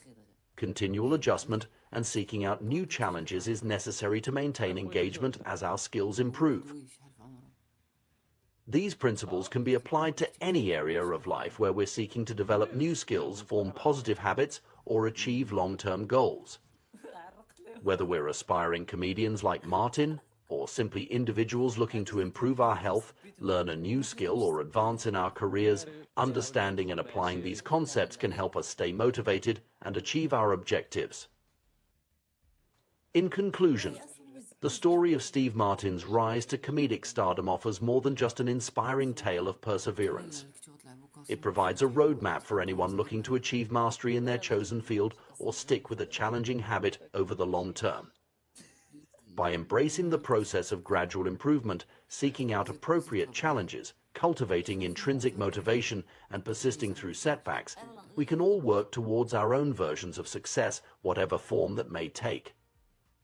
The journey may be long and challenging, but as Martin's story shows, the results can be truly remarkable. The pursuit of excellence in any field is a journey fraught with challenges, but perhaps the most formidable obstacle isn't failure or lack of talent, it's boredom. This insight, counterintuitive as it may seem, holds the key to understanding why some individuals achieve remarkable success while others falter despite initial promise. Consider the process of mastering a skill or habit. In the beginning, everything is new and exciting. Each small improvement brings a rush of satisfaction, and the novelty of the experience keeps us engaged. This is the honeymoon phase of skill acquisition, where motivation is high and progress seems rapid. However, as we become more proficient, a curious phenomenon occurs. The very consistency that leads to improvement also breeds familiarity, and with familiarity comes the potential for boredom. The rush of excitement that accompanied our initial efforts begins to fade, replaced by the steady, sometimes monotonous work of continued practice. This is where many people falter. When the initial excitement wears off, it's easy to lose focus or seek out new, more stimulating pursuits. But those who achieve mastery in their chosen fields are those who find ways to push through this plateau of boredom. The key to maintaining motivation in the face of routine lies in understanding what psychologists call the Goldilocks rule. This principle suggests that humans experience peak motivation when engaging in tasks that are right at the edge of their current abilities, not so easy as to be boring, but not so difficult as to be discouraging. Imagine playing a game of tennis. If you're facing an opponent who is significantly less skilled than you, the game quickly becomes tedious. There's no challenge, no excitement. Conversely, if you're up against a professional player who outclasses you in every aspect, the game becomes frustrating and demoralizing. But when you play against someone of similar skill level, something magical happens. The game becomes engaging, challenging, and deeply satisfying. You're pushed to your limits, but victory remains within reach. This is the Goldilocks zone of just manageable difficulty. The concept extends far beyond sports. In any field of endeavor, finding this sweet spot of challenge is crucial for maintaining long-term motivation. It's a delicate balance pushed too hard, and you risk burnout not hard enough, and boredom sets in. Consider the career of a successful comedian. They don't start with hour-long specials in packed arenas. Instead, they begin with short sets in small clubs, gradually expanding their repertoire and tackling more challenging venues. Each step presents a new challenge, keeping the work engaging and pushing the boundaries of their abilities. This principle of incremental challenge is vital in habit formation and skill development. When starting a new habit, it's important to keep things simple and achievable. But once the habit is established, it's equally important to find ways to keep it challenging and engaging. For instance, if you're developing a writing habit, you might start with a goal of writing 100 words a day. As this becomes comfortable, you could increase the word count, tackle more complex topics, or experiment with different styles of writing. The key is to continuously find new challenges that stretch your abilities without overwhelming you. However, even with careful attention to the Goldilocks rule, there will inevitably be times when the work feels monotonous. This is where the true test of mastery begins. The ability to persist through periods of boredom, to continue showing up and putting in the work even when it's not exciting, is what separates the amateurs from the professionals. An elite weightlifting coach once shared a profound insight. At some point it comes down to who can handle the boredom of training every day, doing the same lifts over and over and over. This perspective challenges the common notion that success is all about passion and motivation. While these elements are important, they are not sufficient. True mastery requires the ability to persist even when the initial excitement has faded. This insight is liberating in a way. It means that those who achieve greatness aren't necessarily more passionate or motivated than the rest of us. They simply have developed the ability to push through the periods of boredom and continue their practice regardless of how they feel on any given day. The challenge, then, is to fall in love with boredom. To find satisfaction not just in the exciting moments of breakthrough, but in the quiet, consistent work that leads to those breakthroughs. This doesn't mean that the work should always feel tedious. Indeed, finding ways to inject novelty and challenge into your practice is crucial for long-term engagement.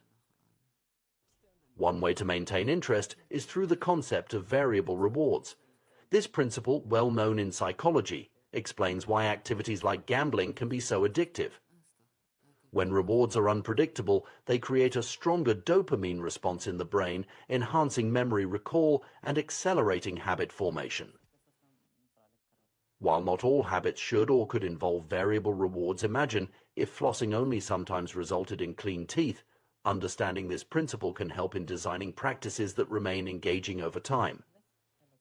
For instance, a fitness routine could incorporate different types of workouts. A reading habit could explore various genres, or a meditation practice could experiment with different techniques.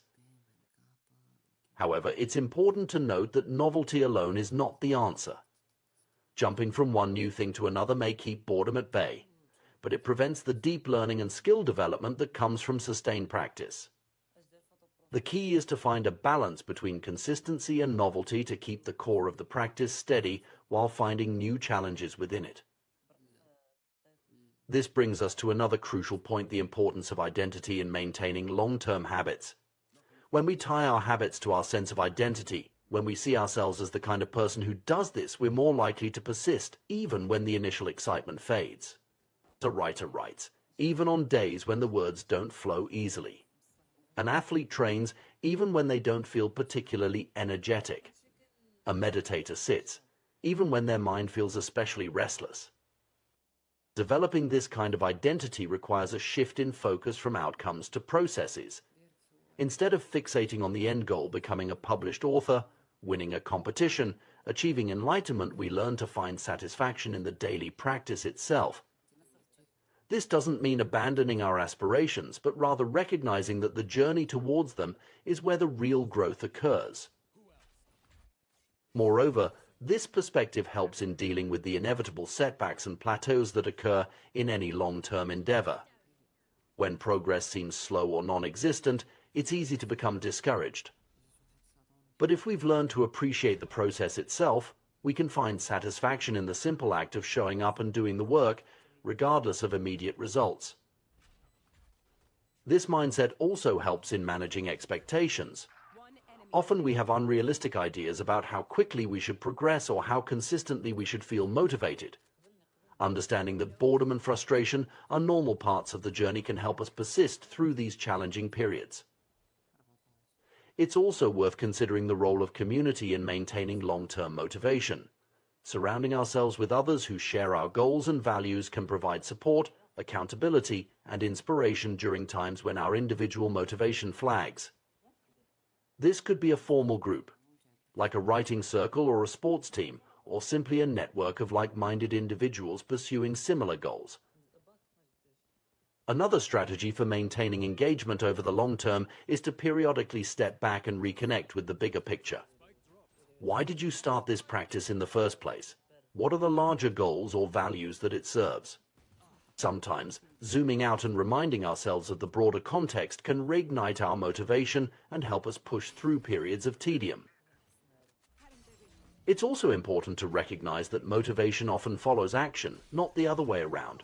We often think we need to feel motivated in order to act, but in reality, taking action even when we don't feel particularly inspired can generate its own motivation. This is why the simple act of showing up, of starting the work even when we don't feel like it, is so powerful.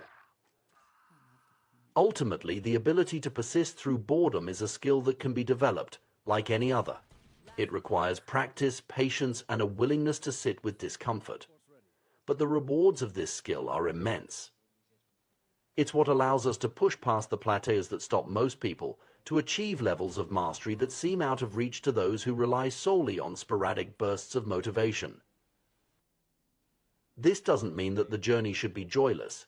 Indeed, finding ways to enjoy the process, to find satisfaction in the daily work, is crucial for long-term success. But it does mean accepting that not every moment will be exciting or inspiring, and learning to find value in the steady, consistent effort that leads to true mastery. In conclusion, the path to excellence in any field is not just about talent, opportunity, or even passion. It's about the willingness to show up day after day, to put in the work even when it's not exciting, to fall in love with the boredom of consistency. It's about finding the right level of challenge to keep ourselves engaged, while also developing the mental toughness to push through periods of tedium. This perspective on mastery and habit formation offers both a challenge and a comfort. It challenges us to persist beyond the point where many would give up, to embrace the sometimes monotonous work of improvement. But it also offers comfort in knowing that those who achieve greatness aren't superhuman, they simply have developed the ability to stay the course, to find satisfaction in the journey as much as the destination. As we pursue our own paths to mastery, whether in our careers, our hobbies, or our personal development, let us remember this crucial lesson. Let us strive to find the right balance of challenge and consistency, to inject novelty into our practices while maintaining their core, and above all, to cultivate the mental fortitude to push through boredom. For it is in these quiet moments of persistence, when no one is watching and motivation is low, that true mastery is forged. The pursuit of excellence is a journey that requires more than just talent or sporadic bursts of motivation. It demands consistency, dedication, and a willingness to embrace the monotony that often accompanies mastery. This is a truth that applies across all fields, whether you're an athlete, artist, entrepreneur, or professional in any domain. Consider the contrast between professionals and amateurs. Professionals adhere rigorously to their schedules, refusing to let life's distractions derail their progress. They have a clear vision of what matters most to them and work tirelessly towards their goals with unwavering purpose. Amateurs, on the other hand, often find themselves blown off course by the urgent demands of daily life, struggling to maintain focus on their long-term objectives. This distinction is particularly evident in the realm of habit formation. Take meditation, for instance. Many people approach meditation as fair-weather practitioners, only engaging in the practice when they feel particularly inspired or when life is going smoothly. However, true growth and transformation come from consistency, especially when it's challenging. The same principle applies to athletics, writing, or any other pursuit. To achieve greatness, one must be willing to show up and put in the work regardless of mood or circumstance. There's a common misconception that successful individuals always feel motivated and energized to tackle their goals. The reality is quite different. Even the most accomplished people frequently face moments of reluctance or lack of enthusiasm. The key difference is their ability to push through these feelings and take action anyway. They understand that regret often comes from inaction, not from pushing oneself to complete important tasks. 30 seconds left. This idea extends to the concept of deliberate practice, which is crucial for achieving mastery in any field. Deliberate practice involves focused, intentional efforts to improve specific aspects of performance. It's not always enjoyable, and it certainly isn't easy, but it's essential for progress. The willingness to engage in deliberate practice, even when it feels tedious or challenging, is what separates the truly exceptional from the merely good. Interestingly, the path to excellence often requires embracing boredom. This might seem counterintuitive, as we often associate passion and excitement with high achievement. However, true mastery comes from the ability to find fascination in repetition, to see the nuances and opportunities for improvement in tasks that others might find mundane.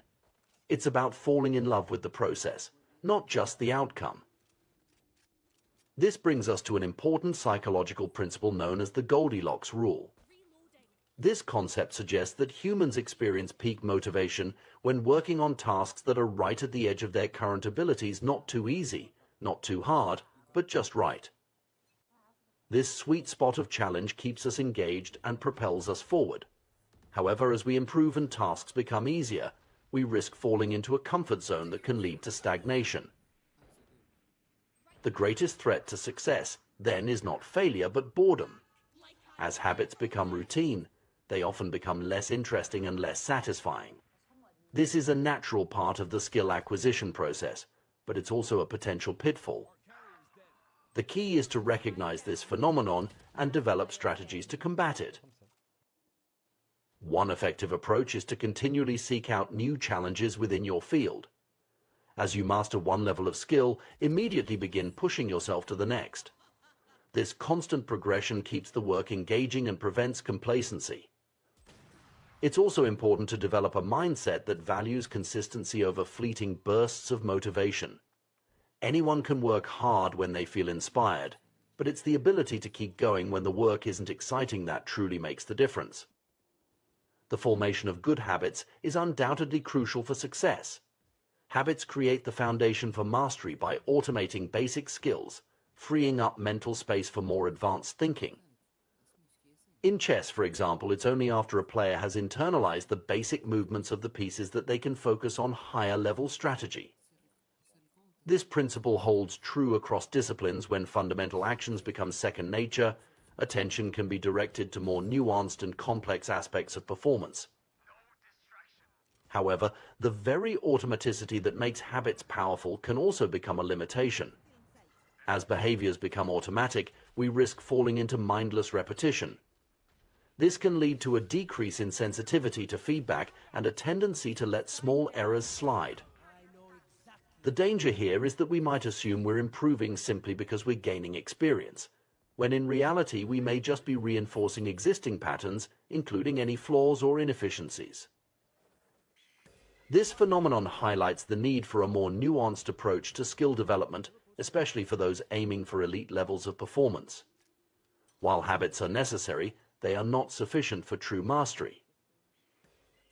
The optimal path combines automatic habits with deliberate practice, a synergy that allows for both efficiency and continuous improvement. Deliberate practice involves consciously focusing on specific aspects of performance, often breaking down complex skills into smaller components for targeted improvement. It requires a level of mental engagement that goes beyond simple repetition. By alternating between phases of habit formation and deliberate practice, individuals can continue to push their boundaries and refine their skills. This cycle of mastery, narrowing focus to a specific element, repeating it internalized, then using that new habit as a foundation for the next challenge, is endless. Each level of mastery unlocks new frontiers of development. It's a process that demands both patience and persistence, as well as the humility to recognize that there is always room for improvement. One of the key challenges in this journey is maintaining consciousness of performance over time. It's precisely when skills start to feel automatic and comfortable that the risk of complacency increases. To combat this, it's crucial to establish systems for reflection and review. Regular assessment of performance, identification of areas for improvement, and setting new goals can help maintain the edge needed for continued growth. The career best effort CBE program implemented by Pat Riley for the Los Angeles Lakers in the 1986 to 1987 season provides an excellent example of such a system. After a disappointing playoff performance that didn't live up to the team's potential, Riley developed a method to track each player's performance metrics and encourage consistent improvement. The goal was for each player to improve their output by at least 1% over the course of the season. What made this program particularly effective was its holistic approach. It wasn't just about points scored or other obvious statistics. Riley included unsung hero deeds in his evaluations, things like diving for loose balls, helping teammates on defense, and other efforts that might not show up in the box score but contribute significantly to team success. This comprehensive view of performance encouraged players to focus on all aspects of their game, not just the most visible ones. The CBE program illustrates several key principles of effective habit formation and performance improvement. First, it emphasizes the importance of establishing a baseline understanding current performance levels before setting goals for improvement. Second, it focuses on small, incremental improvements rather than dramatic overhauls. This approach makes progress feel more achievable and sustainable. Third, it recognizes and rewards effort and behavior, not just outcomes. This helps to reinforce the right habits and mindset, even when results might fluctuate due to factors outside an individual's control. Implementing a similar system of reflection and review can be beneficial in any field. Regular self-assessment, seeking feedback from mentors or peers, and setting specific, measurable goals for improvement can help maintain focus and drive progress. It's about creating a framework that encourages continuous growth and prevents the onset of complacency.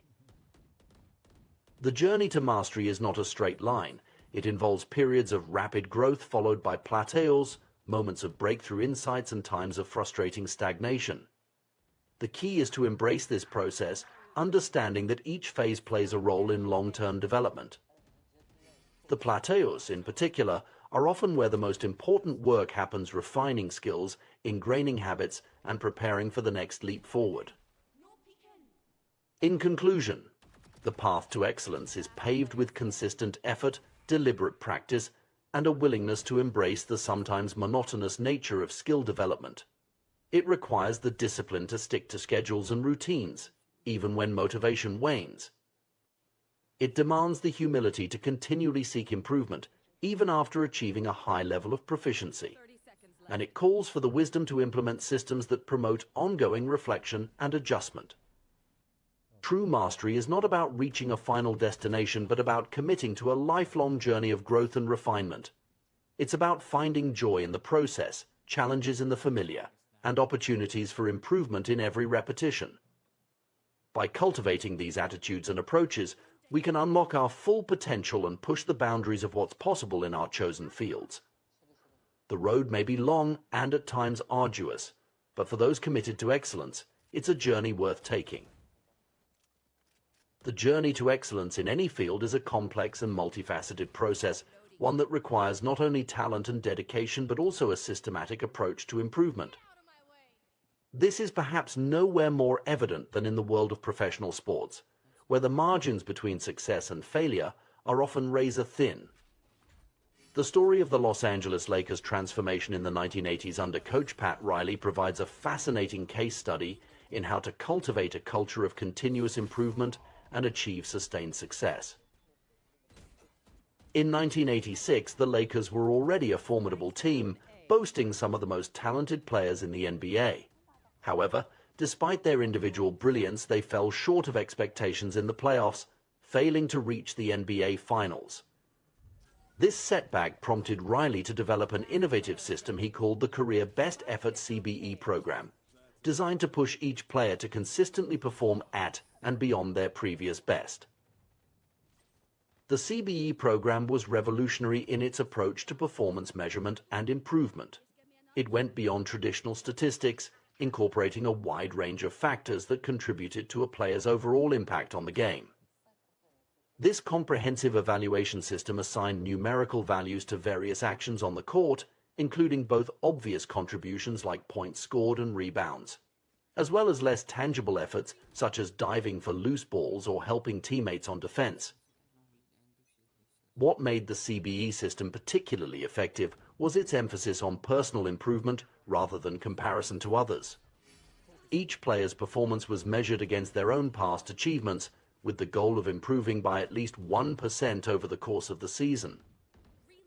This approach recognized that different players have different roles and strengths, and that true excellence comes from maximizing one's own potential rather than trying to emulate others.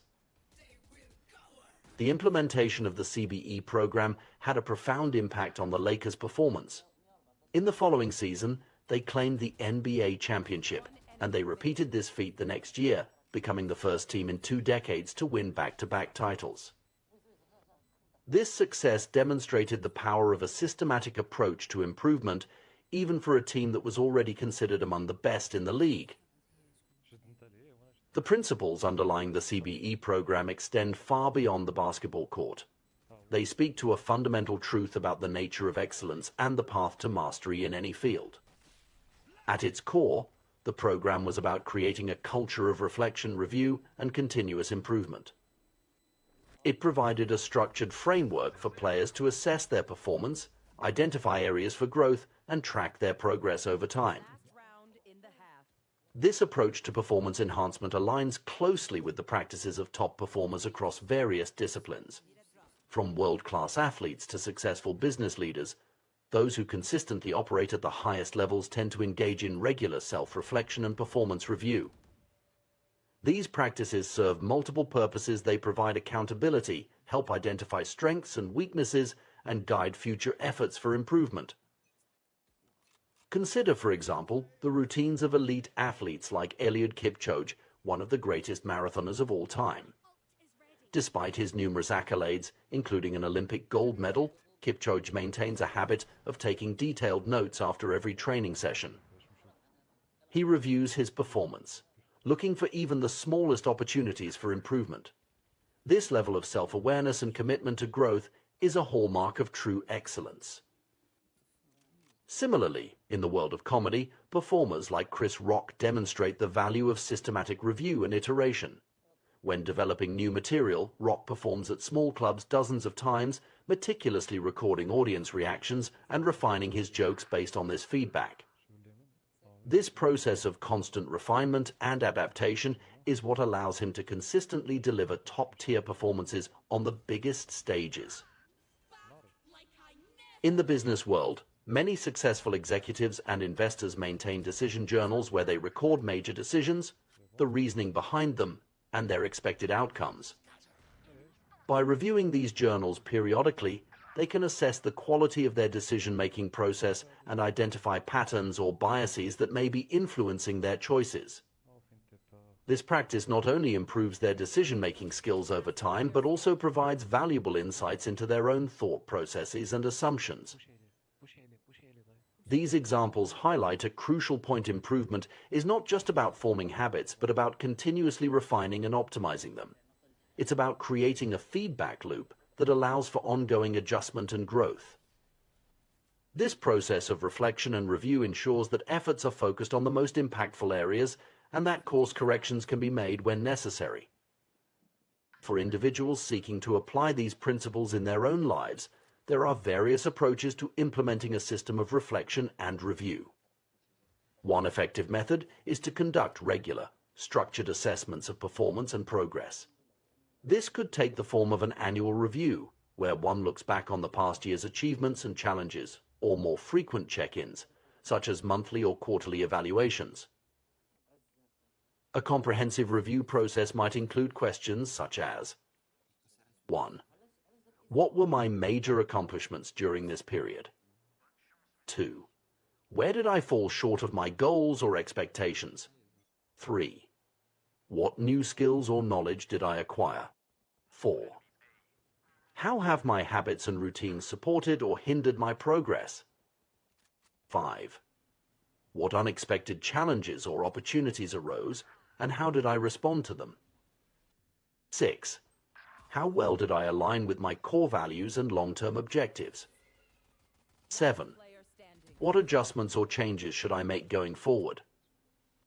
By engaging in this type of structured reflection, individuals can gain valuable insights into their own performance and development. It provides an opportunity to celebrate successes, learn from failures, and set meaningful goals for the future. Moreover, it helps to maintain a sense of perspective, allowing one to step back from the day-to-day grind and view progress over a longer time horizon. Another crucial aspect of effective reflection and review is the importance of data and measurement. The CBE program's success was largely due to its rigorous quantification of performance. While not all aspects of personal or professional development can be easily quantified, finding ways to measure progress can be incredibly powerful. This might involve tracking specific metrics related to one's goals, keeping a journal of key activities or decisions, or soliciting feedback from peers, mentors, or coaches. However, it's important to strike a balance in this regard. While data and metrics can provide valuable insights, an overly rigid focus on numbers can sometimes be counterproductive. The goal should be to use measurement as a tool for improvement, not as an end in itself. It's also crucial to choose metrics that truly reflect meaningful progress towards one's goals, rather than simply tracking what's easiest to measure. One of the most powerful benefits of regular reflection and review is its ability to reinforce and evolve one's identity. Our habits and behaviors are closely tied to our self-perception, and by consistently engaging in practices that align with our desired identity, we can strengthen and solidify that identity over time. For instance, a person who sees themselves as a healthy eater is more likely to consistently make nutritious food choices, reinforcing that identity through their actions. However, this connection between identity and habit can also present challenges. As we become more invested in a particular self-image, we may become resistant to change or criticism that challenges that identity. This can lead to a form of stagnation, where we cling to outdated methods or beliefs out of a sense of pride or fear of change. It's a phenomenon seen across various fields: the experienced teacher who refuses to adapt their methods, the veteran manager who insists on doing things their way, or the successful artist who gets stuck in a creative rut. To avoid this pitfall, it's crucial to cultivate a growth mindset, a belief that our abilities and intelligence can be developed through effort, learning, and persistence. This mindset allows us to view challenges and setbacks as opportunities for growth rather than threats to our identity. It encourages us to embrace feedback, seek out new experiences, and continually push our boundaries. Incorporating this growth mindset into our reflection and review process can be transformative. Instead of simply assessing whether we've met our goals, we can ask ourselves questions like: 1. How have I challenged myself to learn and grow this period? 2. What new perspectives or ideas have I encountered, and how have they influenced my thinking? 3. Where have I stepped out of my comfort zone, and what did I learn from those experiences? 4. How can I approach my weaknesses or areas for improvement with curiosity rather than judgment? By framing our self-assessment in this way, we can maintain a sense of openness and flexibility, even as we build strong habits and a clear sense of identity. The power of reflection and review extends beyond individual performance to team and organizational success as well. The Lakers story demonstrates how a systematic approach to improvement can transform a group of talented individuals into a cohesive, high-performing team. In any collaborative environment, regular reflection can help align individual efforts with team goals, identify synergies and inefficiencies, and foster a culture of continuous improvement. For leaders and managers, implementing a reflection and review process can be a powerful tool for driving performance and engagement. This might involve regular team debriefs, where successes and challenges are discussed openly, or structured feedback sessions that allow team members to share insights and suggestions. The key is to create an environment where honest reflection is encouraged and where lessons learned are actively incorporated into future plans and processes. In conclusion, The path to sustained excellence in any field involves more than just talent, hard work, or even consistent habits. It requires a deliberate and systematic approach to improvement, one that incorporates regular reflection, review, and adjustment. By implementing such a system, whether it's as sophisticated as the Lakers CBE program or as simple as a personal journal, we can ensure that our efforts are consistently moving us towards our goals. This approach allows us to harness the power of incremental improvement, where small, consistent gains compound over time to produce remarkable results. It helps us to stay adaptable in the face of changing circumstances, to learn from our experiences, and to continuously refine our skills and strategies. Perhaps most importantly, it enables us to maintain a growth mindset, viewing every challenge as an opportunity for learning and every setback as a stepping stone to greater achievement. In a world that often celebrates overnight success and quick fixes, the value of patient, systematic improvement can sometimes be overlooked. But as the stories of the Lakers, elite athletes, successful business leaders, and countless others demonstrate, it is often this methodical, reflective approach that leads to true mastery and lasting success. By embracing the principles of reflection and review, we can unlock our full potential, push the boundaries of our capabilities, and achieve levels of excellence we might once have thought impossible. The journey of personal growth and achievement is often misconstrued as a series of grand, sweeping changes or monumental breakthroughs. However, the reality of lasting success and meaningful transformation is far more nuanced and, in many ways, more accessible than we might imagine. It's rooted in the power of small, consistent actions, what we might call atomic habits, that compound over time to produce remarkable results. Consider the ancient Greek paradox known as the Sorites paradox, which asks, can a single coin make a person rich? The obvious answer is no. But what if we add another coin, and another? At some point, we must concede that a single coin does indeed make the difference between being rich and not being rich. This same principle applies to our habits and personal development. One small change, reading a single page of a book each day, meditating for just 1 minute, or saving a tiny amount of money might seem inconsequential in isolation. However, when we commit to these small actions consistently over time, their cumulative effect can be transformative. It's not about seeking a single dramatic 1% improvement, but rather about accumulating thousands of these tiny enhancements across various aspects of our lives. The power of this approach lies in its sustainability and its ability to work with, rather than against, our natural tendencies and limitations.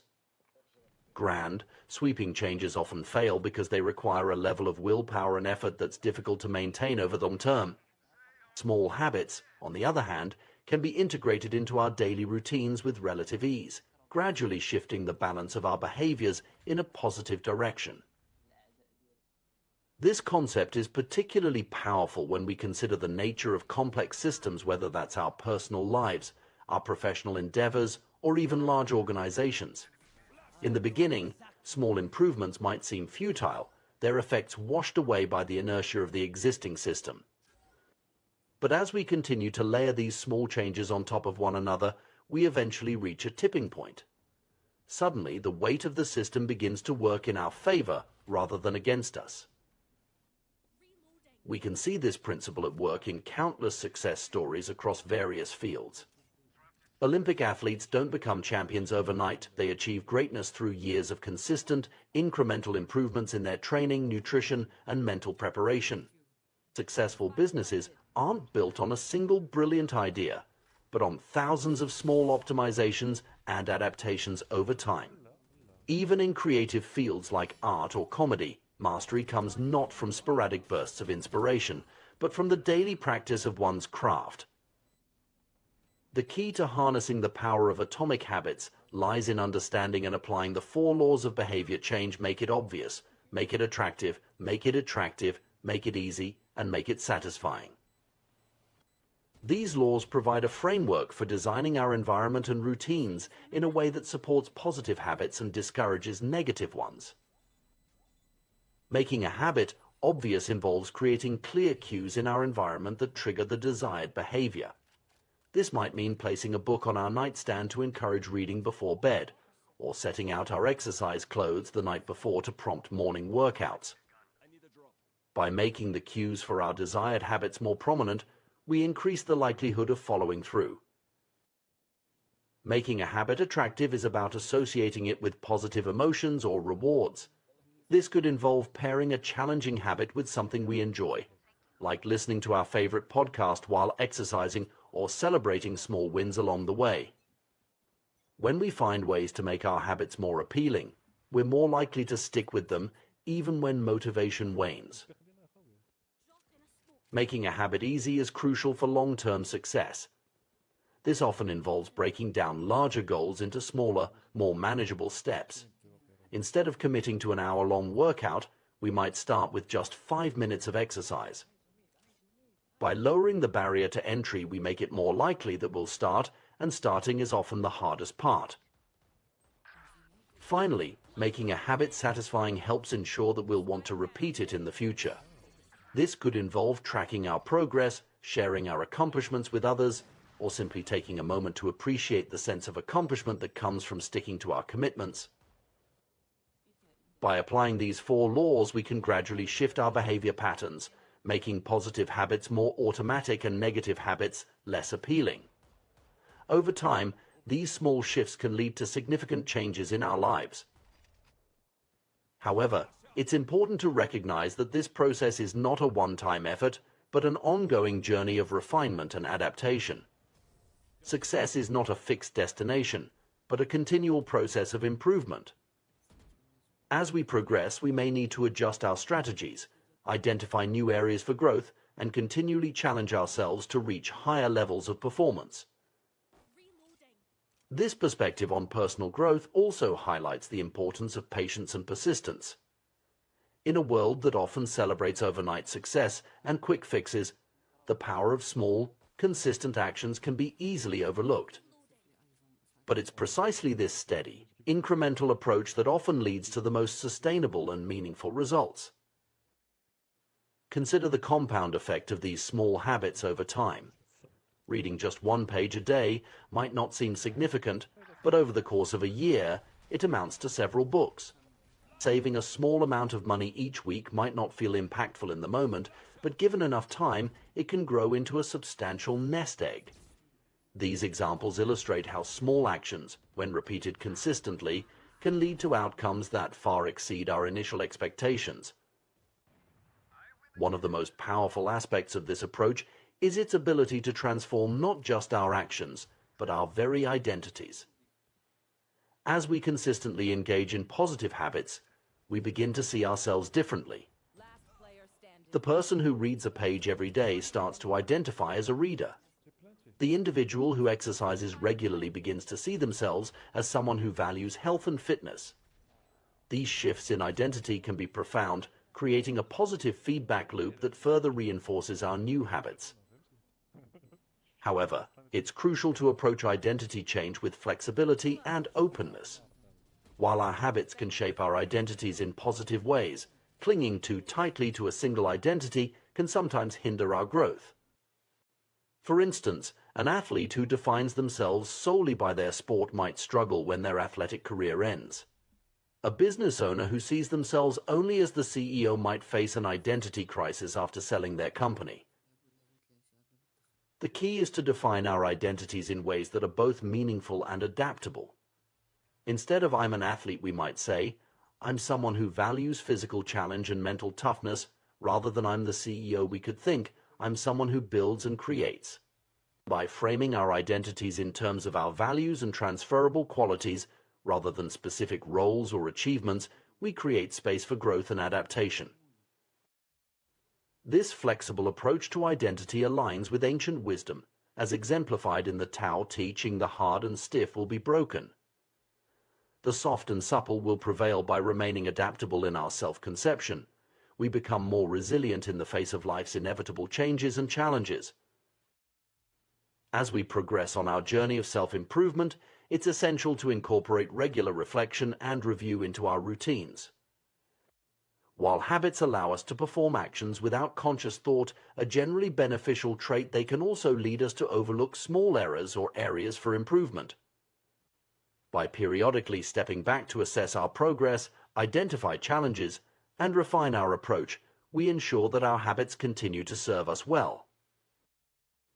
This process of reflection might involve regular check-ins daily, weekly, or monthly, where we assess our progress towards our goals, identify what's working well and what isn't, and make necessary adjustments.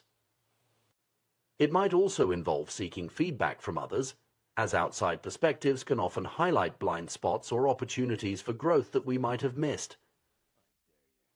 Importantly, this reflection process should be approached with a growth mindset, a belief that our abilities and intelligence can be developed through effort and learning. This mindset allows us to view challenges not as threats to our identity or evidence of our limitations, but as opportunities for growth and improvement. As we continue on this path of incremental improvement, it's important to celebrate our progress along the way. While the day-to-day changes might be small, over time, they accumulate into significant transformations. By acknowledging and appreciating these changes, we reinforce our commitment to continued growth and maintain motivation for the journey ahead. It's also worth noting that this approach to personal development, focusing on small, consistent actions rather than dramatic changes, can be particularly effective in times of uncertainty or stress. When the world around us feels chaotic or overwhelming, concentrating on the small actions within our control can provide a sense of stability and progress. Moreover, the principle of atomic habits can be applied not just to individual growth, but to organizational and societal change as well.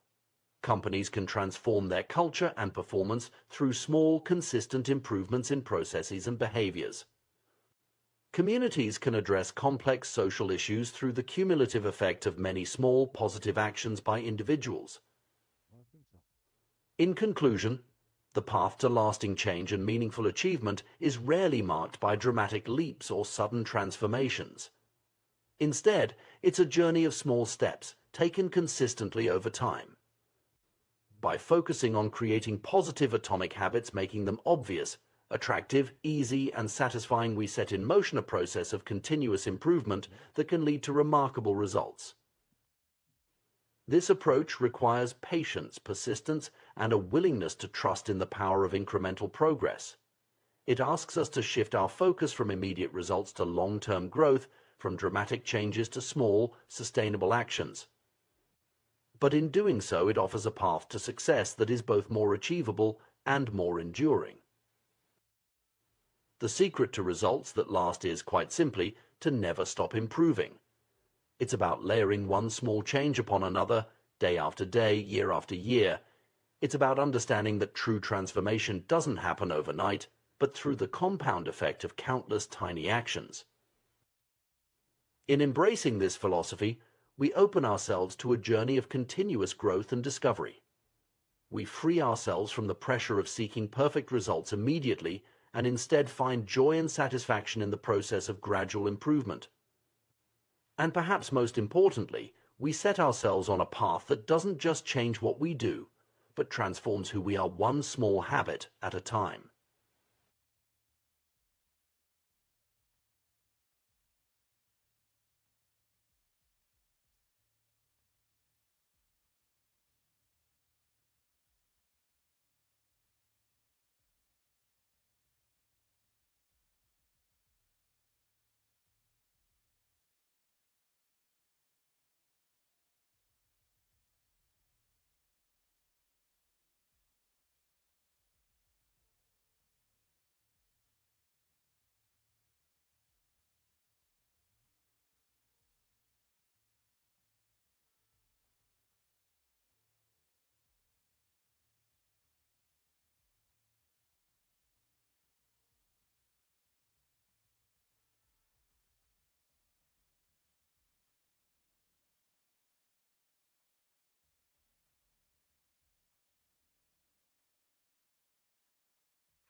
كنعيط لك من قبيله واش ما كنتيش بيسي قدام بيسي ما كنتيش قدام بيسي واش كتسمعني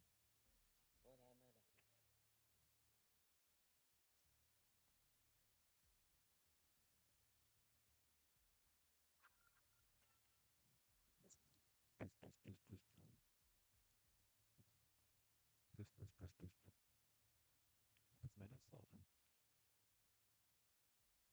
الو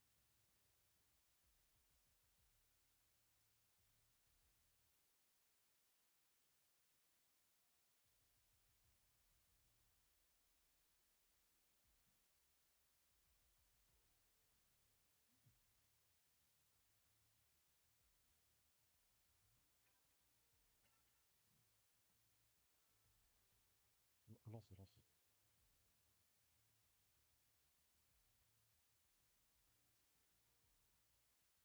انا الا دخلت ندخلو على نيشان كومبيت.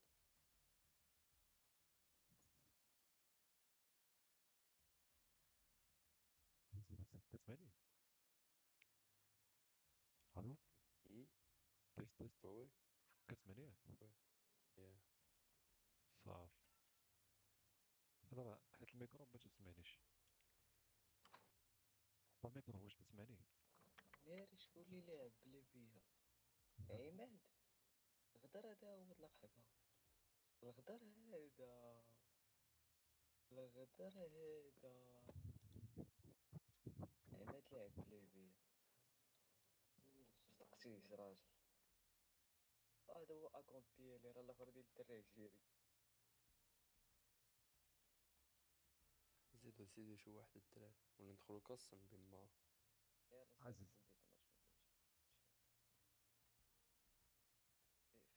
سير ندي طماش فيه سكينات الميكرو كتسمعني دابا ياك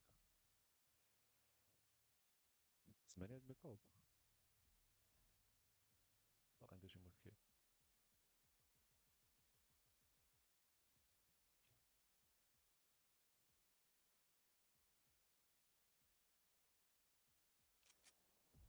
Death match. Warm up.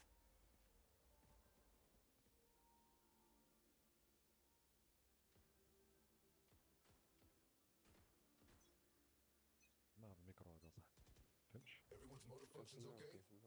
I know humans get tired. لا راه سميتو ما كيسمعنيش Don't worry, I'll keep them quiet. هذا كيسمعني كنضحك معاك بلاتي خويا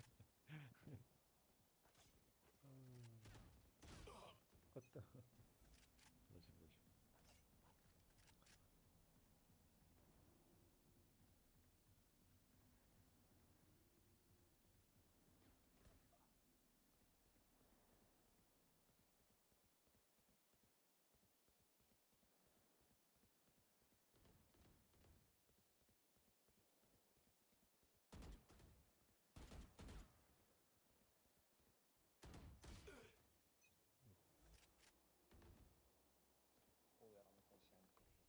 الهيت راه جيني ضربة وحدة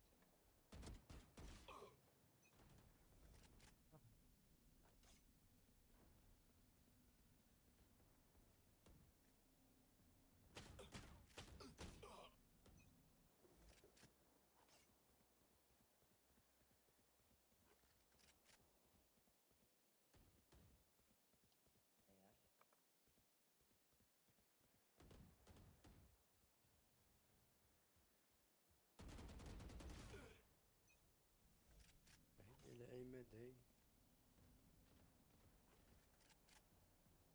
ياك اخويا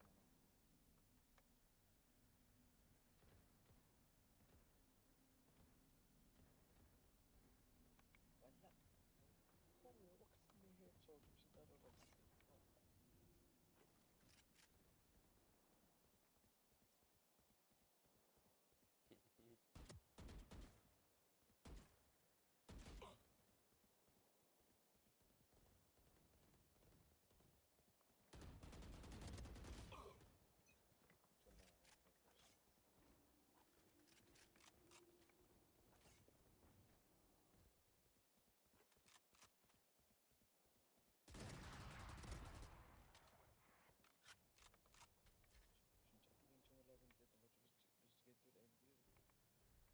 مهمومين بما لقينا واحد.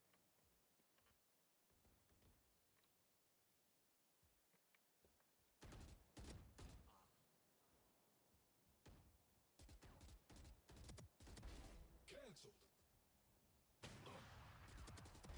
Obstacle removed.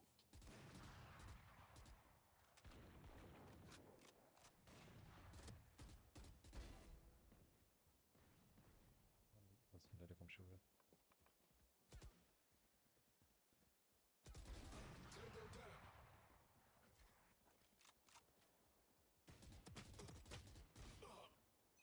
$40.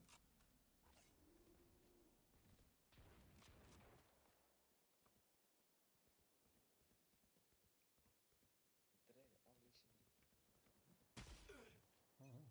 شي آه. يا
الشركة الشركة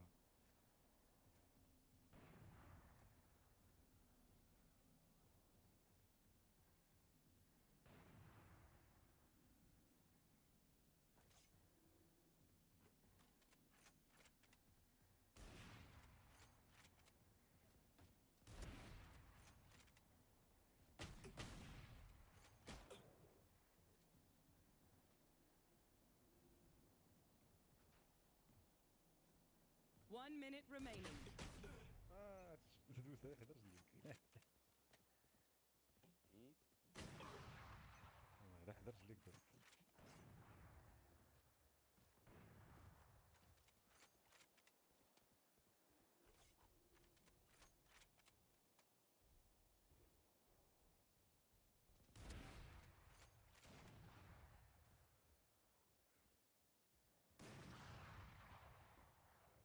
30 seconds left.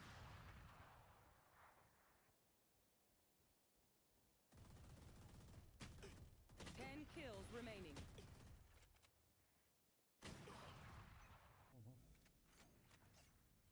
كم يمكن سيادات 10 seconds left.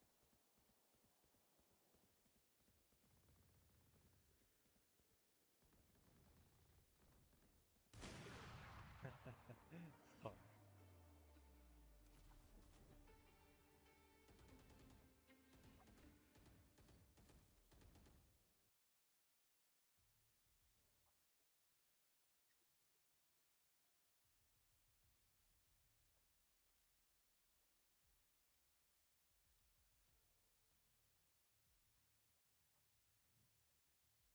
شنو غيجي الدري ولا لا؟ والله ما عرفتش مشى وقيلا ما عرفتنيش قالت ماشي إيك أخرى كومب 5 سالونس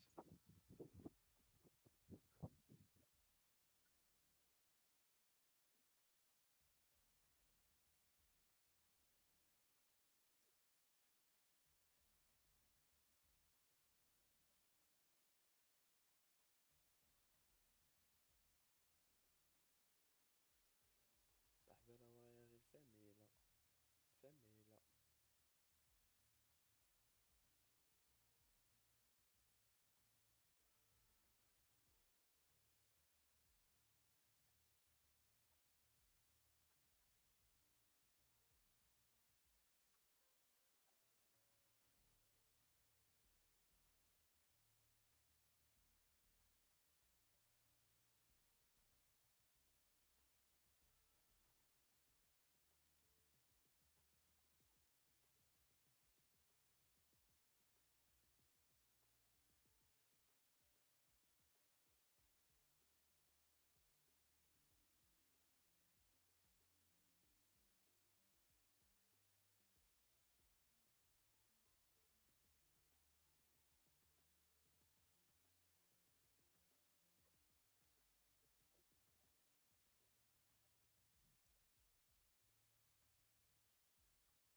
Match found.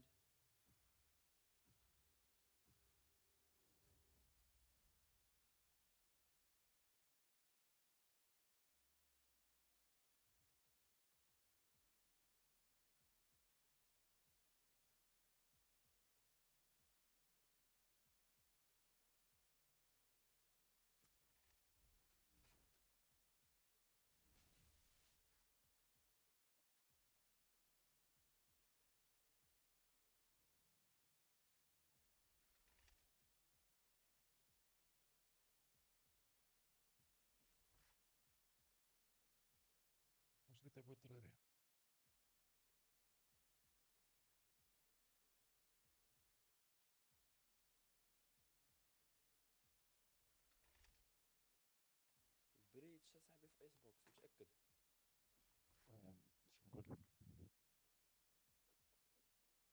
نقول تلعب فيه كنلعب نيون ولكن واش لعب دويلست.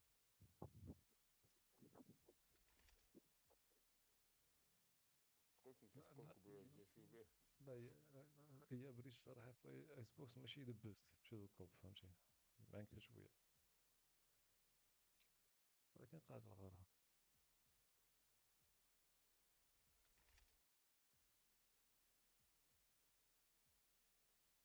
اختار ال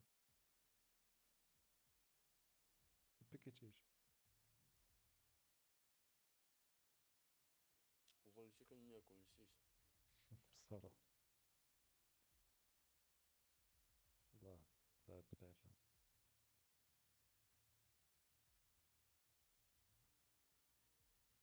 خالتك مشيني بالطبيب.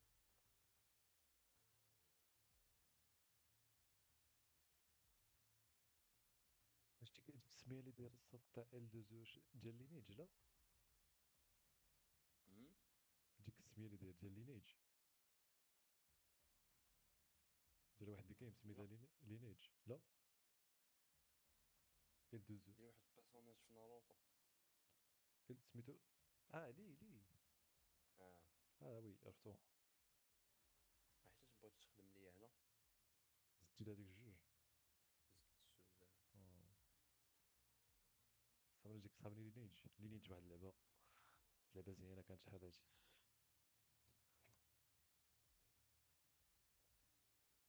ايام الطوفيس عقلتي ايام الطوفيس عقلتي على ايام الطوفيس في هاديك ليبوك.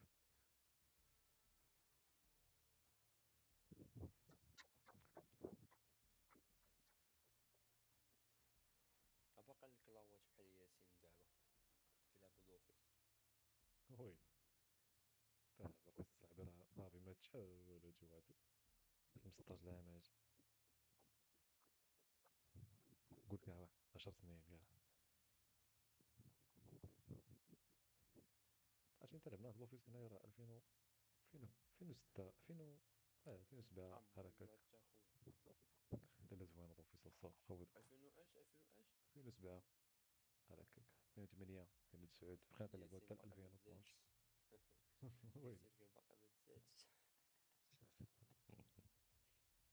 واش ياسين هو الدري هذا اللي معنا اش هي باقي صغير. يلا تجي 8 هي عندك دابا 16 10 17 عام اللي عنده باقي صغير شحال هادشي. شحال فايتك كيف هاد اللعبة بحال با كان بحال ولدي نتايا.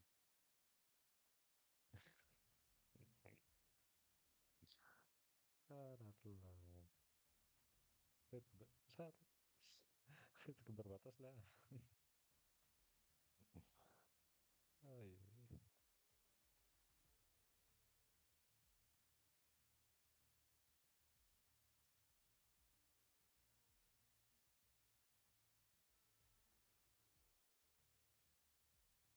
شحال عندك من عام انت؟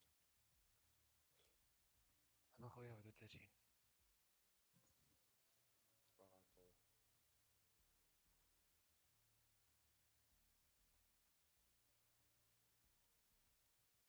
كنت تزوجتي تولد قد ياسين. راه بجوج سنين ولد قد ياسين.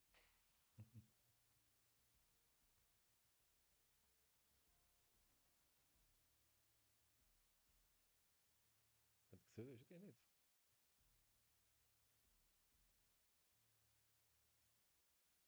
28 مزيان. اونفان شي واحد بعدا قرب ليا فلاش.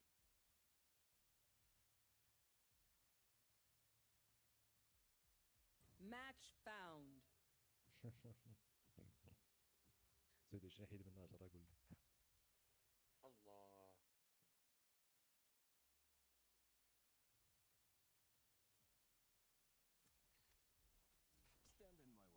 Stand in my way. هذا ضروري. انت ديما كتلعب بريت. دفنية نيون شحال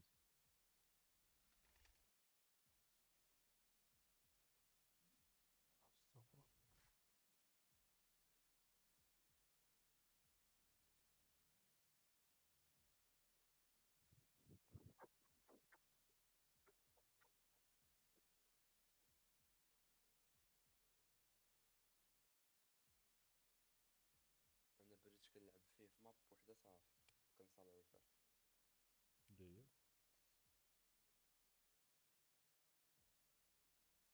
ديك العادية اللي كنا لاعبين فيها قبيله ديال الماتش ايه سميتو وقع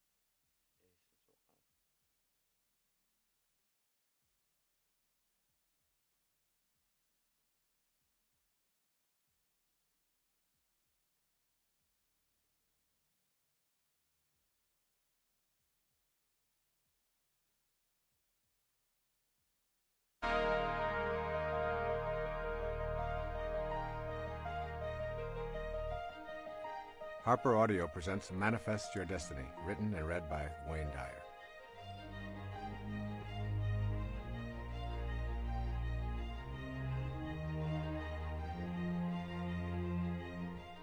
I would like to begin this program with 2 quotations from the New Testament, the book of John.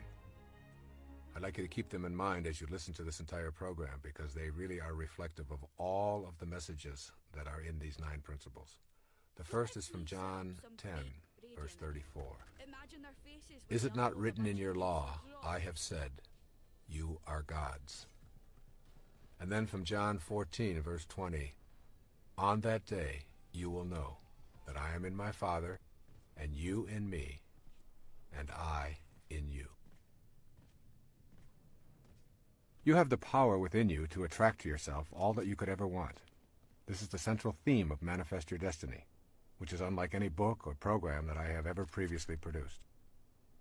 I have chosen to write and talk about manifesting because I've been drawn to it, rather than because it is the next logical step in the progression of books and programs that I have produced over the past 2 decades. As I began writing, I felt a kind of humility, along with a feeling of arrogance.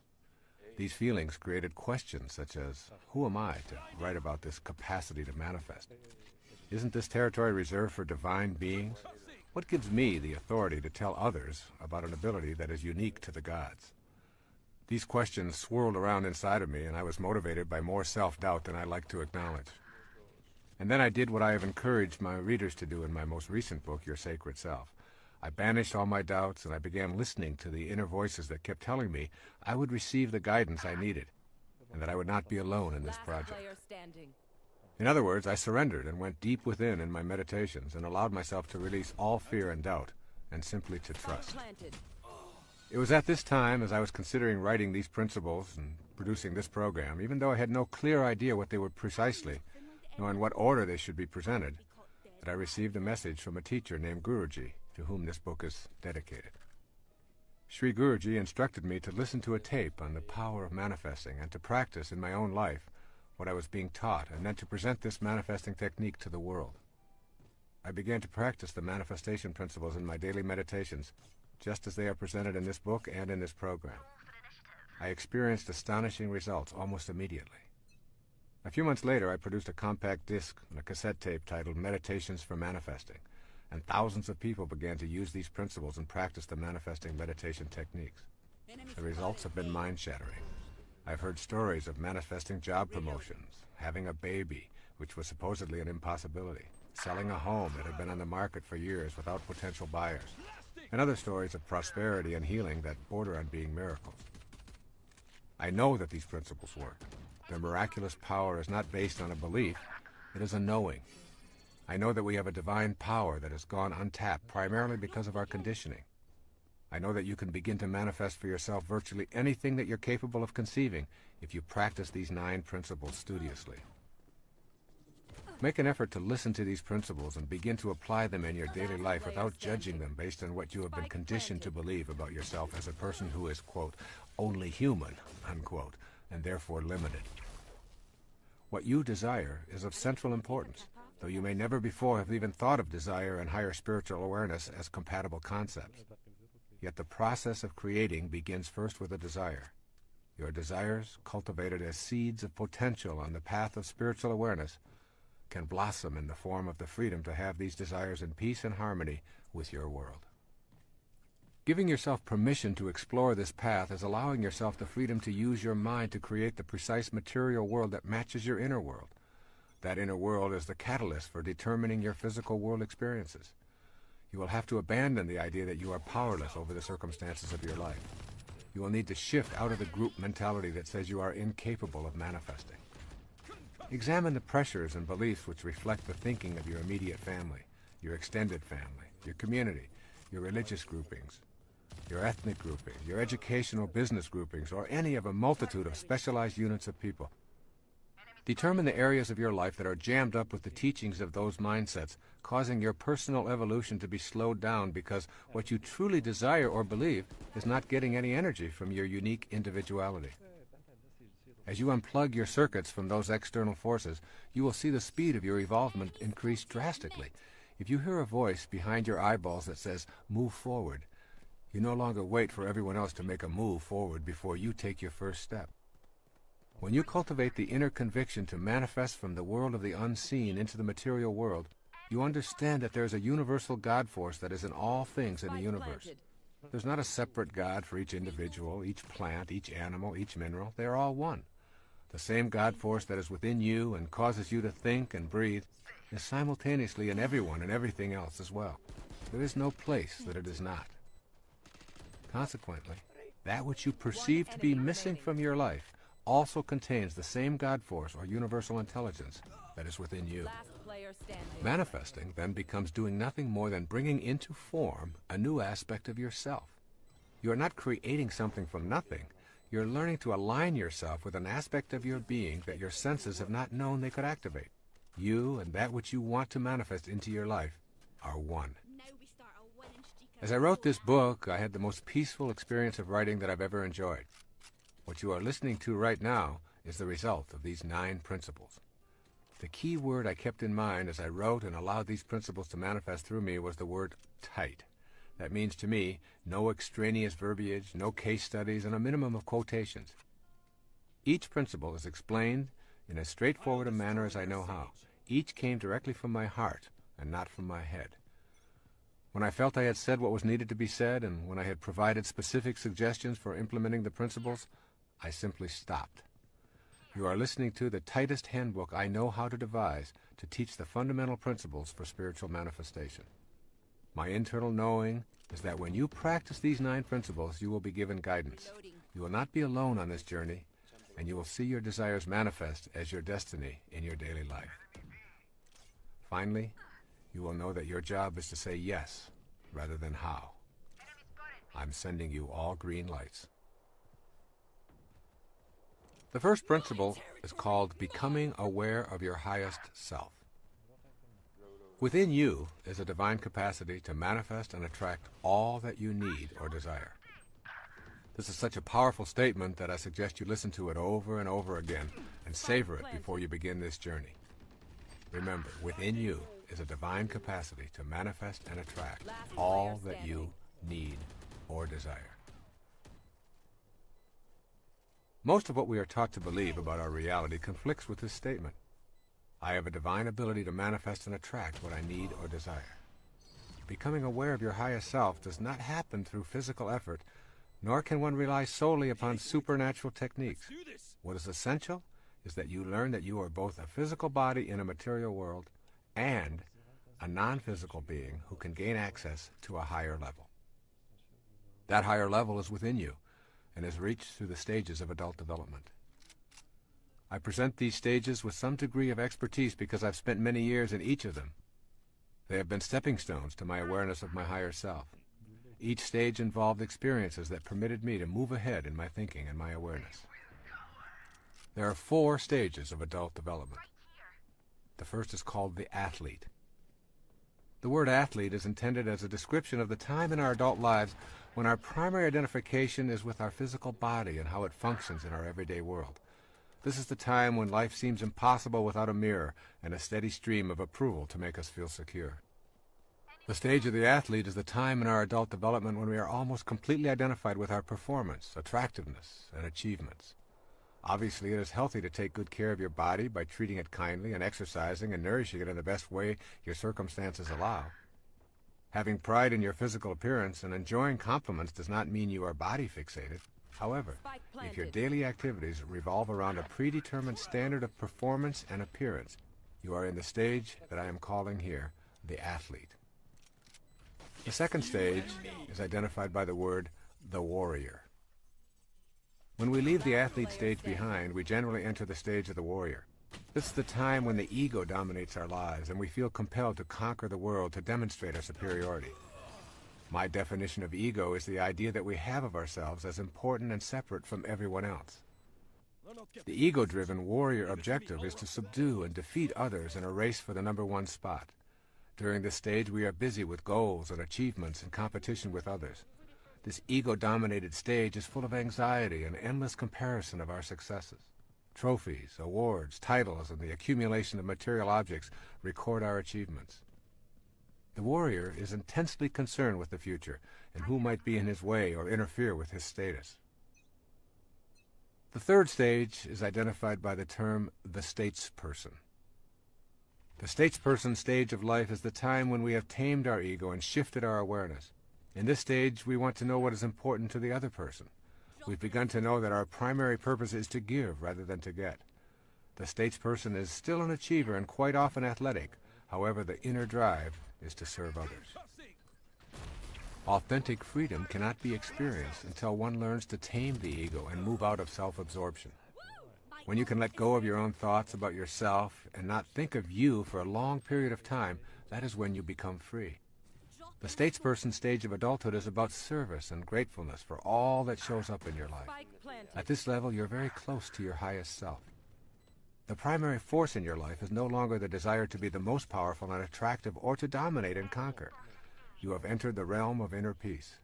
It is always in the service of others, regardless of what you do or what your interests are, that you find the bliss you're seeking.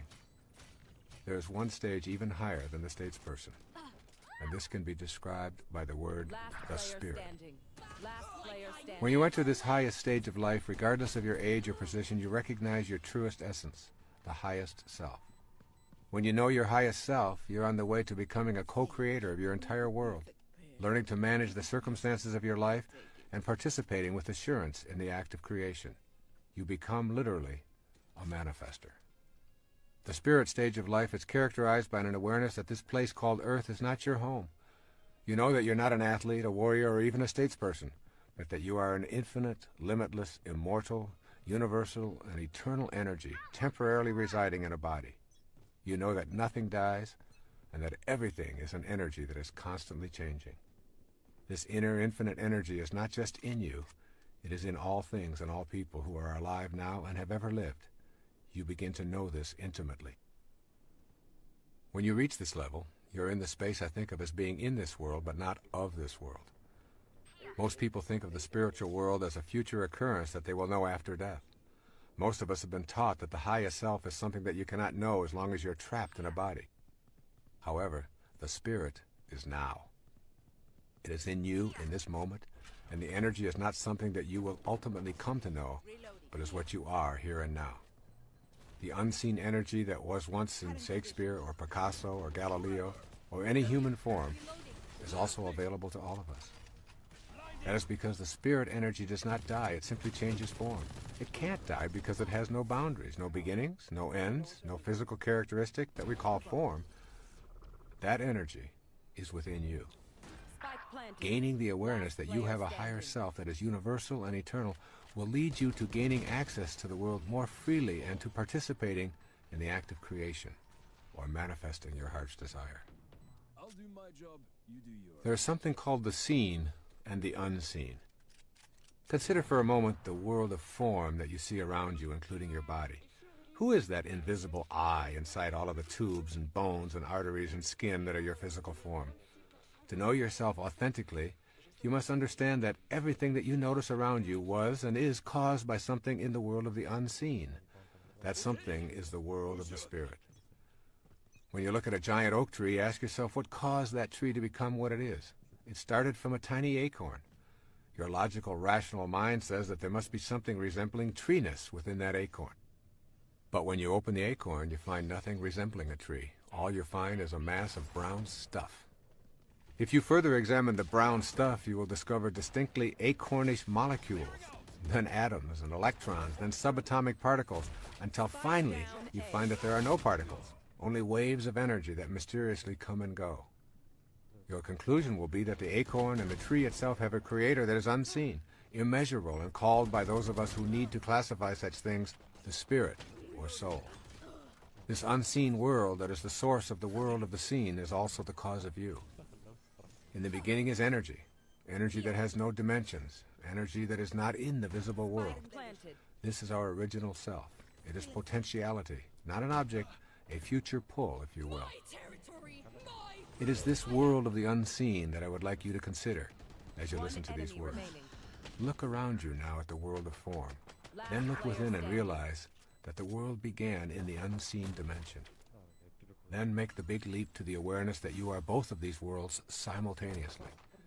You are not separate from the world of the unseen, any more than you could be separate from the world of the seen. You are a combination of both at all moments of your life. The problem that faces most of us in becoming manifestors and learning to manage the circumstances of our lives is that we have forfeited our ability to oscillate between the world of form and that unseen world. Have you been taught that the Creator is something outside yourself? If so, your inner world, the world of the unseen, is full of notions that prohibit you from participating in the creative process. When you overcome these notions, your unseen self will be your ticket to creation in your life. What you want to practice here really is transcending your conditioning. Whether you like it or not, all of us have been conditioned to think and act in ways that have become automatic. We need to figure out how to get past this conditioning if we want to gain access to our highest self. You can be sure the ego will not take well to this kind of an effort. Asking the ego to help diminish its own significance so that you might have access to your higher self is akin to attempting to stand on your own shoulders. Ego is as unable to move aside in deference to spirit as is your eye able to see itself, or the tip of your tongue able to touch the tip of your tongue.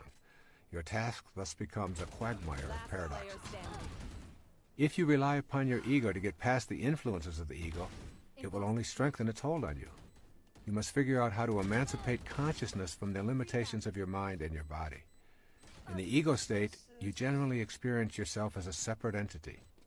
To move past this conditioning, you want to begin to see yourself as humanity rather than as a separate form in a body. Very simply put, if you feel that you are disconnected from the rest of humanity and truly a separate entity needing to prove yourself and compete with others, you will be unable to manifest your heart's desire.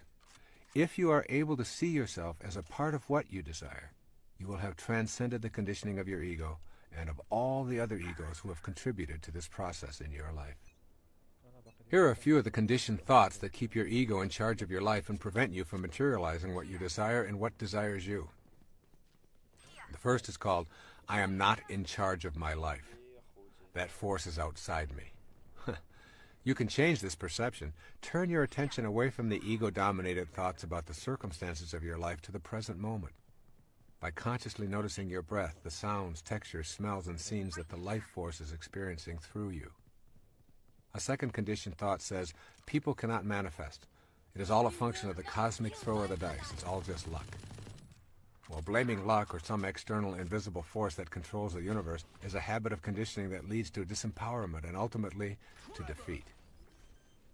You are the universe. It is not something outside you. You are that force which is in everything, even the things that have previously failed to show up in your life. Remember, as you think, so shall you be. If you think you can't, you're right. And that is precisely what you will see showing up in your life. A third conditioned response, or thought. I have tried before and it's never worked for me. Here the conditioned response is believing that once having tried and failed, further efforts will yield the same results. Let go of your obsession with the past and with trying, and instead remain relaxed and casual in the moment. Your past is an illusion. It is the trail that is left behind you, and a trail behind you cannot drive you today, regardless of what you choose to believe. All you have is now, and you have never tried anything. A fourth conditioned thought. only highly evolved beings can manifest. Here again, this is the ego saying that you are separate and distinct from your spiritual teachers and others who live at the highest level. Relinquish those thoughts and replace them with seeing yourself as connected to everyone by that unseen life force that is your divine essence. The first spiritual principle directs you to overcome your conditioning. It requires you to adopt a new attitude about yourself, and then to put this attitude into daily practice. I am encouraging you to know the highest self rather than read about it, to know it in the deepest reaches of your being, and then to never doubt it again. I encourage you to follow these suggestions for developing the first principle as a permanent part of your total awareness. The first suggestion. Think of this definition of enlightenment: to be immersed in and surrounded by peace. Your highest self only wants you to be at peace. It does not judge, it doesn't compare or demand that you defeat anyone or be better than anyone. You know your highest self by listening to the voice that only wants you to be at peace. That's what enlightenment is. A second suggestion. Go beyond the restrictions of the physical plane. The purpose of the highest self is to assist you in this effort. You do this by creating an inner sanctuary that is yours and yours alone. Go to this silent inner retreat as often as you can and let go of all attachments to the external world of the ego. As you go to this sanctuary, a light will be born within you that you will come to know and respect. This light is your connection to the energy of manifestation. Here's a third suggestion. Refuse to defend yourself to anyone or anything on the earth plane. This is the challenge of the highest self. Use your inner light for your alignment and allow those who disagree with that perspective to have their own points of view. You are at peace. You never explain, and you refuse to flaunt your energy. You know, and that is enough for you. And here's a fourth and final suggestion. Surrender and trust in the wisdom that created you. This trust is your corner of freedom, and it will always be yours. Your highest self is not just an idea that sounds lofty and spiritual. It is a way of being. It is the very first principle that you must come to understand and embrace as you move toward attracting to you that which you want and need for this parenthesis in eternity that you know as your life. The second principle is called trusting yourself, is trusting the wisdom that created you. Learning to trust may be difficult in the beginning. It will be an exercise in futility if you rely upon your mind to create trust. The mind attempts to come up with intellectual answers by using proofs, logic, and theoretical reasoning. In contrast, the method of the heart, focused on spiritual understanding, is an intuitive recognition of the value of love. The heart trusts the inner wisdom that it feels and spontaneously knows, whereas the mind demands scientific evidence before it will trust. When the mind seeks corroboration through specific proofs as an aid to spiritual understanding, it is encroaching into an area far more suited to the heart. For this reason, it is necessary to trust what the heart knows. Without total trust, it is impossible to know the miracles of the higher self and become a manifester. This means cultivating a harmony between mind and heart, and for most of us this means terminating the intellect's domination. It is with this surrendering process that trust begins to flourish, replacing doubt. Here are two theories describing our place in nature. I think you will agree that the first theory illuminates why mistrust of ourselves and our divine abilities is so deeply rooted. The first theory is called nature as a mechanism. In this mechanistic view of nature, everything is an artifact made by a boss who has many different names. In the Western view, the boss is called God. This God is often depicted as a white-bearded male who roams around the sky creating the natural world. The world is a construct and God the constructor. This biblical God is paternal, authoritarian, beneficent, and, in many ways, tyrannical. He keeps track of all things and knows precisely what everyone does and when his laws are being broken. One of the operatives of this theory of nature is the idea of punishment for one's sins. This God-Father or Godfather holds us accountable for transgressions. All subjects are considered born with the stain of sin as a part of their nature and are therefore untrustworthy. This makes many people feel estranged. Once convinced that you are untrustworthy and basically a sinner, you're quite lost. You cannot even maintain trust in God because of the basic mistrust of yourself. and not trusting in that God may be breaking one of his own laws. It's a no-win situation. This theory of nature is absolutely incompatible with the second principle of manifesting. You cannot tune into the power and energy of the universe to create and attract an abundant life if that energy and power is outside of yourself. There's a second theory of nature that I call nature as spontaneous and non-judging. In this spontaneous view, God is universal intelligence flowing through everything. Nature is an unforced unfolding of life forms, and there is no boss. Rather than learning to manage and control the natural world, the impulse is to trust it. Human beings are an aspect of this God and are therefore carriers of divinity. Generally, in this theory, human beings are considered the highest level of life form. Trusting this most evolved natural human includes trusting the paradox of behavior described as good and bad, selfish and unselfish, or greedy and generous, in the same manner as we respect other life forms by trusting their processes. This second principle directs us to develop an inner knowing so that the natural process of what desires us is what we desire. Think of yourself as a consciousness being played out by God, just as a wave is a part of the ocean that is being played out by the ocean itself. The unseen divine energy is the ocean that your waveform is a part of. You can call it God, ocean, or anything else. This is a profoundly exquisite realization because with it, you bring to your consciousness the inner awareness that you are actually in all things. This leads to miraculous manifestations. You begin to consider what it means to be in all things at one time. Authentic trust is only available through the knowing heart. When you enter this trusting space, everything will come to you that belongs to you because you've created the inner capacity to receive it. The irony is that what you wish to receive is a part of you. This can be a troublesome concept to grasp because of the ego's attachment to being separate and special. Nothing in your rational mind could convince you that water is made of 2 parts hydrogen and 1 part oxygen. It appears to be a fluid that flows and has nothing to do with gases. But when we subject water to scrutiny, its constituent elements become manifest. And so it is with the idea of being in all things at once. If you truly trust in this notion, you realize that everything that you perceive as missing in your life is a part of the same energy that you are. Manifesting becomes the art of bringing to yourself that which is already you. I have deliberately chosen not to use many quotations in this program.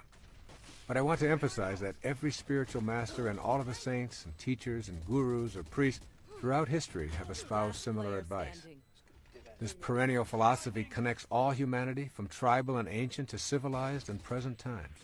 It is the message that God is within and outside every living thing, and that there's a world we are a part of that is not subject to the changing world of time and space that we presently are a part of.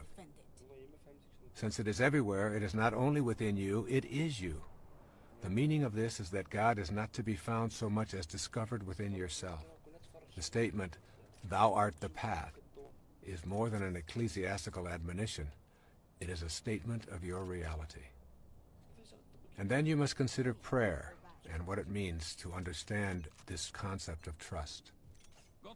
In the matter of prayer, it seems that we often view God as a gigantic vending machine in the sky who's going to grant us our wishes when we put in the proper tokens in the form of prayers. We expect to insert prayers, then pull on the knob and hope that God will dispense the goodies. The God vending machine becomes the object of our veneration. We tell the machine how good it is and how much we worship it and expect it to be good to us in return. The basic premise here is that God is outside us, and therefore what we need and want is also outside of us. If we believe that we are separate from God, the vending machine approach to prayer reinforces and deepens that belief. I prefer to promote the idea of prayer in its essence as a communion with God. What we seek in prayer is the experience of coexisting with God. Prayer is our communication of readiness for the desires of this sacred energy to manifest through our human form.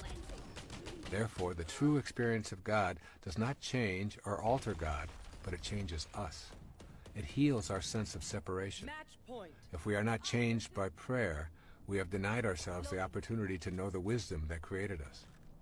The search for happiness outside ourselves rekindles the idea that we are not whole and relegates prayer to the status of a plea to a boss god. We are then asking for favors, rather than seeking a manifestation of our invisible, inspired self. Prayer at the spiritual level I'm talking about is not asking for something any more than the attempt to become a manifester is asking for something to show up in your life. What I call authentic prayer is inviting divine desire to express itself through myself. It expresses my experience of oneness with the divine energy. This may sound like a radical or even blasphemous notion, but is the source of all spiritual traditions. Here's a few examples. In Christianity, they say the kingdom of heaven is within you. In Islam, they say those who know themselves know their God. In Buddhism, they say, look within, you are the Buddha. In Vedanta, they say, Atman, or individual consciousness, and Brahman, universal consciousness, are one. Yoga says God dwells within you as you. Confucianism, heaven, earth, and human are of one body. And in the Upanishads, the ancient texts of the Hindus, by understanding the self, all this universe is known. Overcoming your conditioning in this area is crucially important. Replace thoughts about your experiences with the experience of prayer. For instance, praying in this sense can be a sentence such as, sacredness guide me now, or sacred love flow through me now, silently reciting instead of thinking thoughts. Prayer in this form is tilling and clearing the inner self of ego chatter, so that what you desire and what desires you can grow.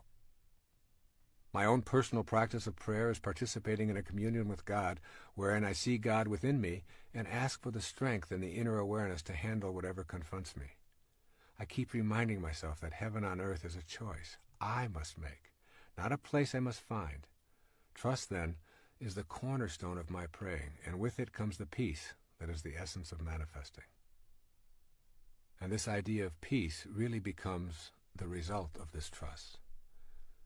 You may recall that earlier I defined enlightenment as being immersed in and surrounded by peace. The more you trust in the wisdom that creates all, the more you will be trusting in yourself.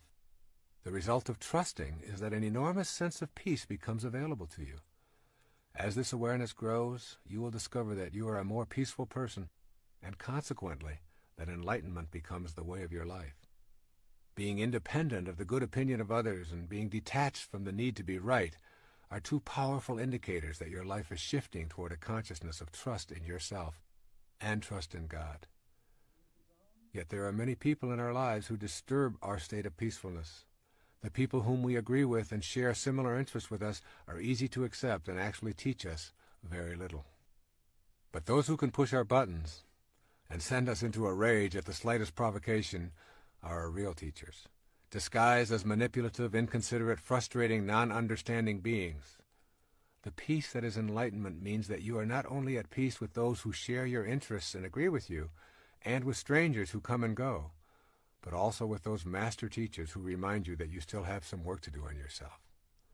Peace occurs when your highest self is dominant in your life. When you begin to feel peace as the result of trust, you are enjoying a healthy soul. There are many things that you can do on a regular basis to make this second principle of trusting in the oneness a reality in your life. Here are a few suggestions to nurture trust in yourself and in that oneness. The first is called, begin by admitting your confusion or failures. When you're honest with yourself about every aspect of your life, you discontinue identifying with separateness. You then become ready for the insight that trust in yourself and trust in ultimate truth are one and the same. A second suggestion is to keep in mind that you cannot go to a higher ground if you're hanging on to a lower level. You cannot leave the physical world if you're so attached to it that you refuse to let go. The concept of trust involves surrendering to and trusting the God force. The third suggestion is to acquire a rebellious attitude toward the philosophy that preaches a style of God as boss, who is authoritarian and a benevolent tyrant. Rejection of this model does not mean that you are an atheist, but rather a believer in the true meaning of divinity. A fourth suggestion is to remember that trusting does not mean you never experience life's valleys. There will be peaks and valleys as long as you live in this physical plane. Do not abandon trust when your ego thinks things should be different than they are. It is better to embrace trust when darkness is present, knowing that light will follow. Begin to look for the lesson in the darkness, rather than cursing it. And a fifth suggestion is to take your serious problems and turn them over to God. Say something like the following: I've not been able to resolve these issues in my life. I would like to show my trust in the divine force by simply turning them over to your divine hands, which I know are also mine, and I trust that this action will lead to a resolution of these problems. A sixth suggestion is to remember that the presence of complete trust is evident in your life when what you think and feel and do are all balanced and in harmony. To say, I believe in a healthy body, and to practice eating in unhealthy ways dissolves trust in yourself. When you are incongruent with your thoughts, you are showing a lack of trust in the divinity that is your essence. And finally, a seventh suggestion: begin a meditation practice of contemplating the supreme principle that is beyond the pettiness of this world. Meditation is not merely making the mind think that it is meditating. Meditation is literally the embodiment of truth and trust. It is knowing that I can confront myself in a spirit of serenity, and that what I seek will be attracted to me. This, then, is the energy of manifesting, and it comes most frequently when the mind is quiet. It is the quiet mind that comes in contact with the truth. This process of closing my eyes and becoming serene gives me the ability to tap into that source of inspiration. Inspiration, the very word, comes from in spirit. This second principle of manifesting leads us to a higher place within ourself. You will be a silent sage, moving through this material plane, knowing that you have tapped into a source of inspiration that provides you with all the sustenance you need. Indeed, you will begin to see how this earth plane is really a very big part of you, more so than you might ever have imagined. And this then becomes the subject for the third principle of manifesting. This third principle of manifesting is called, you are not an organism in an environment. You are an environed organism. One of the reasons the idea of being able to manifest is so foreign to most of us is because we have been brought up to believe that as individuals we are separate from our environment. We think it is our role to dominate it. Armed with this kind of logic, we are diminished in our ability to sense our connection to the environment. This third principle of manifesting begins with the understanding that it is absolutely impossible to describe ourselves as separate from our environment. I am coining a new word for the purpose of articulating this principle. Consider yourself an environed organism. This word signifies that there is absolutely no difference between you and your environment. You are your environment, and even more significantly for the purposes of this tape, your environment is you.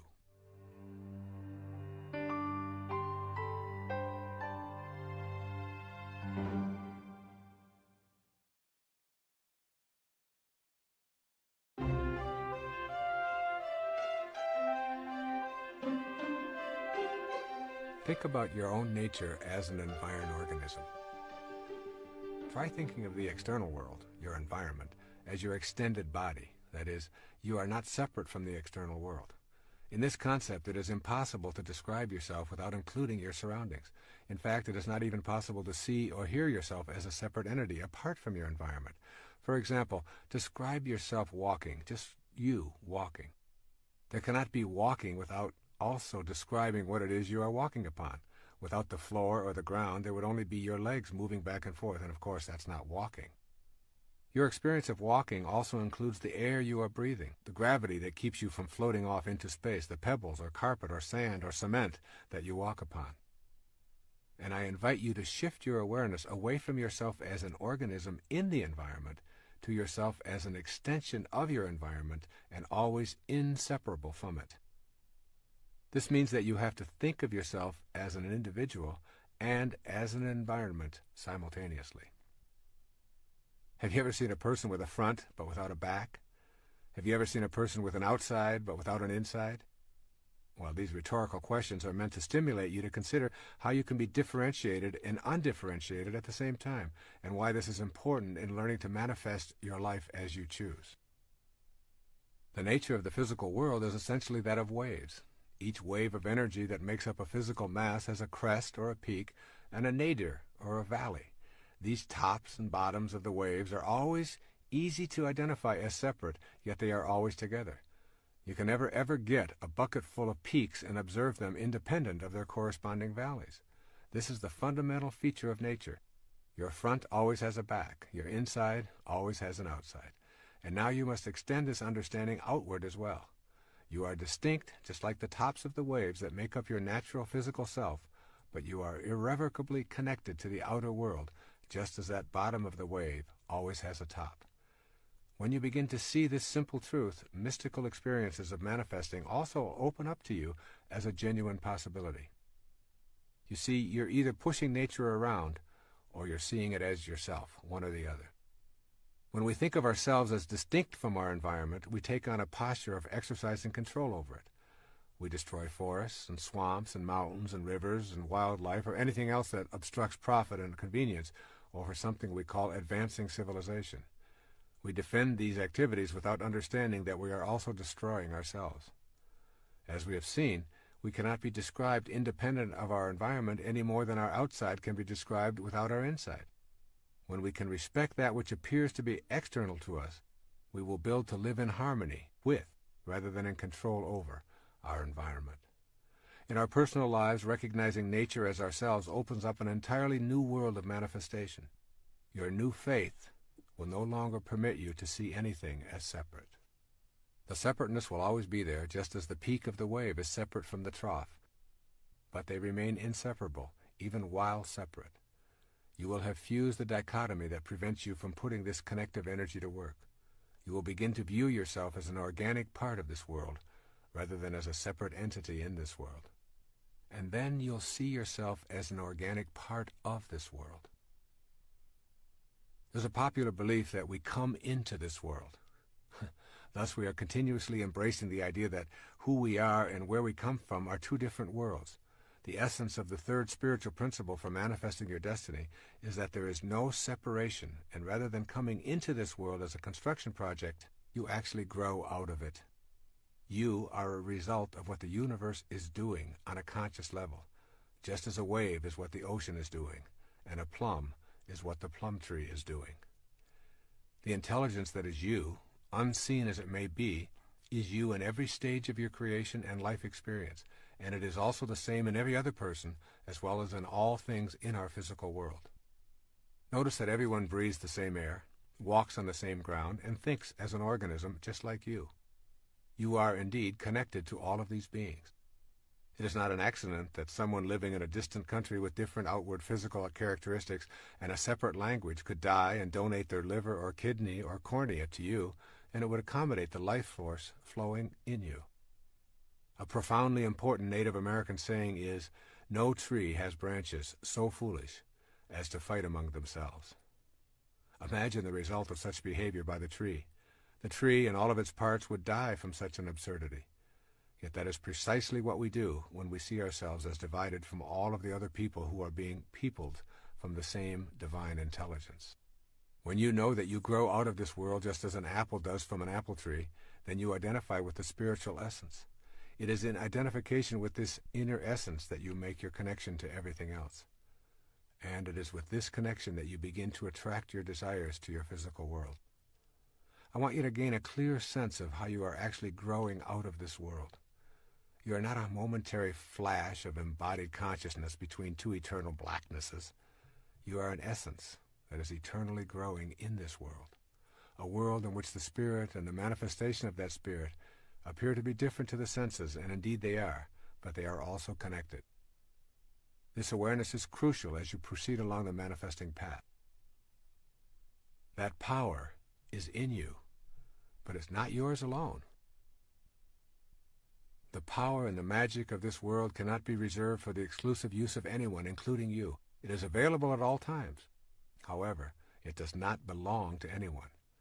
What you are doing as an environ-organism is making contact with an energy that is beyond the dualism of the earth plane, and yet is connected to it at the same time, separate but distinct. You are a holistic being with both non-dualistic energy and the energy of the physical plane at your disposal. As a holistic being, you shatter the illusion of your separateness and reveal your connection to everything. This empowers you in a way that the ego-driven self could never contemplate. One of the ways to understand this is to see yourself as a hologram. A hologram is a three-dimensional photographic image obtained with laser beams. The unique thing about a hologram is that one small segment contains the entire picture. When one tiny piece of the hologram is broken off and projected, it shows an image of the entire object. The hologram is a perfect representation for you as an environed organism. Your environment includes everyone alive and dead, and you can draw their energy to you because, from a hologrammatic viewpoint, they are you. You are one little physical image that reflects all of humanity when projected spiritually upon the cosmic screen. Each and every one of us is the whole of humanity. You cannot escape this conclusion. Human beings are the same everywhere. We share the emotions of fear, love, hate, and jealousy. We also share our life-giving blood, intermingling it for the survival of those who need it, and we have the same internal organs and thoughts. When you perceive yourself in the hologram that is humanity, you connect on an energy level to everyone else in your environment. An environed organism most truly is a reflection of it all, and this energy that you share is shared by all. This awareness gives you the option to tap into this universal energy anywhere, at any time, by metaphorically projecting yourself to reflect the whole. When you can do this without doubt or reservation, you can literally see how your inner thoughts and desires are not only within you, but are within the whole of humanity, which is abundantly boundless. As an environed organism, you are a single individual who is only a part of the picture at the same time that you contain the whole panorama. Moreover, the content of your consciousness is also hologrammatic in nature. Consciousness is the mental condition of being aware. The power of your thoughts in this hologrammatic view can be projected in such a way as to connect to all of humanity. Your thoughts are literally connected to the thoughts of everyone else, as are your emotions, your desires, your total inner world. You can learn to use this connection to nurture your own divinity, and therefore, by definition, the divinity of all of humanity. The nature of a hologram and the nature of you as an environed organism are one and the same. The Bhagavad Gita, the holy book of the Hindus, summarizes the point of view as profoundly as I've ever heard. Listen to these words. He who sees that the Lord of all is ever the